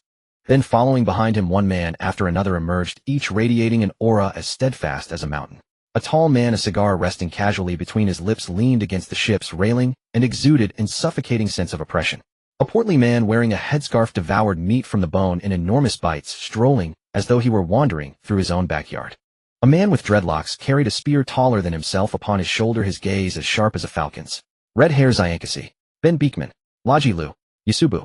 The Yonko Zyankasi, the red hair, and his most elite officers walked into this purgatorial battlefield with the unhurried ease of a leisurely stroll. He had arrived. The most majestic man in this world had come. Chi Quan's world-shattering magma fists, as if striking an invisible wall, halted and flickered out mere distance away from the red-hair pirates. The entire battlefield, those earth-rending battle cries, the thunder of cannons, the wails of agony, as if silenced by an invisible hand. The Navy's assault ceased. The pirates too. Everyone stood frozen, dumbfounded, staring at these uninvited guests with blank minds. Another Yonko. What was he doing here? Yet Zyankasi did not look at any of them. He did not look toward the platform where Zhang was stood, nor did he glance at the blood-soaked Chi Quan, nor even at Whitebeard, whose immortal corpse remained standing. His eyes seemed drawn to something on the ground. He walked straight past the crowd through the rubble, and finally stopped before a tattered, blood-stained straw hat. He bent down and slowly picked up that straw hat, gently brushing off the dust. Only then did he slowly raise his head. His gaze swept over the chaotic throngs of people over that bottomless cross abyss, and ultimately met the eyes of the young swordsman standing at the heart of the battlefield, the one who had not moved a single step from the beginning. After the red-hair pirates made their appearance, the entire Marineford fell into an eerie silence once again. But this silence was unlike the solemn and tragic atmosphere that had enveloped the world when Whitebeard fell, nor was it the stunned silence that had followed when Lynn had revealed his true strength. It was a suffocating tranquility, one governed entirely by an overwhelming presence. Shanks did not look at any of the assembled forces. He simply stood there in silence before that straw hat stained with blood and earth. That straw hat carried a profound and extraordinary significance for him. It was the token of a new era, the vessel of his hopes, the price of which had been an arm entrusted to a young man. He bent down, picked up the hat, and gently brushed the dust from its surface with his palm. His movements were impossibly tender, as though he were handling the rarest treasure in the world. Only after completing that gesture did he slowly raise his head. That single profound eye, deep as the ocean itself, swept across the devastated battlefield for the first time, formally and deliberately. His gaze passed over the rattled naval soldiers, over the blood-soaked remnants of the Whitebeard pirates who continued to fight desperately, and over Sengoku, whose face had turned iron gray upon the high platform. Finally, as though bound by destiny, his eyes met those of the young swordsman standing at the edge of the abyss, and the two gazes locked firmly together in the air between them. Boom! There was no sound, truly none at all. Yet every powerhouse present, whether a marine admiral or a pirate captain, clearly heard in that instant a thunderous roar that shook their very souls. It was a collision of auras, a clash of wills, Around the two of them the air seemed to thicken in an instant, becoming denser than liquid mercury. An invisible mountain-crushing pressure descended from nowhere. This was not a mere confrontation of conquerors' hockey. It was something far transcendent, a silent declaration between two individuals who stood at the very apex of this world. One was a legend long established who had brought an old era to its close with a single sword and a straw hat. The other was a prodigy who had erupted onto the scene using a blade and the abyss itself to usher in a new epoch, a creature beyond comprehension. This was the gaze of the new era meeting that of the old. It was also a confrontation between kings. No one dared speak. No one dared move. Even Akainu's boiling magma unconsciously dimmed under the weight of that pressure. The crew members of the Red Hair Pirates also came to a halt. They were the people in the world who knew their captain best. They had never before seen such an expression in Shank's eyes, so profoundly solemn. Ben Beckman, the vice captain with a cigar clamped between his teeth, slowly exhaled a ring of smoke. His gaze sharp behind his glasses locked onto Lynn with an intensity that left no trace of his usual languor. In its place was something unprecedented, vigilance and probing curiosity. This young man, from him Beckman sensed an aura far more dangerous, far more pure, and far more razor-sharp than even their captain's boundless hockey. That was not mere power. That was a kind of rule, an absolute sword intent that transformed one's own will into the very law of the world. Lucky Roo ceased his gnawing on the chicken leg, his chubby face losing its customary grin for the first time. Jesus Burgess also instinctively tightened his grip on the spear resting on his shoulder. They finally understood why that arrogant Teach had been defeated so utterly. Because he had not been facing a mere human. Through this entire silent confrontation, Lynn's expression never changed. He looked upon the man who had set Luffy sailing and indirectly ignited the story itself. And in his eyes there was a trace of respect, but far more than that there was calm assurance. He released no aura at all. He simply stood there in silence. Yet his very presence was like a peerless divine blade drawn from its scabbard, one capable of dimming the sun and moon. An indeterminate amount of time passed, perhaps an entire century, perhaps only an instant. The corner of Shank's mouth slowly curled upward. It was not mockery nor provocation. It was a smile of genuine approval, of curiosity, and a trace of excitement that only an equal could truly understand the thrill of encountering a worthy opponent. He had acknowledged him. He acknowledged this young man's strength. He acknowledged that he had the right to stand upon these seas as an equal, beside himself. With the emergence of that smile, the suffocating pressure that had weighed upon everyone receded like a retiring tide. The thickened air flowed freely once more. Everyone felt a sudden lightness, unconsciously exhaling a breath they had been holding while their backs remained drenched in cold sweat. Shanks withdrew his gaze and no longer looked at Lynn. He slowly turned, placed the straw hat upon his head, and faced the Marine Fleet Admiral Sengoku upon the distant high platform. Then in a tone that was calm, yet left no room for question, he spoke the words that would bring an end to this war. A war that had engulfed the entire world, delivering the classic line that would echo through history. I have come to end this war. Shank's voice was not loud, yet across the battlefield shrouded in death, and wailing it rang out clearly to every ear. Upon the high platform, Fleet Admiral Sengoku, his face contorted by exhaustion and fury, froze instantly. His gaze locked ruthlessly upon the red-haired man wearing a straw hat, his eyes burning with flames of such intensity they seemed ready to solidify. End the war. You say it ends and it ends. What do you take the Marines and the prestige of the world government for? Sengoku's fists behind him creaked under the pressure of his grip. As Supreme Commander of the Marines, he had countless reasons and imperatives to refuse this demand.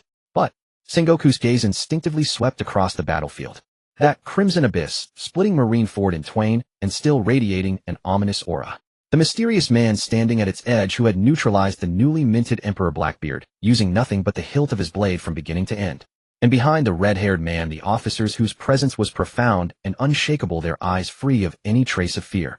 One emperor, one monster of unfathomable strength, and a pack of ruthless Whitebeard Pirates remnants. Meanwhile, the Marines, having endured brutal combat, were already spent arrows.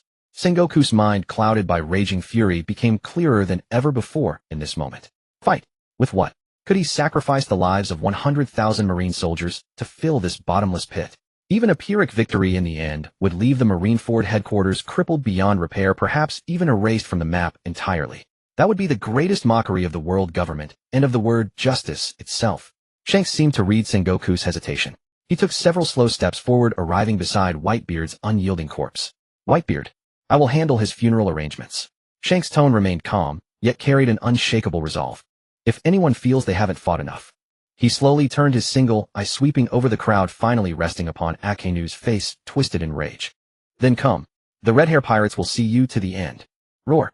An unparalleled conqueror's haki erupted from Shanks' body like a tidal wave shooting skyward. This was a king's declaration, the authority of an emperor. Under the shockwave of this haki, countless Marines with weak wills rolled their eyes back, foaming at the mouth, and collapsed unconscious. Huh. Sengoku panted violently, veins bulging on his forehead. His heart raged in turmoil. His reason told him that stopping the battle was the only choice. But as Fleet Admiral, his pride would not allow him to so easily bow his exalted head. It was then that he saw it. The man who had remained silent until now, Lynn, finally moved. He slowly raised that nodachi named Sakatsuki before his eyes. Then before the astonished eyes of all present, he used his thumb to push the blade back into its scabbard inch by inch. Click. A faint sound, yet it struck each heart like a hammer blow. That crimson abyss, which had bisected all of Marineford and radiated an aura of destruction, as that faint sound echoed, its bone-chilling sharpness began to slowly dissipate. It was as though the return of this blade to its scabbard also marked the end of some law. Lynn. Had he agreed to Shanks' proposal? The thought flashed through Sengoku's mind. Enough. Shanks had offered a way out, and Lynn had delivered a warning. There was no meaning in continuing to fight. Enough. Everyone stand down. Sengoku, as if drained of all strength, poured his final reserves of voice into a hoarse roar directed at the entire battlefield. The war is over. This order fell like a blessing from the heavens. The battlefield stretched to its breaking point, instantly went completely limp. Countless Marine soldiers dropped their weapons and collapsed to the ground, weeping uncontrollably. The joy of survival and the grief for fallen comrades intertwined, rising together into a complex wail that shook the heavens. Under Marco's leadership, the Whitebeard Pirates also finally ceased their charge. They watched as members of the Red Hair Pirates spontaneously formed a human wall between them and the Marines. Marco wiped the tears and blood from his face, and before Shanks he bowed deeply. Thanks, Shanks. Shanks said nothing, merely removing his straw hat and pressing it against his chest. Sunlight at last pierced through the heavy clouds assembled from smoke and conspiracy cascading upon this devastated land. The Summit War of Marineford, a conflict that had shaken the world and declared the fall of an old era, had, through the mediation of two overpowering figures, finally drawn a tragic close. Covered by the Red Hair Pirates, the surviving Whitebeard Pirates began boarding medical ships. They carefully carried the bodies of their fallen comrades. Marco and the others worked together to slowly hoist Whitebeard's massive and heavy frame onto the deck below the main mast of the Moby Dick. It was the place he had loved most in life. After sheathing his blade, Lynn said nothing and turned walking toward the Whitebeard Pirates' ships. He did not look back, but the entire world, the three Marine admirals Sengoku, Garp, Shanks the Red Hair, and countless others who witnessed it all through Din Mushy broadcasts, would remember that silhouette forever.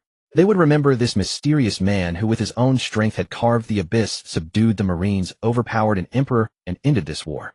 Meanwhile, in Mary Geos, the holy land of the world government, within the room of authority, the five white-haired elders in suits stared fixedly at the screen, at that receding figure. On their faces there was no longer the composure and calm of days past, only a weight that had sunk deep into their bones and a trace of inescapable fear. Investigate. At all costs. Find out everything about this man. Draft a new wanted poster immediately. No, there's no need to draft it. One of the elders holding a blade spoke slowly, his voice as hoarse as two pieces of rusted iron grinding together. He looked at the screen, at that final frozen image of a solitary proud silhouette, and spoke word by word. Post directly the highest bounty we can offer. The Summit War had ended. Under the escort and rearguard of the Red Hair Pirates, the shattered fleet of the Whitebeard Pirates, carrying both the living and the dead, slowly sailed away from this blood-soaked and tear-drenched slaughterhouse. Aboard the ship, there were no cheers of victory, nor any relief of survival. Only a deathly silence prevailed. The oppressive atmosphere like lead weighed heavily upon the hearts of every survivor. Occasionally, the only sounds were the low, uncontrollable sobs of crew members who had lost their loved ones. The setting sun dyed the sea a piercing blood red. Even the cries of the seagulls seemed to carry a mournful tune, circling above the fleet, reluctant to depart.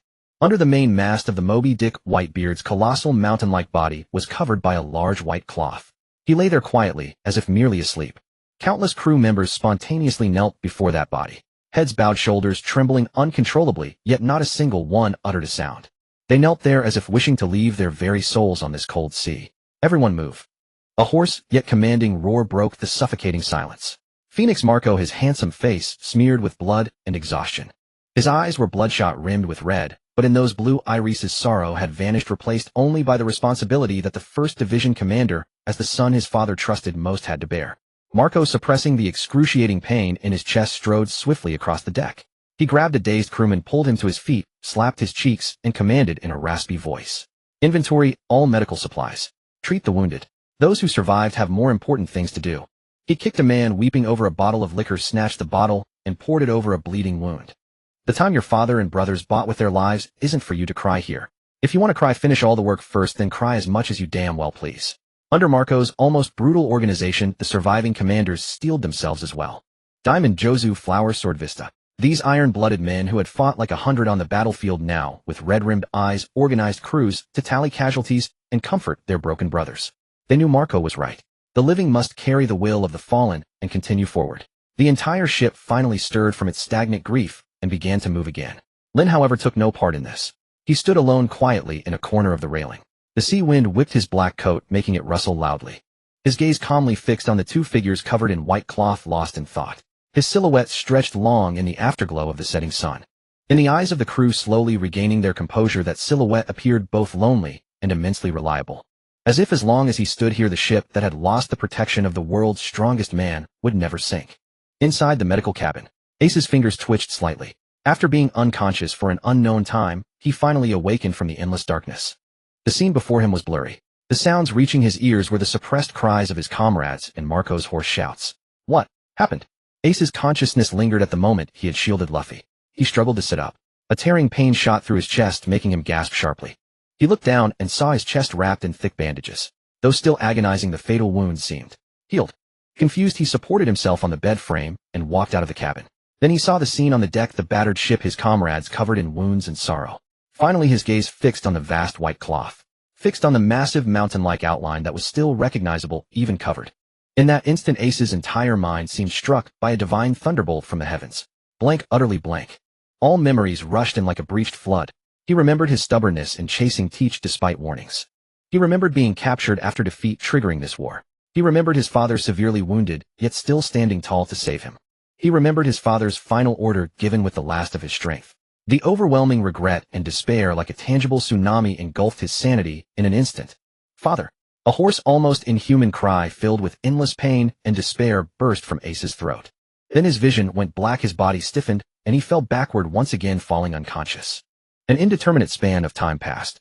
When Ace's consciousness surfaced once more from the abyssal darkness, the first sensation he registered was the searing, rending pain in his chest.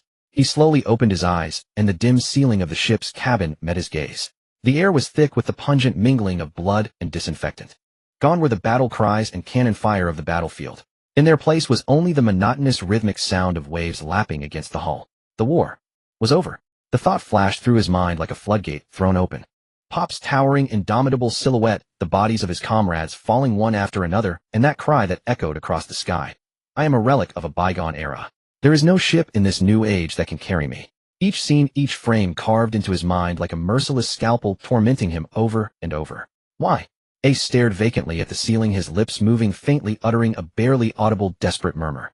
Why did you save me? Because that was Pop's order. A hoarse, weary voice spoke from beside the bed.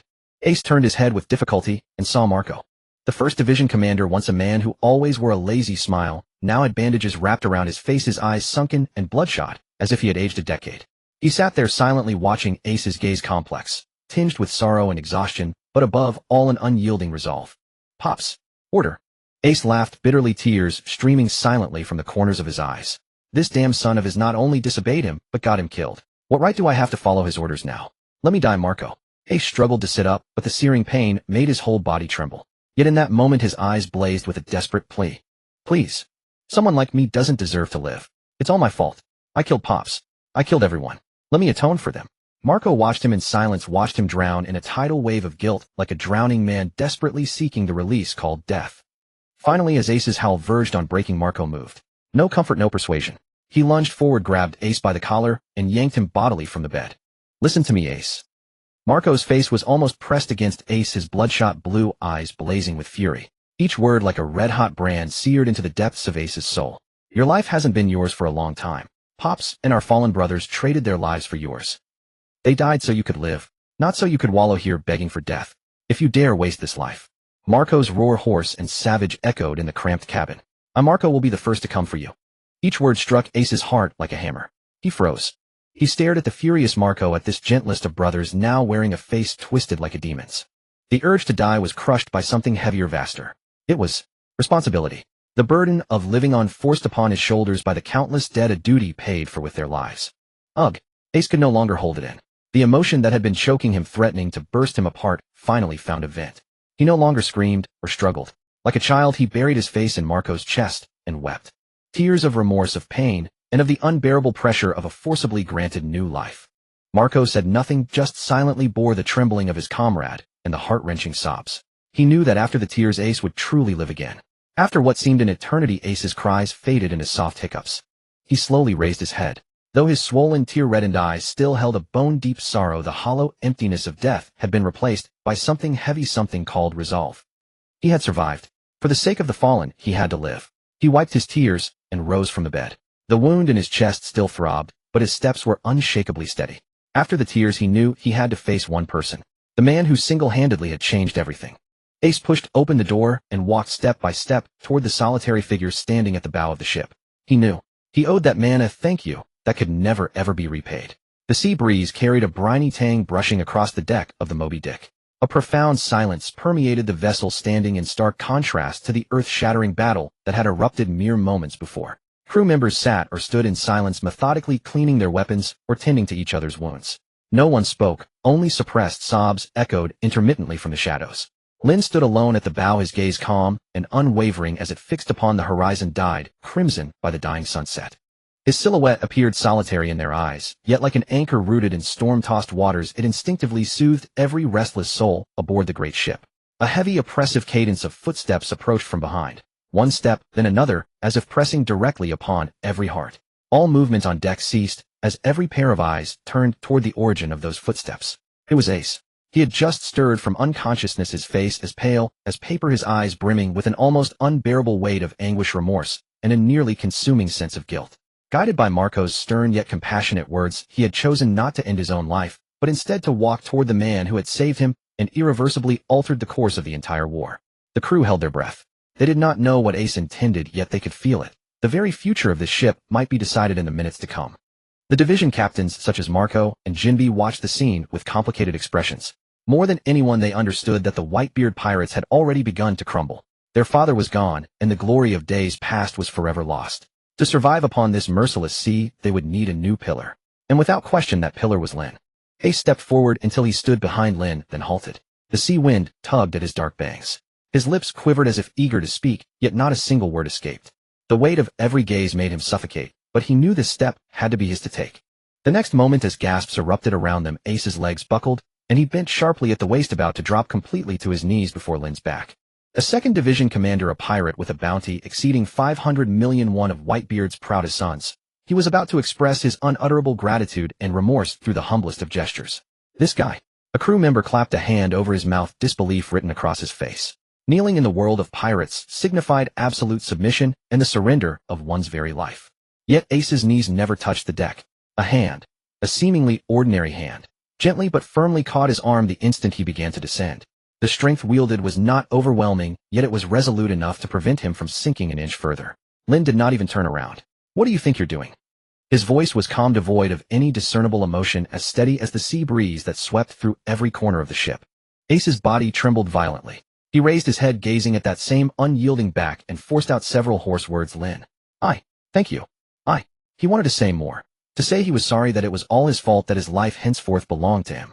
But Lynn cut him off. "I don't need your thanks," Lynn said, his tone still level as he slowly turned to face Ace's expression. "Or rather, you've misunderstood something." Ace froze, and the eavesdropping crew members around him did the same. Misunderstood? What did he mean? Hadn't he saved him? Every mind present was clouded with bewilderment as they looked uncertainly at Lynn. Lynn's gaze swept over Ace, then slowly traversed every crew member watching from the deck, before finally settling back upon Ace. He spoke each word deliberately. "What I saved was not the infamous Fire Fist Ace." Those words struck like thunder, detonating within every mind present. "Not Fire Fist Ace. Then who?" Marco's eyes narrowed slightly as though he had grasped something. Ace, meanwhile, wore an expression of utter shock and bewilderment, completely unable to fathom the meaning behind those words. A faint curve touched Lynn's lips, a subtle expression carrying an indescribable nuance, as if mocking Ace's foolishness. "What I saved," he paused, his voice carrying clearly across the entire Moby Dick, "was my companion." Companion. Those two words seemed charged with some invisible power, striking directly at every heart. First came a deathly silence upon the deck, then a wave of suppressed gasps and hushed whispers. "A companion." He said, "Companion. So that's how it is.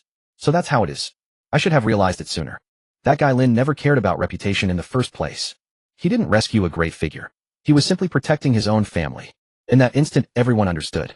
Lynn's earth-shattering slash, his fearless confrontation against 3 Marine admirals, his domineering force that drove Blackbeard back. None of it had been performed to flex power before the world, nor to curry favor with someone called Fire Fist Ace. His intention had always been remarkably simple. It was only because Ace was his companion a member of this family. That was all. Once this realization dawned, every crew member's gaze toward Lynn transformed entirely. Where there had once been shock, awe, and fear now remained nothing but pure trust and belonging. This man was worthy of their complete devotion. Ace stood rooted to the spot, his body still trembling slightly, but this time not from guilt, but from overwhelming emotion. Lynn's words had struck like a key turning in a long-locked mechanism, shattering the heaviest chains around his heart. He had always believed himself to be extraordinary, the Fire Fist Ace, the 2nd Division commander of the Whitebeard Pirates. Therefore his failure was the failure of the entire pirate crew. His sins demanded the whole crew bear the burden. That crushing identity had left him unable to breathe. But Lynn had told him that what he had saved was not some legend called Fire Fist, but simply a companion named Ace. So in Lynn's eyes he was no different from any ordinary crew member aboard this ship. Everyone here was merely family. A warm current surged from deep within, dismantling every psychological fortress Ace had built. Unable to hold back any longer, tears spilled freely down his face. Yet he made no sound, biting his lip fiercely as the tears traced paths down his cheeks. Lynn watched him calmly, as though he had anticipated this outcome, and extended his hand to gently rest upon Ace's shoulder. Your father and so many brothers gave their lives to bring you back, not so you could kneel and weep here. Lynn's gaze drifted toward the mountainous figure draped in white cloth in the distance, his voice growing deep and resolute. Living well is the greatest tribute you could offer to Whitebeard. Those words became the final straw that toppled the weight crushing Ace's spirit, and also the flame that would ignite the rest of his life. Living well is the greatest tribute. Ace repeated softly, his eyes shifting from confusion and pain to clarity and determination. He finally understood what he must do. Not to drown in regret, not to seek death, but to carry forward the will of his father and all those who had fallen, to live well and protect this family. Ace wiped his face fiercely with his sleeve, straightened his body, and gave Lynn a firm nod. I understand. In that moment, the old Fire Fist Ace died completely. From the ashes rose a new Ace, one who would live solely to protect his companions. The atmosphere upon the deck brightened instantly. Every shadow of gloom that had weighed upon their hearts seemed scattered by the sea wind, replaced by an unprecedented sense of unity. Their father was gone, yet they had found a new pillar. Just then a sharp, cooing sound descended from the sky, shattering the solemn and moving silence upon the deck. "My!" A keen-eyed crew member looked upward and let out a startled cry. "It's a den mushy messenger. It has brought the latest newspaper." The cry of the news bird shattered the tender warmth that had just settled upon the deck. The dutiful albatross, seemingly oblivious to the ship's atmosphere, circled and dropped fresh newspapers one by one, its wings flapping with an unnerving clarity in the silence. A young crew member instinctively reached out to catch one, his gaze casually sweeping across the front page. In the next second his pupils abruptly contracted and his hand trembled, nearly dropping the paper. This is... His voice seemed strangled, choked with sheer astonishment and disbelief. "What's wrong?" A nearby comrade leaned in curiously, his tone still carrying a hint of post-survival relief. Did the world government start bragging about their victory again? "No, it's not." The young sailor struggled to swallow, slowly raising the newspaper as if presenting a priceless treasure before the crowd. Everyone on the deck crowded around, including Ace, who had just regained his composure, and Marco, who was suppressing his grief to command the situation. When all eyes fixed on the front page of the newspaper, the Moby Dick fell into a deathly silence once more. The headline occupying the largest space on the entire paper was neither the anticipated news of Whitebeard's death, nor the Navy's declaration of victory, nor any grand scandal from the despicable Blackbeard teach. It was a photograph, a high-definition image captured from a uniquely cunning angle. The background showed the crumbling Marineford fortress with countless Navy soldiers fleeing in terror like ants. The subject of the photograph was but one man. He wore black clothes and black hair, wielding a peculiar black blade, his back to the camera, facing the entire Navy headquarters. The ground beneath his feet was split by a bottomless black fissure that cut across the entire plaza, severed the execution platform, and even carved a vicious gash into the Navy headquarters building behind. The entire scene exuded an apocalyptic impact, and that man was the embodiment of the apocalypse.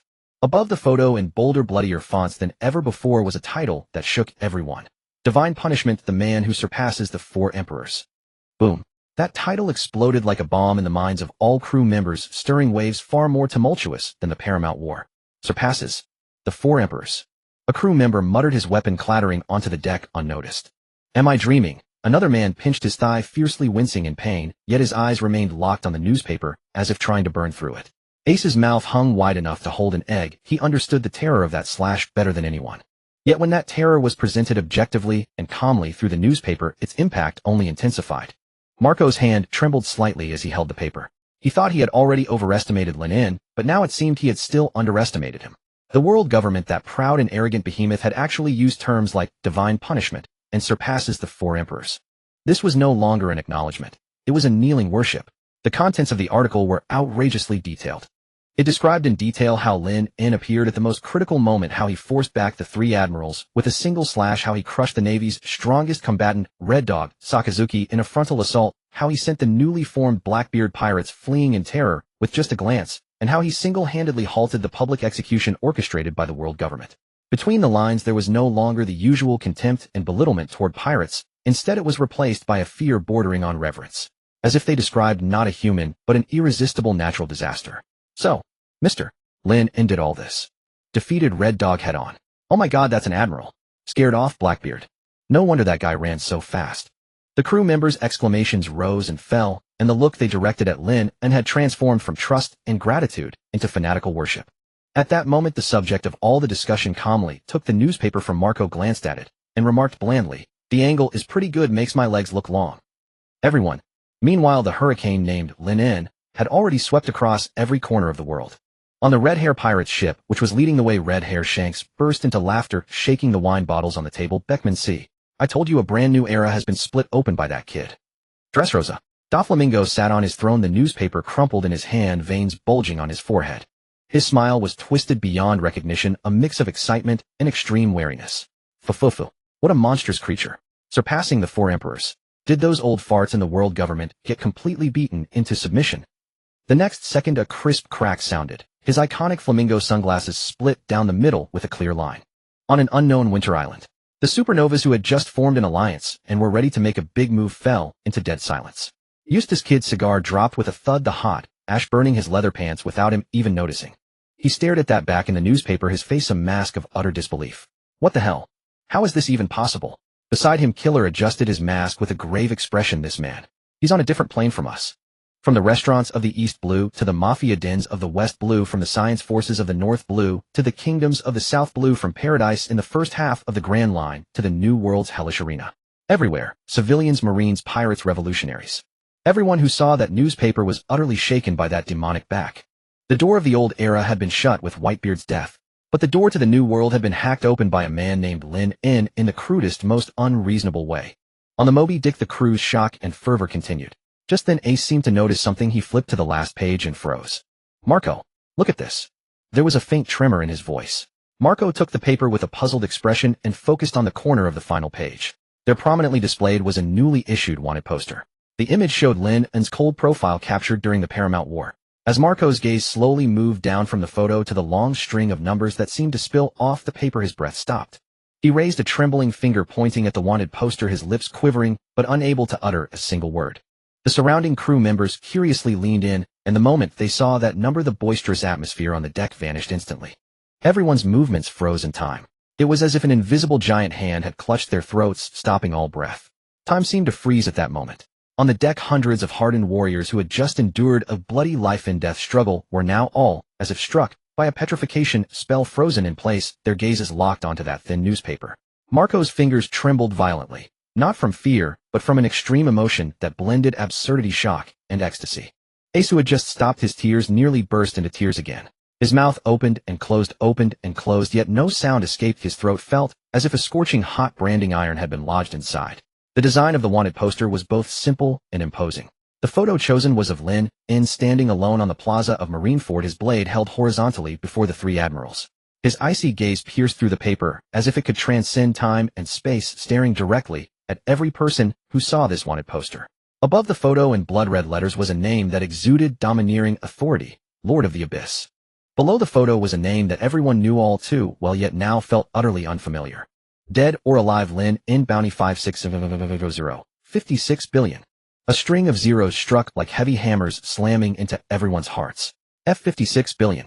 A young crew member's voice shattered the silence, sharp and shrill like a cat, with its tail stepped on, filled with distorted disbelief. Am I seeing things? Is this real? It's on par with the Pirate King Gold. Roger. No, I remember Roger's bounty was 5564800. This guy is even higher than the Pirate King. A crew member well-versed in bounty amounts shouted, his face flushed red. Boom. If the newspaper content was a bomb, then this number was a nuclear warhead capable of leveling the entire world. Old Man Whitebeard, known as the strongest man in the world, had a bounty of 5046000 berries. And Lynn's number directly surpassed the old man, even surpassing the legendary Pirate King Roger, reaching a peak unprecedented and perhaps never to be equaled. This was no longer the fifth emperor. It was the world government declaring in the most direct and brutal way to the entire world this man's danger level was now fully equivalent to the man who had started an era. Yet the true shock was not over. Marco's eyes caught a line of small, almost invisible notes at the very bottom of the wanted poster. Note: dead or alive, but the world government recommends capture alive. What does this mean? Marco murmured to himself. Capture alive. Ace also noticed the line, his brow furrowed.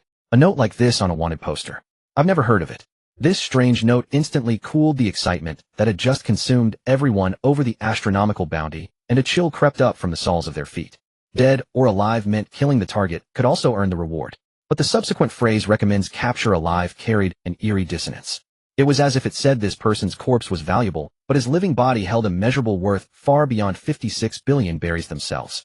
Holy Land, Mary Geos. Pangea Castle, the Chamber of Authority. 5 old men who stood at the apex of the world's power sat upright, the atmosphere so oppressive it was nearly frozen solid. This is utterly absurd. The god of war of finance, Shepard, with his exaggeratedly twisted mustache, slammed the table and growled angrily. 56 billion. On par with Roger. Are we announcing to the world our helplessness against that man? Calm down, Shepard. The god of law, Topman Warcury, tall and wearing a flat hat, crossed his hands and said in a low voice, this number wasn't set by us. One sentence extinguished Shepard's rage, replaced by deep-seated dread. Silence fell over the room. Everyone knew that the only source of a decision the 5 elders could not refute was one. The being seated upon the empty throne, the true king of the world, Amsama. The capture alive note was also Amsama's intention.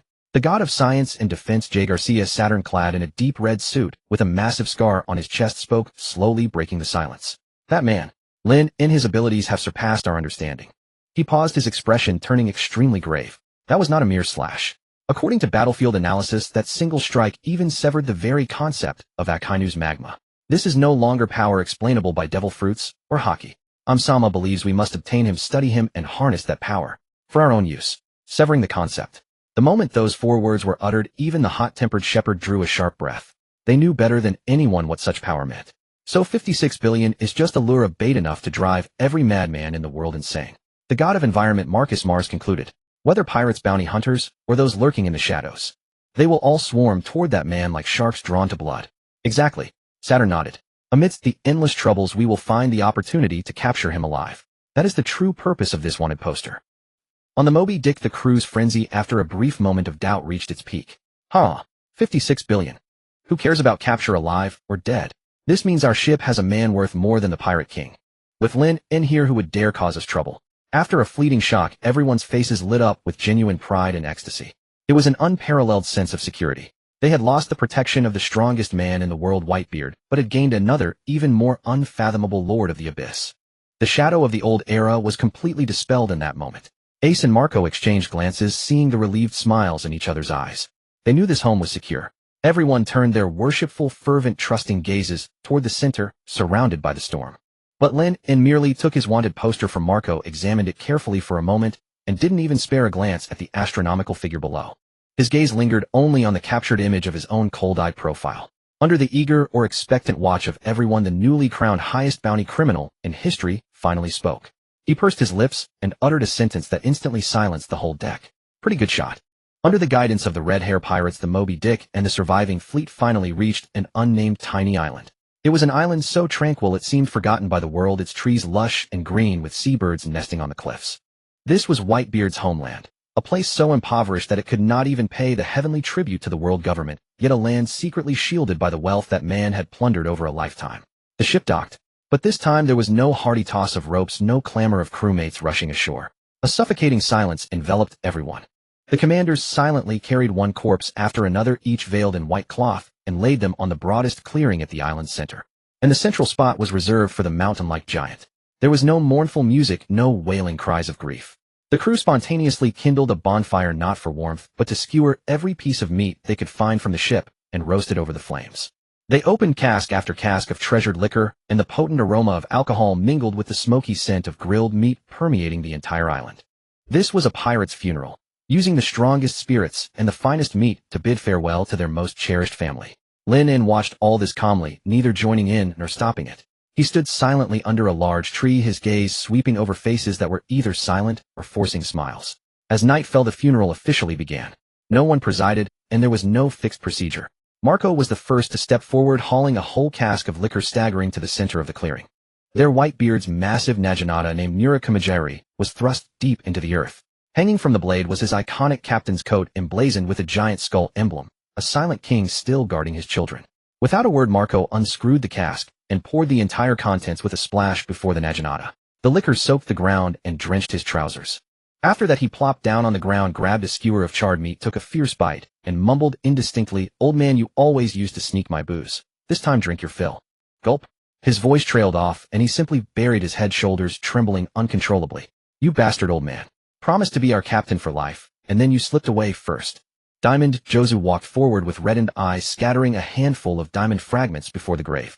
"These are your favorite shiny things. All for you. No one's left to arm wrestle me now, you scoundrel." "Old man, was my grilled fish not good enough? Old man, next time I meet a pretty nurse, who'll give me advice." One by one, the commanders and crew members stepped forward, leaving their most precious possessions, a bottle of wine, a word, at the naginata. The atmosphere shifted from initial oppressive grief into a strange blend of longing and boldness. They laughed as they recounted the old man's embarrassing moments, cursed him as an irresponsible bastard, yet hot tears streamed from the corners of their eyes. Ace watched all this in silence, then suddenly picked up a flat wooden board, and began carving something on it with his dagger. After a long while, he took the board, walked to Whitebeard's grave, and thrust it forcefully into the earth. The crude tombstone bore clearly carved words, "Grave of Fire Fist Ace." The surrounding noise instantly fell silent, all eyes fixed on Ace. They couldn't understand why Ace would erect a tombstone for himself. Ace offered no explanation.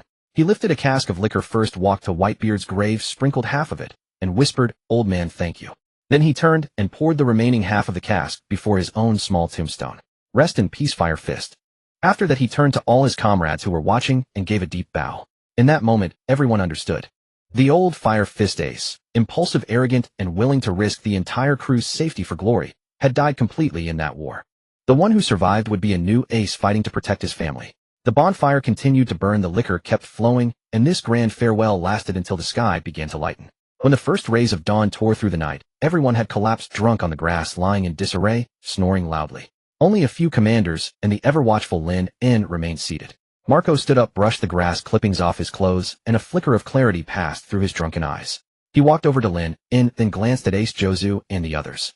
"The ceremony is over. We need to talk about what comes next." His voice was hoarse. A funeral was to bid farewell to the dead, but also to help the living move on.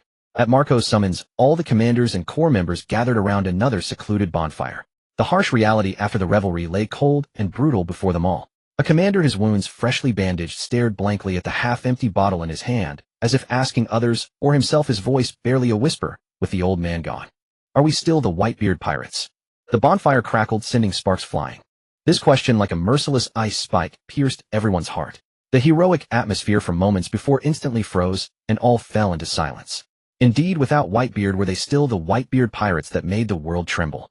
This question, like a chilling wind from the frozen sea, instantly dispersed the last trace of warmth the bonfire had offered. The reality after such revelry was heartbreakingly cold and merciless. The Whitebeard Pirates. That title had once been their proudest glory, their greatest guarantee for ruling these seas without fear. But now that same name resembled a colossal target, drawing the predatory gaze of every wolf across the world. Gulp, gulp. A burly captain, bandages wrapped around his arms, drained the last drop from his bottle and casually tossed it into the bonfire, earning a muffled thud. He glanced around his silent comrades and spoke in a raspy voice, "I propose we disband." "What did you say?" The moment those words left his lips, several hot-tempered commanders erupted. They sprang to their feet, glaring furiously at the man who had spoken. "Hackett, you bastard, say that again." The man called Hackett did not flinch. He raised his head, his bloodshot eyes brimming with anguish and resolve. "I said disband," he all but roared. "Pops is gone. That name, Whitebeard Pirates, will only bring us ruin. We cannot defend our territories, nor can we withstand those monsters who descend upon us like sharks smelling blood. Blackbeard Kaido Big Mom. Can any of them be faced now? Disband and scatter, and at least some of us might survive. Bullshit. Diamond Jozu slammed his fist into the ground, and the bedrock fractured instantly. We are family. How can family simply disband? Did Pops and our brothers shed their blood in vain? Then what do you propose? Hackett shot back, his eyes red. Cling to this hollow shell, and wait for those bastards to pick us off one by one, crushing us like insects. I do not wish to die, and I certainly do not wish to watch our brothers die. The argument ignited like a fuse struck against gunpowder, detonating instantly among the crowd. Some believed Hackett was right. They had lost their pillar, and preserving their strength to fight separately was the wisest course. Others like Jozu could not accept the word disband. It felt like betrayal. Both factions argued vehemently, their faces flushed on the verge of coming to blows. Shut up, all of you. Marco's thunderous roar finally quelled the chaos. His own eyes were sunken, his face etched with exhaustion, but the piercing gaze of a 1st Division commander still shone through. He rose slowly, his gaze sweeping over everyone. This family will not scatter, he said deliberately, each word firm and unyielding. But Hackett is not entirely wrong. We need a new Whitebeard. A new Whitebeard. Everyone fell silent, their eyes collectively locking onto Marco. The suggestion sent a shockwave through them all. Marco as Pop's right arm was unquestionably the most fitting successor, in seniority and strength, and in the respect he commanded. Absolutely. Let Marco take command. I agree. Marco, only you can lead us. In an instant their spirits were reignited. As if they had found a new anchor, voices of support erupted from all sides. Yet facing their earnest endorsement, Marco slowly shook his head. A bitter smile touched his lips as he pressed a hand to his chest. I know myself well. I can be a good older brother, a fine commander, but not a good captain. I lack the grace and spirit that made everyone willingly follow Pops. As he spoke, his gaze shifted to another corner beside the bonfire.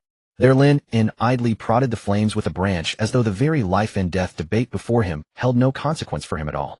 Marco's glance instantly captured everyone's attention. The commanders froze, then their eyes, following Marco's, slowly irrevocably drifted from him to Lynn. A thought struck them all like lightning. Indeed, Marco could unite them from within, but he lacked the terror-inspiring might that made enemies quake. And what did they need most now? Security. Absolute power that would make monsters like Kaido and Big Mom think twice before ever laying a claw on them. And they had that power. It was the man who had single-handedly cleaved Marineford, defeated an admiral head-on, and carried a bounty greater than the Pirate King's.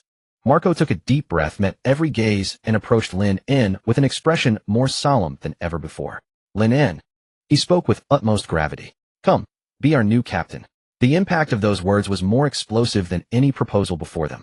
Ace was the first to rise, his face devoid of hesitation, burning with an almost fanatical certainty. I agree. Only Lynn can be our captain. Exactly. Jozu rumbled in deep agreement. In terms of strength and merit, who could possibly rival Lynn? I'm with this. Agreed. In moments, voices of assent crashed over the gathering like a tidal wave. Their eyes fixed upon Lynn brimmed with expectation, trust, and fervor. In that instant a consensus was reached. Only Lynn could deter the wolves circling their territory. Only Lynn could lead them toward a future none could predict, but one that would never be ordinary. They lifted this shattered, lost, yet still hopeful family with their very gaze and presented it before Lynn. All eyes converged upon that one figure. The bonfire's light painted his calm face in shifting shadows. Facing the collective endorsement, facing the hopeful gazes of Marco and Ace, Lynn finally stirred. He stopped prodding the fire, slowly raised his head, and let his gaze sweep across everyone present. Then he shook his head. He opened his mouth and spoke two words that sent chills coursing through every soul there. I refuse. I refuse. These three simple words crashed into everyone's burning hearts like three great icebergs. The approving voices that had just swept through the gathering like a tsunami came to an abrupt halt. A face of fanaticism frozen on Ace Juzo's arm, raised to shout, halted in midair. Every captain felt as though their throats had been seized, unable to utter a single word. The crackling sound of the bonfire became unbearably harsh at this moment. Why? Three enormous question marks flashed through everyone's minds. The position of captain. That was the captaincy of the Whitebeard Pirates. Even in its current shattered state, it remained the pinnacle coveted by countless pirates across the seas.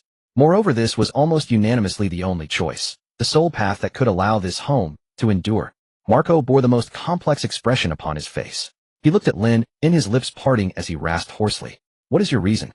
Lynn, give us a reason. Lynn calmly met every gaze, then slowly rose to his feet. He did not answer directly, but instead asked in return, what do you believe the name Whitebeard represents? Everyone fell momentarily perplexed, unsure why he would ask such a thing. Before they could respond, Lynn continued, it represents the world's strongest man, a symbol of an entire era. This title was forged by Father over a lifetime. It is utterly unique. His voice was quiet, yet it carried with extraordinary clarity to every pair of ears present. On this ship there can only be one captain, and his name is Edward Newgate. No one holds the right, and no one is capable, of replacing him. With those words, silence fell across the entire gathering. All gazed at Lynn in stunned silence as an indescribable emotion stirred within their chests. They finally understood. Lynn's refusal was born not of cowardice nor of any reluctance to bear responsibility. Quite the contrary, it sprang from the deepest reverence he held for Father Whitebeard. To him, even the attempt to become a second Whitebeard would itself constitute the gravest blasphemy against that legendary man. In that instant, the dejection that had risen from rejection in the hearts of those present was overtaken by an even stronger sense of admiration. This man who possessed strength surpassing even fathers harbored not the slightest desire for that supreme position. But, Marco spoke bitterly, without a captain what are we? A scattered rabble. Those enemies will not spare us simply because we revere Father. Who says we don't have one? A faint smile touched Lynn's lips. He extended his finger and pointed at Marco. From today onward you, Marco, shall serve as the fleet commander of this force responsible for all daily decisions and command. Me. Marco stood dumbfounded. Lynn gave him no time to process this, his gaze sweeping across Ace Juzo and the remaining captains. You shall each continue as captains of your respective divisions, assisting Marco in managing your own brothers. We are no longer a single ship, but a fleet. The structure struck everyone as novel, yet entirely fitting. Marco had always served as Father's right hand, and none would contest his authority in overseeing daily affairs. Ace could not help but ask, then what of you, Lynn? What is your place? All eyes turned once more toward Lynn. Indeed, Marco was the fleet commander, but where did Lynn fit? Lynn smiled. A smile carrying both a touch of unruliness and an air of sheer certainty. Me. I am the guardian of this force, the final pillar of military might. You shall ensure everyone eats well, sails the seas, and steers us forward. And I shall eliminate any enemy foolish enough to seek us out. Boom. Guardian. Ultimate military force. Those words struck every heart with the weight of 1,000 tons. This structure was extraordinary, yet flawlessly perfect. Marco possessed both the administrative ability and the prestige necessary to keep this home functioning. And Lynn stood like the sword of Damocles poised above every enemy's head. His very existence alone served as the most potent deterrent. He need not issue commands, merely standing there was enough to make the world tremble. I understand. Ace's eyes shone with unnatural brightness. We no longer need a king to rule us, but rather a guardian deity to shield us. Enlightenment dawned upon everyone, and then erupted into cheers 100 times more fervent than when they had considered electing a captain. Oh, this is brilliant. This is so amazing. Guardian. We have Lynn guarding us. Fleet Commander Marco. Guardian Lynn. Ha ha ha, we are stronger than ever before. Tears of joy mingled with hearty laughter blooming across every face. They had found it. They had found a path that could carry forward Father's will while adapting to the new era, a path uniquely their own. Lynn watched the cheering crowd, then calmly delivered one final bombshell. From today onward the name, Whitebeard Pirates, shall join Father and become an eternal legend. Our new name shall be. He paused, his gaze sweeping toward the horizon where the darkest hour was about to pass, and a morning star shone resiliently with faint light. Dawn Star Alliance. Symbolizing that we bring hope and dawn to this world precisely at its darkest hour. Here there is no distinction of high or low. All are equal companions. An alliance fighting together to welcome the coming dawn. Dawn Star Alliance. This name full of poetry and power set everyone's blood ablaze. They were no longer remnants of another nor relics of a bygone era. They were reborn. The cheers echoed endlessly as everyone immersed themselves in the immense joy of newfound life. Yet as the initial fervor gradually subsided, it was Marco, now fleet commander, who first regained his composure. He looked toward Lynn and posed the most crucial yet most practical question. Lynn, our home, has found a new direction. But where shall our home be anchored? The cheers fell silent instantly. Yes, stripped of Whitebeard's protection, their former territories had already been carved apart by competing powers. The new Dawn Star Alliance was like a mighty treasure ship adrift upon endless stormy seas, yet lacking even a single harbor in which to take shelter. Mark's question was like a bucket of ice water dousing the heads of the crowd, who had just been burning with passion. Indeed, home still existed and family remained, but where was home? Without the protection of the old man's title as the world's strongest man, the territories they once spread across the new world had now become coveted prizes for various forces, with every island potentially a deadly trap. Although the name Morning Star Alliance was full of hope, their current situation was more like rootless duckweed drifting on this perilous sea. If all else fails, we'll seize an island. A captain gritted his teeth and said, with our strength, as long as we don't directly clash with Kaido or Big Mom taking over a Navy base, as our lair should be no problem. No, Mark immediately vetoed. That would cause too much of a commotion. We've just been through a great battle with heavy casualties. We can't afford another large-scale war of attrition. Moreover, a fixed island target is too conspicuous. It would easily be targeted by the world government or others. For a moment, the atmosphere fell into silence again. The flame of hope had just been kindled, only to be crushed by the cold reality flickering precariously. Ace knitted his brows, his gaze constantly shifting over the map, yet unable to find a suitable destination. Jozu irritably pounded his fist into his palm, but found no solution. In this oppressive atmosphere, the silent Lynn slowly stood up. He did not join the discussion, nor did he look at the spread-out map. He simply turned around silently and walked towards the seaside. Lynn. Ace noticed his movement and called out in confusion. Lynn did not look back, only waved his hand, and his figure soon disappeared from everyone's sight.